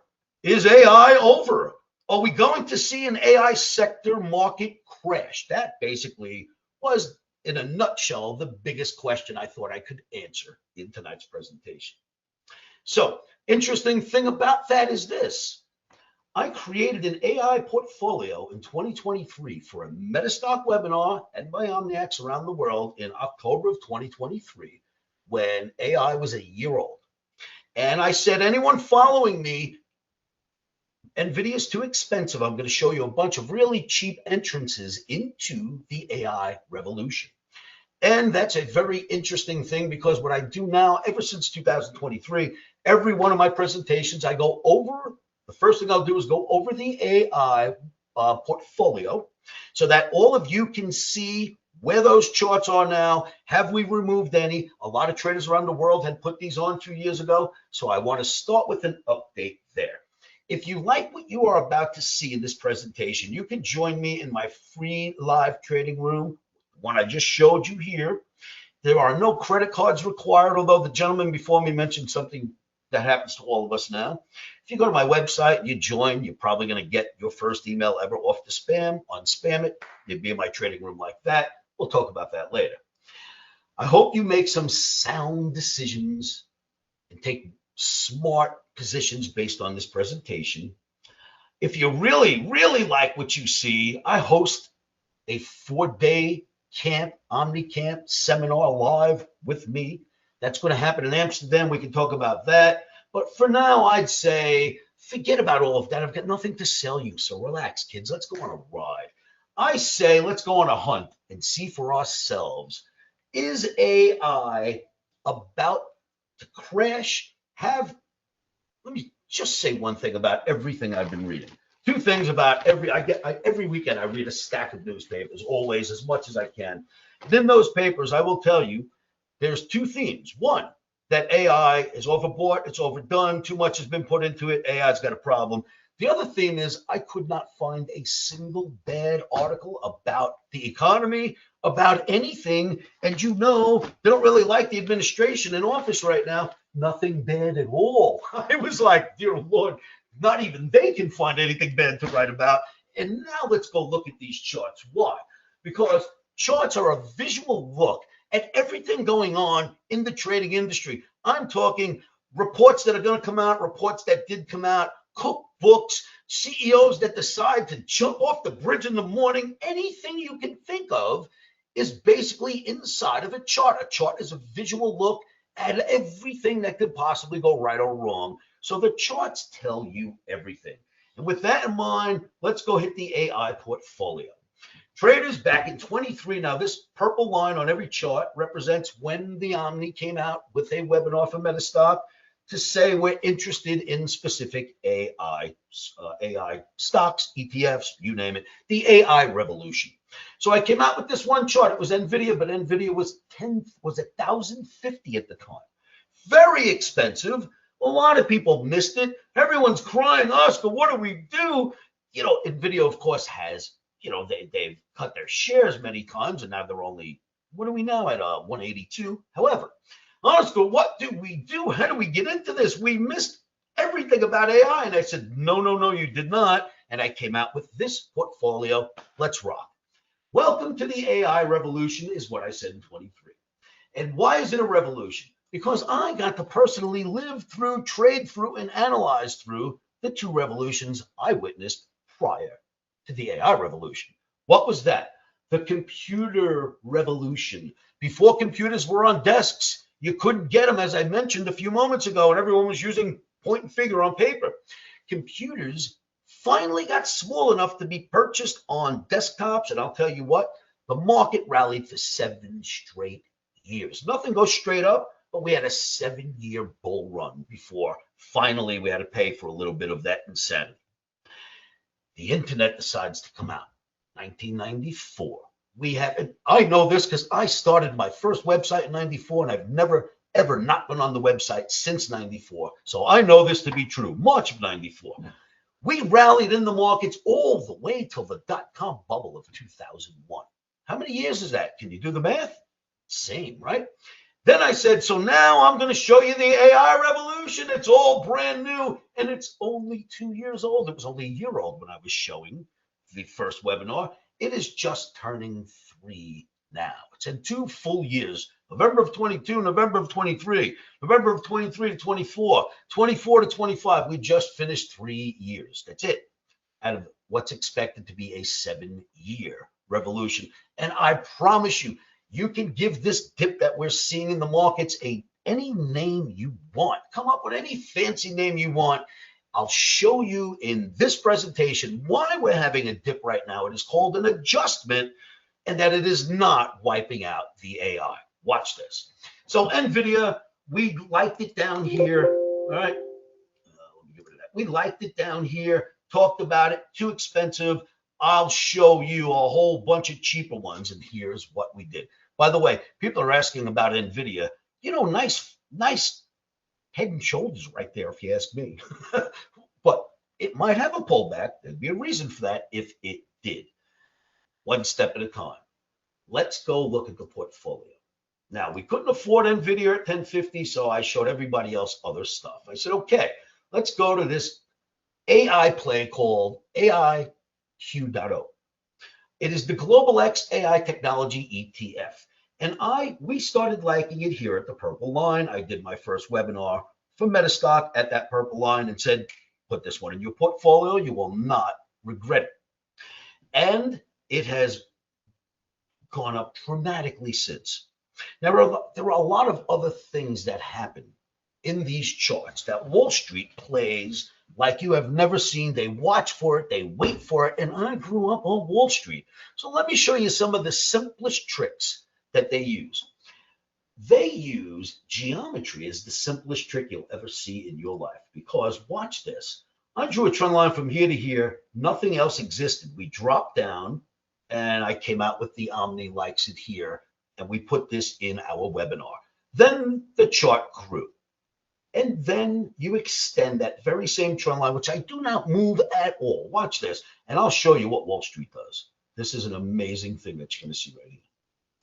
Look at how every time the market went up, every time Wall Street found a reason to sell it. Why? They're using geometry. This stuff is easy.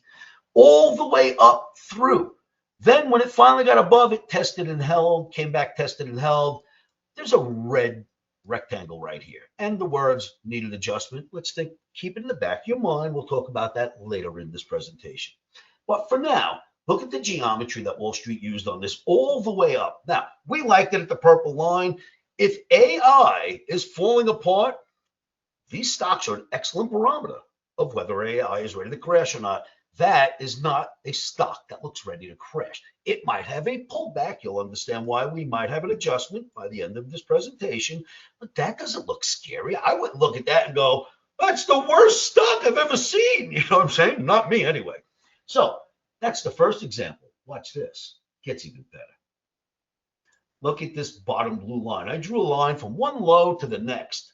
When you extend it, look what Wall Street did. Purchased it, as I did, as we did for the portfolio right here, where Omni likes it. Purchased it. Only Trump's tariffs were able to break that line. Went right back above, back to the top geometry. Is that not interesting, kids?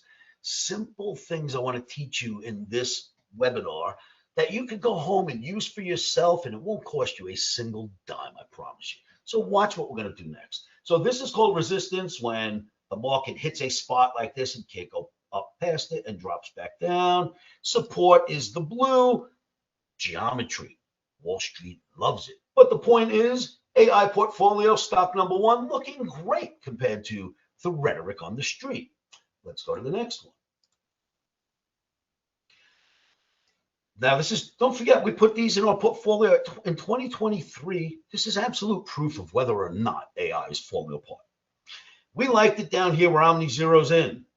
Did many webinars. By the way, every time you see a W with a diamond, that's Oscar doing another webinar for Metastock, or just a webinar to inform my Omniacs about the portfolio. But just about every one of these W's is a Metastock webinar, and you go back and look at all of them and see every one of these charts from the beginning of their progression.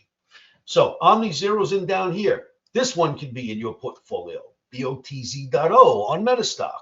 It looks fantastic, and look at the respect Wall Street is paying to this orange average. It's like a magnet. It's a wonderful, wonderful thing to watch.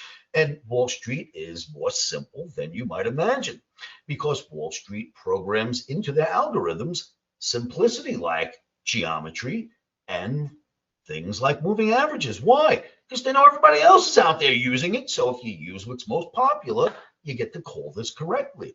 And I grew up on Wall Street and taught most of Wall Street how to do analysis. Ask anyone that knows my history. I won't go back there and show it to you. But most of what happens on computer with analysis today has gone through my hands in the 80s. I promise you, I'm pretty good at showing this to people. So Wall Street is watching this orange average and using it like a hawk. But look at how high the stock is right now. Is this another stock? Read the news. AI, too much invested. Google spent too much. Everyone spent too much. AI is falling apart. Do you see that happening here? Not me. Maybe if I flip the chart over, or you know what? I could always stand on my head, and if I looked at the chart, it would look like it was bearish, but not that one. Can it have a pullback? Well, you know, nothing goes straight up. Pullbacks are part of this game. We live on them. That doesn't mean that AI is over by any means, at least not these two that we've seen. Let's move to the next AI portfolio stock. The AI play Buzz.K. It's a VanEck ETF. This one has been a monster. It's paid respect to its geometry. It's been a great purchase from down here. If you purchased it at the first webinar, look at how much higher it is off that purple line. However, this one's not the prettiest stock I've ever seen, so we would stop ourselves out here around the 26 mark. Maybe we'd let it get to under 25 and say enough's enough, which is still a lot of profit from where Omni liked it. It's the first one I'm seeing that's got a left shoulder, head, right shoulder, a little bit of a head test, and down it's coming. This of the portfolio that we call our AI portfolio, the Omni AI portfolio, this is the only one that made me put a stopgap somewhere just in case we'll have to get out. So keep an eye on that one. But we're nowhere near that, right? We're at 30 right now. You'd have to be down here to chase us out, which is still dramatically far from the entry. So point is, these stocks are doing very well. Only one I see in my group that doesn't look very well, this one. So let's keep moving. Look at this, the Franklin Intelligent Machines ETF. It's an ugly chart, but it's a fantastic ETF. Look at how it has rallied since the purple line down here. Only tariffs were able to knock it down, right? Tariffs got it through the support right here, which was being tested, the green line. Tariffs made it go through, got right back above, tested it, and away it went. So it stayed inside geometry, geometry, geometry. Look at the blue geometry here, kids. Wall Street's not stupid, but you see the theme? Another rectangle right here.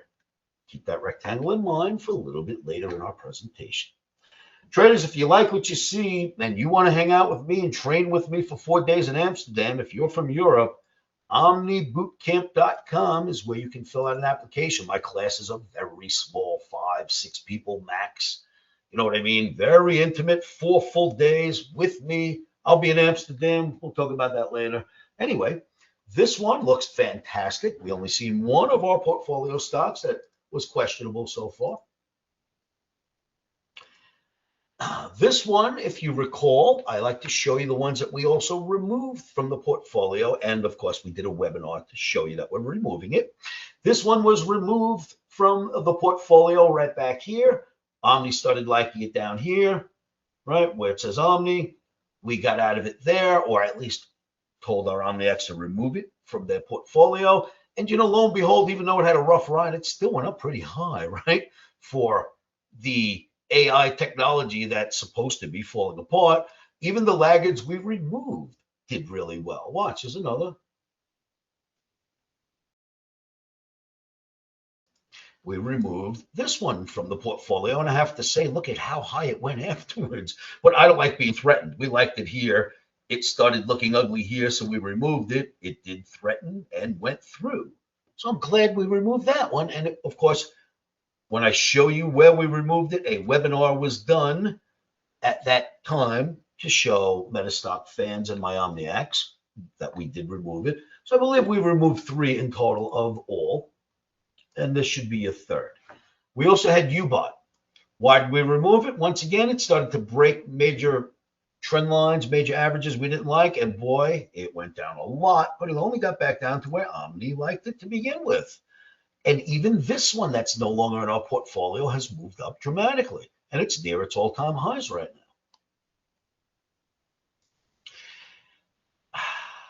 now. Then there's this one.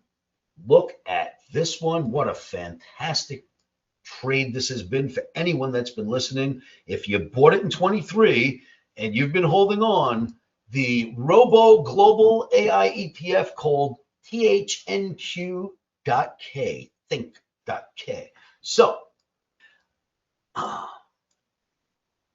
right here, see the rectangle? A little pullback, keep that in mind. But barring that, look at how fantastic this is done, with the exception of Trump tariffs. Stayed inside of the geometry till it got above it, ran up here. Now it's building some form of a pennant flag, which will likely lead it higher in the future. So another one of our AI portfolio members that is looking great. Look at this one. I'm going to give this one a round of applause. This is the most resilient of resilient. This is the AI stock, or ETF, I should say, QTUM.O, Quantum. It is a fantastic ETF, and it loves geometry. It loves to go higher. And see the red rectangle? Oh, a pullback. Is that a big crash for AI? Not that I can see. This is very nice looking chart so far. Let's move ahead.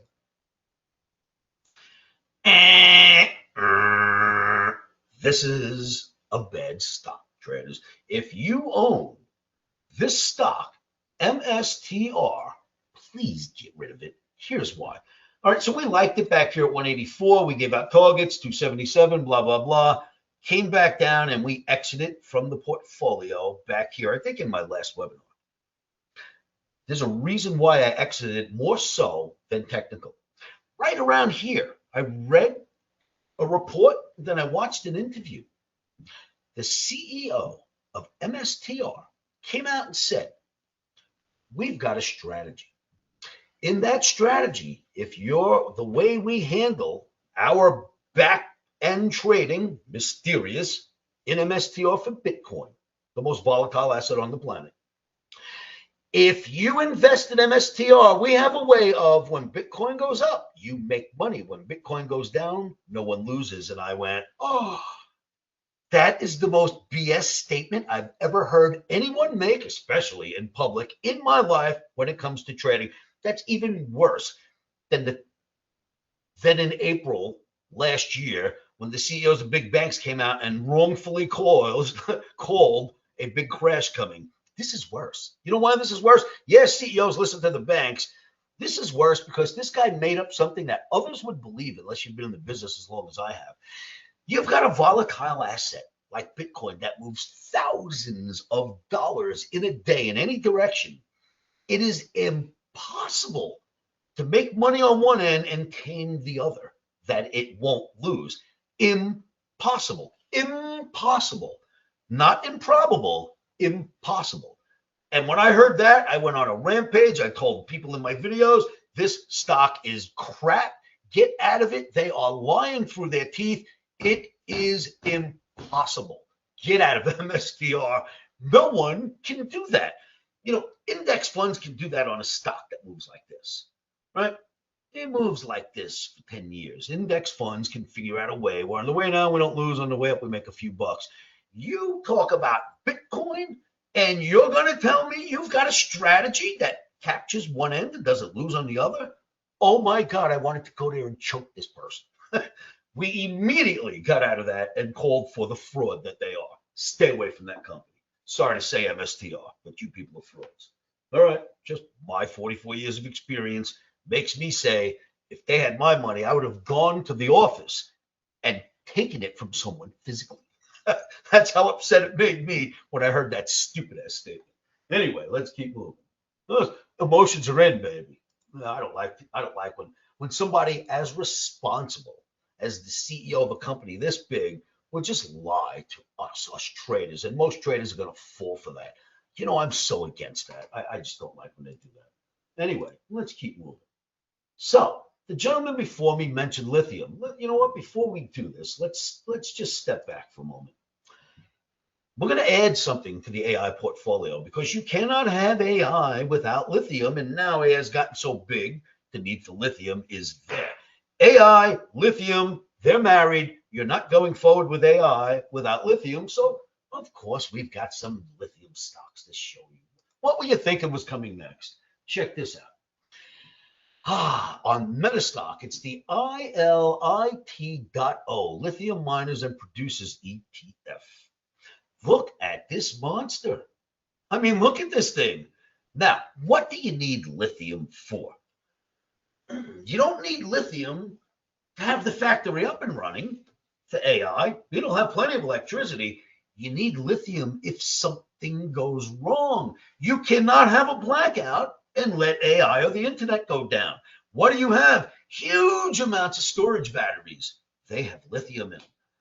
Uninterrupted power sources for blackouts and brownouts. Robotics, because lithium holds a much longer charge than the other batteries that we use today. Medical, surgical. How about that robot cutting you open? Battery goes out on you, right? We don't need that happening. Robot cafe types. Have you seen them where the robots come up and serve you? There are so many uses for lithium now that AI is taking up all this energy. It is time to look at some lithium stocks. So keep an eye on this one, ILIT.O, kids. Let's look at the next one. Look at ALB. Look at this monster. Albemarle Corp, lithium supplier, another lithium stock to watch. Traders, if you like what you're seeing, you're going to like even more in a moment. Make sure if you're in Europe, come join me in Amsterdam. I will teach you personally for 4 days and nights. Go to Omni Boot Camp and you'll get to meet me in Amsterdam. Anyway, see the red rectangle? Pull back. Why? However, look what it pulled back to. Look what it always pulls back to. Look what it stops going up at. Interesting average, right? I tell you, Wall Street uses the most simple stuff on the planet. That's where I learned, and I try to keep it simple. So, see that red pullback? It's got a meaning. And now we're going to look at one more. I found a third one that I really like. SQM. It's Sociedad Química. So, it's a Chile mine lithium supplier in Chile. AI stocks live on borrowed money. They're not making money yet. They're starting. Well, I'm sorry, AI, not lithium. AI stocks live on borrowed money. They're not profitable yet.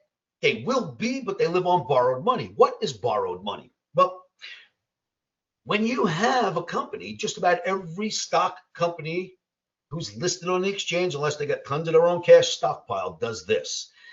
They borrow money from the Fed, or they issue corporate bonds. They will say to you, the Fed will only give you 3.5%, but if you buy our bond from Química, we'll give you 6% in 3 months. Interest rates matter dramatically to these companies because they're paying interest. When Powell stopped lowering rates, that is a shift in interest rate policy. There has to be an adjustment. Has to be. AI, like every other stock, but AI even more so, because till you become profitable, you're really living on borrowed money, right? These AI companies, they're not making money yet, but they certainly will in the future. Some of them are, most of them aren't. Markets are simply adjusting due to the shift in interest rate policy. I will illustrate that through the rest of this presentation. But every one of these had a little bit of a rectangle here, right? It's an adjustment. Let's go take a look at exactly what I am talking about. Let's go here. We're going to look at this chart. Traders, this is the Dow Jones Industrial Average, the Dow, the big one. Once again, Wall Street loves geometry, so does Oscar. This has a couple of lessons on it. Flat tops produce market drops. Did this in a video. We literally started dropping the next day. Perfect timing in that video. And see what happened? We had a market drop because certain things create market reactions. Now we've had a pullback, but interesting thing, during this whole time, NASDAQ and S&P have been going down. During this entire time, NASDAQ and S&P have been going down. You know what hasn't been? The Dow, nor the transportation average, barring one stop run day. So you're looking at the Dow, looking pretty solid here. Can it come off and go into a correction? Well, it's actually supposed to have this correction that you're seeing right now. You'll understand why in just a moment.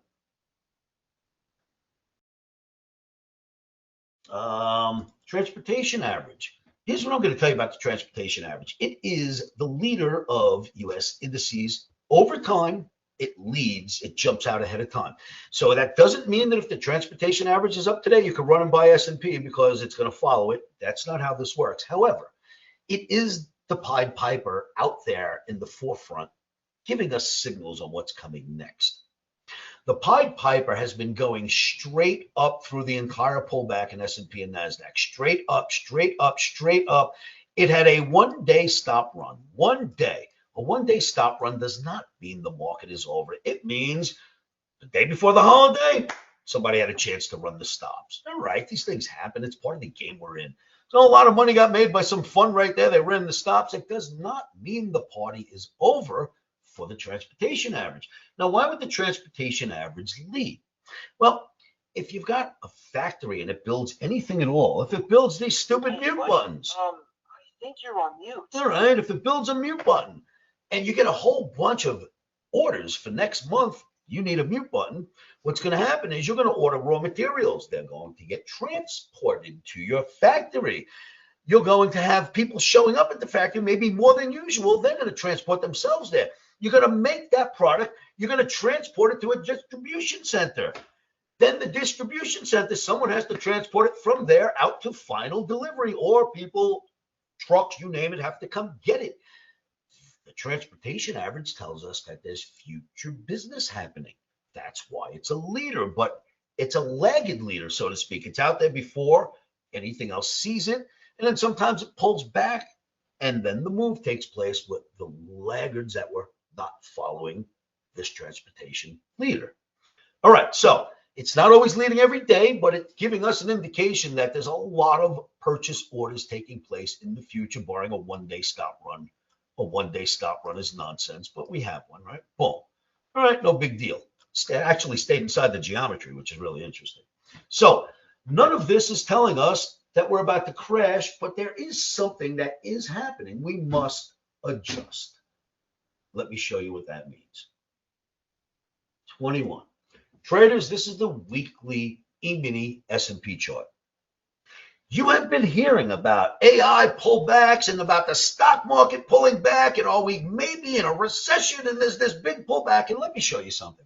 This is the weekly S&P, the S&P, the ES, the big market. All-time highs are here.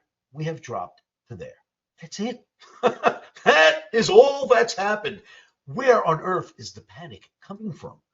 How could anyone be out there, except for these guys who talk about nothing but good news? But the rhetoric on the street is that we're in some kind of a crash because we had a little bit of a pullback. Now, let me explain the pullback to you. Before I get to that next chart, S&P, the only time it got under this blue average is when Trump came out with tariffs right here. Boom, boom. Tariff low, right back out, stayed inside the geometry, but most important, stayed above that blue average the entire time, which is what we're testing right now. So right off the bat, we might not even have that much of an adjustment, but let me explain the adjustment because this chart will explain it all to you. Traders, this is proof that charts know best. I'm going to show you a picture right here. It's covered up at the moment. Analysis allowed me to come up with two targets before the action started. The reason why I came up with those targets is because Powell stopped lowering rates. And I came up with targets. We're going to drop between 49.75 and 47.75 because Powell stopped lowering rates. Now watch what happens next. We immediately have a 600-point nosedive for the adjustment for Powell. Right at that point, Trump comes out and he does tariffs.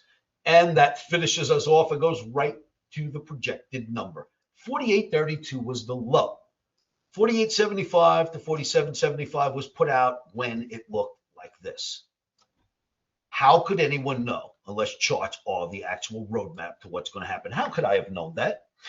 I came out with this chart and said, please stay calm. Do not bail out of stocks. Trump put on tariffs. The CEOs came out from Goldman, from Morgan on a Friday and over the weekend and screamed, Trump put tariffs on. We're going to go into a major recession after a deep push down. The markets are going to crash. Then a steep recession is what they said. So I put this chart together that same day.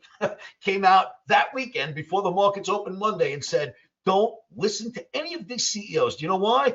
Not one of them went and sat down with their analytical department, guys like me that they pay millions of dollars for, and it said, can I go out on TV and say that what Trump did is going to cause a major crash? Or do you have any technical reasoning why I might not get away with that?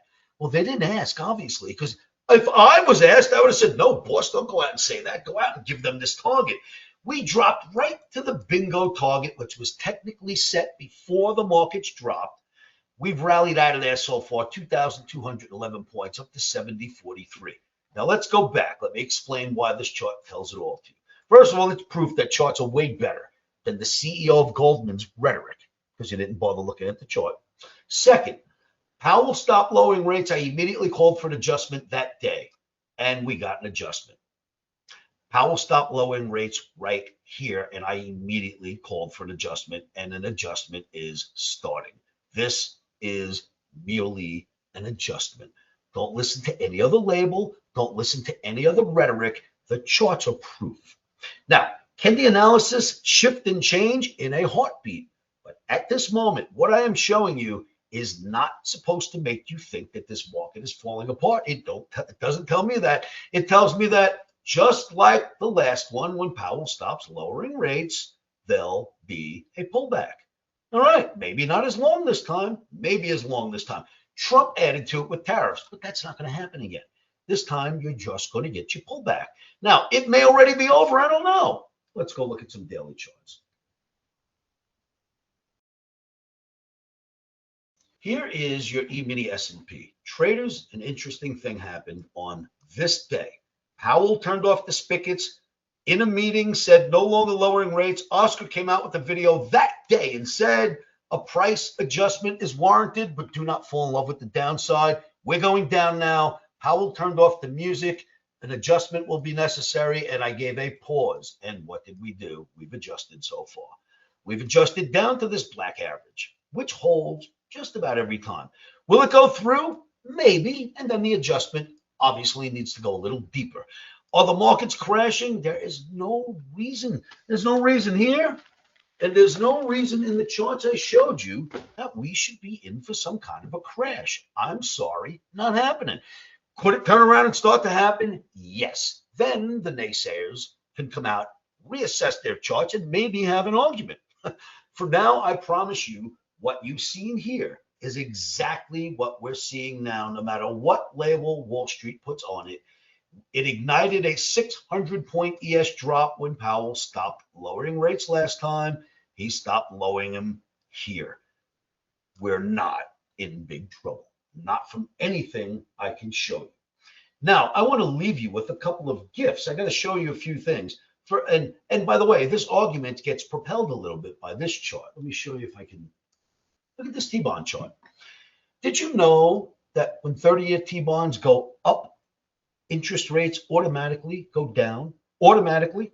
How does that work? Well, bonds are priced. Interest rates get their movement from the price of bonds. So if bonds go up, interest rates on the other side of the teeter-totter, seesaw, go down. This is how it works. When bonds go up, interest rates go down. Now, bonds have been going up. Interest rates are backing off a little. That's only going to help this market not have to adjust too far. That's what's going on out there, kids. I hope you see this picture. Now, there's a couple of things I'd like to leave you with. A couple of gifts I'd like to share with you. One of them is this. Window. Look at this guy. I have been showing this to Omniacs. I think I might have put this in our last webinar, but I show it in a lot of my videos. Tesla. Love the company, love it to death, love the inventions. I love everything about it. But when the analysis points lower, I have no choice but to come out and say something about the analysis. So the analysis is pointing lower. And here's what I showed people. I said, look at this. Let me take this and use it for. I said, look at this magic average. It's the OTAPMA, the Omni Trading Academy's proprietary moving average. Look at this. It holds this average like nothing I've ever seen. When it breaks it, severe. Gets above, holds, holds, holds, holds, holds again twice, holds again, finally breaks under. And right here, I started saying, now we change our tune. Now you sell rallies into the OTAPMA. And it rallied up into it. That worked. It rallied up into it again 2 days ago, and that worked. You can sell Tesla anytime it's near that average until it settles above for 2 days. Gets above for 2 days, we reassess and maybe start buying off the average. That average has been Wall Street stalling. Wall Street, thank you for picking up on my OTAPMA. Love you guys. It's been Wall Street stalling. What else can I show you that can really help you hopefully make some big dough moving forward from here? Traders, something happened. You know, I do everything in my power to help people on this planet, right? So I do free videos every night. I have a free live trading room. I offer free everything. If it helps the world in trading, I offer it out there. I've actually spent time calling people on television saying, I will give you my charts and you can pretend they're yours. Just put them on TV and help people. So I'm all about helping people all over the world, free websites, you name it. Okay, so I've gotten stacks and stacks of letters in my life. I have. You can't see them. I don't know if you can see them in the background, but there are stacks of books there with testimonials from people. I've got so many, we stopped writing them down. They're all digital. People around the world throughout my Omni, Oscar's Market Navigational Indicator, the Omni. I have helped people all over this planet. The stories are just, what more could I ask for? There's a God above. I'm helping people. This is great. And then something major happened. Friend of mine, Crypto Kelly, I give him all the credit in the world, recognized what I'm capable of, what I'm doing, and said, Oscar, why don't you create your own crypto? And I went, nah, I would never create one of those fake coins where you create it out of thin air. And as soon as people buy it, you're worth a lot of money. Not me. These are my Omniacs. These are this is my family. I would never. And he said, no, Oscar, you don't understand. You create this coin out of your own money, as much money as you want to put in. You build it out of your hardcore cash so that it's a real coin. And if it goes up, everyone makes money. If it goes down, you lose money just like anyone else would. And I went, okay, so my neck's on the chopping block. If it's wrong, I lose, not just the crowd. He said, absolutely. You'll lose every dime you put in. Let's create a coin. So here's what we did. This is the Omni Trading token. It's called Omni Trading, all caps, one word, and then token is just what it is. So Omni Trading is its symbol.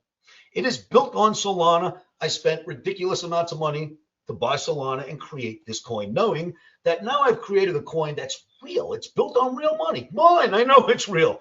And if it goes down, I get hurt. All right, now I can get into, I can jump in the basket of traders with that because all of our skins in the game together. So check this out. Now, here's where we got blessed. I didn't know all the people around the world I've been helping all these years were going to do this, but from the moment we created the coin, it has been going up continuously like gangbusters, just up, up, up. I mean, we have traders that have made hundreds and hundreds of thousands of dollars in value on this token since I created it all over the world. And I'm talking people in poorer countries that tell me the amount they made makes them rich. Oh my God, I could not have asked for anything better than this. I support that coin. I continue to buy it constantly. I've never sold one token. I do this to help my Omniacs. Now check this out. This is the insane part of this. The Omni Trading token has been going up, making both flags, going up, making both flags, up, both flag, up, both flag, up. You can buy this token right on Coinbase, but there are some imposter coins that call themselves Omni Token. So what I'm going to do is after this presentation, I'm going to download my portion of it. I'm going to put it back out as a YouTube video, and underneath the video, I'm going to put my real coin address. If you want to be part of this, buy your Omni tokens. Omniacs around the world have bought them and they hold them, and we keep buying them, and this thing is going to go through the roof. I didn't realize how many Omniacs around the world loved me, loved you. Now, my friends, my dear friends and my dear family and me are in this coin. My Omniacs around the world, Nobody's pulling any shenanigans on this. This is as real as it gets. And watch the coolest thing you'll ever have seen. This is what the token's done since we started it, but it's built on Solana, right? Now watch this. Solana has been going down since the day I created this token, which scared the crap out of me because I went, oh, it's built in Solana. It's going to crash. Well, Solana has literally gone down since the day we started the token. Here's an interesting thing. Unlike interest rates and bonds, see this teeter-totter over here? Well, the whole time Sol's been going down, Omni's been going up, which is completely incorrect. It's only because us Omniacs around the world love it, because it's built in Sol. When Sol goes down, Omni should go down. Now, get this. When Sol goes up, Omni has to go up. It has no choice. It has to explode. Why? Because the whole time Sol's gone down, Omni has done this. It's gone up. Imagine when Sol starts to go up, this coin's going to go through the roof. We did it, Omniacs. We are in a honeymoon spot. We've actually accidentally cornered our own market, and no one did that on purpose, right? There are no major holders in this. It's just holders all over the world. And they're smart enough to do this. They're not selling. And what I've told them is, Omniacs, when this coin goes high enough, us first holders will all take turns rotating out. When the coin is high enough that it will not hurt the value, us first timers who first got in will all rotate out, and the Omniacs are holding tight, and it is working like nothing I have ever seen. So if there is any gift I could leave with you, I want you, of course, that Tesla is a beautiful thing. I want you to grab some of this Omni token and buy it right on Coinbase. If you don't know the exact address, wait for my YouTube video tonight. I'll put the address there, because everyone has made stupid amounts of money. I'm just going to go through something, just tap on something very quickly for you. These are just a few of the holders that are holding my coin. This person is up $188,000 so far on the coin. I'm going to check somebody else, and somewhere down the list, anywhere in the list, boom, right in the middle of the list. This guy's up $58,700 on the coin, guy, gal, trader. This is all of them. I am telling you, this is a golden opportunity. I am not trying to talk up my own token. Us Omniacs already have it. We love it. I'm satisfied with it. But you might make some decent coin if you get involved in this extravaganza that's been going on. And once again, if you look at this Solana, just imagine when Solana goes up. I mean, could we ask for anything better than this? So I wanted to show you all of this, and then let's just go back here. Here's what I want to say to you. If you like what you've seen today, come join my free live trading room. As I promised, I'm there right now. I'm always there. After this, I'm going to take a short lunch break, and then I'll be back. You can find me here. It's absolutely free, but I will tell you one thing that will happen. If it's the first time you join my site, if it's the first time you write to me, it's going to go to your spam box. When my site sends for the first time ever, it goes to your spam box. Unspam it and come join the site. The site is so easy to join. It's right here. You're going to go here. Let's say that you just landed it live with Oscar. It's going to look like this. Really, really simple stuff, kids. You're going to hit log in if you have a username, register if you don't. A couple of quick questions. Hit enter. You're going to get an email. The email, of course, as I mentioned, will go to spam. Go to your spam, answer that email. Come join me in my live trading room, because after that, you're going to hit log in. Boom, we're logged in. Then you can just click Oscar's chat room, and boom, you're there with me. The other thing is, every day I've got an Omni trading recommendation on the site, Daily Omni. It tells you on the left what I'm thinking for the date. On the right, if I'm trading, what we're getting in and getting out of. And below is a picture of what's on my mind as I'm putting out these trades technically. So it's very easy to get to. That is livewithoscar.com. If you are from Europe and you know anything about me, don't miss this Amsterdam Omni Camp. You guys would be crazy to miss this. Go to Omni Bootcamp right now and fill out that application, all right? With that, traders, I yield my time back to Jeff. Jeff, thank you so much for allowing me to present. I hope everybody comes to livewithoscar.com. I think it's livewithoscar.com. You might as well call it that because I live here and so does everybody else who hangs around. All right. Thanks a bunch, Oscar. Great to have you. Appreciate your time tonight. Have a great time. People join the site. It's absolutely free. I'll see you there. All right. Thank you so much. All right. Let me go ahead and do this. Okay. Well, let me share my screen. Let's do this. Very cool. All right. We did sit down with Oscar a couple of years ago, and we recorded a training class called Trend Lines and Technical Formations, the Mystique Removed. In it, he does a very lengthy discussion on how to do trend lines, how to find support and resistance levels on charts, technical formations. It was a 3-hour class that we recorded, and we do have a special on that for the conference today. Hold on just a second. Okay, live mic. $4.99 is the normal price, $3.49 here at the conference. To do that, you can give us a call, 800-882-3040. You can chat online with us at metastock.com/saleschat, or you can go to metastock.com/conf-promo. So we'll go ahead and do that. I do want to say, if you haven't yet, join our community. We've had tons of people join today, and I want to invite you there. It's a great forum. We go up there. We do lessons on technical indicators. We did. Anne-Marie was talking about the whole moving average today. We've done a lesson on that. We've done a lesson on canceling. We've done a whole course on options.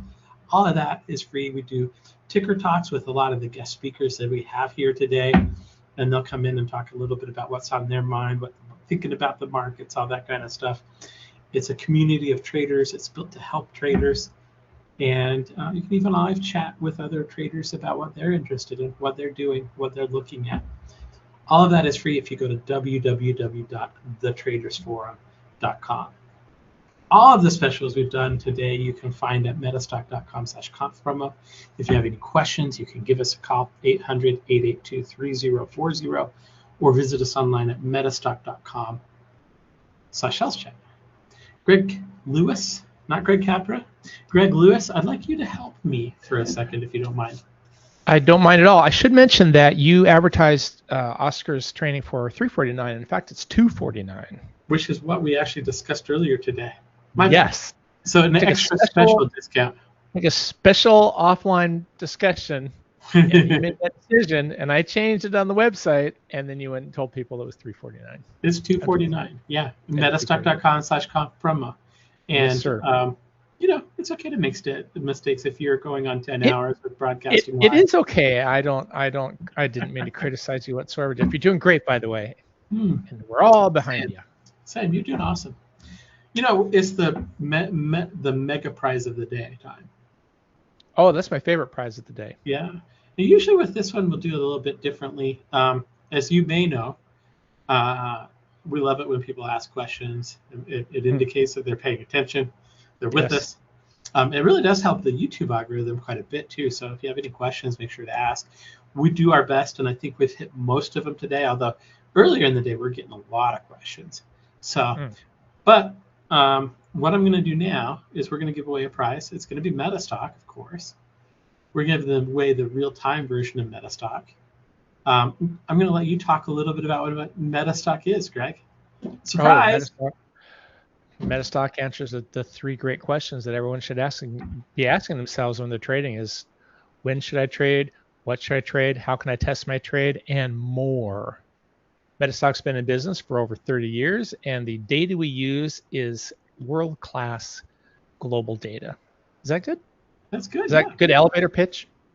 It's also been rated #1 by I missed that one, but it was on your slide. So 32 years in a row. Yeah. I particularly like scanning. I scan every day. How about you? I scanned today. Oh, and but then I remembered it was all. That's a great way to find out what's going on tomorrow. I scanned on last Friday's stuff using Vora's Victory, and found a few things I'm going to check out tomorrow. Cool. And Vince Vora is actually coming up. He's talking, I believe, tomorrow, or maybe the next day. I don't know. I can't recall. During this week sometime. Yes.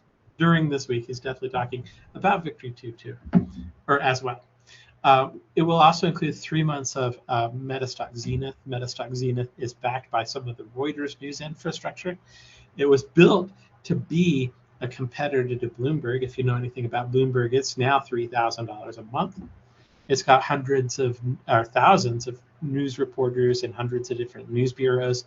It's a very, very similar to feed to what you'd get if you were an institutional trader. And we're going to throw in 3 months of that. That's called Metastock Zenith. We're also going to throw in 3 months of Learn Metastock, which is a site that was put together by Kevin Nelson. Kevin Nelson used to be the sales manager at Metastock, but now he just does training. He has put together a library of training. It's so good that we use it to train our own employees. So we're going to give you 3 months of that as well. Now, what we're going to do, yeah, that's a lot of stuff. I need to change the filter so that I'm showing all of the questions right now. What we're going to do for this is we've had lots of questions today. We've had lots of comments. We've had lots of stuff. And what I'm going to do is I'm going to show all of them. So all of them should be showing. Oops, I drilled into a thread. This is a little bit different. Okay, all of them are showing. I've got literally hundreds of messages that I'm still scrolling to the bottom of. Okay, so I'm starting at the very start of today, Greg. I'm going to scroll up. I'll tell you when I start scrolling, and you tell me when to stop. And wherever I stop, that's the winner of the prize today. Okay. I'm scrolling now. Okay. Stop. Patricia M. And I'm not surprised she won. She was very, very, she had a lot of questions all day. A lot of really good questions. So Patricia, I know that you were in Germany. It was getting to be midnight, but hopefully you watched the recording and realize you won. But I will drop you a message as well and make sure that you know. All right. Greg, that's it. Thanks for the message from her that it was like 5 after midnight an hour ago. So right, yeah, she left a little bit after when Oscar started, but she hung in there pretty well. I don't know. The older I get, I'm usually asleep by 9. I'm taking a nap as soon as this is over. There you go. All right. Thank you very much, Greg. You are welcome. It is my pleasure to introduce our very last guest of the day. Greg Capra has been a friend of mine for a number of years. It's funny. He's been using the same setups and methodologies to trade the market since I met him. And he does a really, really good job of kind of interpreting candlestick patterns and what they mean in the markets. And so without further ado, we're going to bring him on here, and he is going to close us up strong. Greg, are you ready? I am, Jeff. All right, let's see. I need to go back to the right screen here. Okay, let me do this. I'm going to go ahead and stop sharing my screen. I'm going to invite you to share your screen. And we'll see how it goes. It's coming up. All right. Screen applications. While you're doing that, I'm going to make uncomfortable eye contact with the camera. All right. My screen is up. I don't see it. It's highlighted. Can't now just hit OK. Yeah, the next one. I also don't see it, Jeff. Yeah. It's not sharing. So once you have it highlighted, hit share, or there's a button to hit OK and confirm, and that should share it for you. Applications. Snack pop out. It's highlighted. Share. There we go. It's coming now. All right. I can see the art of multiple time frames, master trader, technical strategies. I can hear you. All right. I can see your PowerPoint, and that means I'm going to get out of the way. It's your turn. Thanks for joining us today, Greg. All right. Thank you, Jeff. All right, everyone. Thank you for having me, by the way. And what I'm going to be presenting to you is something that Jeff said I've been using since about 30 years now that we know each other. And of course, if it's not broken, why change? And what I'm going to show you tonight and teach you tonight, and I'm going to teach you something that you can start using tomorrow and during the trading day. And whether you trade Bitcoin, whether you trade the S&P futures, whether you trade ETFs, if you trade currencies, this is applicable to anything, because what we're really trading, as you'll find out from this presentation, is we're trading people. And what I'm going to share with you is the ability to read what those individuals are doing on an ongoing basis in the time frame or time frames, since it's multiple time frames, that you're using. So no further ado, let's do that. A little bit about myself. I started back in the late 1980s. I knew nothing. There was very little information available. Back at that time, there was no internet, but I wanted to learn about the markets, I'm sure as you do. And I don't think it was a daunting a task as it is for those starting out today, because there wasn't a lot of information out there, and the ability to get that information was much more difficult. First you had to find it, then you had to send it out in the mail, mail away for it to get something. And today, all you need to do is log on to the internet and press a few buttons, and there you have it. So back in 1994, I started another company, and we sent out fax letters, thermal paper machines, if you've been around that long, and hotlines and chat room. I think it was actually the first chat room ever that there was. You couldn't speak like we are here, but we could type. And then I had offices, and we did live trading. I did seminars in different hotels around the country and other countries. Master Trader was actually the first online brokerage firm for retail traders. And at that time, all the other big brokerage firms where you go today, if you want to open up an account, the majority of them were telling you stay away from those active traders. You lose all your money. And now, lo and behold, that's all they want, is to tell you that they can teach you about active trading with some less than desirable information, as I'll share with you. So back in 2015, I sold all my old stuff to another company. I used to do a lot of trading challenges at different expos. They eventually became places where you could view very nice software and different brokerage firms. It's not what it was back at that time, and I'm going to show you a picture of myself back at the very first Trader Expo in 1999 in another second. And so over these years, I've traded many, many individuals, professionals, hedge fund managers, market makers, specialists, people that I thought they had things that I wanted to learn. And lo and behold, they had little to nothing that I could learn from, other than to acknowledge that they had access to what I didn't have, and that was order flow. And so today there's a lot of different indicators that you can get order flow from. And it's not what they had at the time, but I'll tell you, you don't need it. Simple works. And what I'm going to share with you is simple. This is I've trained prop traders, retail traders, investors. And if you go to my website, I'm proud to show you names of companies of students of mine that went on. They either work at companies or they have their own, where they're doing education, and they teach what they learned from me over the last 20, 30 years. And you can check that out if you choose. Oh, there's a few books there. You can check out books that I've written as well.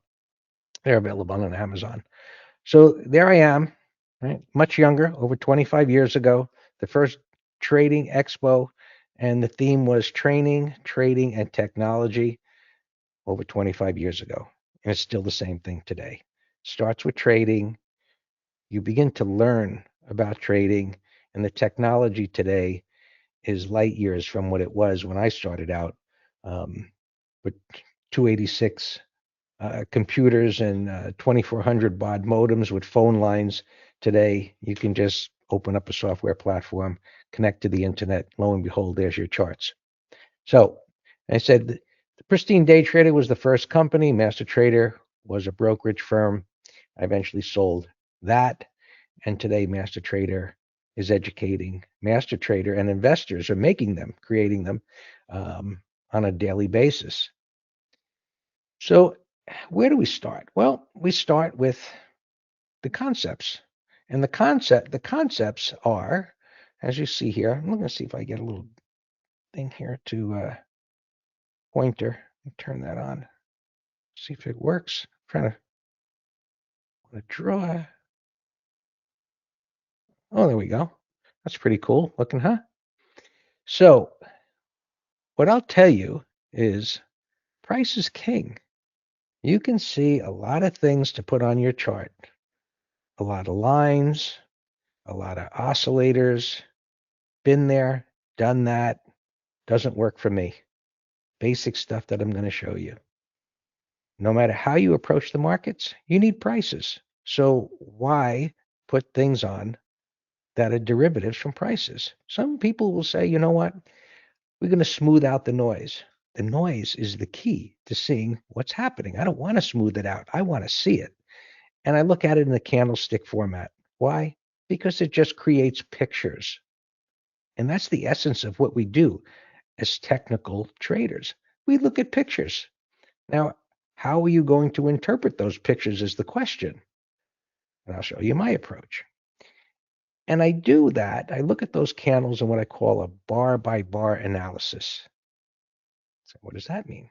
This is one of the most powerful things that I came up with. And I wish I could say when I came up with it, it was, what it is today, what it was at that time, but it wasn't. And I'll tell you what it was today. It shows us what's happening on an ongoing basis.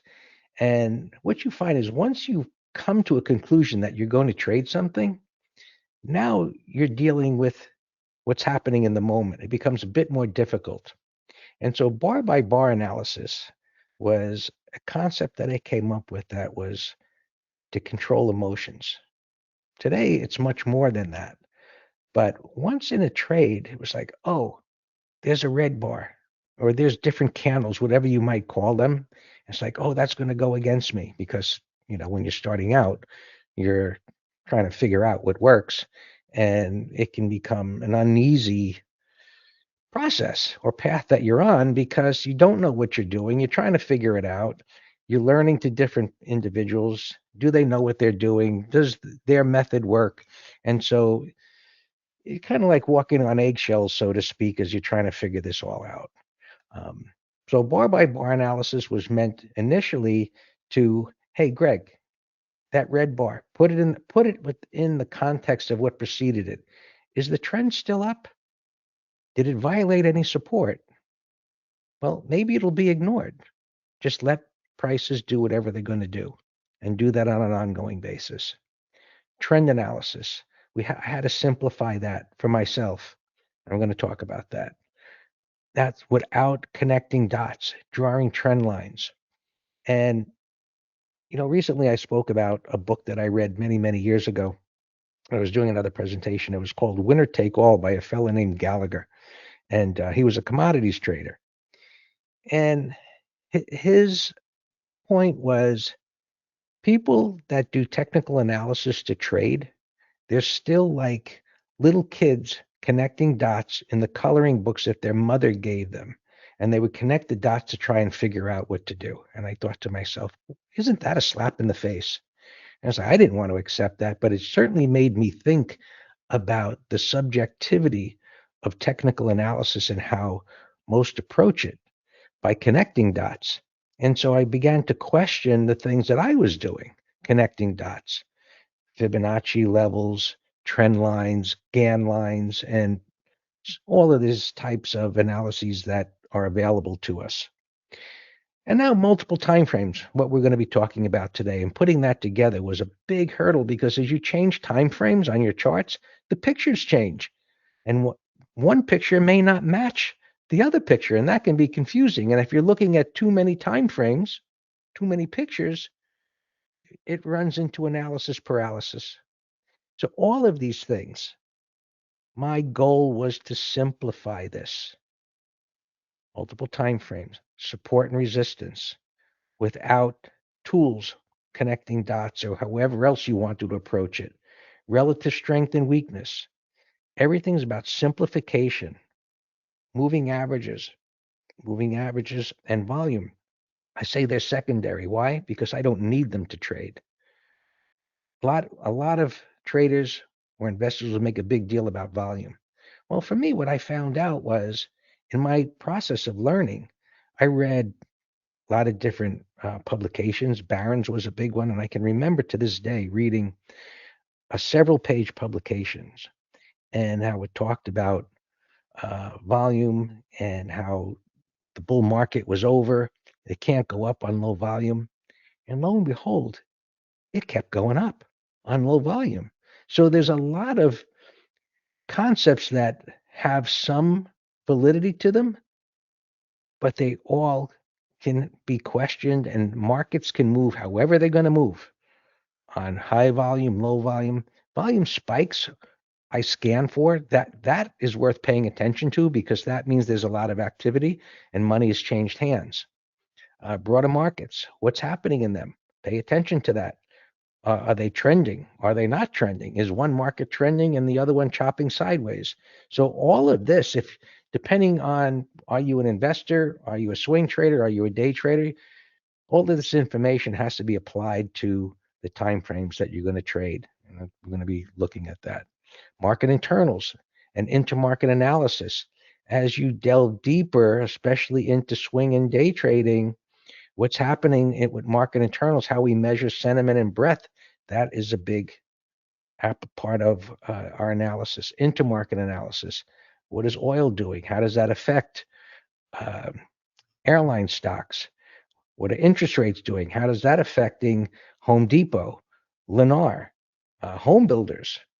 So this type of analysis becomes very, very powerful and useful. And this one, position and money management, I think is the biggest misunderstood to a certain extent or misused. And you might think that doesn't sound right, Greg. Well, I'll tell you, doing this for 30 years and creating courses teaching others how to trade using technical analysis, this is what everyone's interested in up here to some extent. This is the least that they're interested in. And that sounds crazy, but this is the course that they're least interested in. They'll be interested. Teach me technical analysis. Teach me candlesticks. Teach me money management. No. Once they start losing money and they realize that how important it is, okay, and they find out how connected it is to trader psychology. These two are interconnected, and if you don't think they are, just put on a big position and start thinking about losing a substantial amount of money, even when the trade is going in the direction that you thought. So these two are connected very tightly together. I think I have to stop this for a second to move the.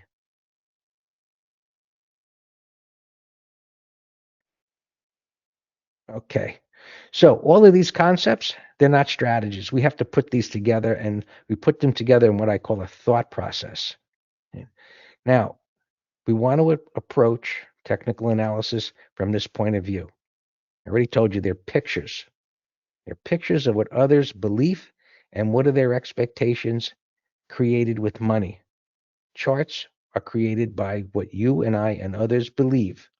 I think XYZ is in an uptrend. Is it in a downtrend? Is it in a sideways trend? I think it's going to go up or down. And eventually people are placing trades. You and I are eventually placing trades, and that is displayed on a chart. So we're price pattern traders, and they continually tell us and communicate to us what others are doing in the time frames that we are looking at. Provides us a picture on an ongoing basis. So once you've done your analysis, now it's like, what's going to happen next? Well, what does the next candle communicate? We're going to look at that. And so I call it candle language because they continue to speak to me about what's happening. Am I on the right side? Am I on the wrong side? Are things okay? Is it just noise that's happening at the time? A lot of the candles that form are just noise within the context of an uptrend or a downtrend or a sideways trend. Now, when I look at them in multiple time frames, right, we have to pick the time frames that we want to use, and we want to align the pictures within those time frames. That's going to put the odds in our favor. So once I've done that, what is your goal as a trader? You may think that you want to be a day trader, and maybe you will be, but day trading requires a lot of focus. You're in front of your screen. Things happen quite fast, and it's a difficult place to start. Many do because they want the action. But if you approach this and say, you know what, I would not get in that Ferrari and go 200 miles an hour right from the beginning. I'd get into something a little bit more benign, slower, and learn how to steer it and step on the brake and the gas. And that's why swing trading is appealing to many. It's like in between. You're getting enough trades.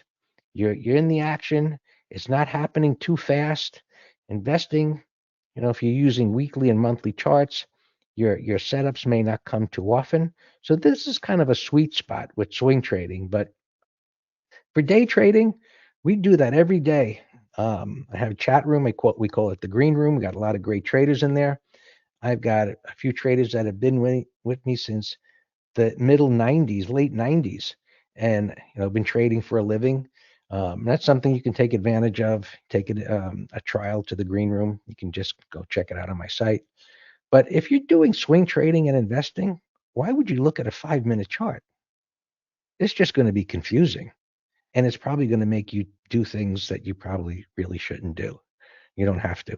And if you're a day trader, why would you look at a monthly time frame? So we have to pick and choose the time frames that we want to operate in. Now, once we do that, we're going to pick a couple of time frames. And what's my macro time frame? Oh, what do you want to do? Are you a swing trader? Are you an investor? Or are you a day trader? And that macro time frame is where we're going to get our bias. Is that higher time frame moving up, down, or sideways?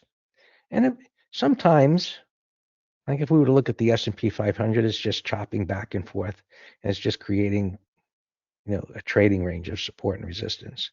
And you may not want to trade that. That's fine. We don't have to. And that is why what I'm showing you here is applicable to anything you want to trade.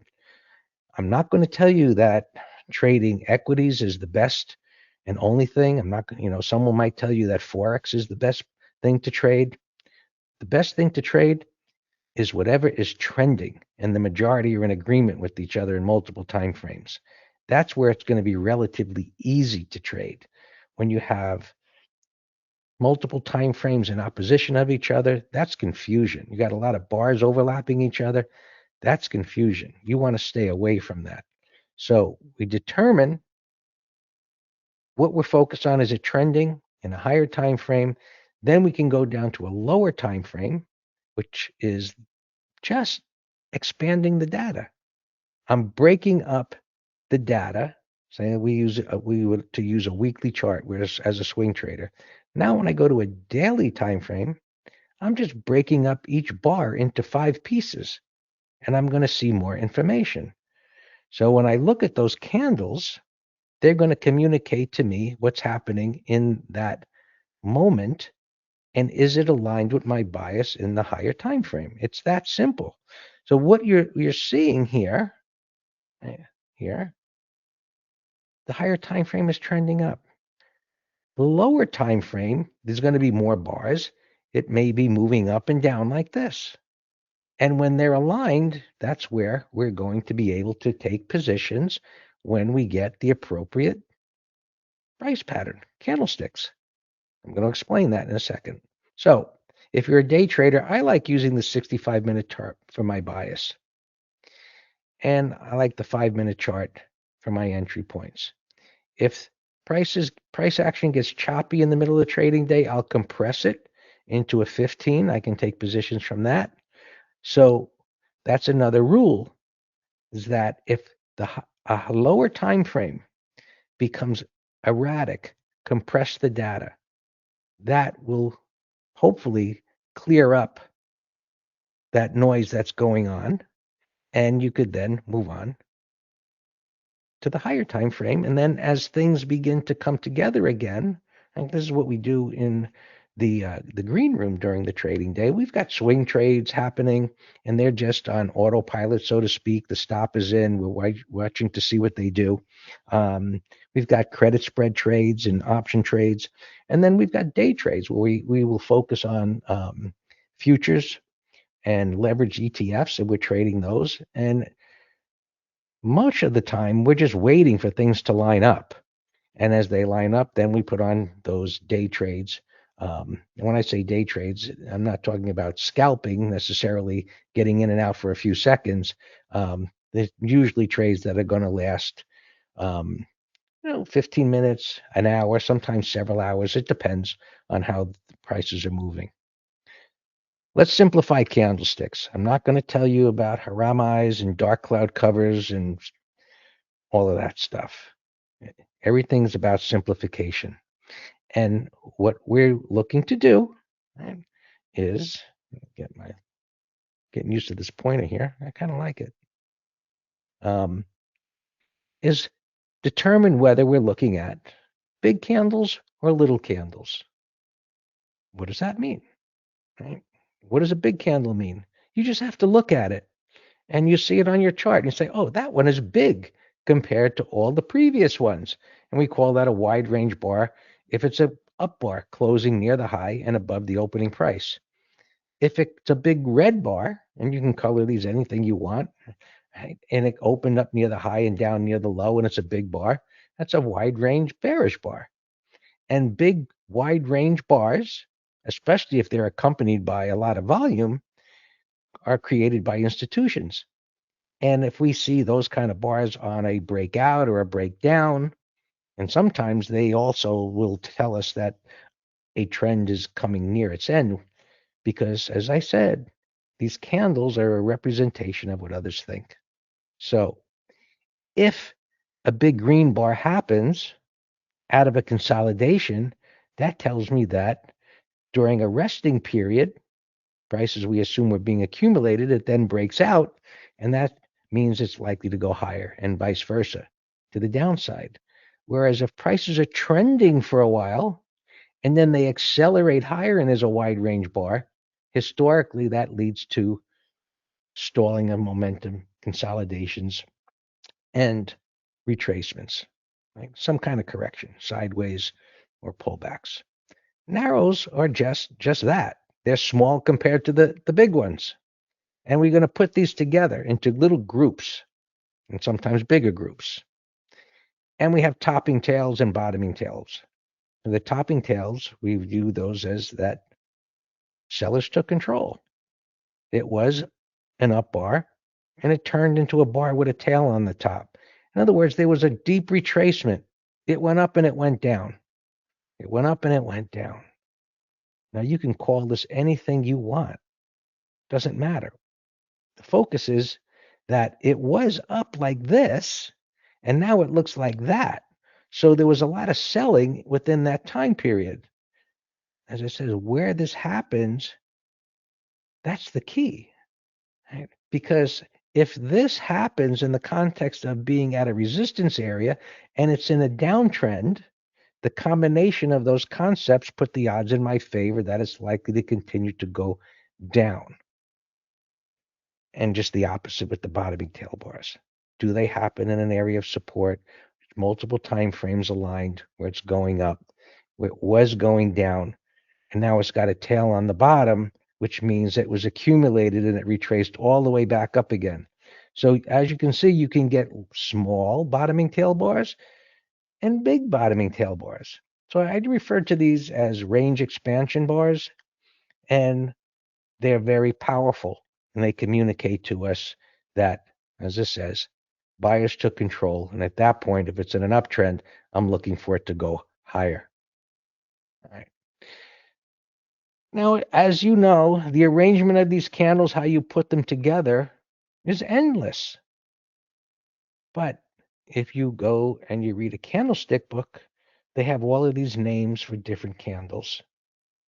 Whatever this might be called, this combination of three candles or these two candles together, it doesn't matter. I look at these, I call bar by bar analysis. If this was in an uptrend and it was going sideways, and there's a wide range bar. That's a powerful bar. And then it rested. And then I look at a bar like this, I say, oh, this one gapped down from the red bar, and it closed near the high. That is confirmation of the wide range bar. Now, if this is in an uptrend, I believe that's going to go up. What do you do with that? You buy it. You buy it, and you put a stop loss down here. If this was a red bar and it's in an uptrend, it goes down and it comes back up again. Buyers took control and it went all the way up. And so bottoming tail bars, this one is what I call a 1, 2, 3, 4. This is a pattern that I've traded for decades. And we used to primarily trade this one, 1, 2, and up.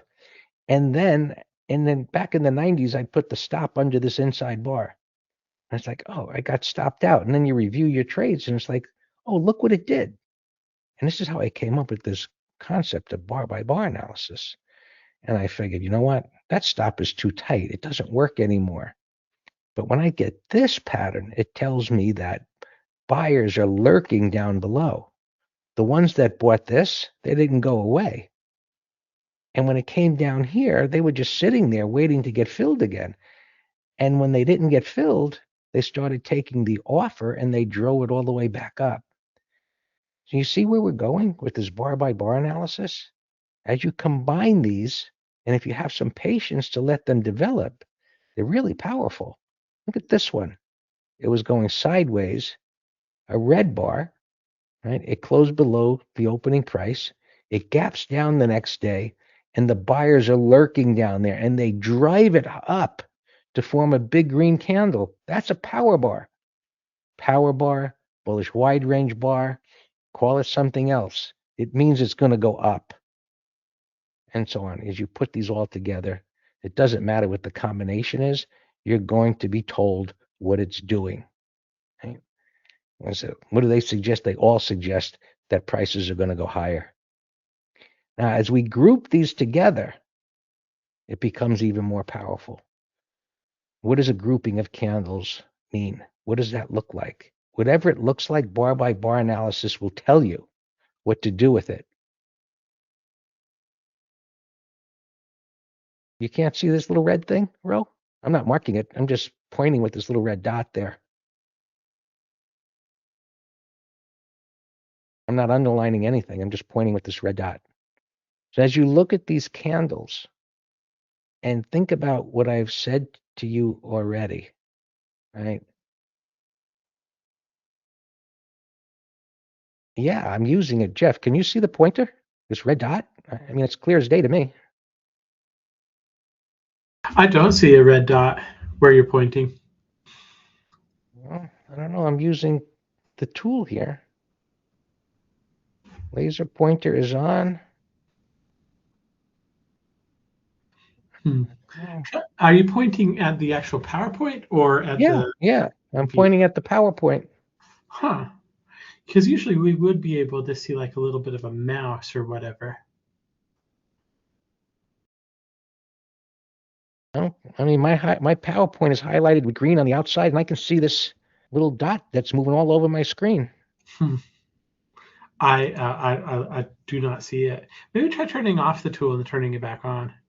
Or even just point your mouse at the power, like turn off the drawing tool and point at the PowerPoint, and that would probably work.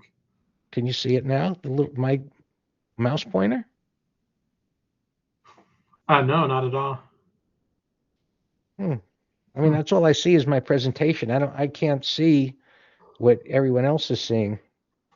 Yeah, usually you don't really even have to try that hard. It just shows up. There we go. I see a big green arrow now. Okay, all right. And then I'll just use that. Okay, good. All right. All right. Back to you.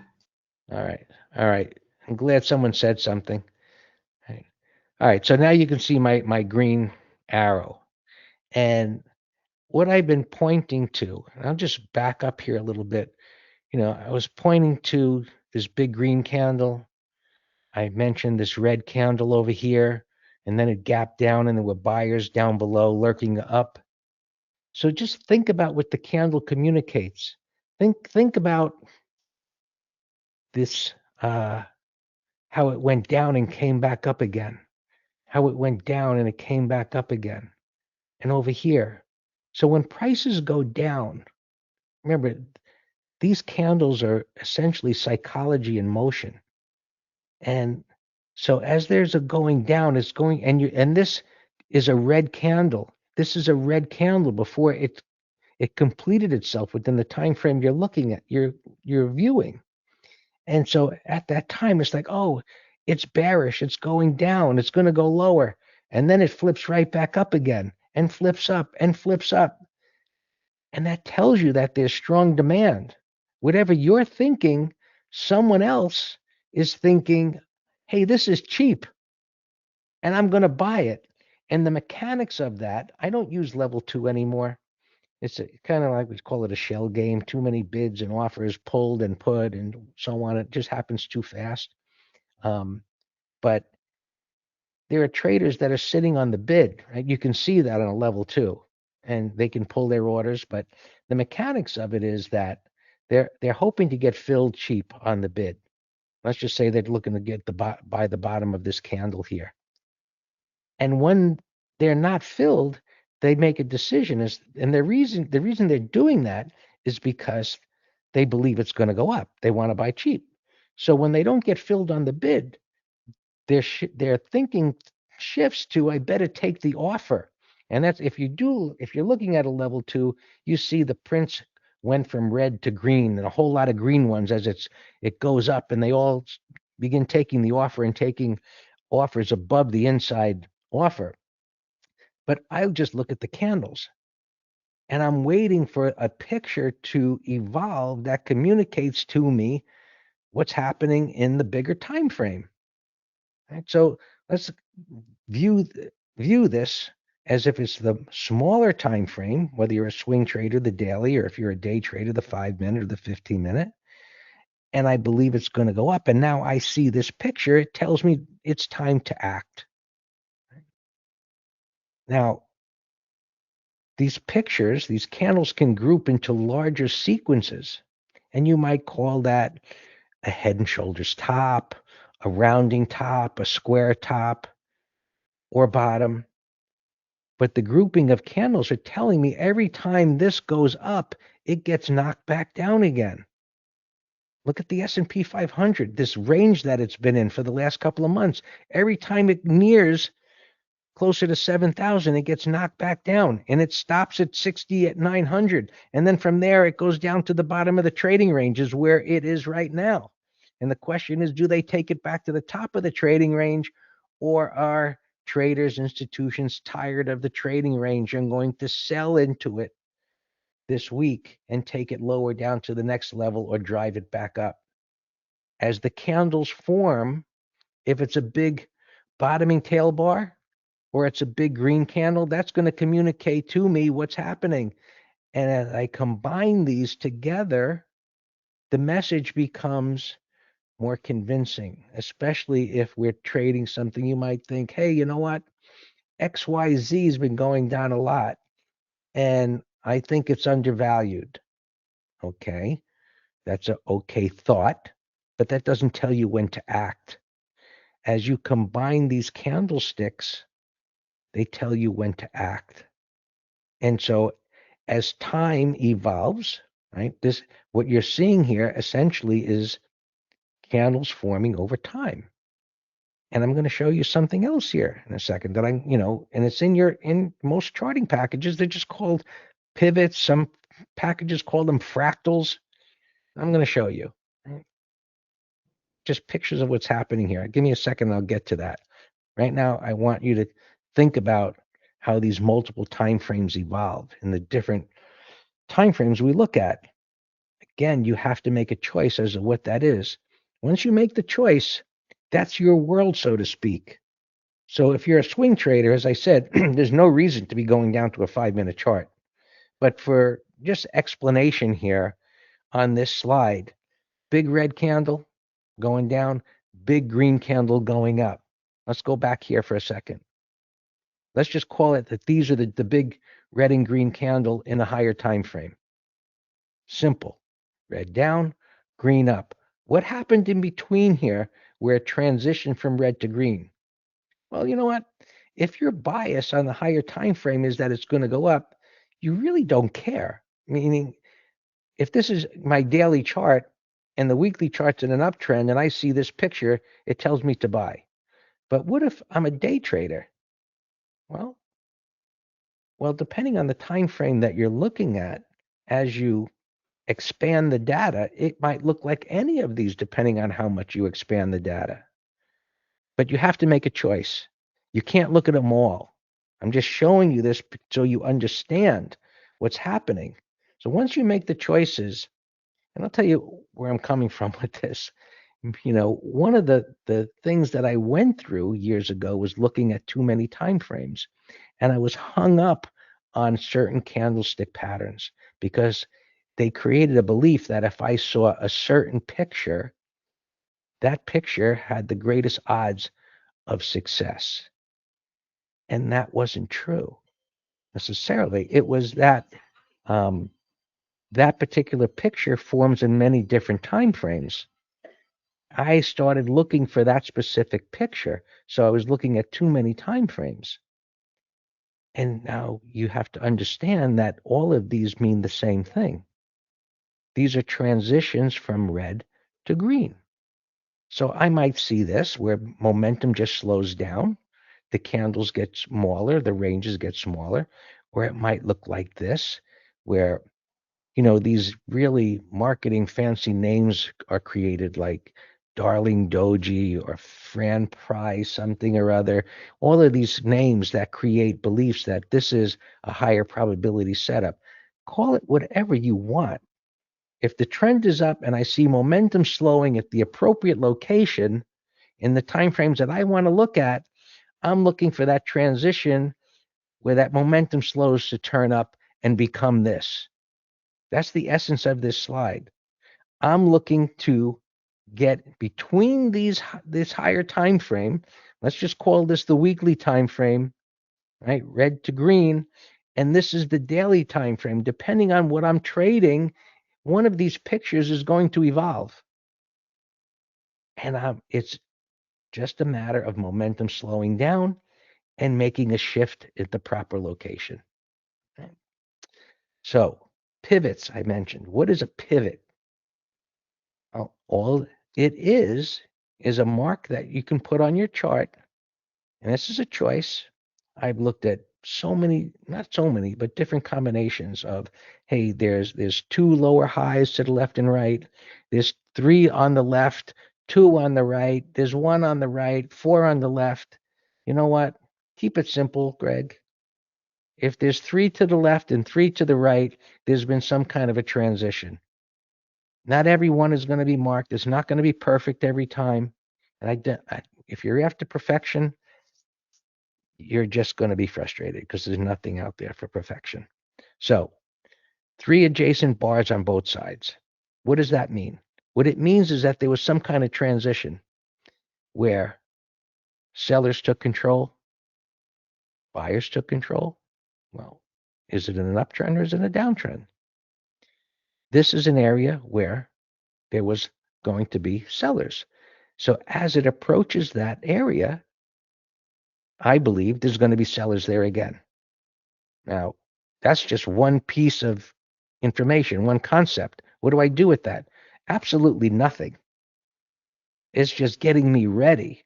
So in this example, if for some reason I bought it down here where the range is narrowed and we got a bottoming tail bar, and remember, this bar right here was a red bar. Taking out this bar's low and it became a bottoming tail bar. That's the bar by bar analysis. Bottoming tail bar, slowing momentum bar, bottoming tail bar. Where is that happening? And see this look to the left? Slowing momentum after a big down move, look to the left. Is it in an area of support? Is this beginning to make a turn in an area of resistance? So we're building a thought process here. Now, as prices come down to where it was before, I have a belief. That belief being buyers are going to show up again. And I'm waiting. This is how we form our trading plan.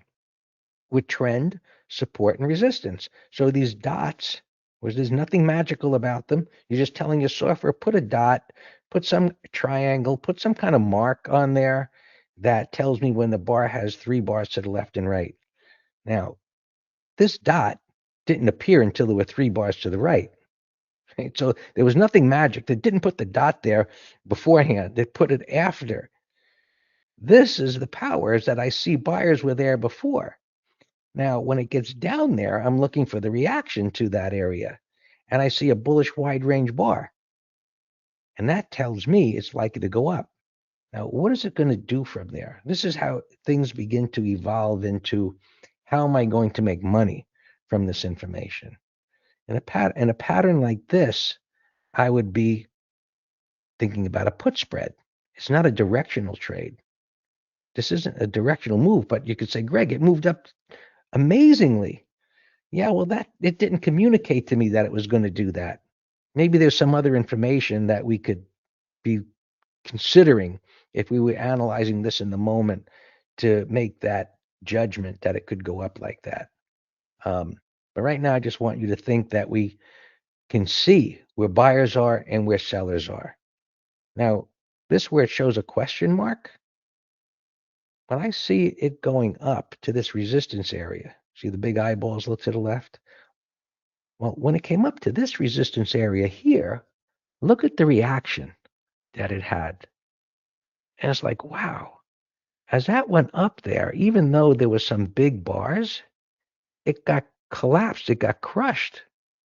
And now as it comes up there, it's not going down. It keeps hanging up there.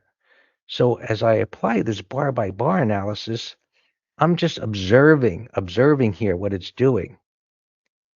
Now just think about what type of candles could form here that could communicate to me that it was time to act.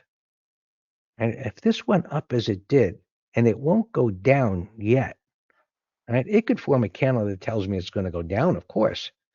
But at this point, I'm watching. I'm not doing anything other than observing. So depending on what forms here next to the question mark, it's going to tell me what to do next. A little review. Technical analysis. What is it? Pictures of others' beliefs and expectations created with money. Our job, create a bias. What's the trend? Where's support? Where's resistance?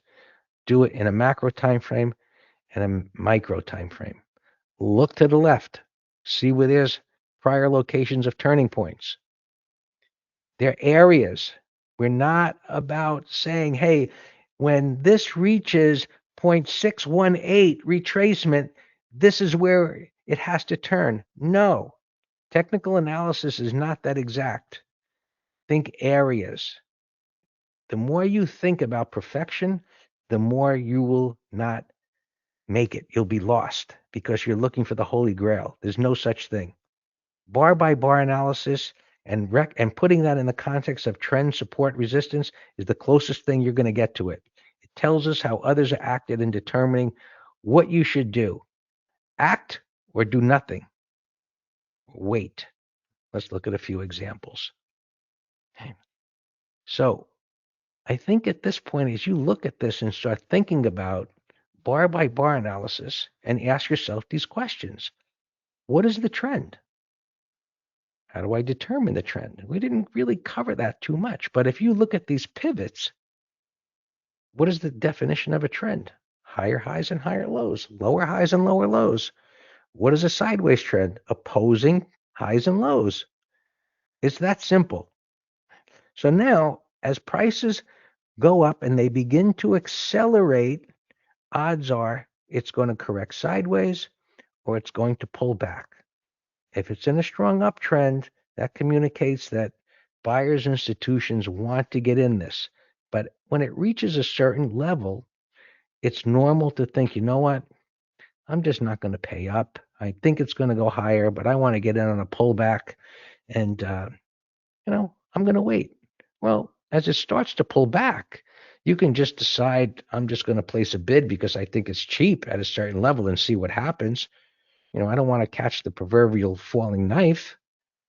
So my approach is to wait and see that it begins to slow down and stabilize. Remember, we talked about big candles, small candles, narrow bodied candles. We talked about range expansion candles and candles that are range expansion bottoming tail bars. And we talked about pivots. So this bar here has 3 to the left. It's got 3 to the right. This created support where there was no support. It's another concept. Creating support where there is none. That's what a pivot does. Once it creates support, that builds on my belief system. My belief is now that if it comes down there, there's going to be buyers in that area. Now, I could be waiting down there if I was utilizing a smaller time frame than this, looking for the transition where it came down, where it could turn into a bottoming tail bar. Or if I just want to stay in this time frame with my bias, it's like, I see the dot. Let me see what's going to happen next. And when I see a range expansion bottoming tail bar, the next thought is it's time to act. Buy it above the high. Put a stop down below these lows. Say, well, if you're so confident it's going to go up, why would you put a stop there? Because, as was that movie where the guy says shit happens? Yeah. Trump comes out and says something. Hey, we've been victims of that a few times, but things happen. So you have to have money management and position management and then share sizing accordingly. But at this point, I have enough information to believe it's going to go up. So you buy it, share size it accordingly. What does share sizing mean? It means that I'm willing to risk X amount of money on a trade. And I'm going to buy enough shares that if it goes down there, that's how much money I'm going to lose, assuming some slippage or whatever might happen. But that's what we're looking to do, right? And this is what actually happened. Right? So 2020 hindsight, I don't know what's going to happen, but bar by bar analysis will allow you to manage the trade. Right? You can manage that trade with individual bars. What does that bar mean? Small topping tail bar, it's green, it closed above the opening price. Next bar, bottoming tail bar, traders bought the dip. It gapped up. It continued to go up. It's above the highs. It made new highs. Looks like it could go higher, and you continue to manage. At this point, and what I do every day is wash, repeat. Apply the same thing I'm telling you here. Now, there are nuances to what we're talking about, right, that get more detailed, but this is the big picture. Is it in an uptrend? This is a higher time frame that we're looking at. Prices are coming down. It forms a pivot that created support. It came down in a very sharp angle of retracement, a lot of red bars into an area of support. I know there's going to be buyers down here. By the way, that little E means that it reported earnings. And so once it forms a pivot, I believe if it comes down there, buyers are going to show up again. And when I see a bar with a tail on the bottom, that tells me that they actually did that. That allows me to buy it above the high, stop below the lows. If you're a credit spread trader, you could do a put spread. You could do debit spreads. Of course, you think it's going to, go up, or buy calls. Again, that just gets into another discussion about options. But what we're doing here is we're creating biases based on information that's created by others, that whatever their beliefs are. I think it's cheap. I think the sector is an amazing sector for the future. Whatever it might be, the charts are communicating to us what others are thinking. And so when I get a pattern that comes down, it goes up, it gets retested, call it a double bottom, call it a W bottom, call it some kind of retest reversal. Buyer showed up there 2 times.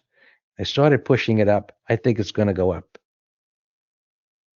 And so again, here's our chart with the pivots highs and the pivot lows, and reinforcing that we just continue to do the same thing day in and day out.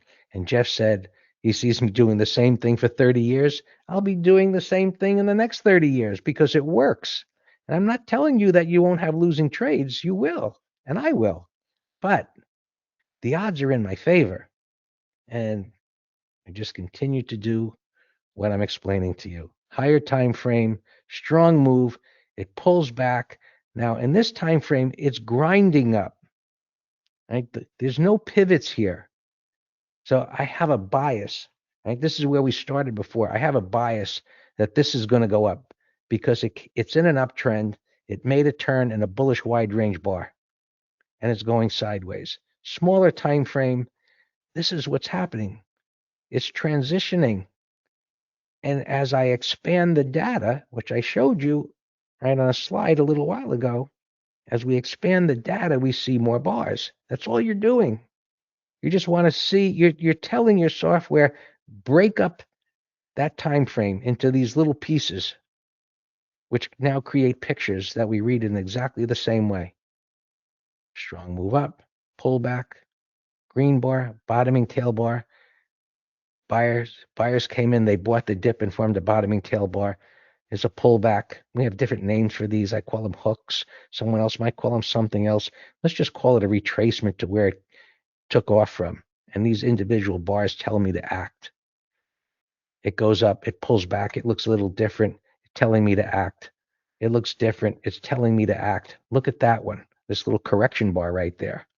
That's what I call a correction bar. It dips down and it comes right back up again within the context of a trend. Years ago, and it still works today, this is in Metastock, and this is amazing and amazing work that the programmers did at Metastock to take what is between my ears and put it on a chart. And so what you could do is put these different things that we're looking for, reversals, pullback patterns, and it will mark them. So I put a couple on here. And of course, I picked Johnson & Johnson, and I wrote a chart of the week about this. If you go to my site and just look under Getting Started there, you can see chart of the week, and you could read a few of them. And I showed this chart, and I explained why I think this is actually going to pull back this week. Now, I need confirmation of that thought, which hasn't happened yet.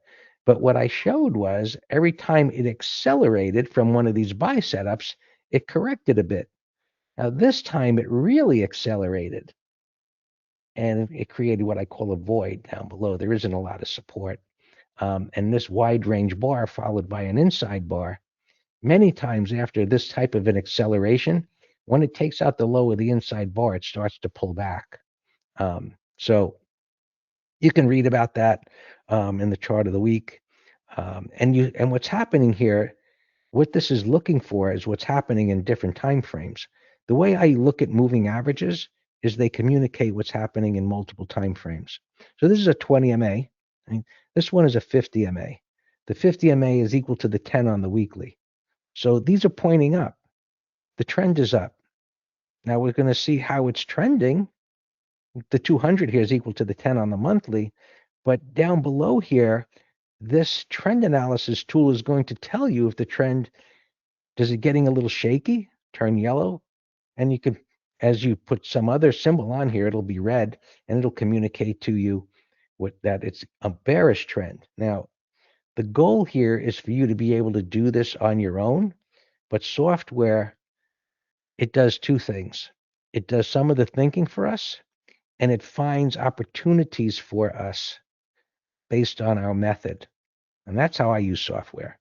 Find me what I'm looking for, because I can't, it's going to take me, whatever amount of time to go through several thousand stocks where software can do it in a few minutes. That's amazing. And then my analysis, my thought process, confirm it with what's happening on the trend. That's my partner, Dan. Every other Wednesday, we do what we call MT Live. I'm going to be doing one tomorrow. You can register for that if you choose to. I'll be speaking tomorrow. Wednesday. At 12 o'clock, an overview of the broader markets and sectors. So we'll be talking about that and MT Live. And every morning, if you go to YouTube, see Master Trader, you can see Dan and I will be doing a pre-market review, talk about internals, credit spreads, what the futures markets are doing, talk about open trades that we have, what we're looking for the day. So there's no charge. You can sign up for that. 9 o'clock tomorrow morning, 12 o'clock on Wednesday, every day at 9 o'clock in the morning. We're there. This is just a review of what I've been talking about, using higher time frames, looking for the lower highs, lower lows, support, resistance, trend quality, anticipating turns. There's a lower time frame. There's my bias. It's going to go up. And then on the lower time frame, I'm just looking for the setups that we've been talking about. Right? Check out Master Trader. Right? mastertrader.com/ymastertrader. You can scan that code. It'll actually take you right to the page. And I wrote up an overview there because I came from exactly where you are today. Maybe you're way ahead of where I was when I started out, but I know the path that you're on. That I know 100%. And so I wrote a little bit about that. Go check it out. Right? You can go and just check out the site, charts of the week that are there. You could read my blog under the getting started there. There's a lot of great articles there, so you can check that out as well. And what I'm offering today is these courses. Now, I start you out with a course, a kickstart and the top-down approach, to learn about my approach, learn about how the markets are put together. These courses put together are over 24 hours of education. Swing trader, gap trader, position and money management. And I try and force that down everybody's throat, so to speak, because it's so important to know the position and money management aspect. It's not as sexy as candlesticks. There's math involved, but I show you how you can average down, how to add and reduce, how to get into positions with the right share sizing, and then add to those positions. Adding is what will increase your profits exponentially. But you got to know how to read the charts first, right? Coaching. If you purchase this, I did a coaching session last week. I'll send you the recording of the coaching session as well. I have scans. I mean, you can get the Master Trader scans. They're amazing, but I have some others as well. But it's an amazing price. You can put in that URL. It'll take you to the checkout. And thank you for having this evening with us. And if you have questions, email me, greg@mastertrader.com. And with that, unless there's questions, I am ready to call it an evening. Hey, Andre, you're here. I'm glad to see you made it. Andre's in the green room with us every day, trading.